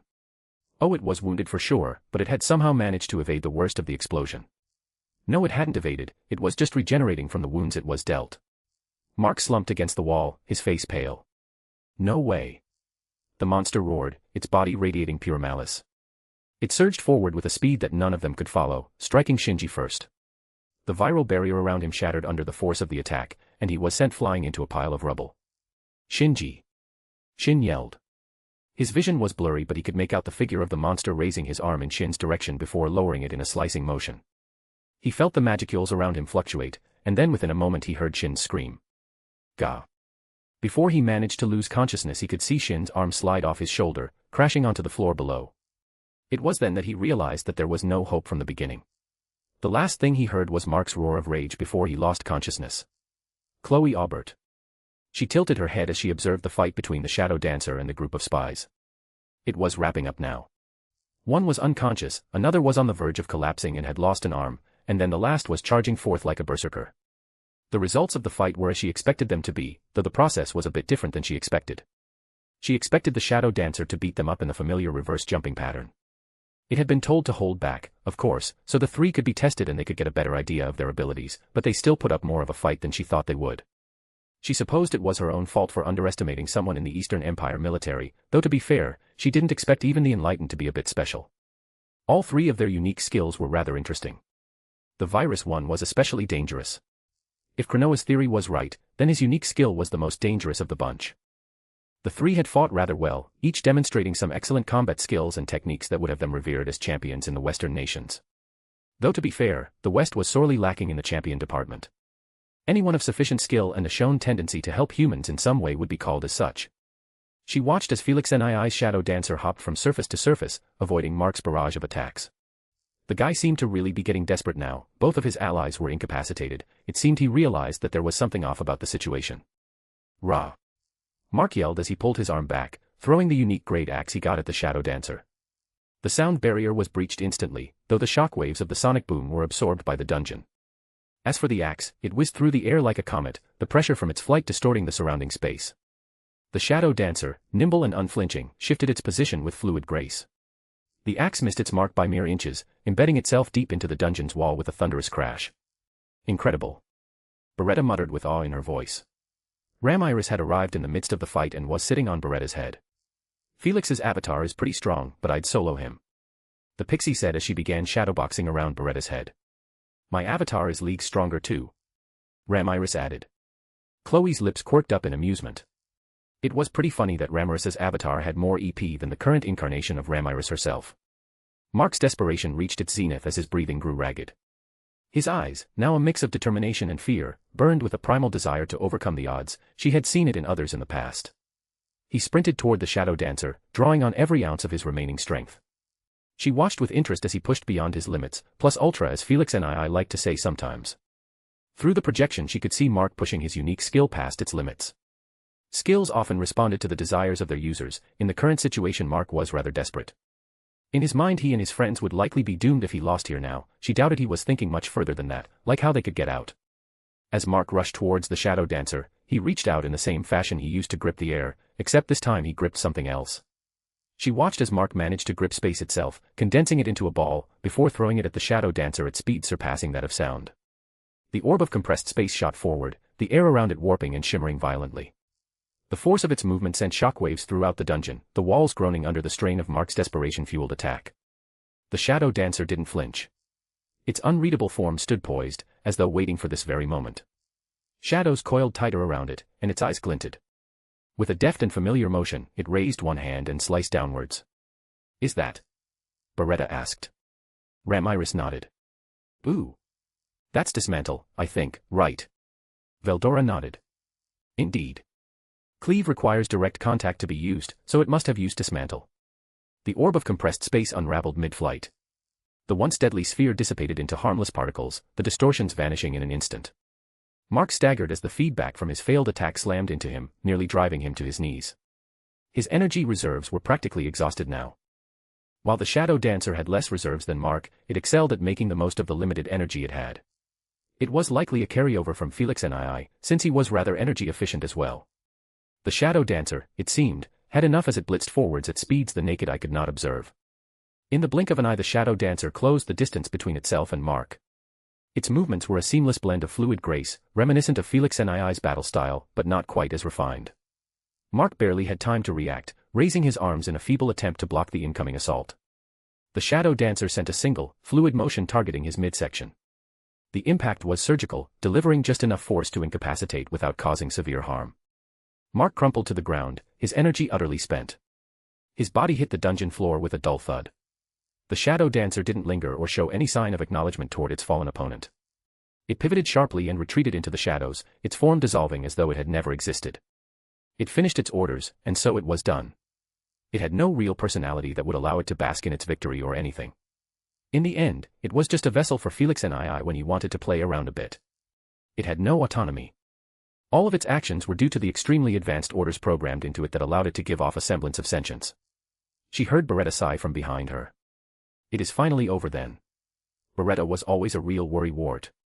Beretta already had taken many precautions to make sure that the three didn't escape despite that being basically impossible, but when you had to take care of someone as whimsical as Ramiris, then perhaps it was only expected. Veldora yawned as he leaned back against his chair. That was more boring than I thought it would be. Ramiris fluttered around Beretta, clearly less impressed. It wasn't even close. That shadow dancer barely broke a sweat. What's so great about these guys anyway? I bet I could beat them up easy. Chloe rolled her eyes at Ramira's theatrics. While the three chatted with each other, Chloe thought about Hinata. Through the soul connection she shared with Hinata, she could feel that Hinata had managed to awaken as a true hero. Chloe wasn't quite sure how since, as far as she knew, Ramiris hadn't helped Hinata get another hero's egg, but she was still glad that it all worked out in the end. She had been feeling guilty that she inadvertently snatched away Hinata's opportunity to grow into a true hero and had planned to ask Ramiris to help Hinata out later, but it seems that wasn't needed. With Hinata becoming a true hero, she was sure that she had grown a lot more powerful. Especially considering the fact that Hinata was already a divine human before even awakening as a true hero. They had hung out a bit after Hinata evolved here and there, but both of them were rather busy. Still, they managed to make time to hang out as friends with Luminous. It was then that she learned Hinata had acquired an ultimate skill which was impressive. With Hinata's awakening, her EP must have multiplied. It wouldn't be on her own level, as she was an abnormality. She was self-aware enough to know that.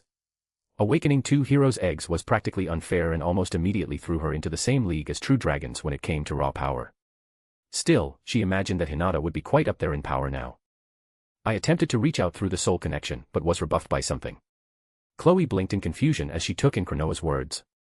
Just who managed to block you? I have no idea. However, I have some guesses. Cronoa said vaguely. Chloe shrugged. She'd leave all that stuff to Cronoa. That was what she was there for, after all. I'm truly feeling your love. All of a sudden she froze as a smile formed on her face. Oh ho.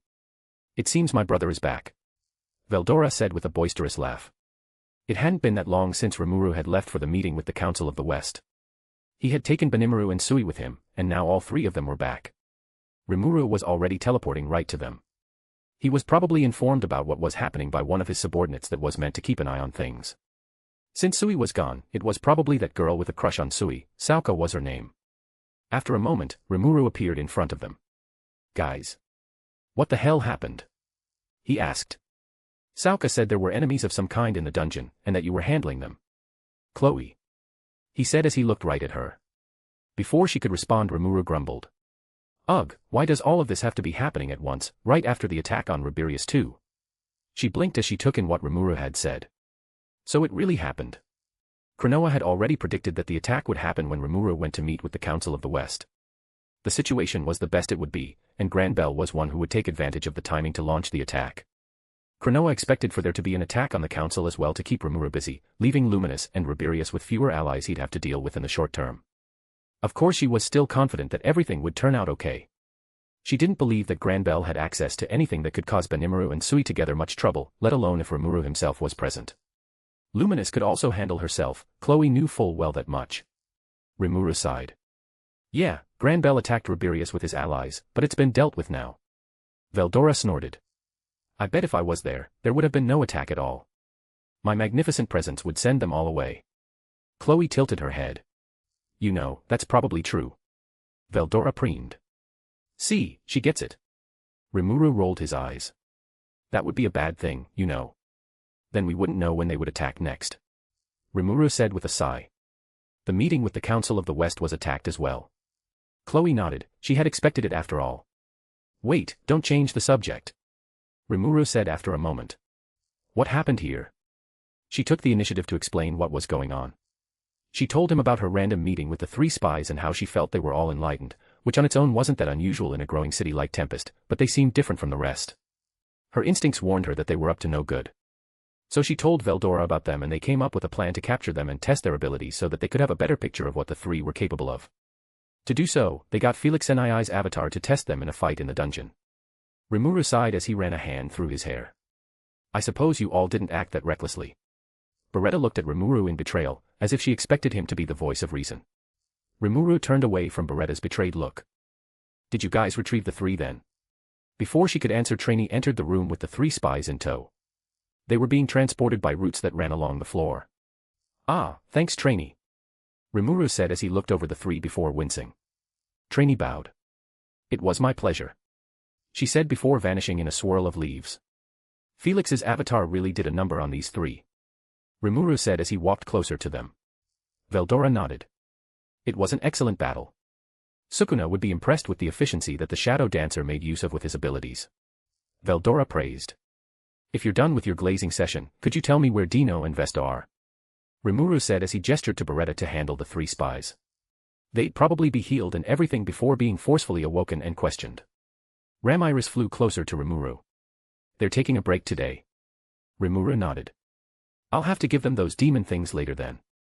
Demon things. She shrugged, it wasn't any of her business. Now that Rimuru was here and had dealt with the biggest upcoming thing that he had to deal with, maybe she could finally ask him for a date. As she opened her mouth she was interrupted by space warping and Felix and I appearing. The glare she sent at Felix and I could have killed. Yo Rimuru. Felix and I waved before looking at her weirdly before shaking his head. Sup Veldora, Ramiris, and Chloe. He said, brushing off her glare completely. Rimuru raised his hand. Yo, Felix. I wasn't expecting you. After you left some things happened, I thought I should fill you in. Rimuru blinked. Oh. Like what? Well for starters Hinata and Guy fought. She found herself freezing at Felix's words.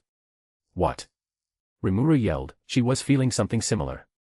I am highly motivated by your guys' reviews and likes, so do that. I'll probably keep writing or something. Author's note. Sup everyone, back with another chapter of Daemon. In this chapter Shinji and his friends get jumped by the Shadow Dancer. I hope to show off Shin, and Mark's abilities a bit in this chapter since they'll be a bit relevant in the future, not to mention they serve as a good benchmark for the strength of the top 50 in the Imperial Guardians. Then Chloe gets a POV in which we learn a bit more about her opinion on things and what she's been up to. Anyways, thanks for reading, peace. Thanks to Salanti and Flowerman for betaing this chapter. Last bit of editing, Omnax. Chapter 186, Chapter 115, Purple Meets Fist. Story, I'm a demon, so what? Disclaimer, I do not own the original setting. Chapter 115, Purple Meets Fist. As always, there are up to 17 chapters ahead at patreon.com/theagbasilisk. Demrata. After his new lord gave him the medallion he was meant to show if he was questioned, he appeared in Azeroth in the blink of an eye. He looked around curiously. He had heard many things about Clayman's old nation, the puppet kingdom Gistav, and he had heard even more things about Azeroth. None of his spies could get into the country to give him up-to-date information, but he still managed somewhat. It wasn't like he couldn't just ask the merchants that traveled in and out. Most had nothing but good things to say about the nation. Many commented on how strict many things were, but that was also what kept the merchants safe from various threats, so they couldn't complain much. They were treated fairly and were able to profit, and that was what mattered to them. Demrata found himself in a meeting room, one of many he suspected in the expansive palace. He had expanded his senses almost right away to figure out where he was. The fact that he appeared in his new lord's palace made things easier. He would be able to meet the important members of his lord's entourage that way and evaluate them. Despite relying on Felix to defeat Rudra, he still knew that his subordinates would also have a part to play. The stronger they were, the easier his and his new lord's job would be. He had bet everything on Felix, now he needed to do his part. He had tried to expand his senses further to surround the entire palace, but something was blocking his senses when he pushed too far. Likely a barrier meant to keep things from the common people. The Eastern Empire had a similar system in place. He unfortunately did not know much about his lord's subordinates. There was not much information on both Felix and his ally, Demon Lord Rimuru, both as individuals and who their most powerful and valued subordinates were. The most he and his former allies knew about Felix was about his dragon subordinate and his Oni subordinate. They were only known about due to the rather grandiose fashion Felix used when acquiring the dragon. Dworgen was keeping an eye on him when he first appeared due to his abnormal power, even back then. As for the Oni, she had accompanied him around quite a bit, so she was rather well known as well. The rest, and Damrata knew there were more, unfortunately mostly kept to themselves. Felix, or a representative of his, had released a notice to the world that his foremost lieutenants were dubbed the 8 demonic lords, though who exactly they were was never mentioned. He also knew that Granbell had sent some of his subordinates to attack Felix in the past. More of as a test, but Granbell believed there was still a possibility of the attack succeeding. Glenda and that other girl, Ingvild. He didn't know what happened to them other than the fact that they did not return to Granbell's service. It was a shame. Granbell had said Ingvild held potential. Perhaps he would find them among Felix's subordinates as well. Both were fairly impressive and valuable resources, and Felix didn't seem to be the kind to waste potential. Emperor Rudra was like that as well. Some of his aura was already leaking, he expected for someone to come meet him at any moment, and so he decided to wait until then. It probably would not be taken very well if he decided to venture off on his own and explore without first introducing himself, lest he be mistaken as a threat. While he waited he decided to observe the surroundings. He walked towards a window that was situated nearby. He found that it was facing towards the palace training grounds. Even now, there were some soldiers training on the training field. Quite a few seemed to have some talent as well. Nothing special, but if each member of the military put in the amount of work the soldiers below seemed to be, then that would be a fearsome mortal army. They were of a variety of races, all Magian of course, but that is where the similarities between them ended. There were ogres, oni, hobgoblins, beastmen, and more. He was fairly certain he hadn't even seen the truly special factions within the military. With a force like the one he suspected Felix to have, it gave him hope that with his help, Felix could accomplish his promise to Rudra. He observed quietly, noting the discipline and skill on display. The rhythmic clatter of their weapons and the shouts of the instructors echoed across the grounds. Amidst the controlled chaos of training, he sensed that all the soldiers below wholeheartedly wanted to be there. As he stood there, a door creaked open behind him, signaling the arrival of someone. Turning slightly, Damrata was met face to face with a violet-haired woman. Just from a quick glance, Damrata could tell she was an incredibly beautiful woman, in the same leagues as Velgrind. She had purple hair tied into a side ponytail of sorts, and glowing yellow eyes that felt like they could see through him entirely. There was surprisingly no power radiating from the woman, which was rather incredible. It was incredibly difficult to conceal one's power in its entirety, he would know. As the woman sauntered forward, she spoke up. "Now who could you be? You seem rather powerful. Are you here to cause trouble?" The woman asked calmly. "I hope you are. That fight with that mage wasn't all that relieving," she said as her lips curled up into a smile that Damrata would call demonic. Still, there was information in her words. Had a mage attacked Azeroth? Damrata filed that information away for later. "Nothing of the sort," he began. "I am one of Lord Felix's newest subordinates," he said as he handed her the medallion that had been given to him. Plus his reserves were still drained from his fight with Felix. He had a feeling that even a weaker saint would be capable of defeating him now. She raised a brow as she examined the medallion. "I do sense my master's aura on this, but he has never given such a thing before." Damrata's lips twitched. Had Felix handed him a form of identification that was never seen before? That was what his closest subordinates were supposed to believe. The woman shrugged. "Well, it does feel like him, so I guess that's fine. You appeared here out of nowhere.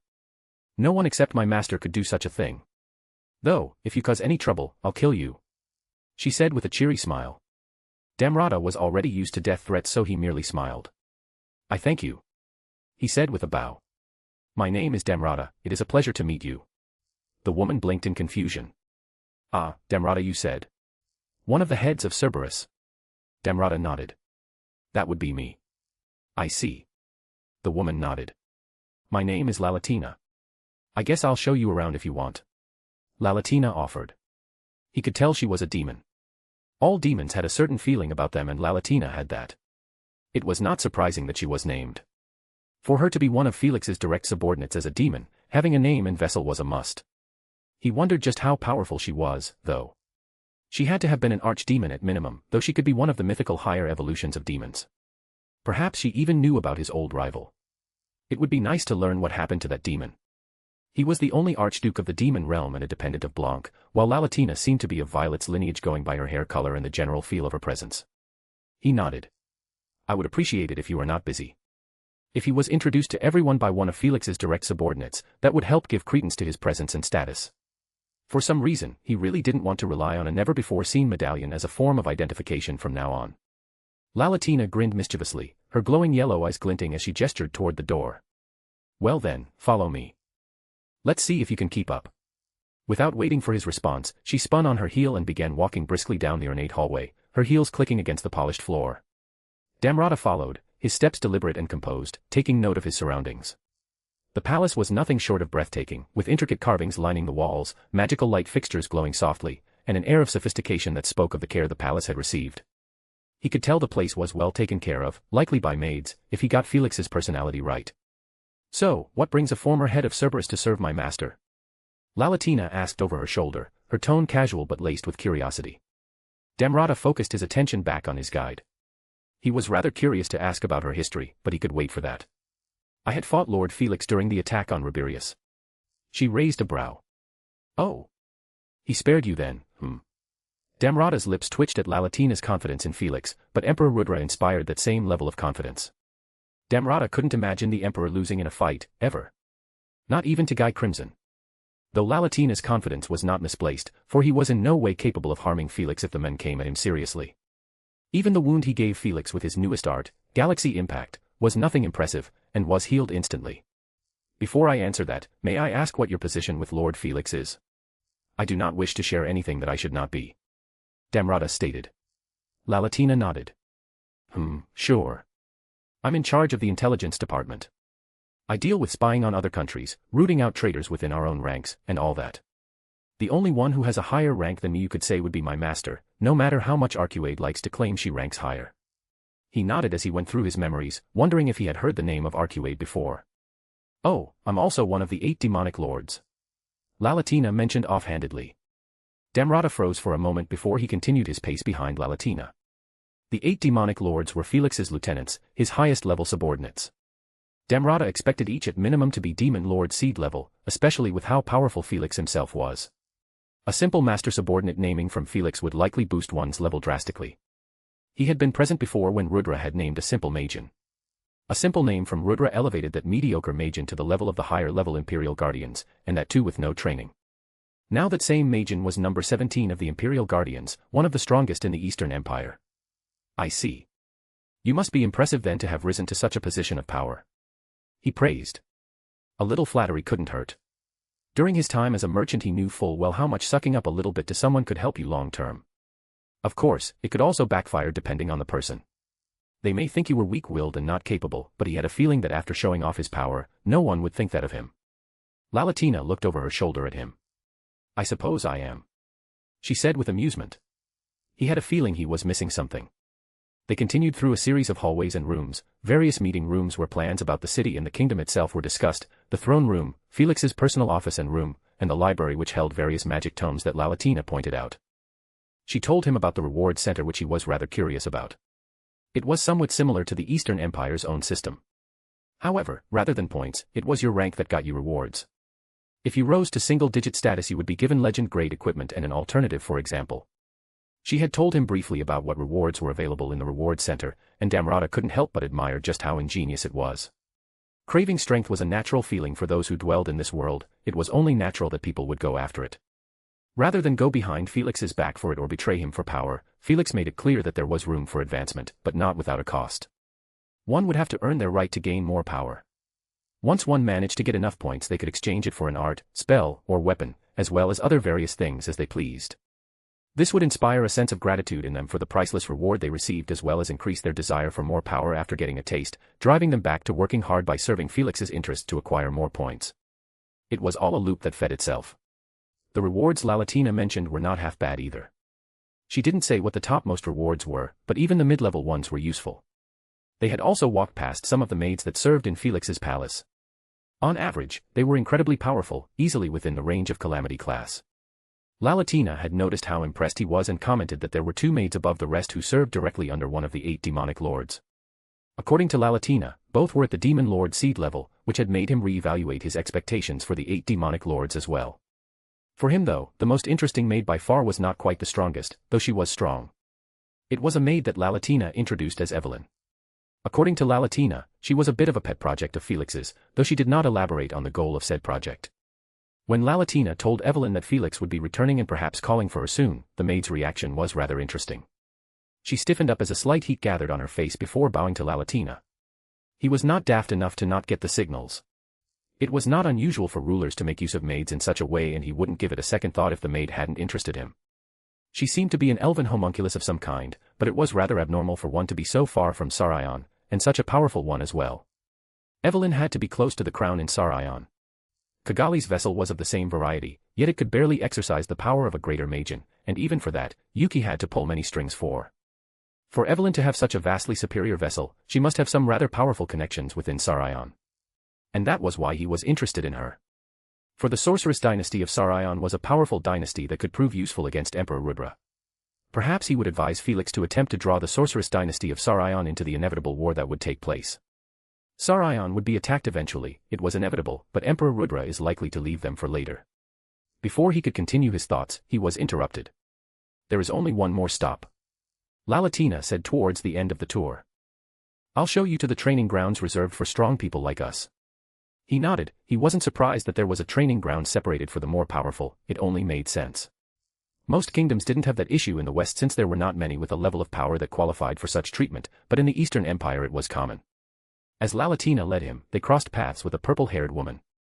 From a mere glance Damrata could tell she was powerful. She had tried hard to suppress her aura, but a slight amount of it continued to leak out of her, allowing him to read her like a book. She was stronger than even his old rival, the Archduke of Blanks. Felix truly had quite the force under him.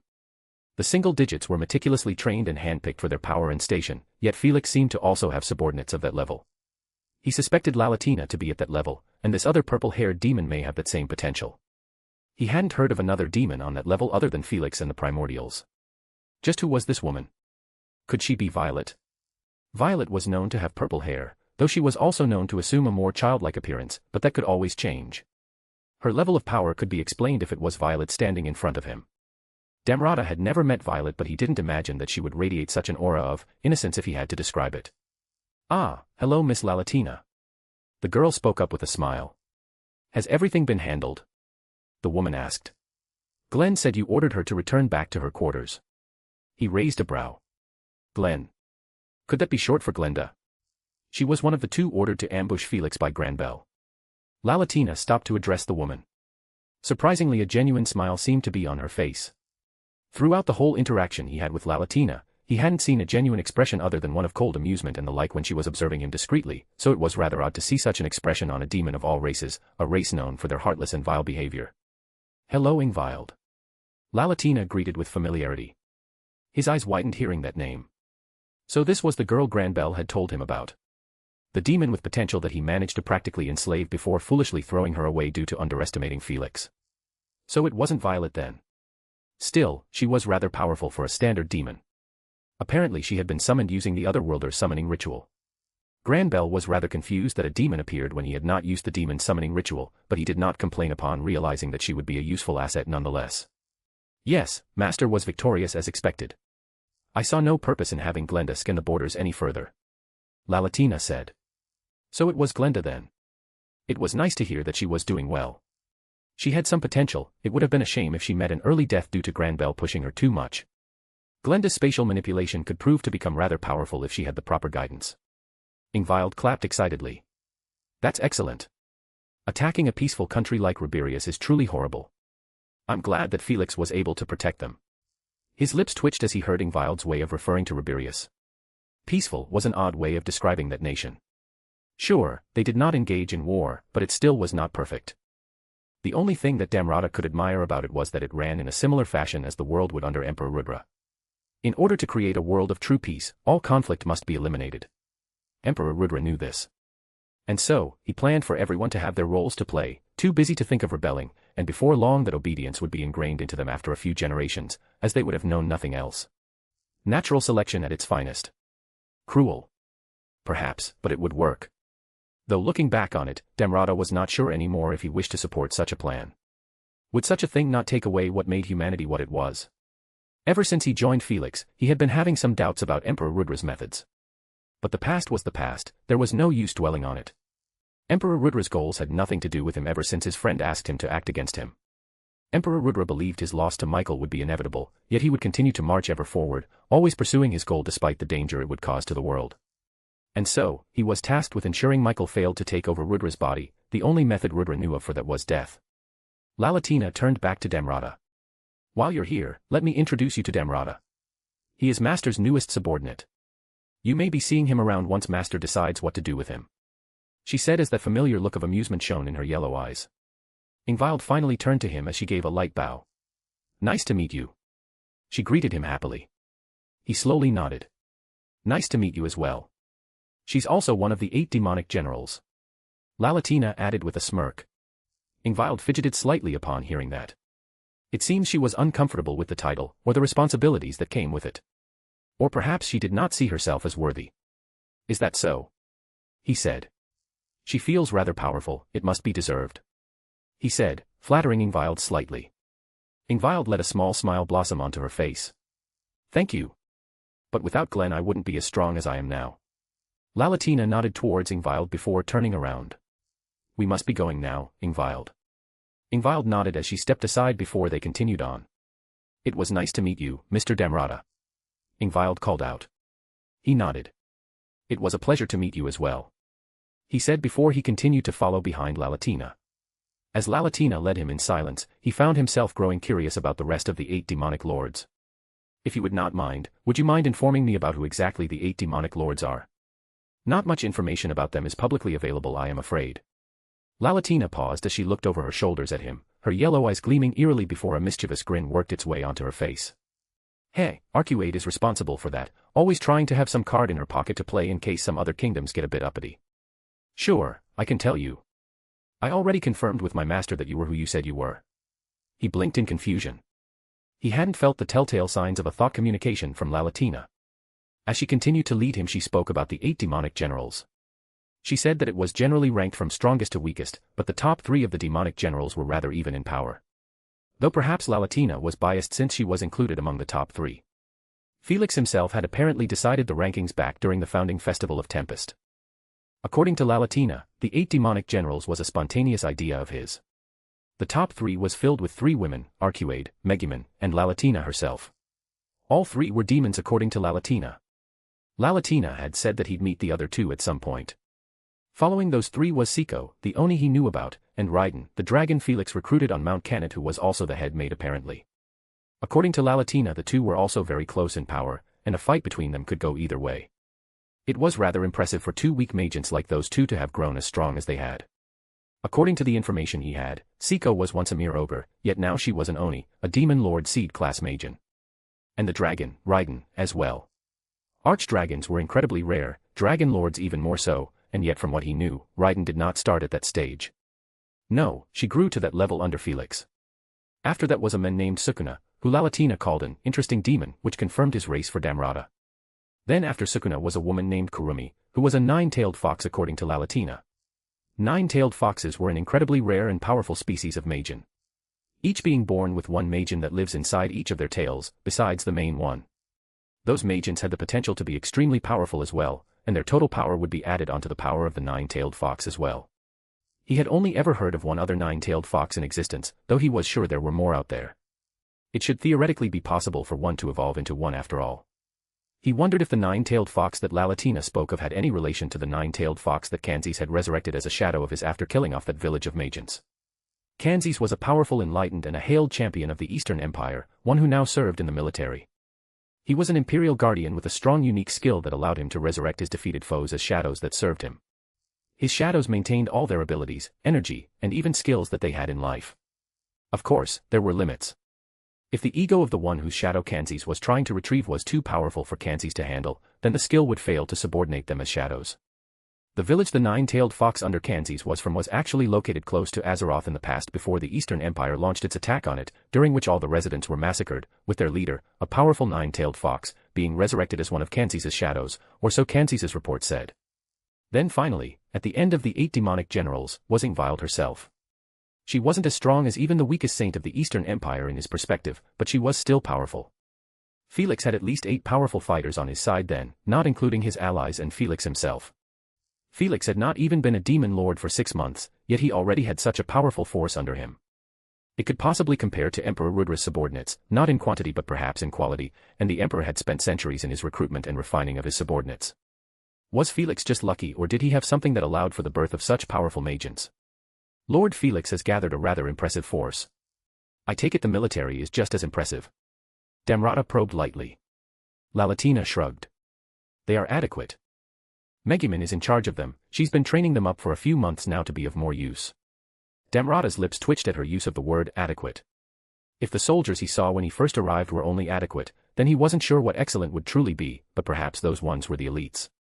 How strong are the common soldiers? He asked. Lalatina pursed her lips. I'd say on average each common soldier has approximately 6,000 to 8,000 EP, while the commanders are even more powerful. Some have an EP of upwards of 100,000, though those are the ones who put in the most hard work.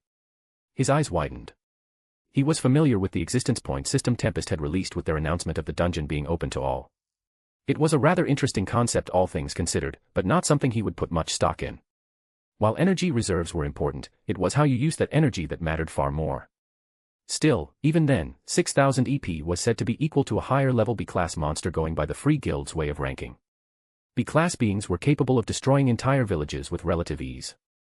10,000 EP was classified as the level of greater magents. While to him greater magents were just slightly stronger insects to be stepped on, to the common people they may as well have been unstoppable deities. The common rabble were approaching that level. Greater Magian were considered gods essentially in certain, more remote areas, and each common soldier was at that level. That was absurd. Not even the Eastern Empire could boast such a thing.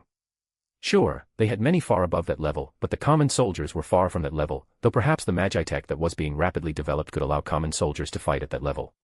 Not to mention she said some commanders had over 100,000 EP. While that was not even enlightened level, it was still rather extraordinary. That level of strength was likely enough to wipe out weaker nations. As he continued to ask Lalatina about the nation, they were interrupted by the appearance of another demon. Damrata sensed his teleportation long before he saw the demon appear. What he had not sensed was who exactly the demon was. He met the gray eyes of a young boy, or rather, a demon who took on the appearance of a young boy. Damrata could recognize those gray eyes and ash-gray hair anywhere. To think after so many centuries, he would meet him here, of all places. Just as Damrata realized who the demon was, the demon realized who he was. Neither made any move to attack of course, both realized there was a reason for the other to be there. Oh. Lalatina sounded out. Do you two know each other? Lalatina asked with curiosity as she saw the recognition in both of their eyes. The demon looked away from Damrata to answer Lalatina. I do know him, yes. He was an old foe not worth mentioning. Damrata's lips twitched at the subtle jab to his pride. He took a deep breath. Indeed, Miss Lalatina. That demon and I used to clash many times back in the Eastern Empire. Lalatina raised an impressed brow. Oh ho. To be able to clash with Moss, even before he incarnated and was named, is impressive. Lalatina praised. Moss. So that was his name now. He could tell the moment Moss appeared in front of him that his old rival of sorts was incarnated now, something which likely took his level of power even further. They had not clashed in quite some time, so Damrata did not know how strong Moss had become now, which was rather annoying. Moss's aura was perfectly concealed in his small form, making it impossible for him to get a read on Moss's power. Moss nodded slightly. I suppose he was an adequate opponent. Damrata's lips twitched again. Moss always knew how to get under his skin. He wasn't even sure if it was intentional or not at this point. You two can continue your conversation at another time then, I suppose. Why are you here, Moss? Lalatina asked. My mistress wished to be informed of who the new powerful presence was, so she sent me to inquire more. Moss stated simply. Moss, the only archduke in the demon realm, was referring to someone with a title such as mistress. Not to mention he was acting incredibly obedient and submissive towards Lalatina. He had never seen Moss act in such a fashion before. There was only one woman that he could consider Moss calling his mistress, and that was the primordial of white, Blanc. Lalatina hummed in understanding. I'll go tell her myself, I want to see what she's doing with that mage anyway. Can you continue to give Damrata the tour? Moss bowed. As you wish, Lady Lalatina. Lalatina eyed him once more before vanishing. If you do not mind me asking, who exactly is your mistress, Moss? He asked. Moss looked at him as if he were an idiot. Who do you think? His lips twitched. That had been happening a lot today. You mean to tell me that the primordial of white serves Felix now? Moss nodded. Indeed, and she is not the only one. Violet and John also serve Lord Felix. In fact, one of them just left. You mean to tell me? Lady Lalatina's true identity is the primordial of purple, Violet. Damrata sighed. I suppose I should have expected as much from Felix. Moss nodded. Which areas remain to be shown to you? Just the training grounds. Moss nodded, and with that his tour continued. Who would have thought he'd be having a peaceful conversation with a man such as Moss? Felix. After answering Lalatina's thought communication about Damrata, I told Rimuru about what had happened after he left. Chloe, Veldora, and Ramiris were present as well. Ramiris dismissed Beretta, leaving just us. I told them about the talk I had with Damrata, the information that Damrata told me about Michael and Rudra, how Michael was basically rebelling against Rudra, and how Damrata was ordered to oppose Rudra and his dream, to find someone to counter him and deal the decisive blow when it became necessary. I told them about Guy's arrival, his small spat with Ser, then the discussion we had with Luminous before Hinata jumped in due to a misunderstanding. Hee, Hinata is always like that. Chloe giggled. Rimuru joined in. She does always seem to misunderstand things, doesn't she?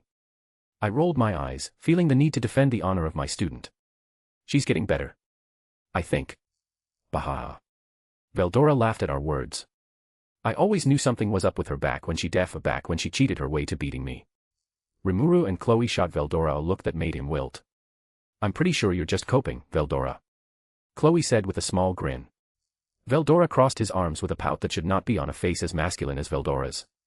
Fine, maybe she beat me fair and square, but I'm better now, I'm different.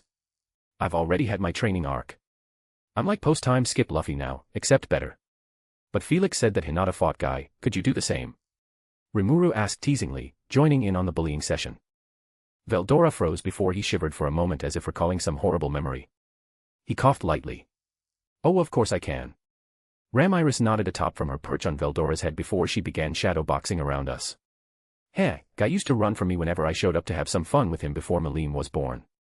I could totally solo him too. It said something that I wasn't even sure if Ramiris was bullshitting us or not right now. I really didn't have a good idea of just how strong Prime Spirit Queen Ramiris was. For all I know, maybe Guy really would run from her in a fight. Still, I rolled my eyes at Veldora's bravado. It's not like Hinata fought Guy to a standstill anyway. Guy was just testing her. If he went all out, Hinata wouldn't be able to win, even as a true hero. Veldora let out a sigh of relief. That's good. Before he froze. I mean, it wouldn't matter anyway, I would still win. He said with a plastic grin on his face. Ramiris let out a hum. Still, you said that Hinata was given Granbel's Holy Spirit and Hero's Egg? Ramiris asked. I nodded. Yeah, that's what happened. That's never happened before. Maybe Granbel's elemental took a liking to Hinata then. Ramiris said with a nod. That's possible. Rimuru asked. Ramiris nodded. If an elemental finds another individual more worthy, they can transfer the contract to them, if they wish to. I didn't know that. Rimuru said. Ramiris sighed. It's a shame though. What is? I asked. I was hoping you or Hinata would come ask me for another elemental. Then I could ask for candy in return. She said with a pout. My lips twitched at Ramiris' words. I slowly approached her, which she noticed. Hey. I know Kung Fu. Don't come closer. Ramiris said as she raised her hands in a mock fighting stance, clearly trying to look intimidating, but failing miserably. Her tiny fists were shaking, and her wings flapped nervously as I stopped just a foot away from her. I crouched down, looking at her eye to eye with a grin. Oh, really? Kung Fu, huh? Are you sure you're not bluffing, Ramiris? Of course not. She puffed up her chest, attempting to look confident. I've been practicing for centuries. One wrong move and bam. You'll regret messing with me. She jabbed the air, her movements about as threatening as a toddler swinging a toy sword. This was actually kinda funny. There was a reason I liked messing with Ramiris so much. All of us here knew that it was all in good fun though, even Ramiris. She acted like a childish ditz, but it was just that, an act, similar to Malim actually. Speaking of Malim, I probably need to appease her for leaving her out of the fights. Knowing her, I'm sure she'll come to bug me at some point, asking about why she wasn't invited to the fun. I did want to invite her, but Malim and self-control don't go that well together if she isn't taking things seriously. She'd make things too easy for our side, and while the attack was nothing special, it was still important that Luminous and her people be seen as the primary defenders of the attack. Veldora couldn't hold it in any longer and burst into laughter. Baha. Ramiris, you're going to give everyone second-hand embarrassment. Stop embarrassing us mighty beings. Veldora said with a grin. Shut up, you overgrown lizard. Ramiris shot back, spinning around to glare at Veldora, though her small size made it look more comical than threatening. I'm the Spirit Queen. Respect me. She whined like a child. Chloe giggled, hiding her smile behind her hand. Ramiris, maybe you should stop before you hurt yourself. Rimuru smirked, clearly enjoying the banter. Alright, Ramiris, let's say you really do know Kung Fu. Why don't you show us a demonstration? Fine. Watch and be amazed. Ramiris floated into the air, puffing her cheeks before launching into a bizarre routine of twirls, flips, and poorly coordinated punches. It was less martial arts and more interpretive dance, and the only thing amazing about it was how serious she looked while performing. I crossed my arms and gave her a slow clap as she landed with a triumphant pose. Bravo. Truly terrifying. I don't know how I'll recover. Ramiris narrowed her eyes. You're mocking me, aren't you? Me. Mock you. Never. My lips twitched as I fought to keep a straight face. But seriously, if you wanted candy, you could have just asked. No need to extort Hinata for elementals. Ramiris's wings fluttered with excitement. Really? You'll give me candy? I summoned a pouch of candy from my infinite space and gave it to her. I always had appropriate bribes prepared if I needed them in a pinch. Her eyes sparkled as she snatched the pouch. You're the best, Felix. She hugged the candy to her chest, her earlier bravado forgotten. Rimuru rolled his eyes. So what happened after Guy and Hinata finished their spar? Rimuru asked. It didn't take me long to finish summarizing the details of what the meeting was about, including Castle Guard. To say that the four were surprised would be an understatement. So that's the current state of the Emperor, huh? Chloe said. I can't say it is surprising. My elder brother's ultimate skill was said to be the strongest in existence. Veldora chimed in. Do you know anything more about it, Veldora, Ramiris? Rimuru asked. Ramiris was uncharacteristically looking serious as she sat on Veldora's head. I don't remember things perfectly, but I do remember some things about Michael. Oh. Velda said that Michael, Lord of Justice, could be considered the king of all angelic skills, and so it had authority matching that status. Ramiris said. The king. Chloe said. What does that mean? I am highly motivated by your guys' reviews and likes, so do that. I'll probably keep writing or something. Author's note. Sup everyone, back with another chapter of Daemon. This chapter is a bit of a Damrata-centric one, as you can already tell. We get to learn a bit more about how he sees things and such. His meeting with Moss has been foreshadowed a bit, but it wasn't really an explosive meeting. Both aren't the type to have some kind of overreaction to encountering one another in different circumstances, so they just acknowledged their shared history and moved on. I had Lalatina be the one to first meet him due to their interesting encounter in the light novel. And then we get another Felix POV, Wu, the main character, gets some screen time. In all seriousness, there are quite a lot of POVs I wanted to cover just to get a variety of information from different sources, but that should be almost done. I'm getting pretty tired of writing all these other POVs myself. We get a bit more casual hanging out mixed into the moment of seriousness with Rimuru, Veldora, Ramiris, and Chloe as well. Anyways, thanks for reading, peace. Thanks to @Salanti and @Flowerman for baiting this chapter. Last bit of editing, Omnax. Chapter 187, Chapter 116, Theories. Story, I'm a demon, so what? Disclaimer, I do not own the original setting. Chapter 116, Theories. As always, up to Chapter 131 can be found at patreon.com/theagbasilisk. Felix. It didn't take me long to finish summarizing the details of what the meeting was about, including Castle Guard. To say that the four were surprised would be an understatement. So that's the current state of the Emperor, huh? Chloe said. I can't say it is surprising, my elder brother's ultimate skill was said to be the strongest in existence. Veldora chimed in. Chloe pursed her lips. For an ultimate skill like Michael, Lord of Justice, to so blatantly show desires and an isolated will like that, it sounds like a Manus. I finished. Chloe nodded. Cronoa is saying that it could be possible. We don't really know just how a Manus actually develops or what other scenarios they can be born in. Rimuru nodded. They can be born from ultimate skills, it would only make sense. I said. Chloe looked at me. Right. I could tell she had more to ask but held her questions back. Ordinarily, I would have already spilled the beans about Othinus. I trusted Rimuru, Veldora, and even Ramiris heavily. Chloe, not so much. Perhaps it was cruel and I was being an asshole or whatever. She had gone through a lot to get to this point, for that I'd always be grateful and have her back, but being grateful didn't equate to having that much trust in her that I'd tell her about quite literally my biggest secret. I didn't have many quality interactions with Chloe before she went back in time, let alone after she returned. She seemed to have a good impression of me due to whatever interactions we had in other timelines, but I didn't retain those memories. It wasn't exactly me that experienced those things with her.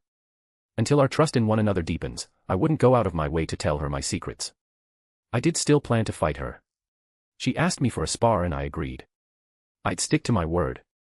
It's not like I planned on exposing any sort of trump card or anything. Plus, it would help her get a better hang of her power. She hasn't gotten the chance to do that yet, and there was only so much a baby Manus like Cronoa could do. Do you know anything more about Michael, Ramiris? Rimuru asked. Ramiris was uncharacteristically looking serious as she sat on Veldora's head. I don't remember things perfectly, but I do remember some things about Michael. Oh. Velda said that Michael, Lord of Justice, could be considered the king of all angelic skills, and so it had authority matching that status. Ramiris said. The king. Chloe said. What does that mean? The five of us continued to bounce ideas off of each other, trying to figure out what Veldanava could have meant when he explicitly said that as the king of the angelic skills, Michael had authority matching that status. There had to have been a reason Veldanava referred to Michael in that kind of way. Some of the ideas we came up with was that Michael could use all the abilities of all the angelic skills, it had the data of all the angelic skills, or it could override other angelic skills entirely. However, there was no concrete evidence to support any of these theories, just an educated guess based on the little information we had. It would make sense though. As the main skill of God himself, I feel like any normal person would want that in their back pocket, something that was able to rein in the rest of the angelic skills in the case that it was needed. With him distributing the virtue skills like candy, it would be smart to keep some countermeasures just in case. Perhaps it was a bit cruel if he did design such a function. After all, Guy said that Veldanava personally gave Velzard her virtue series ultimate skill. He basically would have put in a control switch into his own sister in that case. Back when Michael, Lord of Justice, was first being designed, I think that chances were that Veldanava thought that the only ultimate skills that would ever exist would be angelic skills. How could he have predicted that the demonic series would be born out of nothingness due to the contrary nature of this world? How could he predict that an entirely new series of ultimate skills could be created through sheer willpower or through a bullshit manus? Or maybe he could and he simply was that powerful and I'm just making up fanfiction about him. Rimuru frowned as he leaned back in his chair. If Michael really has authority over all angelic skills, then it might explain why he's such a threat. But if that's true, wouldn't there be a way to counteract it? Something Veldanava might have left behind. Rimuru's question hung in the air, heavy with implications. If Michael, Lord of Justice, truly held authority over all angelic skills, then it wasn't just his raw power that made him a threat, it was his control. Guy said that while Uriel's essence laid in the concepts of destroy and protect, Michael was focused on the concept of domination. Putting all that information together, it did somewhat make sense that perhaps Michael was able to dominate angelic skills or something like that. Maybe it was possible for Othinus to verify everything. I had the data for numerous angelic skills after all. Is it possible for you to check the angelic skills that I have data on, for if there is such a function imbued within it? I can and have already begun. Such a thing would have originally slipped past my analysis as it would be very deeply hidden within the data so that none could find out. It will take time, however. Thanks. Rimuru sighed. Well, there's no point in just making more guesses. We'll do the best we can to prepare, that's all that we can do. We all nodded. My gaze wandered to the 3 unconscious bodies that had been in the corner of the room since I arrived. I had analyzed them the moment I appeared, all 3 were enlightened and had solid unique skills which I also analyzed. What's up with those guys, by the way? I asked. Rimuru gave Chloe a look. She sheepishly looked to the side. Those are some spies from the Eastern Empire that were taken care of. We actually used your shadow dancer to beat them. I raised a brow. Is that so? How did it do? Veldora laughed as he shot me a thumbs up. It was an impressive showing. I nodded. It had grown in strength since I first created it, I'd more or less left it to roam the dungeon as it pleased. From what I've heard, my shadow dancer has caused the end of numerous unfortunate parties. Chloe went on to tell us a bit about how the 3 did in the dungeon as well as what they were doing before they entered the dungeon. According to Chloe, the 3 were basically forced into the roles they were playing. She said she heard them sing praises about Tempest as a country and about how much they wish they were able to live here. She even said that the 3 had spoken about possibly abandoning the Eastern Empire entirely for Tempest, but they were still rather nervous about that choice. Chloe said that the 3 of them seemed like genuinely decent people. She also requested that Rimuru be a bit gentle with them since she had taken a bit of a liking to them. She also offhandedly mentioned that apparently there were monsters that were born from my own aura back when I showed off to Hinata, so that was interesting. I wasn't reacting that much since none had any real ego. They were technically my children, but with no ego, that didn't make much of a difference to me. They were essentially just bots that were born from my aura. I was still pretty curious about them though. They had inherited my factor, a factor that was intermingled with that of various true dragons. Rimuru sighed and shook his head. I'll still have them interrogated. I'll make sure it's nothing too severe. He said. I didn't bother offering my help and just using one of my various skills to get them to talk. If Rimuru wanted my help he'd just ask me directly. If he didn't ask then I'd just assume he had it handled. The atmosphere lightened for a moment before Rimuru's gaze turned back to the unconscious spies in the corner. Felix, do you think they might know anything useful? He asked, mostly just for the sake of asking rather than actually believing in what he was saying. He was probably just trying to make some conversation. I glanced at them again, considering the possibilities. Doubtful, but it doesn't hurt to try. If they're from the Eastern Empire, they might at least know about their operations or plans.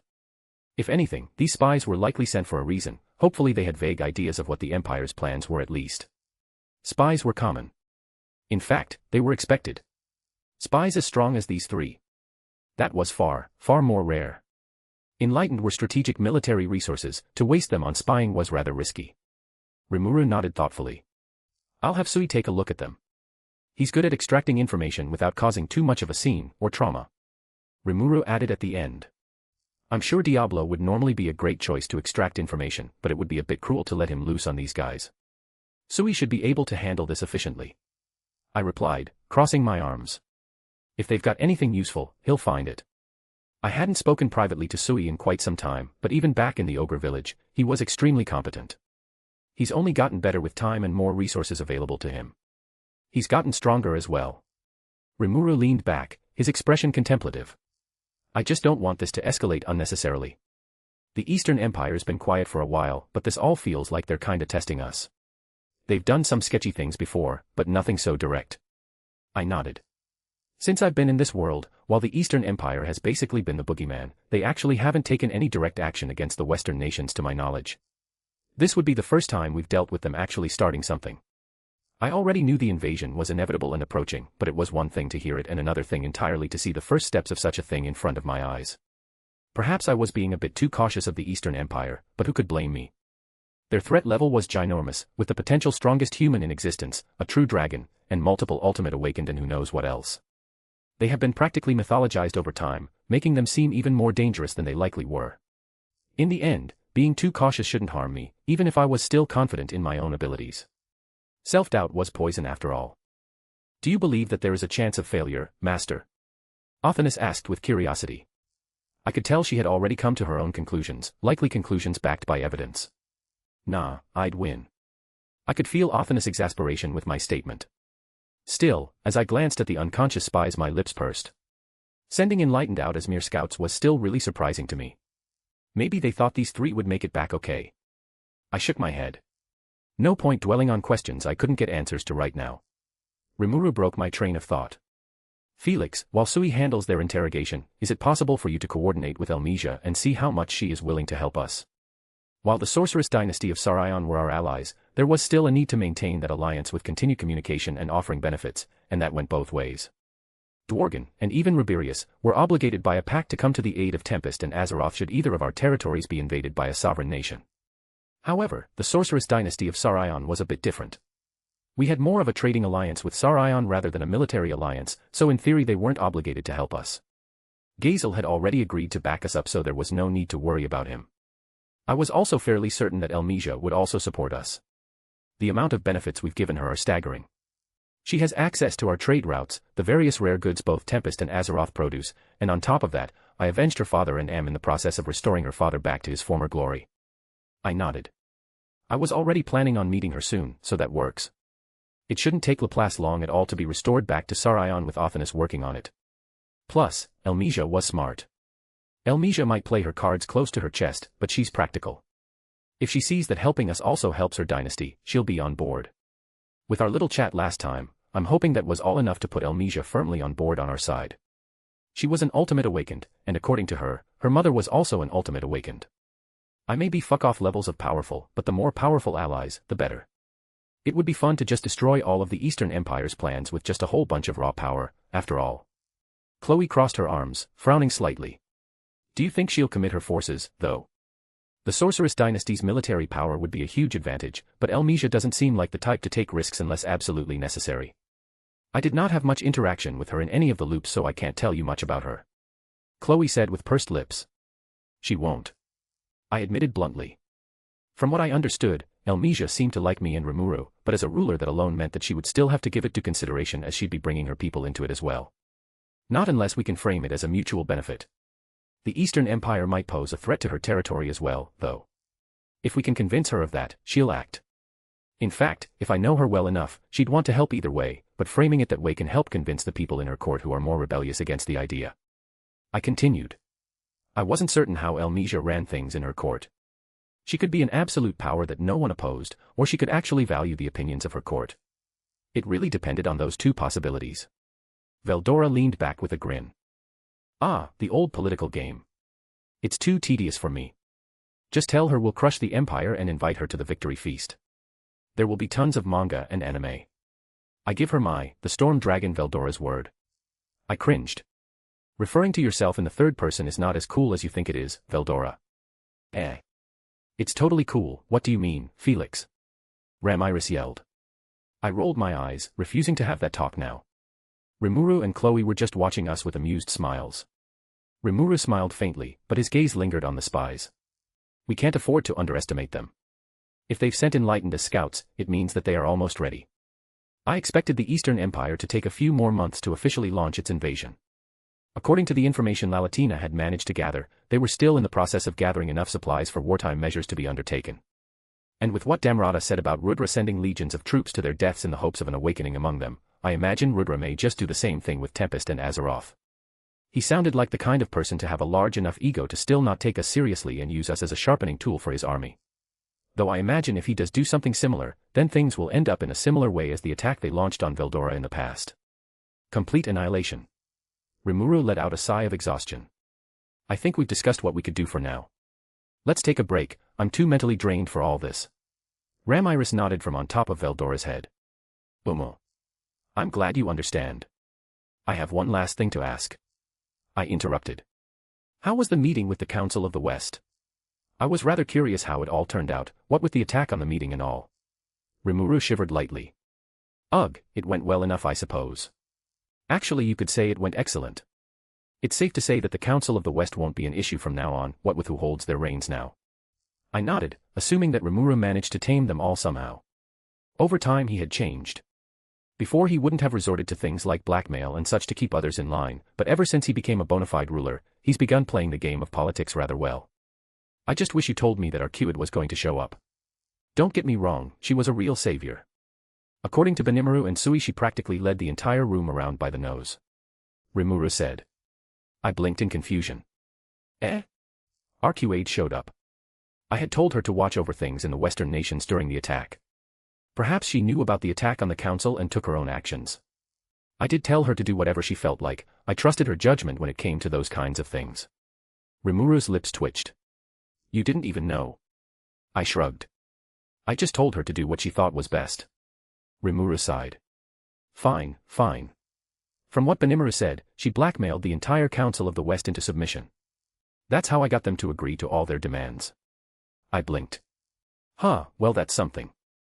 I didn't expect her to do all that.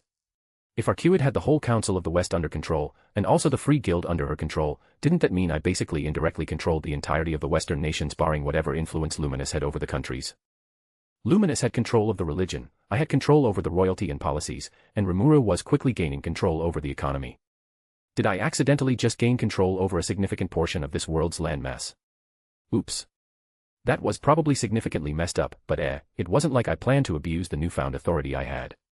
Well, Arcuid had a plan, probably. I trust her to handle all that stuff since I wasn't particularly eager to make use of the vast amount of political power I just happened upon. With the serious stuff out of the way, we all just chatted for a little while. Rimuru, have you told those kids of yours about the possibility of them returning home? I had gotten the coordinates for their worlds a little while ago. Interestingly enough, it was worlds, as in plural. Each seemed to come from fairly normal Earths, but they were all still slightly different in some ways. Rimuru shook his head. Not yet. With everything that's been going on, I got really busy. I'll tell them later today. I won't mention your name or anything, you can do that yourself, but I'll bring up the possibility and have them sign contracts to keep it all secret. I didn't tell them before as I didn't want to get their hopes up in case something went wrong. I nodded as I stood up. I did still have some things I wanted to get done. I'll come over later to hang out for a bit, but I'm leaving now. Rimuru nodded. See ya. Once everyone said their goodbyes, I warped space and appeared in my study. Chloe and I had put our fight off a little bit due to all the things that were happening.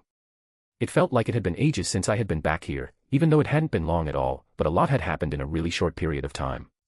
Rimuru Tempest. Rimuru turned to the other three once Felix left. He also had some things he needed to get done.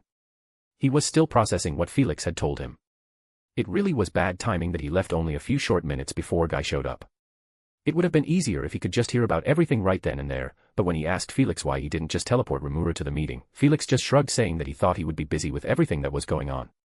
Perhaps Felix could have sent over a thought communication at least, but he wouldn't scorn his friend for just being thoughtful. Still, who would have thought that the first true hero was that kind of guy? Rimuru personally thought he was a fool, though an optimistic one, no matter how mean it sounded. A world without conflict was insanity, true insanity.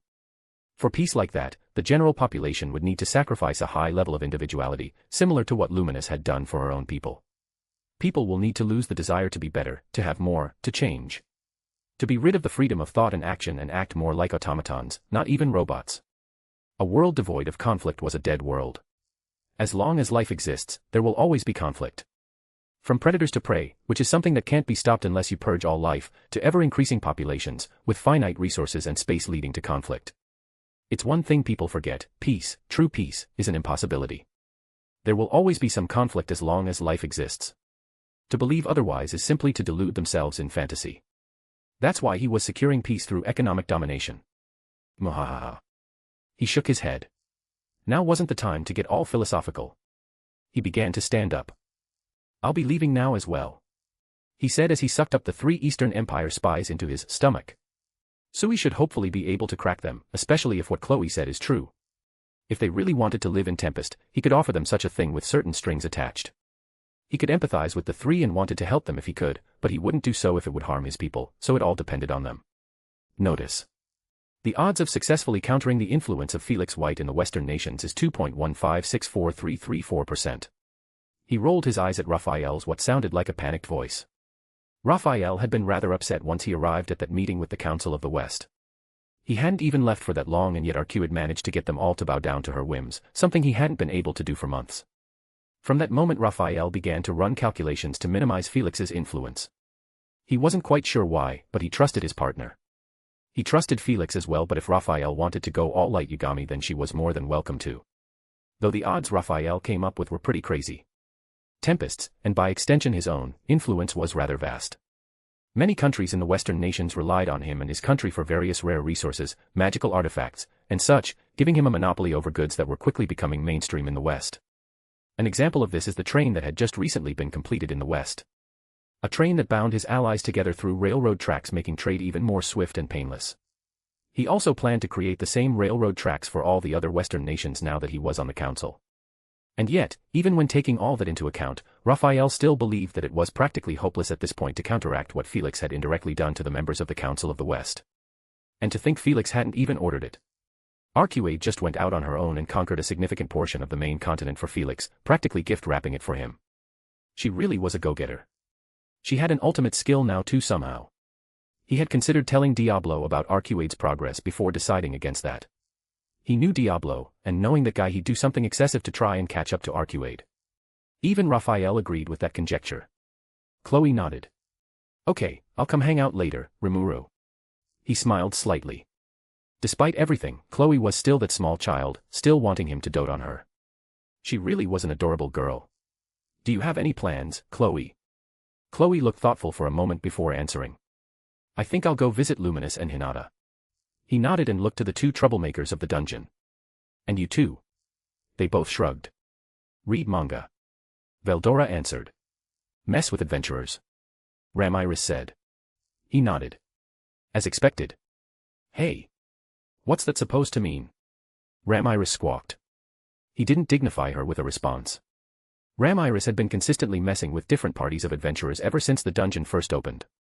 She acted primarily through her armored knight avatar, but she also pulled some harmless pranks as well. She had ruined the days of many poor adventurers for her own amusement. Truly, she was an evil demon lord. Anyways, see ya. He waved as he teleported away. The last thing he heard from Ramiris was her squawks of protest. He appeared in his office, his lips twitched upon seeing the pile of work he had left. There really was no rest for him. Thankfully, he could finish things up pretty quickly by just eating all the documents and having Raphael deal with all of it in his stomach in a couple moments. But it still felt like work. Before he could do that, there was a knock on the door to his office. He smiled once he realized who it was. Come in, Shuna. The door opened and in came his super awesome and supportive girlfriend. He really scored with her. He bet his former Japanese self would be crying tears of jealousy if he got a good look at him now. Shuna stepped into the room gracefully, carrying a tray with tea and snacks. Her radiant smile immediately brightened the space, and Rimuru felt his stress ease, even if only slightly. I thought you might need a little break, Rimuru-sama. Shuna said softly, placing the tray on the desk. She still referred to him like that when he was in work mode. He had tried to get her to stop, but Shuna thought it would be improper. You've been working hard, as always, she said, a small but gentle smile on her face. Rimuru chuckled. You're a lifesaver, Shuna. Raphael keeps telling me to prioritize efficiency, but I think even it would admit that tea breaks are essential. He had long since told Shuna about Raphael. Raphael had basically been by his side ever since he came to this world, and Shuna was one of the closest people to him. He trusted her enough to inform her about Raphael. Notice. This statement is inaccurate. Efficiency is paramount. Raphael chimed in, earning a laugh from Rimuru. Shuna tilted her head slightly. Is Raphael disagreeing with you again? More like doubling down, Rimuru said with a grin. But I'll manage. He and Shuna continued to chat about everything for half an hour before she left him, stating that he had work to do. As Shuna left the door, Rimuru couldn't stop the small smile that spread on his face. Sure, his people were facing imminent war and he would be fighting people stronger than he could even imagine, but he couldn't regret the actions he took to get to this point. He would do all he could to protect the smiles of the people he was responsible for. That was something he swore long ago. Felix. I closed my eyes and expanded my senses over my entire palace. Everyone was back. Kurumi was in the kitchen eating some sweets, Sukuna was assisting Arcuade with some work, Lalatina was bugging Arcuade, and Megumin was having fun bullying her minions. I raised a brow as I sensed Moss and Damrata together. I suppose their reunion was inevitable. I wonder how that went. When I got to the dungeons, I was pretty confused as I felt a rather powerful man imprisoned there. And by powerful, I meant decently powerful. Easily at the level of an awakened being. Just what had happened while I was gone. Seeing as how no one communicated to me about the men in the dungeons, I can only assume everything went fine enough. There was also another human I sensed in the dungeons, though he was in the most basic of prison cells that were available. He didn't seem to have much personal power, if any at all. After a few moments I felt Arcuade reach out through a thought communication. I am glad to see you safe and sound, my lord. Arcuade began. Arcuade, you've been busy, huh? I responded cheekily. I could feel the smug pride she was giving off through the thought communication. I have gained complete control over the fools in the Council of the West for you, my lord. Feel free to use them as you please. Arcuade said. Ha. Why don't you just make sure none rock the boat for now? If I have need of them I'll let you know. Good job, Arcuade. I wasn't really sure what I'd need those guys on the council for, but it was nice to have them in my back pocket, I suppose. If anything, the influence will be useful when the war with the Eastern Empire begins. It'll be easier to direct civilians in the West to safety so they don't get caught in the crossfire in case the war drags on into the territory of the Western nations. Thank you for the praise, my lord. Arcuade responded as she felt what seemed like delight. She really was an adorable girl. Who could call her a monstrous primordial demon when she acted like that? I do believe that your viewpoint is rather skewed, master. Othinus chimed in. What? Me, biased? Nah. I could feel Othinus huff in amusement. Who is the rather powerful man in the dungeons? I asked Arcuade. Ah, that was a spy from the Eastern Empire that was detected and handled. I do believe his name is Gadra. Oh. So Sasha's mentor. The one we invited. He was decently strong. He was pushing the levels of a saint even though he hadn't reached that stage of evolution on his own. His soul was also clearly far older than his body, confirming Sasha's words about his reincarnations. Still, why did he decide to sneak in when he could have just attended the invite Sasha sent to him with my permission?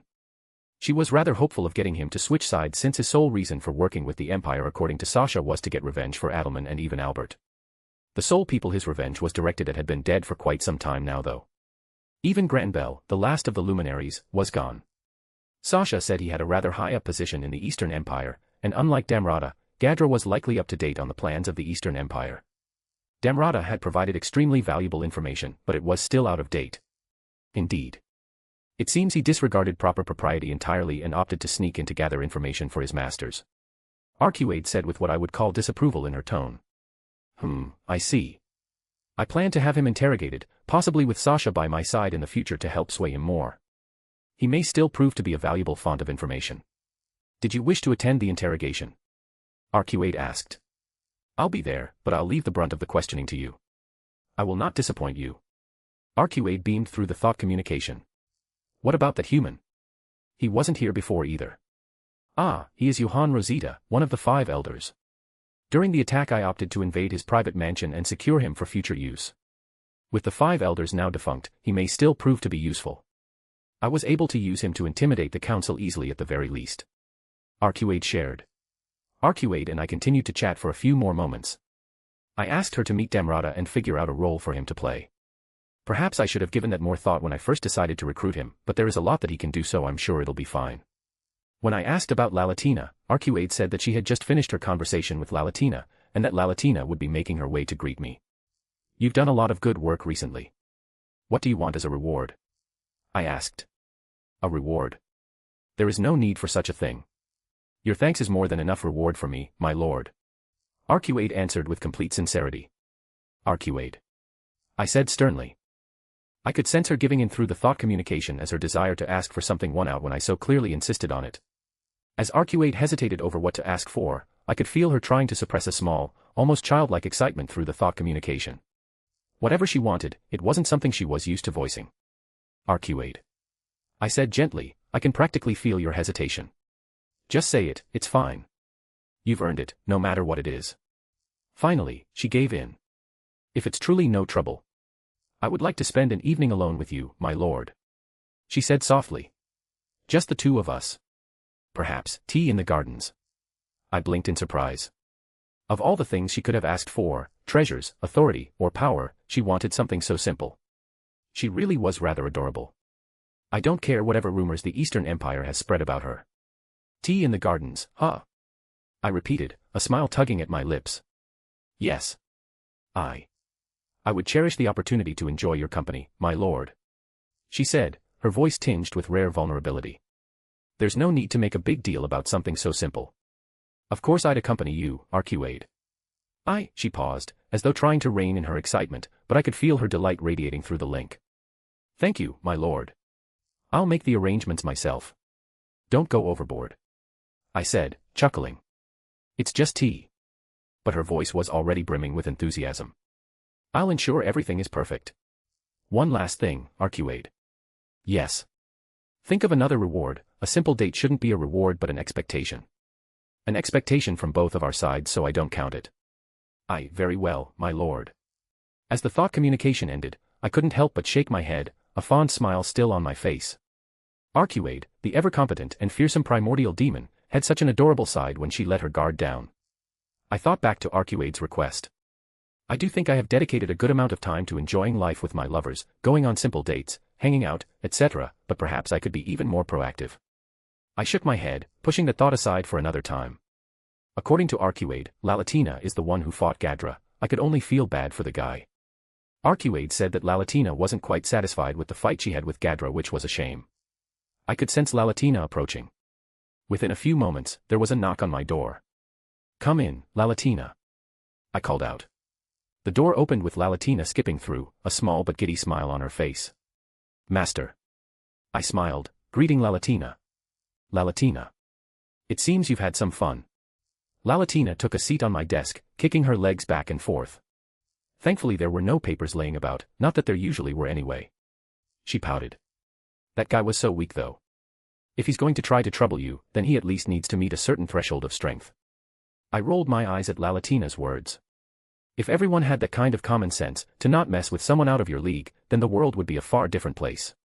Clayman, Yuki, Maria Bell, and even Granbell would not have fucked around to find out. I leaned back in my chair, chuckling at Lalatina's unfiltered remarks. Not everyone thinks like you, Lalatina. Most people don't realize they're out of their depth until it's too late. Uffed, that just makes them all the more pathetic, Lalatina replied, crossing her arms. Her pout transformed into a mischievous grin. But I'll admit, it was kind of fun to put him in his place. He actually thought he could sneak in here without a hitch. Lalatina said as she leaned backwards a bit, still kicking her legs around childishly. I'm sure he regrets it now. I said with a smirk. Still, I don't think Gadra's the kind to waste his life without a purpose. Sasha made him out to be a wise old master. It was rather ballsy of him to come barging on in. Perhaps he didn't think we'd know as much as we did. He could have wanted to try and play it off as some reconnaissance to take a deeper look at the place his apprentice calls home. I mused out loud. Lalatina tilted her head, curiosity glinting in her eyes. You think his revenge is what caused him to act so dumb? Lalatina did know some of the deeper information behind everything. She was in charge of intelligence. I nodded. People don't tend to act rationally when revenge is all that's on their mind. I can personally attest to that. Still, people in that state can still be reasoned with. It would be nice if we could turn him to our side. Lalatina leaned forward, her expression softening slightly. You're too nice to these guys, master. I raised an eyebrow. Nice. That's an odd way to describe recruiting useful assets. Lalatina shrugged. Call it whatever you want. She hopped off my desk and spread her arms. Can we cuddle? She asked with an adorable tilt of her head. Ever since our date, Lalatina had become far more open about her wants and desires as a lover. She finally took a step past the whole master-subordinate relationship we have. While she'll still maintain the hierarchy when it's needed, in private she's become a bit more casual. Though, she still has that penchant for masochism as always, even if it's more controlled now that she's gotten it out of her system. She's a functional degenerate now. Of course. With that, Lalatina hopped onto my lap, leaning back against me as she basically tried to merge herself into me. We spoke about various things as we harmlessly cuddled. I asked her about what she thought about Damrata. Lalatina thought he was strong, which was obvious, and said that he seemed like he would be a useful asset if nothing else. He was respectful, which was a plus in her book. She talked about some ideas she had for her new ultimate skill, how she wanted to try some of her ideas on Gadra but that he was too weak for her to really try anything that fancy on him, which was why she was disappointed. She spoke about how Megumin seemed to be excited for our next date. I had gone on a series of dates with each of my lovers, but Megumin was the only one that I hadn't gone that far with. Megumin wasn't really the type to show physical affection, but Lalatina said that Megumin seemed to be planning something. The three of my demonesses were rather close with each other, more so after they all began serving under me. We sat like that for some time before I tapped her hip. As much as I wanted to stay like this, I did have things I needed to do. First and foremost was releasing Siko and Raiden from my infinity space, now that they had been healed inside of it. Mao, already, master. Lalatina whined. Unfortunately. Lalatina reluctantly got up off my lap. Thanks for the quick cuddle, master. Now I've recharged my batteries. I blinked in confusion. Your batteries? Lalatina nodded as if it were obvious. My master batteries. My lips twitched as I pretended to understand what that meant. I see. Lalatina grinned and waved. See ya later, master. I waved back. See ya. With that, Lalatina vanished. Well, that was an enjoyable pastime.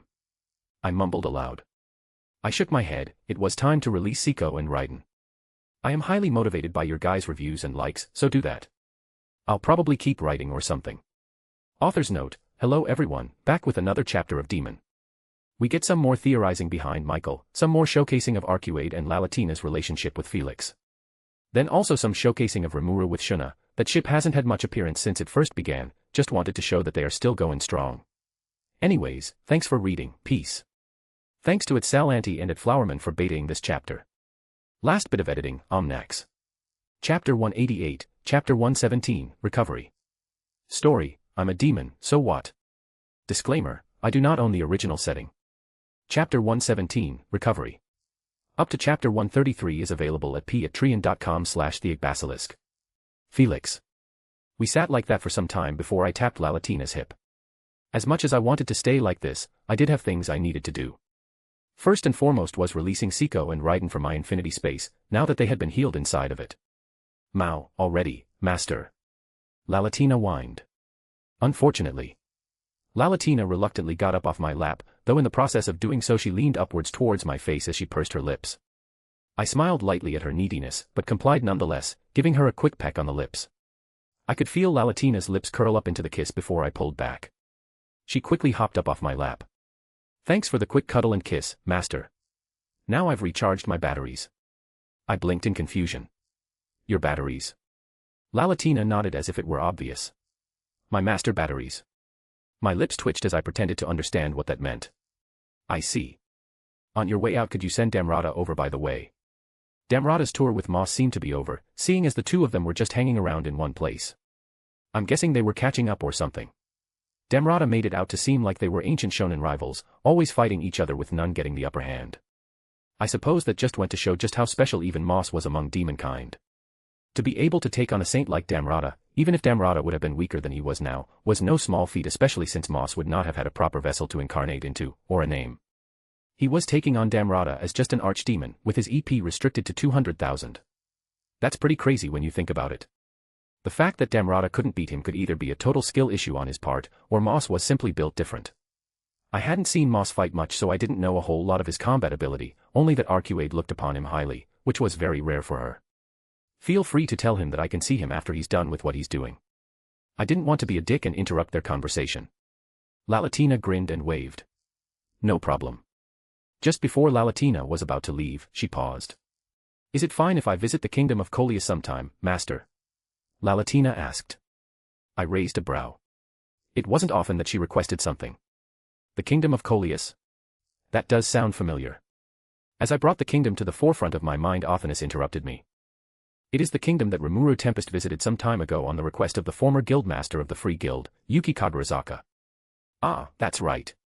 I remember Rimuru telling me about his side quest some time back. Meeting Iro and going to the kingdom of Raja was actually another so-called side quest of his.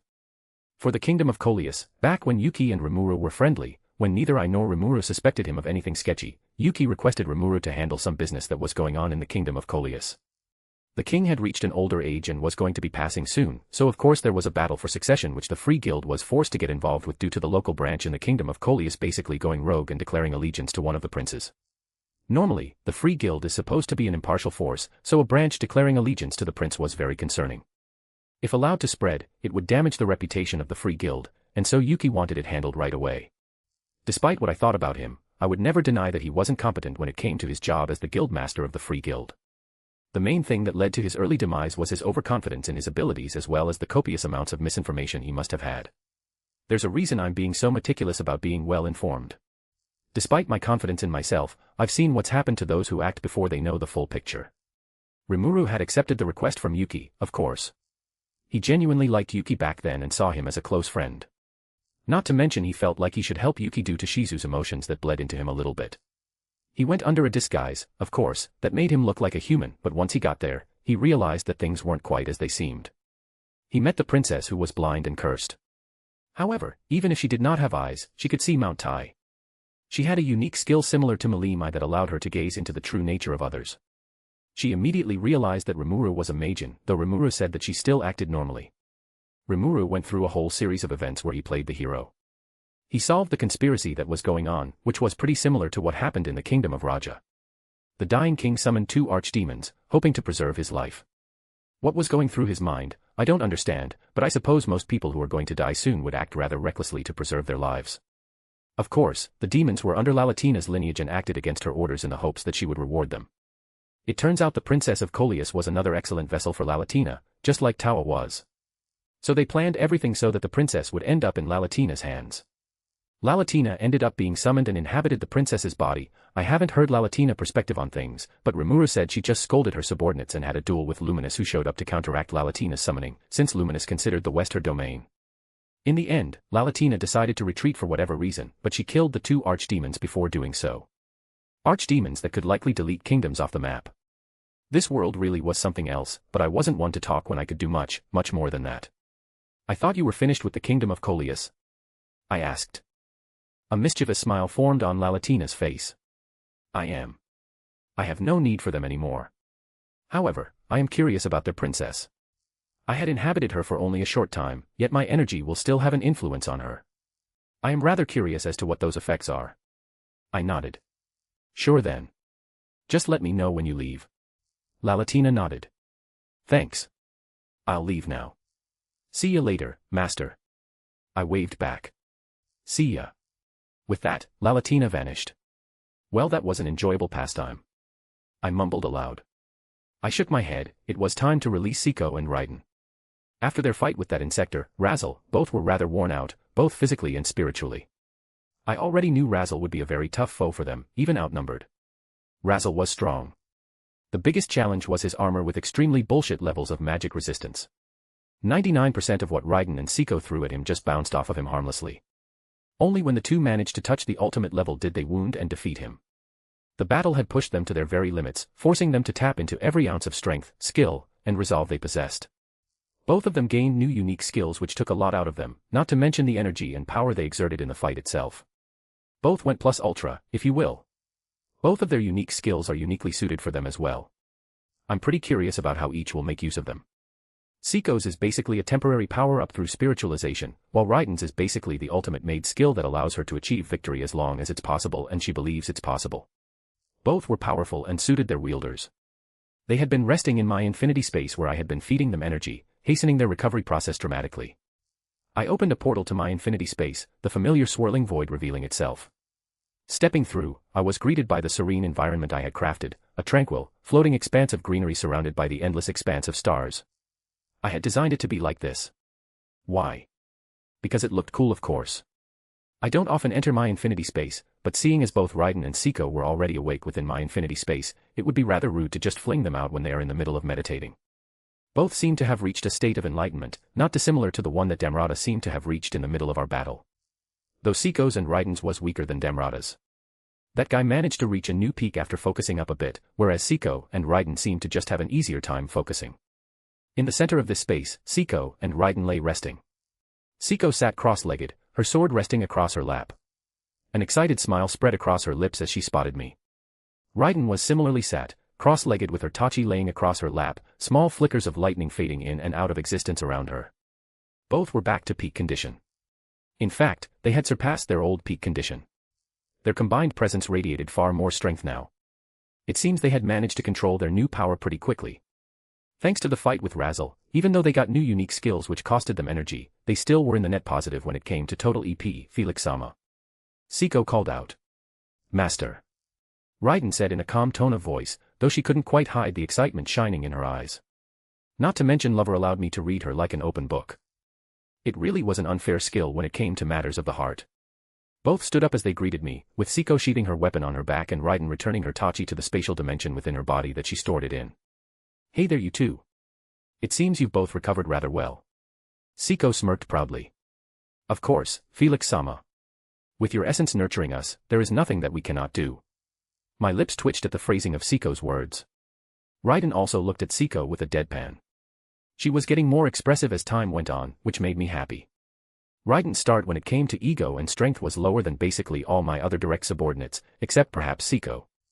But Seiko already had a solid ego when we met, so the power advantage Raiden had at the start was quickly negated.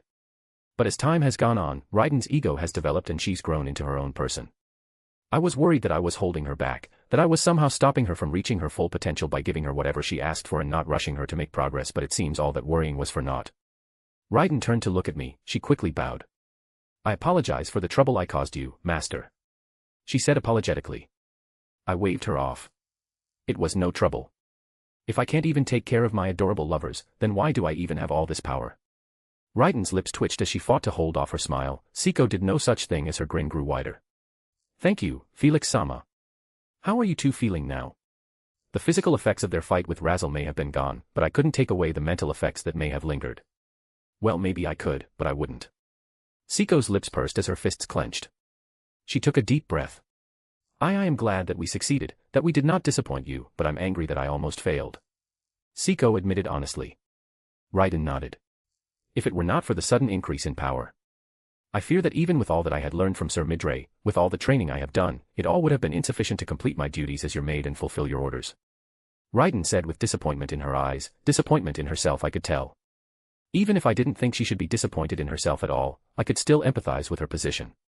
She had been training incredibly hard for a long, long time. Training that only became more intense once she started learning under Midray, and yet that almost wasn't enough. I suppose that went to show just how scary racial advantages and sheer talent could be. Though to be fair, Razel was far older than both Seiko and Raiden. It wasn't a fair match, but they were still being hard on themselves. It seems the fact that they almost lost hit them pretty hard. I knew it would be a hard battle for both of them, but I believed in them enough that I still sent them against Razel in the hopes that they could grow from the challenge. So, what do you want to do about it? I asked, wanting for them to make their own decisions. I want to be stronger. Seiko stated with conviction. I wish to serve you to the best of my ability. Raiden responded.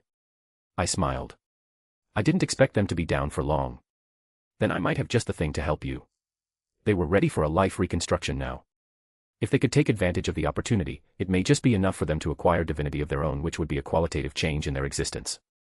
Acquiring divinity was likely the biggest evolution either of them would go through. It was an even bigger change than becoming a true demon lord.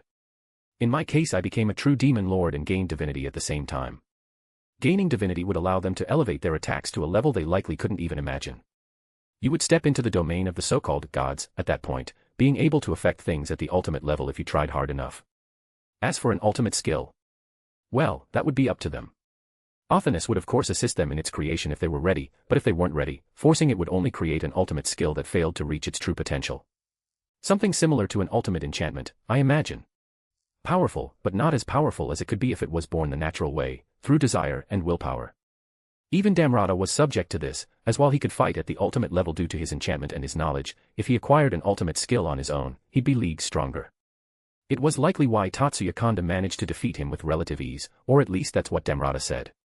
Kanda had an ultimate skill of his own, putting him on a different level than someone like Damrata who only had an ultimate enchantment. Both were vastly powerful, but there was a clear difference between the two. Siko's eyes lit up. As expected of you, Felix-sama. Raiden looked at me with a gaze full of expectation, as if she already expected me to have some bullshit method to power them up. Just what kind of picture did these two have of me in their minds? They believe that you can do no wrong, and that your knowledge and power are both limitless, and that is just a small portion of what they think. Athena said. I wasn't going to think about that further. The method won't be easy, your soul will be strained and you'll have to fight off the wills of thousands of other souls, each hellbent on some kind of retribution. Before your fight with Razzle, I wasn't sure if you two were ready, but now, you just might be. I said with a smile. Fighting off the wills of tens of thousands of high humans was not going to be easy. It's why I only had Arcuade, Megumin, and Lalatina go through with it up until this point, as I was confident they would succeed. The rest of my subordinates were far more inexperienced, so I didn't want to risk it. The only one amongst my younger subordinates that could have possibly succeeded right off the bat was Sukuna, due to his history and experience. Sukuna might be ready as he is now, but I still wanted to play it safe with him, and as for Kurumi, I still felt she had some room to grow before plateauing at her current level. Sukuna and Kurumi were strong, don't get me wrong, but I felt like they could grow more, Sukuna especially. Kurumi was practically there, I might bring the process up to her and let her decide.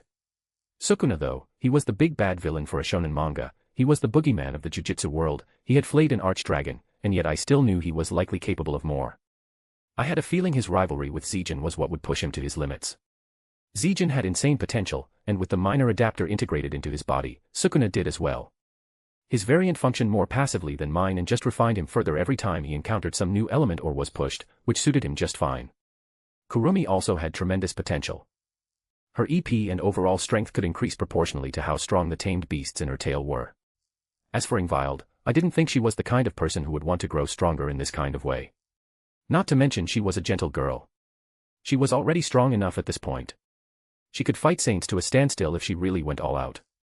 Compared to her home world, she was easily in the same category as those so-called super devils, a transcendent being no one in that world wanted to mess with. Though, from what I know, Surzex would probably scale higher. Right now, both Siko and Raiden were likely as strong as they would get for a long, long time. Every individual had a certain potential, and at some point that potential is reached. After that it gets far harder to get stronger. You could put in a good amount of effort, but that effort would give you minimal returns compared to what it would have in the past.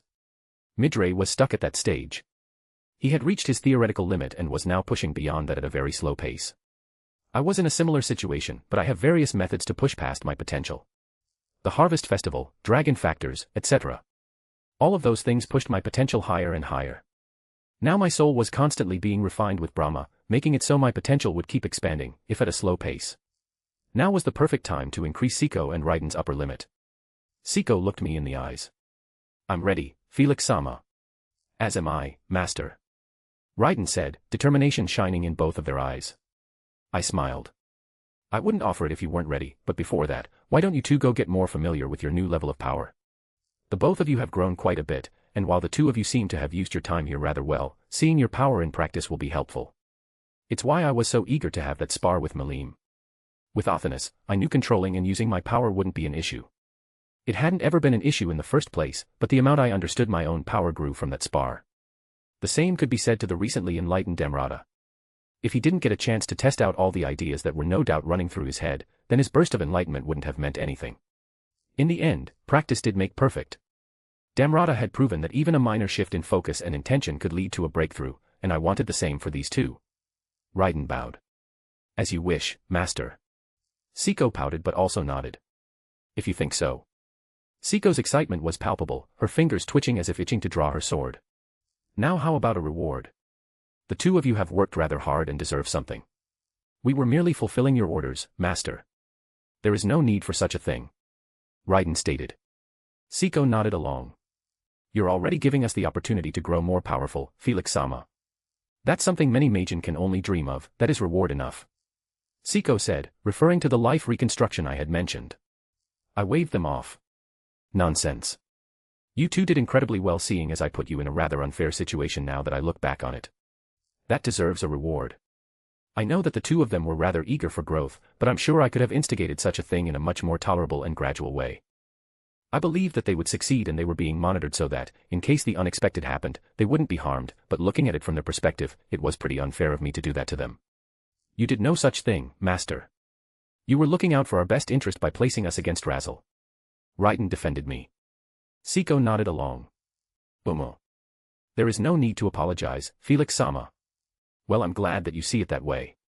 That still doesn't change the fact that I think you two deserve rewards. Sukuna and Kurumi will also be having their requests met. Sukuna and Kurumi may not have had a mentally and physically straining battle like Raiden and Siko had, but they still did excellent. I didn't want to take them for granted. Rewarding them with what they wanted was a good way of showing that I recognized their efforts and appreciated them. Raiden pursed her lips before nodding. Very well. It is not my place to question you further, Master. Raiden said with a bow. Felix-sama knows best. If you think we should be further rewarded, then that's that. Siko said with a nod. I'm glad you two understand, so what do you two want? I asked. Both of them already had all of their worldly desires met. They generally wanted for nothing, whether it was clothing, food, entertainment, and even most of the arts and magics in the rewards center were not off limits for them. They both had powerful weapons, both at the legend grade, and I didn't want to forcefully elevate them to the god grade, since that would happen naturally as Raiden and Siko grew stronger. If I may. Raiden began. Would it be possible for me to receive a portion of land in which I may act as I please? Somewhere I may fly around without worrying about harming the environment or other living beings. I blinked at the request. I wasn't expecting something like that. Raiden hadn't given off any hints that she was uncomfortable and wanted more free room. Raiden seemingly sensed my worry as she spoke up. I am content as I am now, but I wish to explore my draconic heritage more. Sir Midray spoke that spending more time in my humanoid form was influencing my draconic instincts, preventing me from developing as a dragon properly should. I could read between the lines well enough. Raiden wanted to use the land I'd give her as her playground, similar to how archdemons are given domains within the demon realm by their respective primordials to act as their playgrounds. That makes sense. I mused out loud. And it wasn't a big ask at all. I had quite a bit of land under me, a good chunk of it was going unused, though Arcuid was working to make use of every little resource that was available. That was a work in progress though. There was a reason I could afford to just give Sasha a decent bit of land as a hiring bonus. I had plenty of land to give. I plan to make use of the training dimensions for such a thing, however if you deem it necessary to reward me, that is what I wish for. Raiden stated. Raiden wasn't quite a spiritual life form just yet, but that didn't mean her spirit didn't have an influence on her soul and mind. Spending so much time in her humanoid form perhaps was making her think more as a normal human than as a dragon. Raiden was strong, but one thing that I noticed was that while she was a dragon, she rarely acted as one. That pride that dragons were known for was rare from her. The only times I remember her actually acting draconic was when she was in her dragon form. That's when I could feel the roaring pride from within her. I suppose that's when she let herself loosen up. Consider it done. I responded after a moment. Raiden bowed. Thank you, Master. I still wasn't quite satisfied with that, seeing as I was just giving her something she could have just as easily asked for, but knowing Raiden, if I insisted on her asking for more, she would just choose something she thought wouldn't trouble me. Instead, I'll come up with something on my own for her. And for you, Siko? I asked. Siko looked thoughtful for a moment before she seemed to have her aha moment. Cooking lessons. I raised a brow. Cooking lessons. Siko nodded smugly. Boomo. Luminous and her chefs taught me much. My progress in the art of cooking has progressed, but I am not satisfied. I wish for my food to reach the very heavens itself. Only such dishes are truly worthy of you, Felix-sama. Siko said with a nod. I looked at her weirdly before shaking my head. I suppose it was normal for all people of a certain level of power to have some quirks. Surprisingly, Luminous had indeed managed to accomplish a feat that I deemed impossible. She managed to help teach Siko how to cook a proper meal. Of course, Luminous had her chef's help, but the driving force was Luminous according to Siko. Maybe I'll have to get Luminous to cook me something at some point. Siko used to be able to cook incredibly well. Her food was practically divine and reached the levels of being able to give foodgasms like the ones that happened in Food Wars, but she would rely on her unique skill, cook as a crutch to do that. Without cook, Siko's dishes would taste as bad as they looked. I was curious how far Siko could go when it came to cooking now that I knew it was indeed possible for her to make good stuff without her unique skill. Alright, I'll arrange something. I didn't really have any connections to any world-renowned chefs, but I did know people who did. I'll have to ask Luminous if she can help me out. Thank you, Felix-sama. Siko said with an excited smile. I smiled back at one of my oldest companions. It's no problem. You could have asked for something like that any time, you know. Siko nodded. I know. But I hadn't thought of it until just now. Siko said with a grin. I rolled my eyes at the dits. Of course you didn't. Seeing as our conversation was over, Siko spoke up. Felix-sama, may I spar with Raiden? I'd like to test how well our strengths complement each other now. That is what I'd been hinting at earlier when I told them to get used to their new skills. I'm glad Siko picked up on that. Well, that or she just wanted to spar with Raiden. From what I knew, the two haven't fought in some time, though they have fought many times in the past as the two companions who had been with me for the longest period of time. Raiden tilted her head slightly, her composed demeanor not faltering, though a faint smirk graced her lips. I would not mind that, Master. It would be an excellent opportunity to hone our abilities and improve synergy. I chuckled softly. You don't need to ask me. I'll send you two away then. I said as I snapped my fingers, sending them to one of the training grounds that could handle their power. I'm sure their fight would be something to watch. Could you record it, Othinus? The fight would be in one of the dimensions I created and modified with Small World, so I did retain some authority over it, and by extension, Othinus did as well. As you wish, Master. As I walked forward, a gate formed in front of me, transporting me out of my infinity space and back to my study.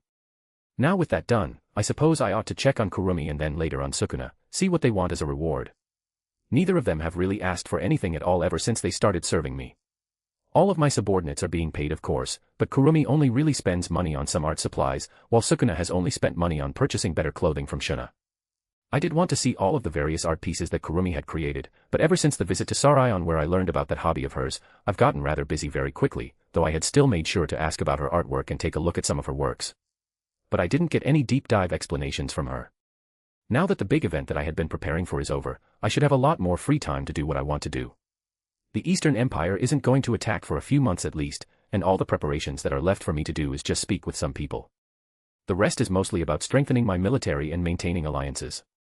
Perhaps after I get some of the things I want to do out of the way, I'll finally go and visit that world I'd been wanting to visit.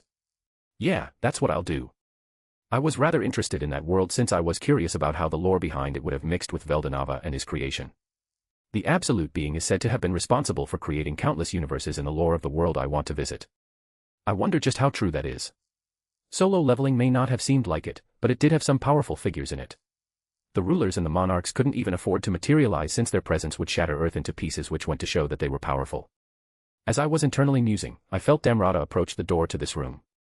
I wasn't paying attention to what was happening within the palace, so I didn't sense his approach beforehand. Before Damrata even knocked on the door, I called out to him. Come in, Damrata. After a few moments the door opened, and in came Damrata. He seemed to be doing better than when I teleported him away. He may have looked fine, but thanks to the soul corridor between us, I could tell he was a bit shaken up, which was normal, even to a saint like him. He had basically fully committed to betraying his former master. Even if it was under said master's orders, something like that was probably still pretty tough to do. I could imagine any of my devoted lovers/subordinates being rather destroyed in a similar situation as well. I knew full well how loved I was and how devoted they were to me. What could I say? Rimuru was right when he called me a lucky bastard, I knew that full well. While Damrata's relationship was different than the one I shared with my lovers, he was no less devoted than they were, so I can imagine even if he didn't show it, he was still pretty out of it. What made people like him different from the rest was his ability to brush past and grow from those kinds of things. He was practically acting as if nothing was wrong now. Lord Felix. He greeted me with a bow. Sup Damrata. I said as I waved him over. I gestured to the seat on the other side of the table. He quickly took his seat. So, how was the tour? I started with. It was very informative. Both my tour guides answered all the questions I had. Damrata responded. Lalatina and Moss, right? Damrata's lips twitched. Indeed. Lalatina and Moss. I was not aware that you had not just one, but 3 primordials serving under you. Damrata said with an exhausted sigh. I smirked. I wanted to surprise you. It's always pretty funny when basically everyone has the same reaction to that. Damrata sighed. Of course it is amusing to you. So, what did you think? I asked curiously. I have not gotten the chance to meet many of your subordinates, however the ones that I have had the pleasure of meeting have all been very accommodating, even Moss. Damrata praised subtly. It was rather astonishing to see Violet act in such a tame fashion. I have heard stories of her torturing the souls of any who even speak to her out of turn, and yet she seemed perfectly at ease when I spoke to her. Ah, right. Lalatina was pretty brutal in the past, wasn't she? Arcuate and Megumin were too, none of them could be said to be good people. Each likely had obscenely high kill counts, but I couldn't find myself caring about that. Perhaps that made me a bad person. In fact, I probably was pretty morally dark on most people's scales, but I am who I am. What mattered to me was how someone acted and treated me, and I would repay that. It was selfishness to the max. People change. I responded simply. Damrata nodded. That is true, I suppose. Just how did you manage to recruit those 3 primordials? Emperor Rudra had made many attempts to recruit Blanc for his game, however he failed every time. She desired no material items, whether it be political power, equipment, forbidden spells, none of it attracted her. I raised a brow. I suppose it would make sense that Rudra would make the attempt to recruit Arcuade for his game, he'd be foolish not to. She literally used to indirectly reside in his territory due to the gate connecting her domain of the demon realm to the Cardinal World. Well, during my harvest festival I decided to summon a demon to be my subordinate. She said that she felt my summoning as I would have previously summoned one of her dependents, but realizing that I was going through a harvest festival, she decided to hijack the summoning ritual and appeared in front of me as she was curious. After that, the rest is history. Damrata nodded. I see. And what of the other 2? Megumin and Lalatina both ended up under me thanks to Arcuade as well. Arcuade wanted to recruit useful subordinates for me, so she went and got those 2. You truly are a lucky man, Felix. Damrata said with a twitch of his lips. I had a feeling he was getting fed up with all of the rather absurd things that have taken place around me. I was self-aware enough to realize just how abnormal I and my entire situation was. What else did you think? Damrata looked thoughtful for a moment before he answered. If I am being honest, it was all rather impressive. I did not expect the vast infrastructure that Azeroth possessed. I was acutely aware of what this kingdom was like under Clayman's reign due to my connections with him and his friends. I'm glad to hear that. Arcuade has been putting in a lot of work to make this place the best that it can be. I most definitely couldn't take credit for all of Arcuade's work. From an outside point of view, I could be considered an extremely hands-off ruler, on the border of incompetent, but it works. It was all rather heartwarming that she wasn't even doing everything she was for herself. No, she was doing it for me. She really was a good girl. That was excluding the absolute capitalist methods she initially wanted to push forward until I asked her to make things a bit more fair to my people. I didn't want them to just be slaves working for some fabricated currency just to have the chance to enjoy their lives. There was enough of that on Earth. I am highly motivated by your guys' reviews and likes, so do that. I'll probably keep writing or something. Author's note. Sup everyone, back with another chapter of Daemon. We finish up the bonding scene with Lalatina, with her wanting to be a little gremlin and cause some chaos in an old pet project of hers. For those of you who haven't watched the spin-off, it's basically as I wrote it above. Then Raiden and Seiko are finally released. It's been quite a few chapters since they were stored away, but in story time it hasn't even been a day, so it's important to remember that. I tried to show off what they were feeling after their big battle through Felix's POV since I didn't want to have 2 new POVs just for that, felt like a waste, so hopefully I was still able to get it all across. Then Damrata shows up and shares some of what he thought of everything. Anyways, thanks for reading, peace. Thanks to @Salanti and @Flowerman for betaing this chapter. Last bit of editing, Omnax. Chapter 189, Chapter 118, Galaxy Divide. Story, I'm a demon, so what? Disclaimer, I do not own the original setting. Chapter 118, Galaxy Divide. Up to Chapter 134 is available at patreon.com/theagbasilisk. Felix. Megumin and Lalatina both ended up under me thanks to Arcuade as well. Arcuade wanted to recruit useful subordinates for me, so she went and got those 2. You truly are a lucky man, Felix. Damrata said with a twitch of his lips. I had a feeling he was getting fed up with all of the rather absurd things that have taken place around me. I was self-aware enough to realize just how abnormal I and my entire situation was. What else did you think? I was curious about Damrata's opinion. He had centuries of experience in leading the world's largest empire. Damrata looked thoughtful for a moment before he answered. If I am being honest, it was all rather impressive. I did not expect the vast infrastructure that Azeroth possessed. I was acutely aware of what this kingdom was like under Clayman's reign due to my connections with him and his friends. Clayman allowed issues to fester, content in basking in his own glory while ignoring his own duties. Damrata said with some contempt towards the end. I thought you liked Clayman seeing as you were in bed with Yuki and the other clowns. Damrata's lips twitched. I wonder why. I would have preferred if you had not worded it like that, but while I was part of their group, and I respected Clayman as an ally, he was a terrible ruler. His people suffered under him, that much was true. That lowered my opinion of him dramatically. Even Kigali was worried about the state of her people, but she trusted Clayman to do right by them in the end. Damrata responded. I nodded at that. I see. Damrata seemed to be the kind of guy that put duty above all else. I suppose he didn't like how Clayman, in his eyes, was abandoning his duty as a ruler. And that doesn't seem similar to anyone else? I asked, probing him lightly. What he had just said sounded awfully similar to the conditions of a certain empire. Damrata froze for a moment as he processed everything. I suppose. I didn't make him say more, he would come to his own realizations. Sometimes people didn't see things until it was blatantly pointed out to him. Whether his delusions were due to alternative messing with him or his own bias didn't matter at this point. I'm glad to hear that you like the place, though. Arcuade has been putting in a lot of work to make this place the best that it can be. I most definitely couldn't take credit for all of Arcuade's work. From an outside point of view, I could be considered an extremely hands-off ruler, on the borders of an incompetent one, but it works. It was all rather heartwarming that she wasn't even doing everything she was for herself. No, she was doing it for me. She really was a good girl. Your subordinates also seem to be exceptionally powerful, even the ones who do not have the same history as the primordials. That demon, Ingvild, was a powerful woman. Damrata praised. Oh. You met Ingvild then? Damrata nodded. I was briefly introduced to her whilst Vio, Lalatina was guiding me. Damrata said as he corrected himself. I didn't bother asking what he thought of her. Everyone liked Ingvild. If you didn't like her, there was probably something wrong with you rather than something she did. She is the one summoned by Granbell, correct? I mistook her as Violet at first due to her hair color before I realized that was likely not true. I nodded. She was an otherworlder summoned by Granbell sent to attack me before I subdued her and freed her from his control along with Glenda. I answered, seeing no reason to keep it secret. Damrata nodded. I see. I suppose it is not out of the realms of possibility that some demons ended up in other worlds. Granbell had merely assumed the summoning ritual had gone wrong and connected to the demon realm instead of to another world. He did not particularly care, he got a powerful slave either way. Damrata continued. Though he never mentioned that she was so powerful. He truly wasted her potential, sending her to you. Damrata said with a sigh. She wasn't as strong as she is now back when she was forced to attack me. I corrected. She was an archdemon back then, though an extraordinarily powerful one with a unique skill. It was only after I named her that she evolved into what she is now, a demon duke.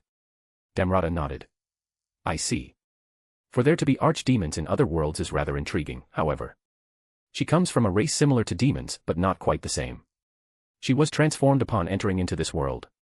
I wasn't sure how strong Ingvild was before she was transported to the Cardinal World. I knew how strong she should have been according to the light novel of High School DxD. She should have been in the realms of Satan class at minimum if she was transferred around the time canon took place, which was around the level of an average archdemon. Intriguing. Damrata mused aloud. It seems many mysteries remain about this world of ours. Damrata hesitated for a moment. I raised a brow. Go on. Ask what you want to ask. I could tell he had something on his mind. Would you mind sharing Granbell's fate with me? I am certain that he must have passed on. You are not one to leave enemies to plot against you, but has he been put to rest properly? Damrata asked. The two of them were old friends. Even if the relationship between them ended up souring, it was normal to put that all behind you when one person was already dead. He accepted his death with open arms. From what I know, Luminous will be putting him to rest beside his wife. Damrata smiled. I see. I'm glad. You can visit his grave if you want. I'm sure Luminous won't mind now that she knows you aren't an enemy. Damrata nodded slightly. I will keep that in mind. Thank you. Damrata shook his head. Back to the topic at hand, I do believe that your forces alone would be capable of overwhelming the entirety of the Western nations, even should you not participate. Even Emperor Rudra would be very impressed with the force that you have developed under you. Damrata mused. Moss has become even more monstrous now that you have blessed him with more power. Damrata said as he gave me the look. I shrugged uncaringly. Moss was a good subordinate, strong, loyal, obedient, so I wasn't going to have any doubt about naming the Archduke of Hell. But I thought through what he said. The West had Hinata and Luminous, two Ultimate Awakened, but even if I didn't join in on a theoretical invasion like that, I had three Ultimate Awakened in Arcuade, Lalatina, and Megumin, four if you count Damrata. That's not even considering the other strong people I have. Though the Eastern Empire still had more Ultimate Awakened, according to Damrata's information at least. I suppose when you put it that way, I do have a pretty monstrous force under me. I'm pretty sure the only other person that could claim to have that kind of firepower under them is Rudra with his single digits. The military troops that I observed were not half bad either, perhaps even on par with the Eastern Empire's common troops. Damrata praised. I can't take the credit for that. Megumin's the one who's been working on the military and training them up to her standards. From what I heard, she'd run them through some rather hellish drills, but the results showed. I made her give everyone an out in case they didn't want to go through Megumin's training regimen, but surprisingly they all stayed. Megumin did have some charisma to her. Damrata raised a brow. Megumin. Is that what John is named? I nodded. Yup. Though it was rather surprising that my troops were only on the level of the Eastern Empires. I was expecting that at minimum after all the work Megumin had done, she'd manage to firmly get my troops above that of the Eastern Empires. The goal was that we'd have quality while the Empire would have quantity. If a single one of our troops could handle multiple of the Eastern Empires, then we wouldn't need to worry about the quantity advantage. Sure, one of my elite subordinates could probably one-shot the entire army, but there was a good chance they'd be busy with opponents of their own when such a time comes.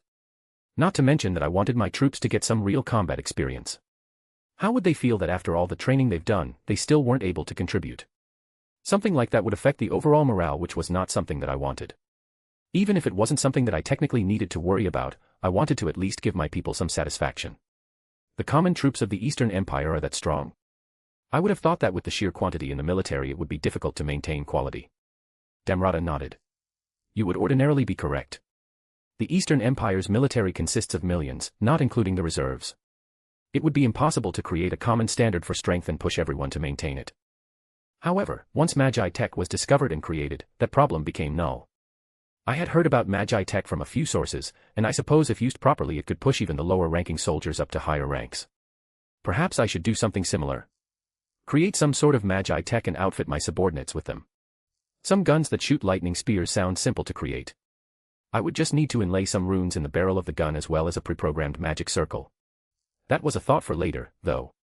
I already had quite a few ideas about outfitting my subordinates with some interesting Magi Tech. Magi Tech is powerful in the right hands. There is a reason it was the direct cause for Gadra's division being phased out of the military and into obscurity. Oh, that's a name I know. Do you know a lot about Gadra?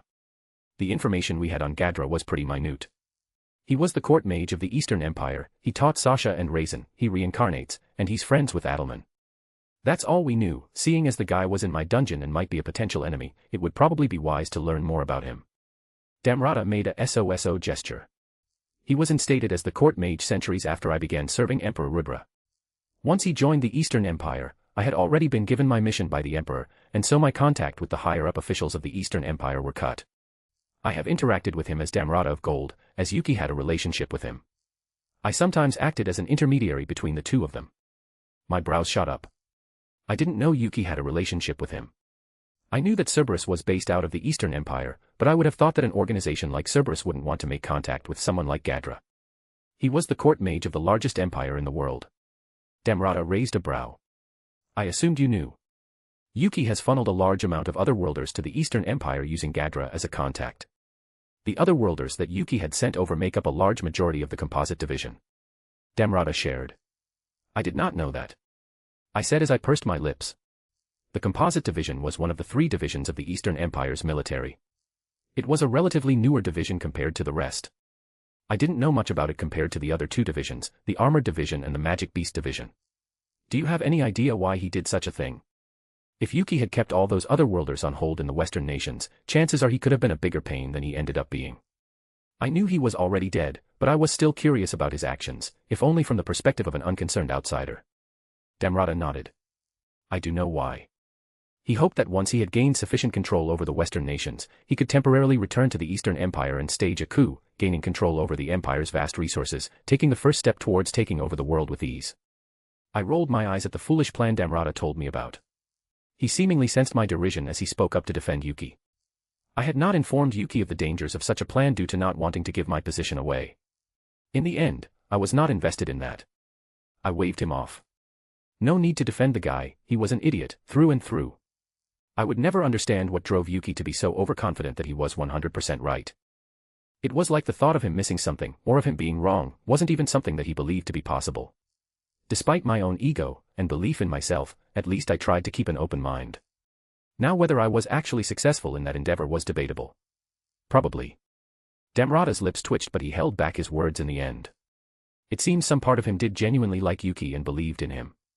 Though that means Yuki supplied who knows how many more otherworlders to the Eastern Empire. The Eastern Empire was already known as a haven for otherworlders, especially ones with combat-related unique skills, and Yuki just handed them even more on a silver platter. Yeah, fuck that guy. How many otherworlders did he send to the Eastern Empire? I asked with a resigned sigh. Damrata's lips pursed before he sighed. Hundreds of otherworlders, and thousands of talented individuals that were born in this world. They all primarily make up the composite division now. My lips pursed in thought. I see. It was rather unfortunate that the Empire got hundreds of more otherworlders than they would have without Yuki's interference. I wasn't too worried about their power, as an otherworlder reaching the level of a saint was incredibly rare, let alone the level of an ultimate awakened, which was the minimum required to worry me. Still, it was going to be a waste of potential if the otherworlders were now firmly in the Eastern Empire's camp.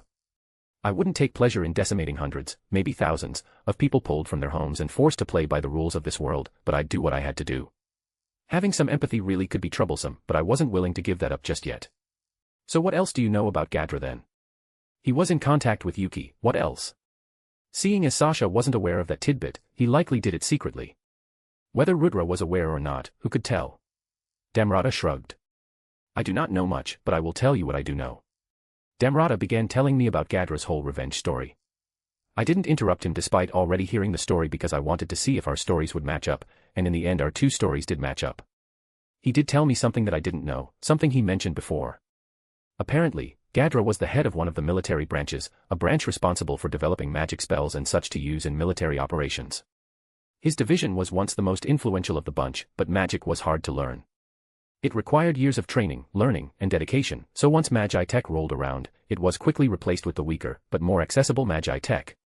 Magi Tech couldn't be used to do anything crazy like strategic class magic that could lay cities to ruin, but it could allow an ordinary soldier to fight groups of other ordinary soldiers, effectively increasing the value of a single soldier multiple-fold. Damrata said that he didn't know much else about Gadra as he wasn't as close to the men as Yuki and some of the others in Cerberus. Laplace did not possess much more information on Gadra.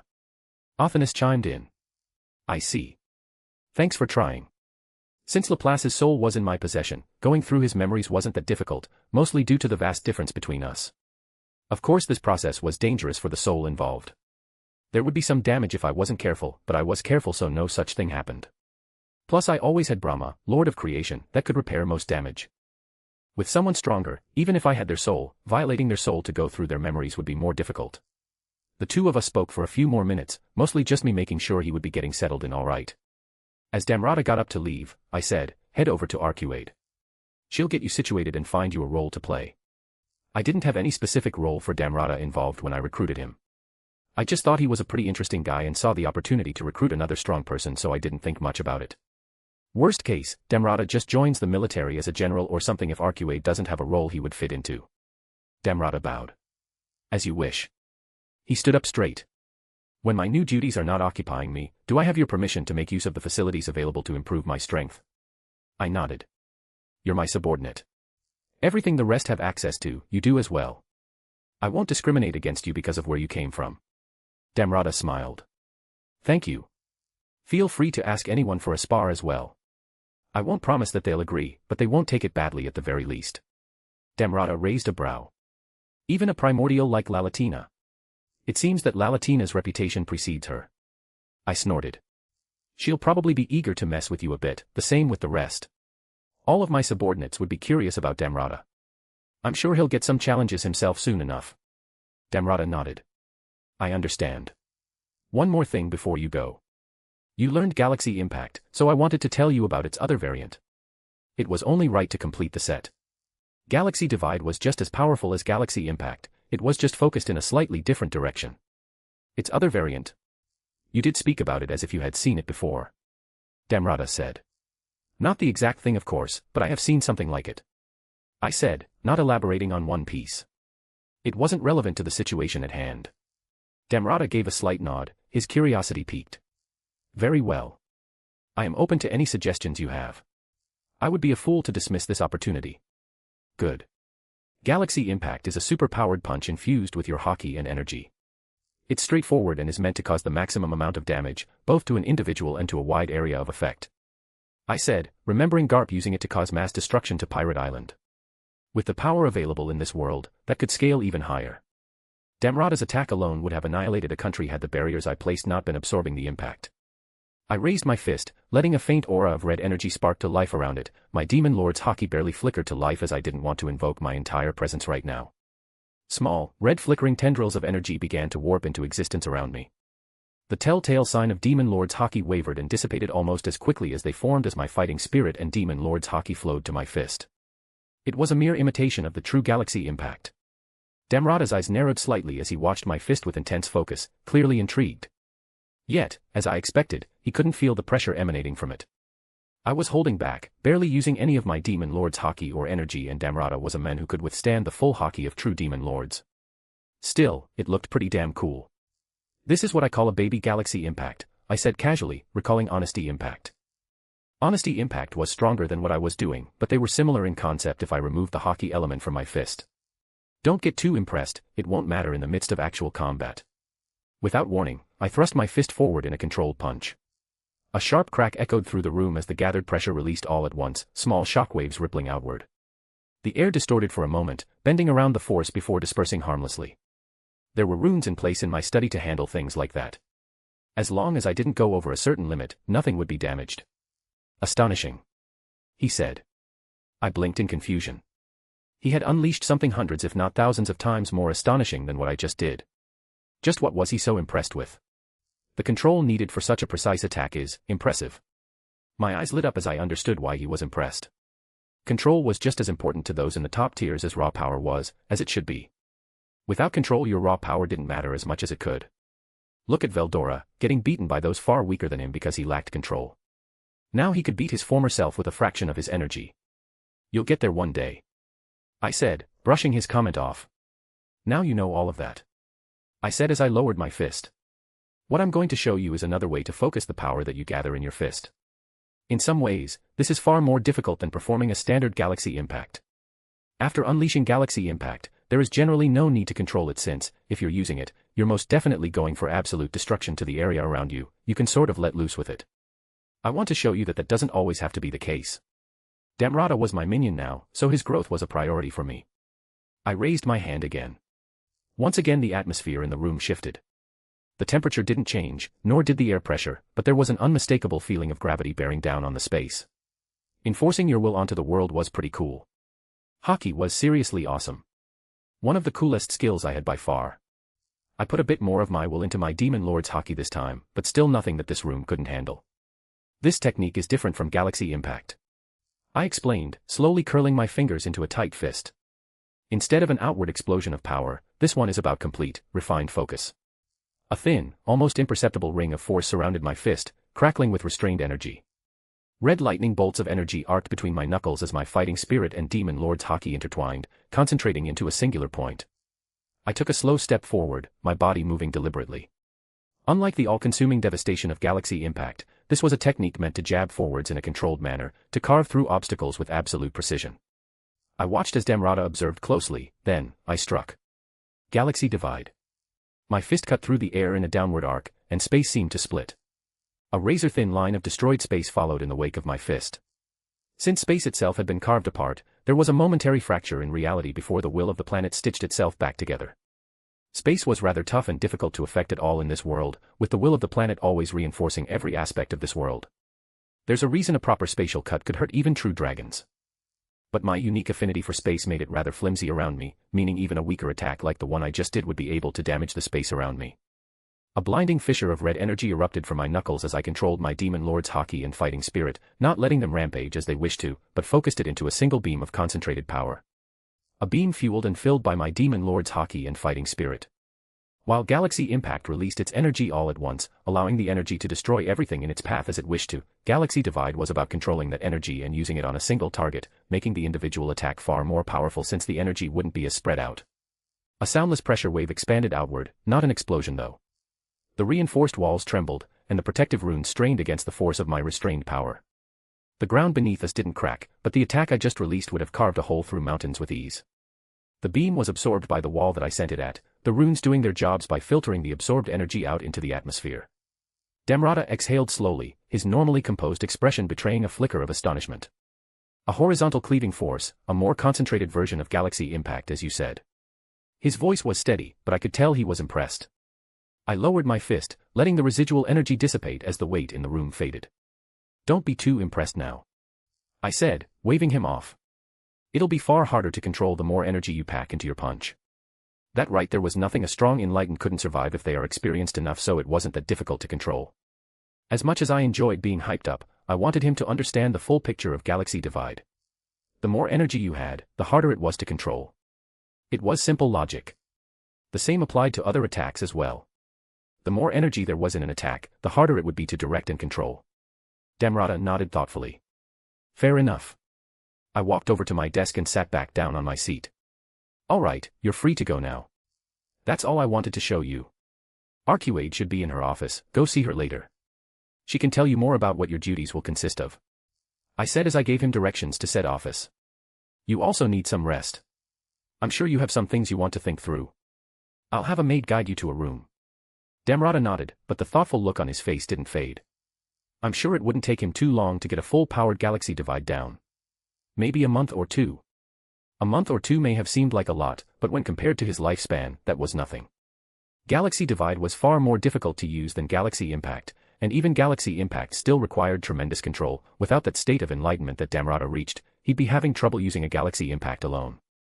I eyed Damrata's back as he left the room before closing them and leaning back into my seat. I could sense the dimension I sent Siko and Raiden to shaking slightly, causing a smile to form on my face. Those two seemed to be enjoying themselves. I quickly sent a thought communication to Evelyn to guide Damrata to his room. I wanted to mess with her a bit, but now wasn't really the time. I got up from my chair as I decided to rest for the night. It had been a pretty long day. Arcuade. She allowed a pleased smile to form across her lips as she recalled the conversation she had with her lord yesterday. She was rather looking forward to the date they had agreed to. She had already planned everything out right away, refusing to allow the date to be anything but perfect. She was considering having the location be her domain within the demon realm. It would be something new and interesting for her lord. She was glad her lord had returned unharmed from the attack in Rabirius. Truthfully, she expected nothing less, but she still could not suppress the feeling of worry that bloomed in her chest at that time. She didn't think the day could have gotten better after Lalatina had captured that operative from the Eastern Empire. She was sure the men would make for a fine gift to her lord. He seemed to be rather concerned about the Eastern Empire, after all, so offering him someone higher up in the chain of command with information was perfect. That too after gaining control over the Council of the West for him. She was sure that she was her lord's favorite. Not Lalatina, or that prudish Megumin, but her. Her smile soured as she thought of that man, Sasha's mentor, Gadra. To think there was an individual out there that would spit on her lord's mercy. She did not think such fools existed. She was having a difficult time believing that someone so foolish taught someone as bright as Sasha. The apple could fall far from the tree, she supposed. Speaking of Sasha, she would have to inform the girl about her master's capture and upcoming interrogation. Hopefully Sasha wouldn't make things difficult. She liked Sasha as she was a useful woman, but she wouldn't allow the girl to stand in the way of getting what she needed out of Gadra. Hopefully Sasha understood that. It wasn't as if she were going to kill Gadra, or at least she probably wouldn't. As long as Gadra cooperated, she would even allow him to meet his friend, who was his entire reason for joining the Eastern Empire, or at least that is what Sasha said. She could be merciful if she wished to be. She planned to visit Gadra soon after she took care of delegating some tasks. Now that she had control over the Council of the West, it would be a waste to not make use of the soft power she wielded to expand this kingdom's power. She didn't even blink as the shadows coalesced into the form of Moss. You wish to see me, my lady? Moss said. Indeed. She said as she looked to Moss, who stood at attendance beside her. Did you investigate that source of power? Seeing as the men appeared inside of this castle out of nowhere, she expected her lord to be the one responsible for it, so she was not worried. None could tear through this palace's defense if her lord did not wish it so, she firmly believed that. Lalatina had quickly gone to investigate on her own. Whether out of curiosity or some other reason, she didn't know. She sent Moss to retrieve Lalatina as there were some things she wished to discuss with her fellow primordial. Lalatina had said that she was showing the new presence around. He was seemingly a new subordinate of her lord's, and so Moss took Lalatina's place. Lalatina had said that man was named Damrata. He was a saint and a rather powerful one at that. I have. Moss nodded. She nodded. Anything interesting about him? Moss nodded. He is. He was a nuisance to me in the past when I would go out to play. She nodded in understanding. Moss had told her about the men who would always bother him when he went through the Hell Gate to enjoy himself in the Cardinal World. I see, and what did you think of him? Will he be loyal? Moss nodded. He will. I do not know why he decided to serve Lord Felix, but once he decides on something he will commit to it. She nodded. She didn't think her lord would allow someone not loyal to serve him, but she wished to hear Moss's opinion as Moss had prior experience with Damrata. Very well then. Go deal with that man, Johann. Extract all the information you can from him. Use whichever means you desire. She ordered. Unlike Gadra, Johann had no other uses besides the information he had on the Western nations' inner workings. She could learn all of that on her own of course, but Johann was a resource and it would be a shame to waste him. Moss bowed, though he couldn't hide the glint of malicious delight in his eyes. Moss generally acted very civilly for a demon, yet in the end he had his vices. Yes, mistress. He bowed and vanished in a swirl of shadows. With Moss gone she began going through the various plans she had in mind for the date with her lord. Should it be outdoors or indoors? Before she could continue, she felt the presence of Damrata approaching her study quickly. It seemed she would have to plan for the date later as her lord had sent Damrata to her. She sighed as she prepared to meet the men for the first time. After a few moments there was a knock on the door. Lady Arcuade. My name is Damrata, Lord Felix sent me to you. He said through the door. Come in. She spoke out. The door opened. An aged man with blonde hair and a goatee entered. He was dressed in a black robe with gold lacing. Almost right away she could feel the sheer presence he emanated. He wasn't as strong as her instincts told her that much. As expected of her lord, to acquire such splendid subordinates. You must be Lady Arcuade. Damrata said with a pleasant smile. She nodded from behind her desk. Indeed. Take a seat. She said as she gestured to the seat on the other side of her desk. Damrata nodded, she continued to observe him as he sat down. She could tell that he had to have an ultimate skill or something similar as her causal analysis attempt was instantly blocked.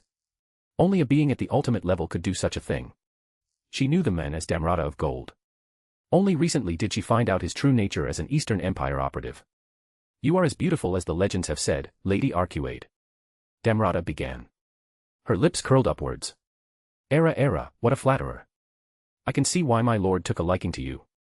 She was rather curious about this new subordinate of her lord's, and as much as she would like to tease and prod him, she had more important things to do, like planning her date with her lord. Such things took precedence over everything else.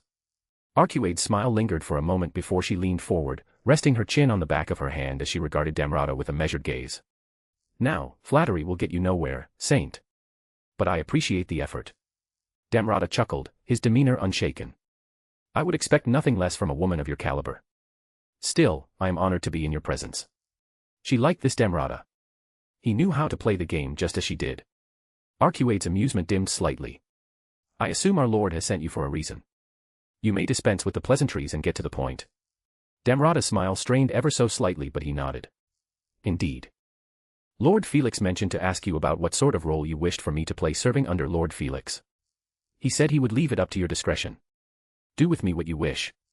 Damrata said, not minding the wording of his words. She raised a brow. Era, it is not wise to say such words to a demon such as myself. I am aware of what I said. I will do what I must so long as it does not violate the pact I created with Lord Felix. Damrata responded simply. She nodded ever so slightly. Truly, her lord gave her the best gifts.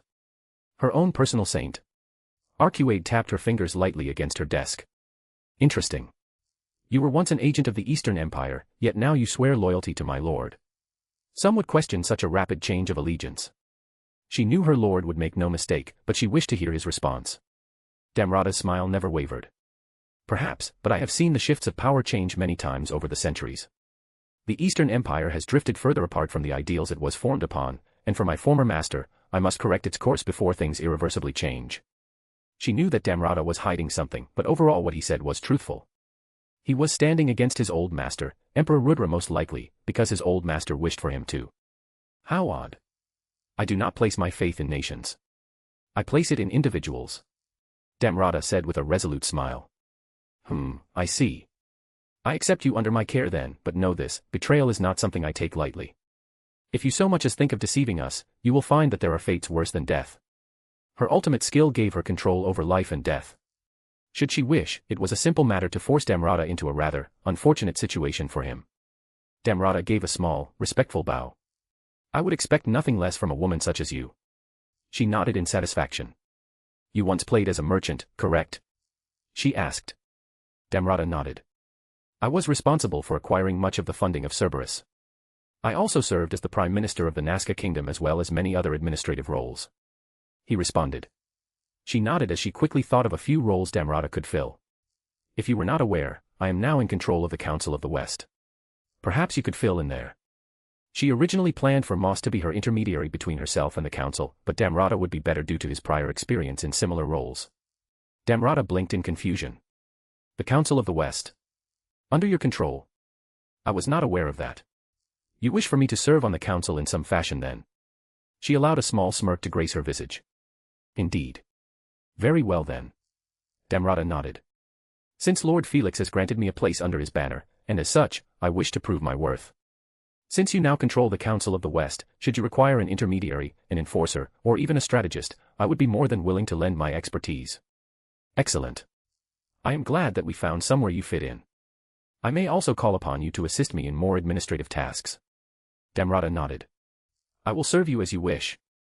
Fufufu, it seems you know just what to say. She said, a devilish smile on her face.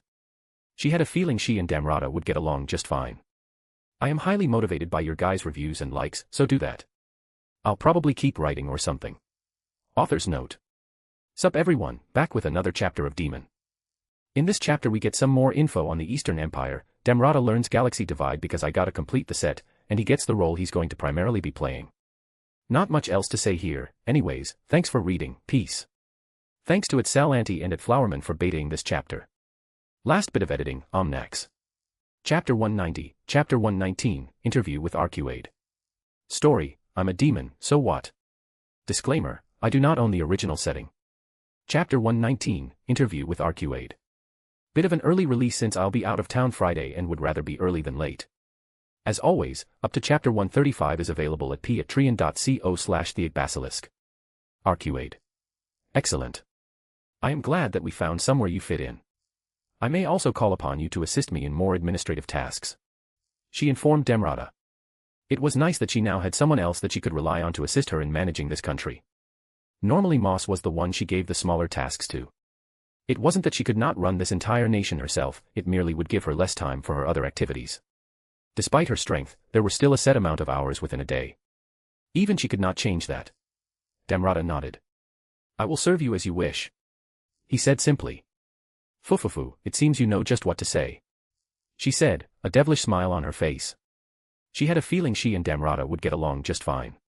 Seeing as Damrata was now a resource she could freely call upon, she decided to make use of him immediately. You were once an executive of Cerberus, correct? Damrata nodded. I was one of its 3 heads directly below Yuki. She slid over a pen and paper to him. Please write down the locations of all the bases you know of. She ordered. Lalatina had managed to track down quite a few of them. Despite her rivalry with Lalatina and Megumi, she could not deny their competence in their roles. However, there were bound to be some things that just slipped by. Damrata looked at the paper and began writing without hesitation. Cerberus was all but done for. She did not know the situation of each of its executive members, but she knew some were involved in the attack on Rabirius in some way.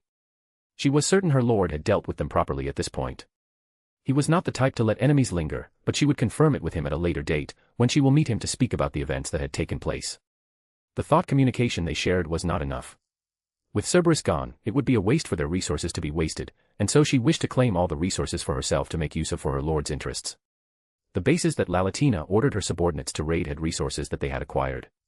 The base was clearly evacuated in a hurry, as were all the bases they had found. If there was one thing Arcuade could give Cerberus, it was that they did a good job of keeping as much information about their operations hidden.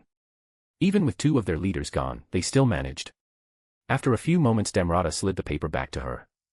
Thank you, she said as she glanced over the list. She quickly sent a few orders out to ransack each of the locations once she had read through the list. Though she ignored the ones within the bounds of the Eastern Empire for now. There were not many that were missed within the bounds of the Western nations, but there were some. It seems Cerberus had been making use of some of the secret bases meant for royals scattered across the Western nations. Those bases were meant to protect and hide the royals of the various Western kingdoms in the case of the Tenma War. Arcuade leaned back in her chair, satisfied with the swift efficiency of the former Cerberus executive. Damrata truly knew how to be useful. She would have to inquire more about his history at some point. She only knew from Moss that he once served the hero of the beginning, Rudranamal Nazca, as well as that he eventually began serving Yuki. Knowing more about him would make him easier to read, and being who she was, she always liked to know how those around her would act. With a flick of her wrist, the paper in her hand lit aflame. She would remember the list perfectly, there was no need for physical proof of it to remain. Once not even the ashes remained, she spoke up. Now then, Demrata. She continued. Tell me, what of Cerberus's remaining assets? Aside from these bases, what financial reserves, supply chains, or mercenaries might still be lingering? She wished for the organization that crossed her lord to be immediately dealt with. It would leave a clear example for those who sought to cross her lord, so while she would rather be planning for the Wonder Estate with her lord, his interests took priority over her own. Many of the figures in the Magic Continent were aware of Cerberus now, especially due to the spotlight they had received for being responsible for the death of Maria Bell Rosso and being responsible for the death of Yuki Kagerizaka. It would serve as a warning that even such a mighty organization was nothing in front of her lord's might. Despite what Rimuru Tempest believed, strength was the best way to achieve long-lasting peace. And since peace was what her lord desired, that was what she would work towards. Most of the economical resources have been funneled into hidden accounts which I can get you access to as I was the one responsible for the finances. Damrata responded. She hummed in acknowledgement. They were not hurting for gold, as the mortal said, but more gold was always useful. It was a valuable currency and was used to craft slightly above mediocre artifacts, and was a key material in crafting higher-level artifacts. The magical power that Cerberus had in its midst has all but been used up during the attack on Riberius. It was Kigali's last gamble, and so she put everything into the attack. Kigali, that was the former demon Lord Kazalim and one of the ones behind Cerberus according to her knowledge. Much of Cerberus's infrastructure remains within the Eastern Empire. I believe that many rival organizations within the underworld will rise up to claim many of those resources, starting a shadow war for control over the underworld in the Eastern Empire. Damrata continued. She nodded. I see. Countless thoughts passed through her mind as she thought of how to take advantage of the situation. After a few moments, she looked back at Damrata. Very well then. Thank you for the information. You are dismissed. Damrata nodded as he rose up. I will have Moss call you once the finer details of your role are ready. She said. Damrata bowed before leaving. What an intriguing human. She mused aloud. She had considered asking him some more questions, but she would do that later. She had quite a few tasks ahead of her, informing Sasha of Gadra's situation, interrogating Gadra, finishing the final preparations for the negotiations with Degrol's representative, and then she also wished to experiment with her new powers. She had quite a few new ideas for some new powerful mystic arts. Her magic was innately more powerful than her kin's magic, and this was due to her control rather than her raw power. Both Megumin and Lalatina were straying away from the more basic applications of magic as it just was no longer enough. Normal magic could be countered far more easily than her preferred magic, dark magic. Magic resistance, holy energy, armor, elementals, and more could all counter normal magic fairly easily. Even so-called ultimate magic such as nuclear magic could be countered through these means. Those children of Degrol could resist a casual nuclear cannon from her due to the magic resistance they likely inherited from their father. Dark magic was different, more specifically the nihility magic branch of dark magic. It made use of the naturally negative energy, known as minus energy, found in the abyss of the demon realm. This was an energy that could even potentially kill her if used by someone skilled enough. It was one of the most destructive energies she had ever heard of, perhaps only surpassed by her own Lord Stardust, which she had become more acquainted with over time as it was used to refine her body. Stardust was not an innately negative and destructive energy as minus energy was. However, its destructive capabilities were unmatched according to her analysis. Of course, minus energy was still excellent and her preferred energy of choice. However, it was extremely difficult to control. Lalatina and Megumin were proficient in it, but both had their own specialties, so they did not put as much time into it as she did. It was innately on the ultimate level, just as nuclear magic was, but it was far more difficult to counter, far more destructive, and those counters were far less effective on nihility magic. With her new evolution, she felt that she could push her control over the mythical energy to new heights. Perhaps she could develop her ultimate finisher, as her lord called it. An attack that was meant to be used to wipe the enemy out without giving them a chance to retaliate. She had a few ideas on it, some inspired by her own ultimate skill.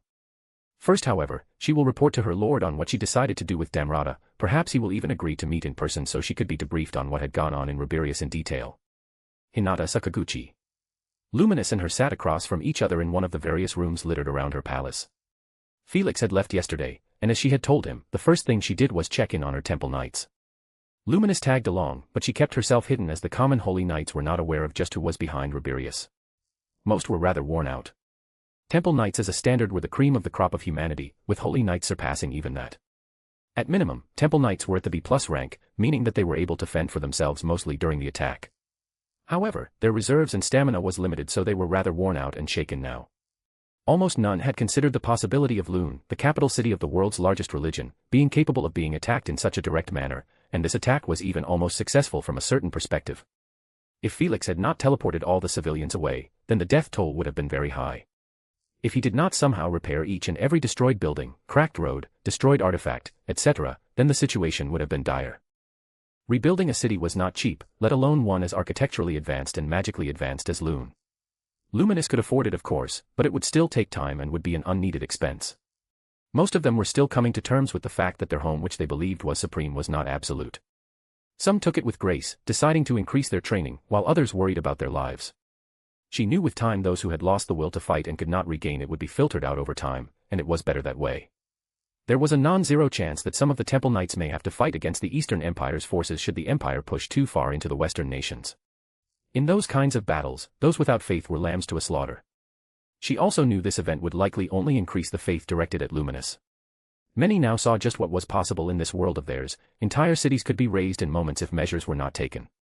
The citizens had seen only a fraction of that, and that too for the first time in their lives. Now, more than ever, they would be taking comfort in the goddess Luminous' grace. They took comfort in that they had a protector that could handle the dangers of the world for them. They had to believe that, or else they would not be able to go about their day-to-day lives. She truly only felt sadness when she thought of how the average person in this world fared. It was all so unfair.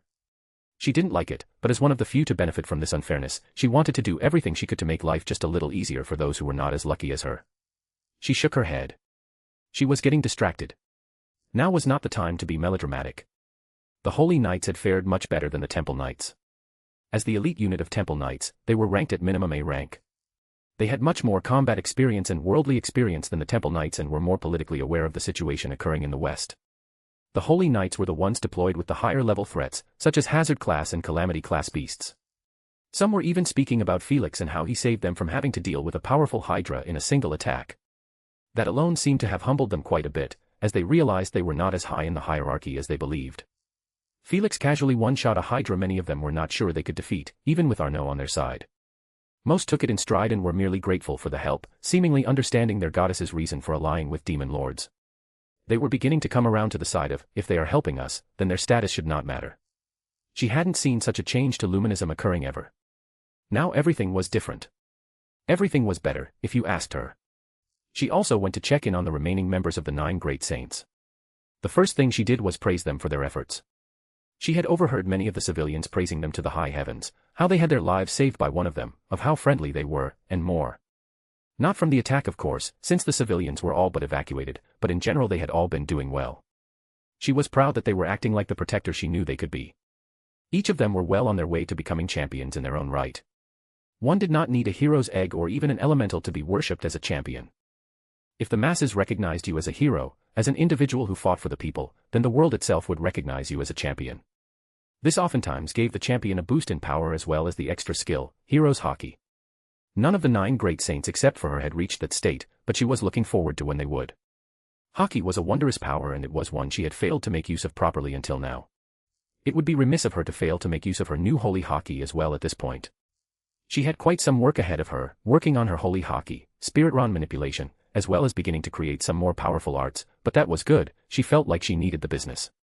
After praising them for their heroics, she ripped into Sarah for his foolishness. The levels of idiocy required to attack the Lord of Darkness himself was astronomical. Though considering her rather similar actions when she thought her friends were in danger, perhaps she was not one to talk. What was the saying again? Ah yes, do as I say, not as I do. Sarah had merely said that he thought Guy Crimson was here with more, concerning motives and that he would do what he had to do to protect the people. When the oldest demon lord visited unannounced, you tended to think he did not have pleasant motives, especially immediately after the biggest attack on Luminism in its entire history. He said that he thought perhaps Guy Crimson had something to do with the attack, that there could have been internal fighting within the 9 sovereigns, and so Guy sought to rid himself of Luminous Valentine. Of course, he was wrong, but Hinata could see where he was coming from. She couldn't say much to that other than that he needed to think things through in the future. Sometimes there are times in a person's life when they have to do what they have to do, and if Sarah was actually right, then perhaps what he had done was right. Still, she made sure he understood just how wrong things could have gone. What would he have done if Guy Crimson did not take Serre's attack as a jest? While Serre's pride was wounded with the fact that he was treated as a mere joke by the oldest demon lord, it was better that way. After her brief clash with him, she feared that much of Rabirius would not be standing if he truly got angry. He was far stronger than she had imagined. She knew he was the oldest demon lord and one of the strongest, but it was different to actually see such strength. It was humbling. She had awakened as a true hero, become a powerhouse in her own right, and yet there were still higher mountains to climb. The man was holding back against her, but her instincts warned her that if he wanted, the fight would have been over in an instant. She had only felt something similar after her evolution to divine human with Felix, and she had only grown stronger since then due to her awakening as a true hero. For Guy Crimson to give her the same feeling, he was strong.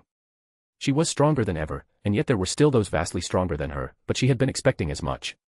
It was only right that she placed her faith in someone who was among the very best. Not to mention that odd phenomena when Felix appeared in between her and Guy Crimson, seemingly having finished up a conversation with the men. She had sensed no spatial fluctuations, no movement techniques, nothing. It was as if he just appeared there out of nowhere, as if reality accommodated for his presence. She knew she was not completely correct, but she was on the right track. She wished to find out just what it was that Felix had done. It seemed to be something Guy Crimson was aware of as well. Was there some higher level of combat available to those at the peak? Serre had understood where she was coming from and had said he would remember her words. Her relationship with Serre had grown quite a bit compared to how he was always looking for weakness in her before. He had once wished to dethrone her, but now that ambition of his was all but snuffed out. Now he seemed to be genuinely happy to serve under her. Perhaps that was the privilege of strength. Now whenever she gave him advice, he did not seem to think she was talking down to him, which did wonders for their relationship. It was always a pain to navigate him in the past. If she tried to give him advice, oftentimes he would take it as her talking down to her. Jealousy and pride could do much to a person. She had also been teaching all of the other 9 great saints quite a few things ever since she returned to the present. Various arts, new ways to make use of elementals, new stances, as well as other things, and so their growth had been quite rapid. She especially had them focus on mystic arts, the combination of battle will and magic, which allowed for attacks that made use of more laws, making a more complex attack. Some of them were now even beginning to individually approach the disaster class, something which Luminous was quite happy about. It wasn't enough for the war with the Eastern Empire, but she felt they still had more potential. By the time the war with the Eastern Empire rolled around, they would be strategic forces in their own rights. Serre had then went on to tell them what happened at Tempest's meeting with the Council of the West. How it was attacked by demon-like creatures, about how they were all easily bested, and then how he followed Rimura back to Lune to help. After that he was not aware of what happened. She did not point out that he had technically abandoned his post, as she could understand that he wished to help his home, which was under attack. She knew he would not do anything like that unless circumstances were dire, which in his perspective they likely were. "What did you wish to speak about, Luminous?" she asked as she took a bite out of one of the pastries that Gunther served them before leaving the room. After making sure that everything was running smoothly, Luminous had said that she wished to speak to her in private. She saw no reason to postpone the discussion, seeing as everyone was already doing what they should be. Her micromanagement over her subordinates would only build resentment. Luminous set down her cup of tea as she eyed her for a few moments before speaking up. "Granbell had wished for me to pass something on to you. The sooner it is done, the better." She raised a brow. "Oh." It was rather confusing that her and Granbell were enemies just a short while ago, but he still ended up passing on one of his most prized possessions, his blade, Truth. Truth alone was a prized treasure, something worthy of respect. It was on par with her own rapier, Divine Moonlight, which was created personally by Felix. She truly did not understand what was going through his head now that he wished to pass on even more, but she would not reject it. Perhaps it could play an element in the attack she was attempting to create.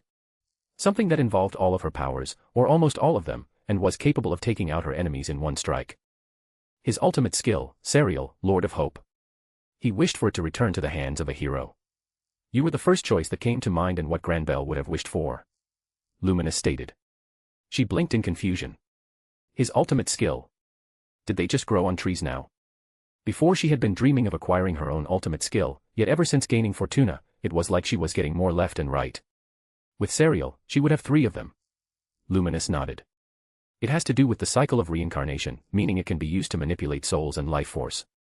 Similar to yours then? Luminous nodded. It can be considered the opposite of my own. Then shouldn't you keep it? She asked. Luminous smirked, but shook her head.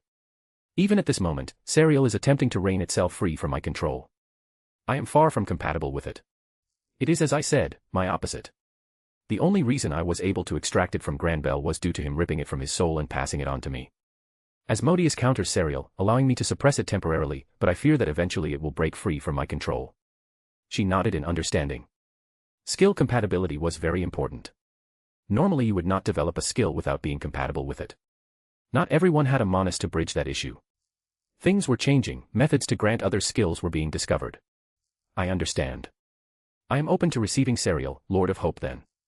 She wouldn't reject a free power-up when her goal, her dream, still seemed too far away from her. She would not reject anything of the sort. One day she would reach Felix, and she would have to do it on her own merits.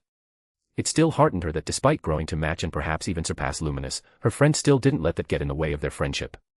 She was not quite sure whether she would win in a fight between her and Luminous, but she knew for sure that her total reserve surpassed Luminous' own. Luminous' lips curved in a knowing smile. Good. Luminous grabbed her hand. Luminous' grip was firm, and Hinata felt a surge of energy flow through her arm as the ultimate skill transfer began. A brilliant golden light, tinged with streaks of divine blue, began to swirl around their hands as Serial, Lord of Hope, attempted to reach out to her, seemingly understanding what was occurring. For a brief moment, Hinata could feel the presence of the skill, its overwhelming radiance, its solemn will. It almost seemed alive, but not quite alive. It was unlike her other ultimate skills. Where Fortuna was a manifestation of her destiny and justice, and Nemesis embodied her desire to reach Felix one day, Serial exuded an unshakable resolve, a guiding light that refused to be tainted. It fit the epithet of Lord of Hope. Just being in its presence elevated her mood, giving her the hope that everything would turn out fine. This was Granbel's power. She could understand how his personality shifted so dramatically after he awakened it then. It was hard not to feel hopeful with this skill. She could feel a wave of energy enveloping her, as the ultimate skill seemed to attempt to understand her. Then, just as suddenly, she felt resistance. The golden radiance flared violently, and Luminous' grip tightened. Hinata's expression shifted into a deep frown as an overwhelming force repelled her. The sensation was akin to a spiritual clash, as if Serial itself was rejecting her very existence. Luminous' brows furrowed. It's resisting you. Hinata gritted her teeth, pushing against the force, attempting to synchronize with the skill. But no matter how much she reached out, Serial refused to anchor itself to her soul. Instead, the golden light trembled violently, and with a final burst of resistance, it forcefully tore itself away from their grasp, returning to Luminous. The energy dissipated into the air, leaving behind only a lingering sense of rejection.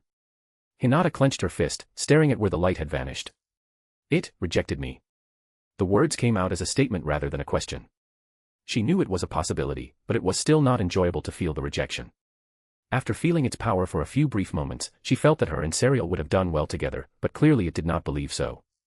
She never had talent when it came to life force manipulation other than aura manipulation, and her knowledge of the soul was minimal, not to the level it deserved an ultimate skill at the very least. Perhaps that was why. She merely was not compatible with Serial's skill set. Luminous released a slow breath, her heterochromatic eyes contemplative. It appears so. I had my suspicions, but I did not expect Serial to be so willful. It seems you are incompatible. I believe that you would be a good fit. It seems that I am wrong, however. Luminous said with a sigh. I will have to find someone to pass it on to then, or I may have to find some way to seal it so it does not return to the cycle of reincarnation. Ultimate skills, or at least the virtue and sin series skills, lingered within the cycle of reincarnation until they found a user according to Felix. Through the cycle of reincarnation, they would find someone compatible, and plant seeds in those individuals, which if fully sprouted, could result in the full ultimate skill taking residence within their souls. That meant that there could be multiple unique skills correlating with each ultimate skill of the virtue and sin series variety. Luminous sighed once more. But I suppose I should have expected this. She raised a brow. Why? Hinata asked, curious about why Luminous thought she was rejected. Luminous tapped her fingers against the table, considering her words. Serial is the embodiment of pure hope, unwavering, unyielding faith in an ideal future. But you, Hinata. She locked eyes with her. You are pragmatic. You do not act on blind hope, nor do you place faith in miracles. Your strength comes from your calculations, from your ability to see the worst-case scenario and still move forward. Hinata blinked at that rather well-thought-out response. She hadn't thought of it from that perspective. Indeed, what Luminous had said made complete sense. She even acquired an ultimate skill based on her calculative nature. There were only a few times in which she let go of her reservations and decided to believe in someone or something, without regard to the odds. Serial does not acknowledge you because you do not embody its essence, you are not a hero of hope. You have inspired hope in a vast amount of individuals, but in the end you are a hero of reality, if I were to name it. Luminous leaned back with a sigh. Granbell must have hoped that because you were a hero, Serial would accept you, but his hope was in vain. Ironic, but then that is what it means to hope, to wish for a bright future. Hinata exhaled through her nose, her expression neutral, but internally, she was frustrated. Not because she wanted another ultimate skill for the sake of power, but because rejection was not something she was accustomed to. She was always the one making decisions. She decided what she would wield and what she would fight for. Yet, Serial had refused her outright. She could admit to herself that it wounded her pride, but she would accept it and grow from it. What now? She asked after a moment. Luminous glanced at her palm, where remnants of Serial's energy still flickered faintly. For now. I must contain it until a suitable wielder is found. Someone who truly embodies the essence of hope. I may have to seal it, similar to how I sealed you, if I cannot find one. Hinata hummed lightly. And where are we supposed to find someone like that? Luminous smirked, eyes glinting. Who knows? But fate has a strange way of guiding such things. When the right person appears, Serial will naturally gravitate toward them. There is still one hero that may just be compatible. Fate. She tried not to think of fate and its existence in the world. Her eyes lit up in understanding. Chloe, indeed, perhaps Chloe is a fit for it. Despite Chloe's experiences, she had never stopped hoping that the future would not be as bad as it was in her previous loops, hoping that she could save everyone she cared for. Hinata was not certain if she could remain sane in such a situation. Chloe had the benefit, or perhaps curse, of losing her memories after each loop only to regain them later, which perhaps preserved her state of mind. But in such a situation, it was hard not to be hopeless, and yet Chloe never gave up. She never lost hope that eventually she would get it right. Luminous leaned back against the cushion of her seat. Indeed, I will have to summon her later. A small grin worked its way up onto Luminous' face. There is one more thing that I wish to speak about. For some reason, she had a bad feeling about this. I had overheard you and Felix speaking about something. Something about you going to see him to plan an outing. Luminous asked with a teasing smile. Her energy fluctuated slightly as she fought to regain control over herself. Perhaps. She answered. Luminous raised a hand, attempting to hide her blatant giggles. Fufu, I suppose it is about time. I had thought the two of you would take far longer. Hinata blinked in confusion. Longer for what? Era, to take the first step in becoming lovers, of course. Luminous said, her grin slowly warped into a debauched smile. What? She squawked out in embarrassment. Did you think you had hidden your adorable little crush? It was quite obvious. Luminous said offhandedly. She could feel her hands straining against the armchair as she felt the heat creep up on her cheeks. What? She squawked as she crushed the armrest of her chair. Had she been obvious? Luminous obviously knew, and she thought she hadn't acted any different from usual. Did Felix know? Luminous continued to laugh. Ah, your reactions are quite adorable, you know. If Felix saw you now, he wouldn't be able to resist. Hinata felt her entire body freeze as her mind short-circuited. That's not, I didn't. She struggled to form a coherent sentence, but her voice only grew more flustered. Luminous could hold herself back no longer as she laughed. While she was flustered, Luminous, on the other hand, seemed to be enjoying her suffering. Hinata did not know what was happening, but she didn't like it. So what if she had a crush on that stupid handsome demon? Ah wait, Luminous and Felix were together, but he also had other lovers. She wasn't sure what Luminous' reaction to everything would be, but going by her current mood, maybe she had a chance. That had been one of her bigger worries. She wouldn't compromise her friendship with Luminous. They had been friends for centuries, she would not throw that away. Oh my, Hinata, I do believe you are glowing. Is that a divine protection, or simply the warmth of young love? She hummed, resting her cheek against her hand as she watched Hinata squirm. Fufu, how delightful. I have not seen you like this before. You. Hinata's voice cracked slightly as she pointed an accusatory finger at Luminous. You're doing this on purpose. Luminous nodded unashamedly. Obviously. She didn't even attempt to deny it, her smile only widening. But come now, don't be shy. Felix is quite the catch, you know. Tall, handsome, caring, thoughtful, and many more traits that I'd like to use. He's great in bed too. Luminous said as her thighs rubbed together slightly with some heat going to her cheeks. She so did not want to hear that last bit. She knew that Felix and his lovers obviously had sex, but hearing about it was not fun. She could admit to herself that she was jealous. She wasn't as upset as she thought she'd be, but it was still not a pleasant feeling. Though, it was one she knew she could work through if given the chance. She was not born and raised in this world as Luminous was, and so she was not used to the fact that having multiple lovers was not odd at all in this world. Her mindset from Earth was harming her in this case. Hinata groaned, pressing her hands against her face to hide the deep crimson flush spreading across her cheeks. I really did not need to hear that. So old and yet still so young. Luminous mused, a shit-eating grin on her face. Hinata let out a frustrated sigh, dragging her hands down her face as if physically trying to wipe away her embarrassment. You are insufferable. Many of their interactions in the past went in a similar manner. It was quite frustrating that Luminous always knew how to get under her skin. Did Luminous have a skill telling her specifically what to do to get her to act like this? Luminous tilted her head, her smirk only widening. And yet, you love me. Luminous said haughtily. Still, she couldn't deny that. Luminous was one of her closest friends. They had shared many secrets amongst each other, spoken about their ideals and their histories, played stupid games together, and more. For all intents and purposes, Luminous was practically her best friend. Of course, she couldn't let Luminous' ego get even greater. I do not. Hinata shot back, crossing her arms. And stop changing the subject. What I want to plan is a purely platonic date. Hinata said as she nodded assuredly. Was she coping? Yes, but she could show no weakness in front of Luminous. Luminous hummed in mock thoughtfulness, tapping her chin with a delicate finger. Oh. So if I ask him about this mysterious event you're planning together, will he say the same? Hinata hesitated for just a fraction of a second, but it was enough. Both her and Felix were in mutual agreement that their date would be a romantic one to test the waters. They had not discussed anything of course, but she knew that he understood. Luminous caught on instantly. Her heterochromatic eyes gleamed in amusement as she leaned forward slightly. Era, you are quite obvious, Hinata. I hate you. She muttered under her breath as she looked away. No, my dear, this is love, not hate. Luminous teased, resting her cheek in her palm as she observed Hinata with the air of a cat toying with its prey. And truly, I don't mind in the slightest if you pursue him. If anything, I wholeheartedly encourage it. Luminous said with a saucy smirk. Hinata frowned, biting the inside of her cheek. You mean, you wouldn't care? Luminous was obviously not opposed to Felix having other lovers, seeing as he already has others, but she felt like it was different when one of your close friends joined in compared to others. She didn't want to step on Luminous' toes or anything, and she would prefer it if her friend supported her. Care. Luminous blinked, then let out a soft chuckle.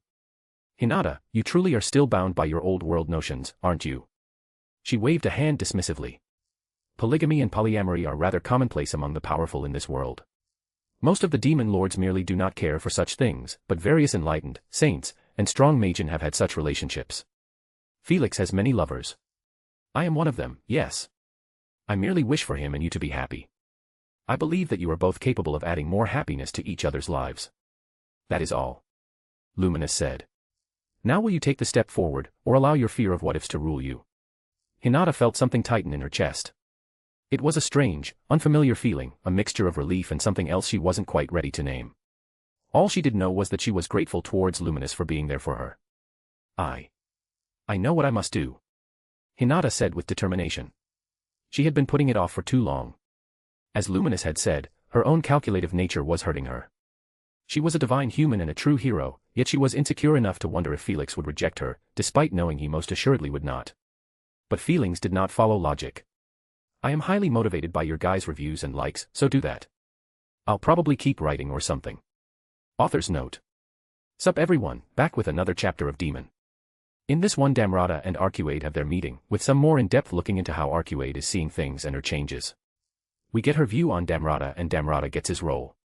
I was debating on whether to have him serve as an assistant of sorts to Arcuade instead, but I ended up going with what I wrote above. We learn what is happening back in Rabirius through Hinata's POV. Hopefully you all don't mind a brief summary of the events, as writing all that out would be rather pointless. I'm sure many of you thought Hinata would get Serial, and I was tempted to give it to her, but in the end I just don't think it fits her.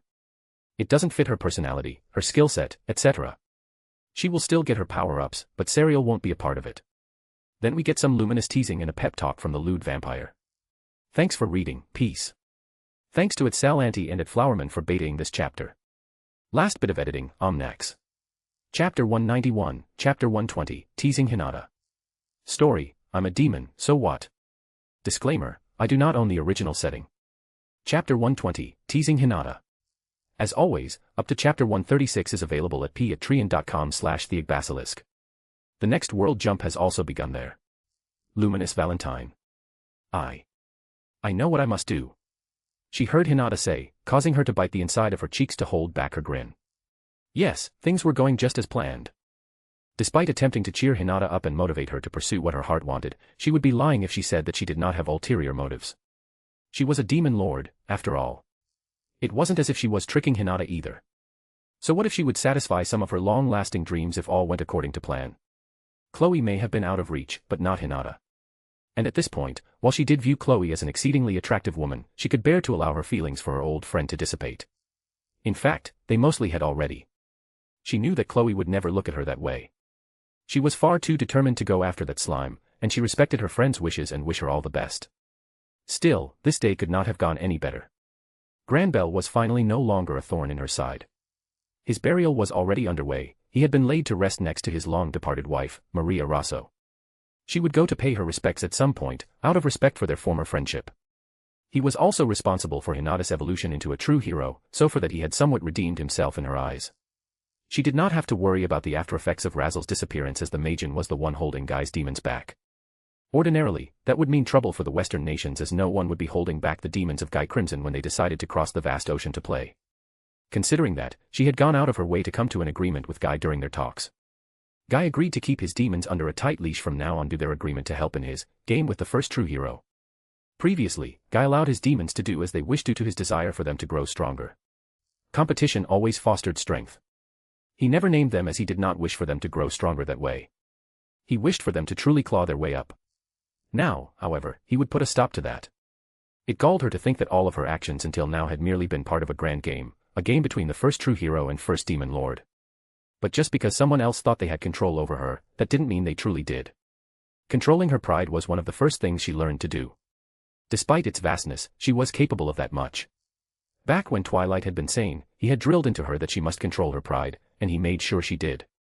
She could feel the influx of faith from the people who believed in Luminism, which was the vast majority of the Western nations. She even had various kings and nobles that worshipped her as their goddess, which was rather amusing. The attack on Lune and the show of power was enough to inspire even more faith in the populace. Those who did not truly believe in her were beginning to change. Word was already getting around about how it was all handled. How all the citizens were immediately transported far, far away from Lune itself, a teleportation feat that was unheard of for even those who were somewhat well-informed like nobles. To them, it had seemed like a divine miracle. Indeed, Felix's action was rather extraordinary, but once you got to a certain level, teleportation was quite simple. Though what Felix did was a step above even that. He had to calculate the individual spatial coordinates of each civilian, which required a vast amount of computational power, and then had to spend a rather large amount of energy, bending space to transport them away. It was all rather impressive, even to her divine eyes. The reach Rabirius had over the Western nations had only grown thanks to Granbell's actions, which was amusingly likely the exact opposite of what he wanted. Those who had sought to plot against her were dealt with.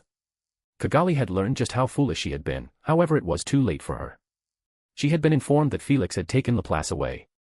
She knew he planned to gift Laplace to the sorceress dynasty of Sarion to help build further relations. A wise move in her opinion. No matter your strength, it was always wise to have allies. Even Guy practiced this rule with his friendship with the Frost Dragon, Velzard, Meline Nava, and even Ramiris. Perhaps she should include Felix on that list, she mused to herself. Where was she? Ah yes, everything had gone rather wonderfully today despite the attack. She did not even have to spend any gold to repair the damages to Lune. Felix took care of that for her. Perhaps she should prepare a gift for him.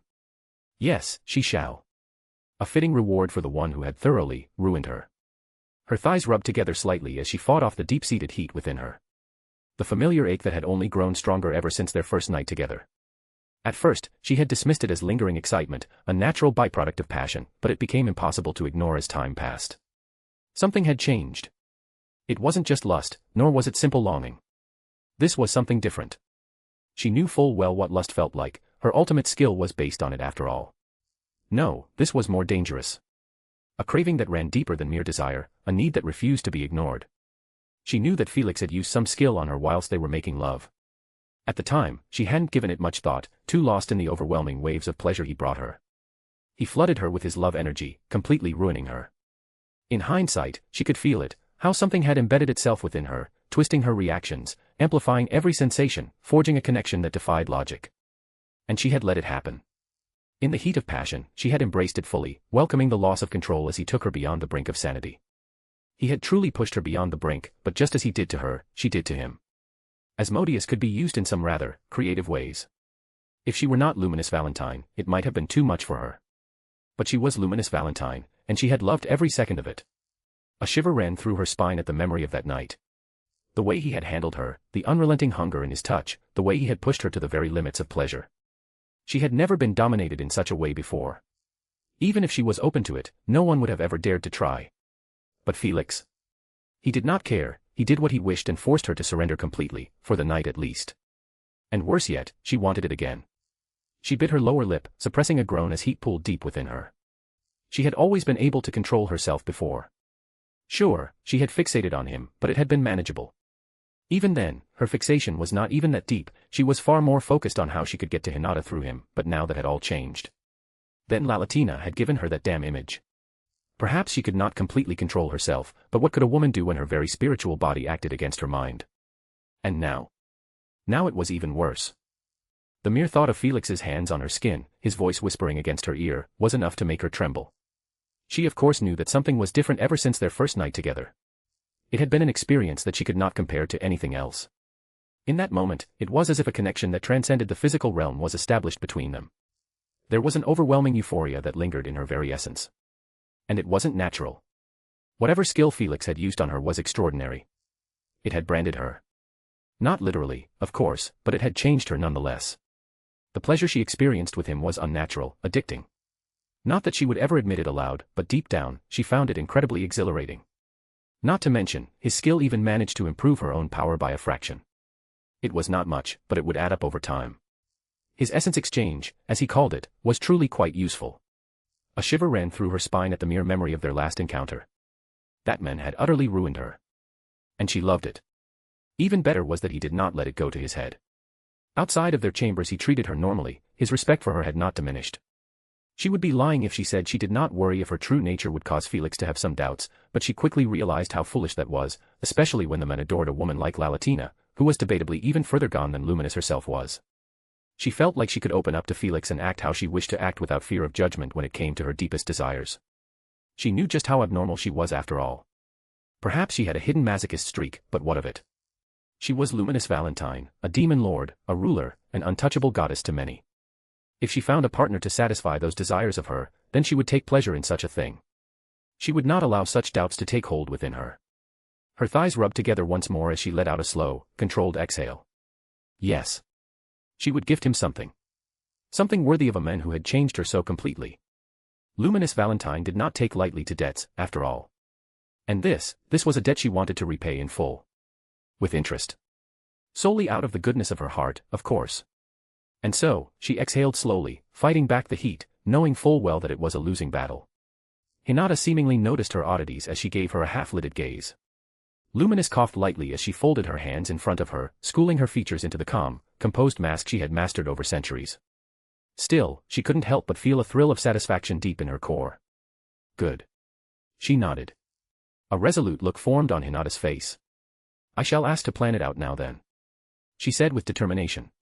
The woman looked as if she was about to march off to war, it really was quite funny. Hinata was incredibly experienced in many things, fighting, leading, administrating, and more, yet when it came to the more feminine things, she was always a bit of a ditz. Why not have the date now? She asked. Not all dates need to be explicitly planned ahead of time.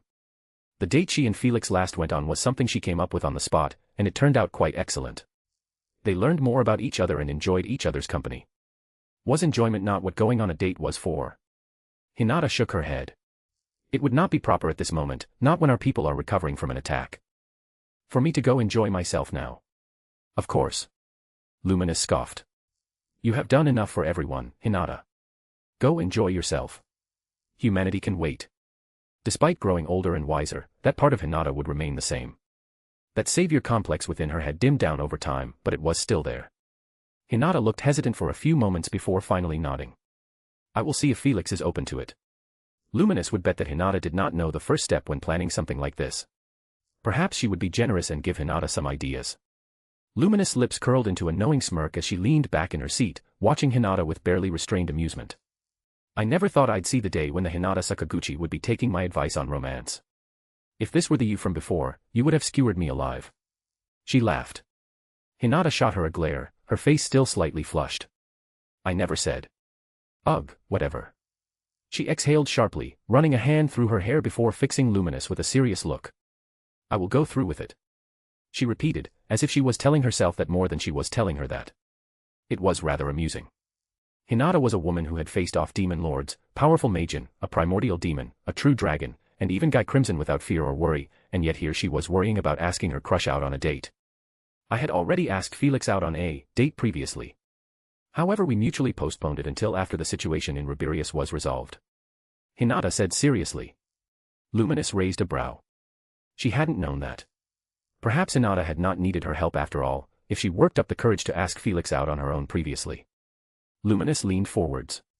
What are you planning for this date with Felix? Or is he going to be taking the lead to plan it out? Hinata's lips pursed.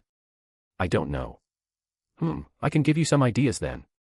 A candlelit dinner. A romantic stroll through the gardens. Or perhaps you'll simply drag him into bed, and that was as far as she got before Hinata stood up all of a sudden. I am leaving, she said through her embarrassment. Luminous burst into laughter as Hinata stormed off, her face burning brighter than the sun. As she watched her friend flee the room, Luminous sighed dreamily, her mind drifting into certain fantasies. Ah, yes. This was perfect. She licked her lips. If things went according to plan, then soon, she would be able to witness the most divine Yuri moments right before her very eyes, and Felix would be there too. It truly would be perfect. But before she could fully immerse herself in her fantasies, she felt as space attempted to fold into itself in the same fashion it would when one teleports. Her palace was her domain in which she retained complete control over the barriers generally. She could call upon her barriers and use them to warp things to a certain extent. If she wished to, she could have completely stopped the teleportation, flinging the person through space itself. Of course, she wouldn't do that this time as she felt the familiar signature of Chloe. Chloe and Hinata seemed to brush past each other, speaking for a few moments before Hinata vanished, likely going to speak to Felix right this moment. Or knowing her, she likely retreated to her room to prepare. Knowing him, he would likely take her up on her offer right away. As she waited for Chloe's arrival, she thought back to one of the things that had been plaguing her mind ever since she first saw the phenomena that took place during Hinata's fight with Guy. She still remembered how during their spar, Felix intervened for whatever reason, despite him being the one to initially stop her from intervening. She knew he wouldn't have done that if it wasn't necessary, so she didn't think much further on that. What she didn't understand was just what exactly happened. One moment he was sitting next to her, and Guy was saying something about taking it further, the next moment the entire situation had changed. Felix was in front of Guy, staring him down, while Guy was in an entirely different position than he was in before. It was not teleportation, as that would not explain the zero spatial fluctuations. It was not raw speed either, even if that was theoretically possible. Her instincts wouldn't have warned her about how off the situation was if it was speed alone. The only thing it reminded her of was an experiment of Twilight's she knew about. He had once explained to her about a new experiment he was doing. He had isolated a dimension and was attempting to freeze the time flow in that dimension. He had said only a certain type of life form could move in a world of frozen time. When she had asked if there were those who could do such a thing, he had merely responded in a vague manner. She shook her head. While it was possible that what happened was the flow of time stopping, she still did not have enough information to come to a concrete answer. What she did know was that if that was the case, then she needed to learn such a thing as well. Being frozen would be a death sentence in a fight against someone who was not frozen, that was simple logic. Perhaps she would have to scour the notes of Twilight. She had taken them from him after she had killed him. Pippin, Ashley, and Prelix had managed to steal some from her when they had left her custody. They even managed to seal an odd artifact of Twilight's that she was unable to make heads or tails of at the time. Twilight called it a holocron, but that was all the information she had on it. She was able to sense an energy similar to Twilight that was coming from it, but that was all. She had not noticed until too late, and back then she truly did not care for any belongings of Twilight. She took the notes so that they did not fall into the wrong hands, and a part of her believed that those three would not go too far, but she may just have to pay her old siblings a visit to reacquire those notes. From what she's heard, those three went and began serving another kingdom. In return for being given the freedom to do what they wished, they would have to help the kingdom with certain matters. They had established a magic tower, which was known as one of the best places to further advance your magic. She was sure that Twilight had more hidden notes on his more elusive experiments, but he likely hid those well enough that no one else would discover them. She did not wish to ask Felix about the phenomena, as despite being able to control her pride, there were times in which she did not want to. She could solve this issue on her own. She was Luminous Valentine, after all. At least her development of her own domain expansion, or world system skill, had been going rather well. She had managed to imbue her ultimate skill into a barrier that she would place around a certain area. Once done, she was able to use her ultimate skill through the barrier to create various effects within the barrier. The effects were lesser than what they would be if applied directly by her ultimate skill, but it was improving. She could selectively target those within her barrier to harm while preserving her allies.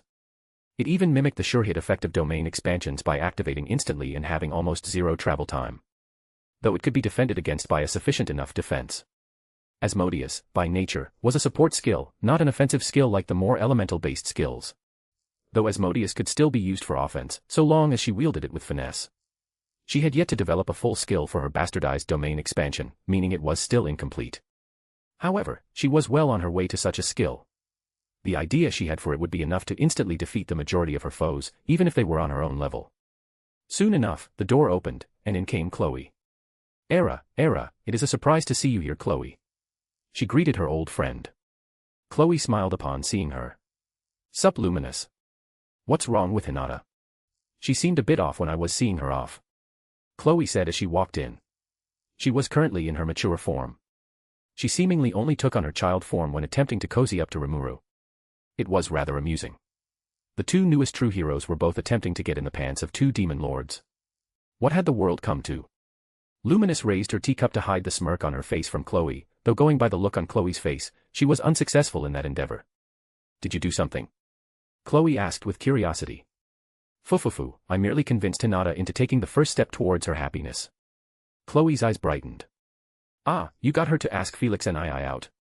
Seeing as Hinata once resided in Chloe's head, the two were rather close, so it wasn't a stretch to say that Chloe was able to figure out some of Hinata's more hidden feelings.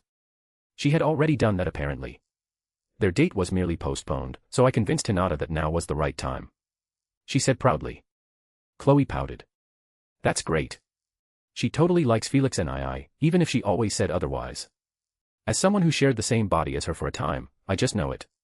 She raised a brow upon seeing Chloe's pout. Are you having troubles as well? Chloe nodded as her pout grew more pronounced. Rimuru just won't take me seriously. Chloe said as she childishly stomped on the floor. The barriers absorbed the lingering impact from her mountain-crushing stomp.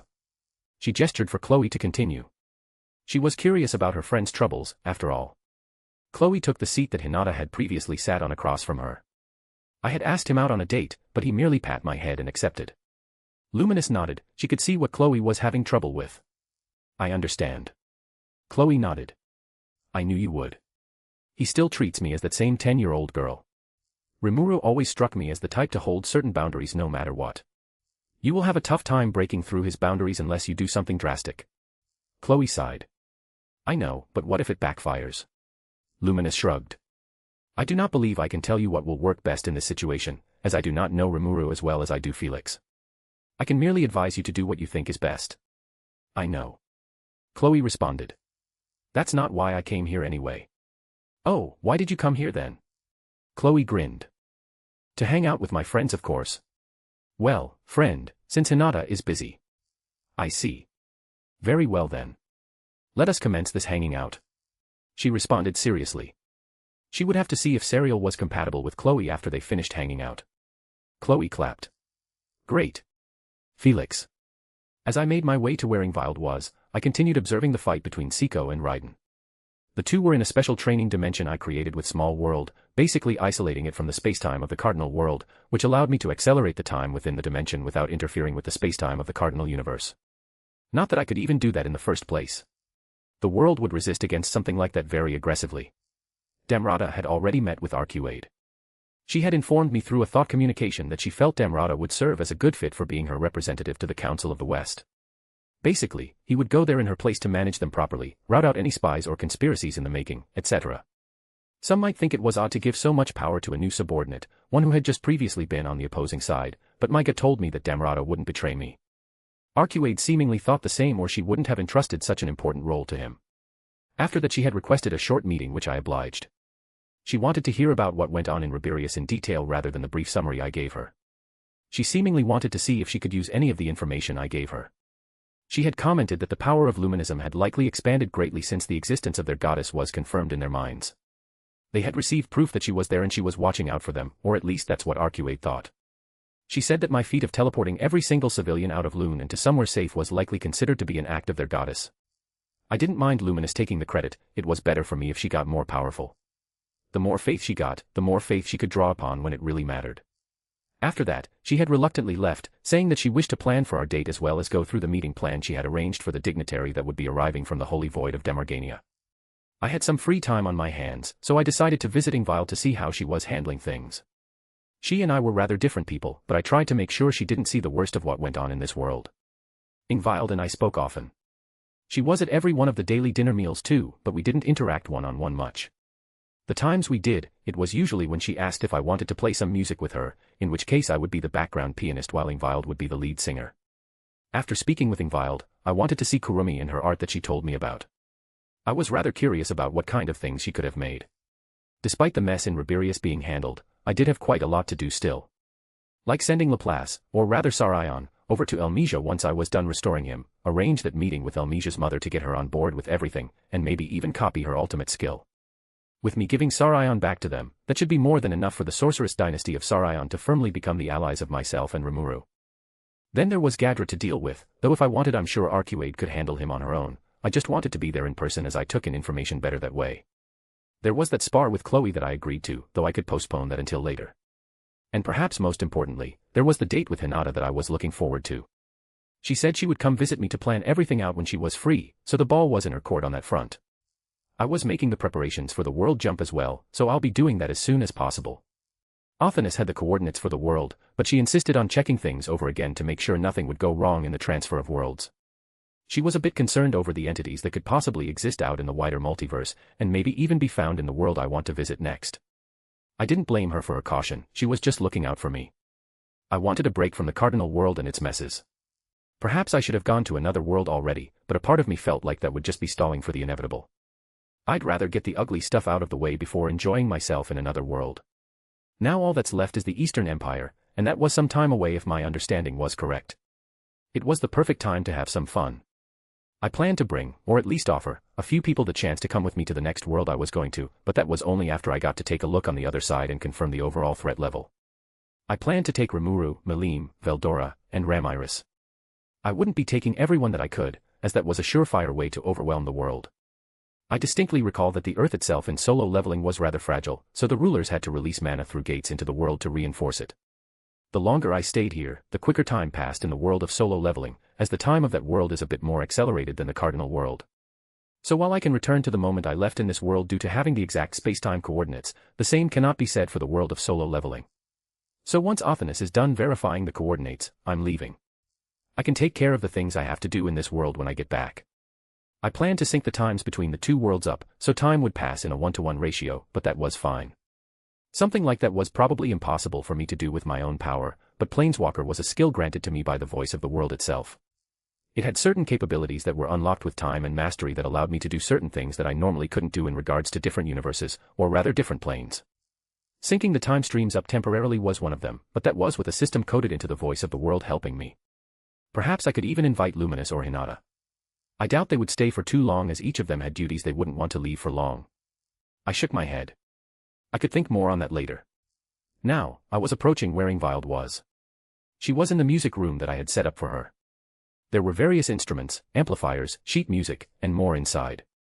I knocked on the door before letting myself in. In the center of the room I spotted Ingvild, who was sitting on a stool in front of the piano. The piano was by far the most valuable artifact in this room, as it was once Clayman's personal piano. He was rich, so he went all out on his personal piano. The notes themselves were perfectly in tune, but what made it so valuable was the enchantments layered onto it. It would warp the surroundings in an illusion based on the melody of what you played, which was pretty incredible.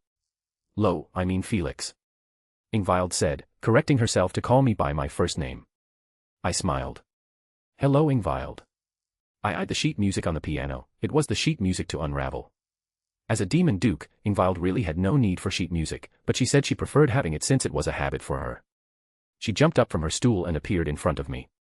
She was dressed in a one-piece sweater dress that didn't quite hug her curves, but it didn't leave much to the imagination. You look as wonderful as ever, Ingvild. I said with a cheeky grin. This was a sort of game between us, I teased her, and she bashfully responded. Her cheeks gained a healthy flush. Thank you, she said as she lowered her head. Once the blush on her cheeks had faded, she looked back up at me. Did you want to speak with me about something? Normally you wait until dinner. I nodded. I thought this should be more private. Ingvild tilted her head slightly, her orange eyes glimmering with curiosity. More private. She echoed, her fingers idly playing with the hem of her sweater dress. That makes me a little nervous. She didn't seem to be down or anything. I had thought that hearing about the absolute massacre that had occurred in Rabirius would have upset her, but maybe I didn't give her enough credit. She's been in this world for quite some time now, she's likely had to do stuff she didn't want to do back when she was under Granbel's control. Perhaps she isn't as affected by displays of slaughter. I chuckled, shaking my head. Nothing bad, I promise. I just wanted to check in on you, see how you're feeling. With everything that's been going on, I haven't had much time to just sit down and talk with you. I said, deciding to play it off. If Ingvild didn't need my support, then there was no need to do anything. She had a good community already built up here in Azeroth. Perhaps she didn't need my support at all. Her expression softened, and she nodded. I appreciate that.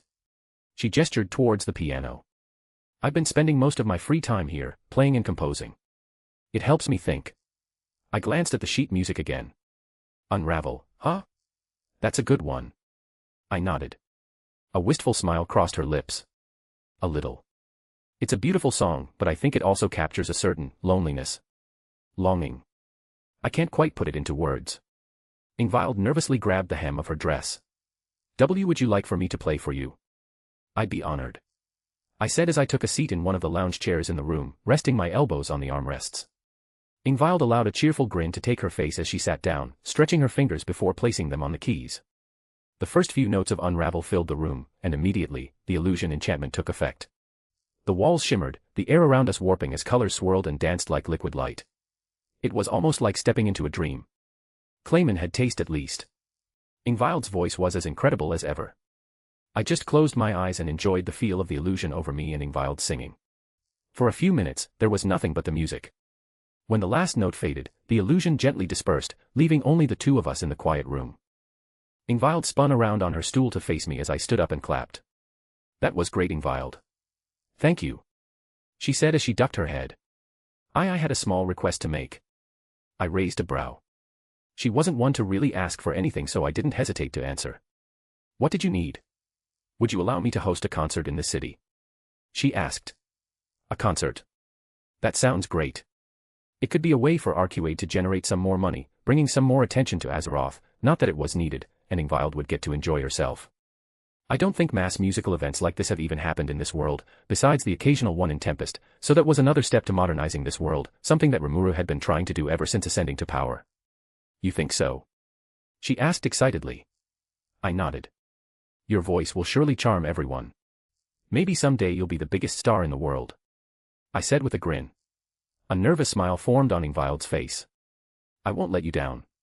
Don't take my comment as putting any sort of expectation on you. Become the best only if you want to. If you just want to have concerts here and there, then that's fine too. Ingvild nodded, a small smile on her face. Thank you.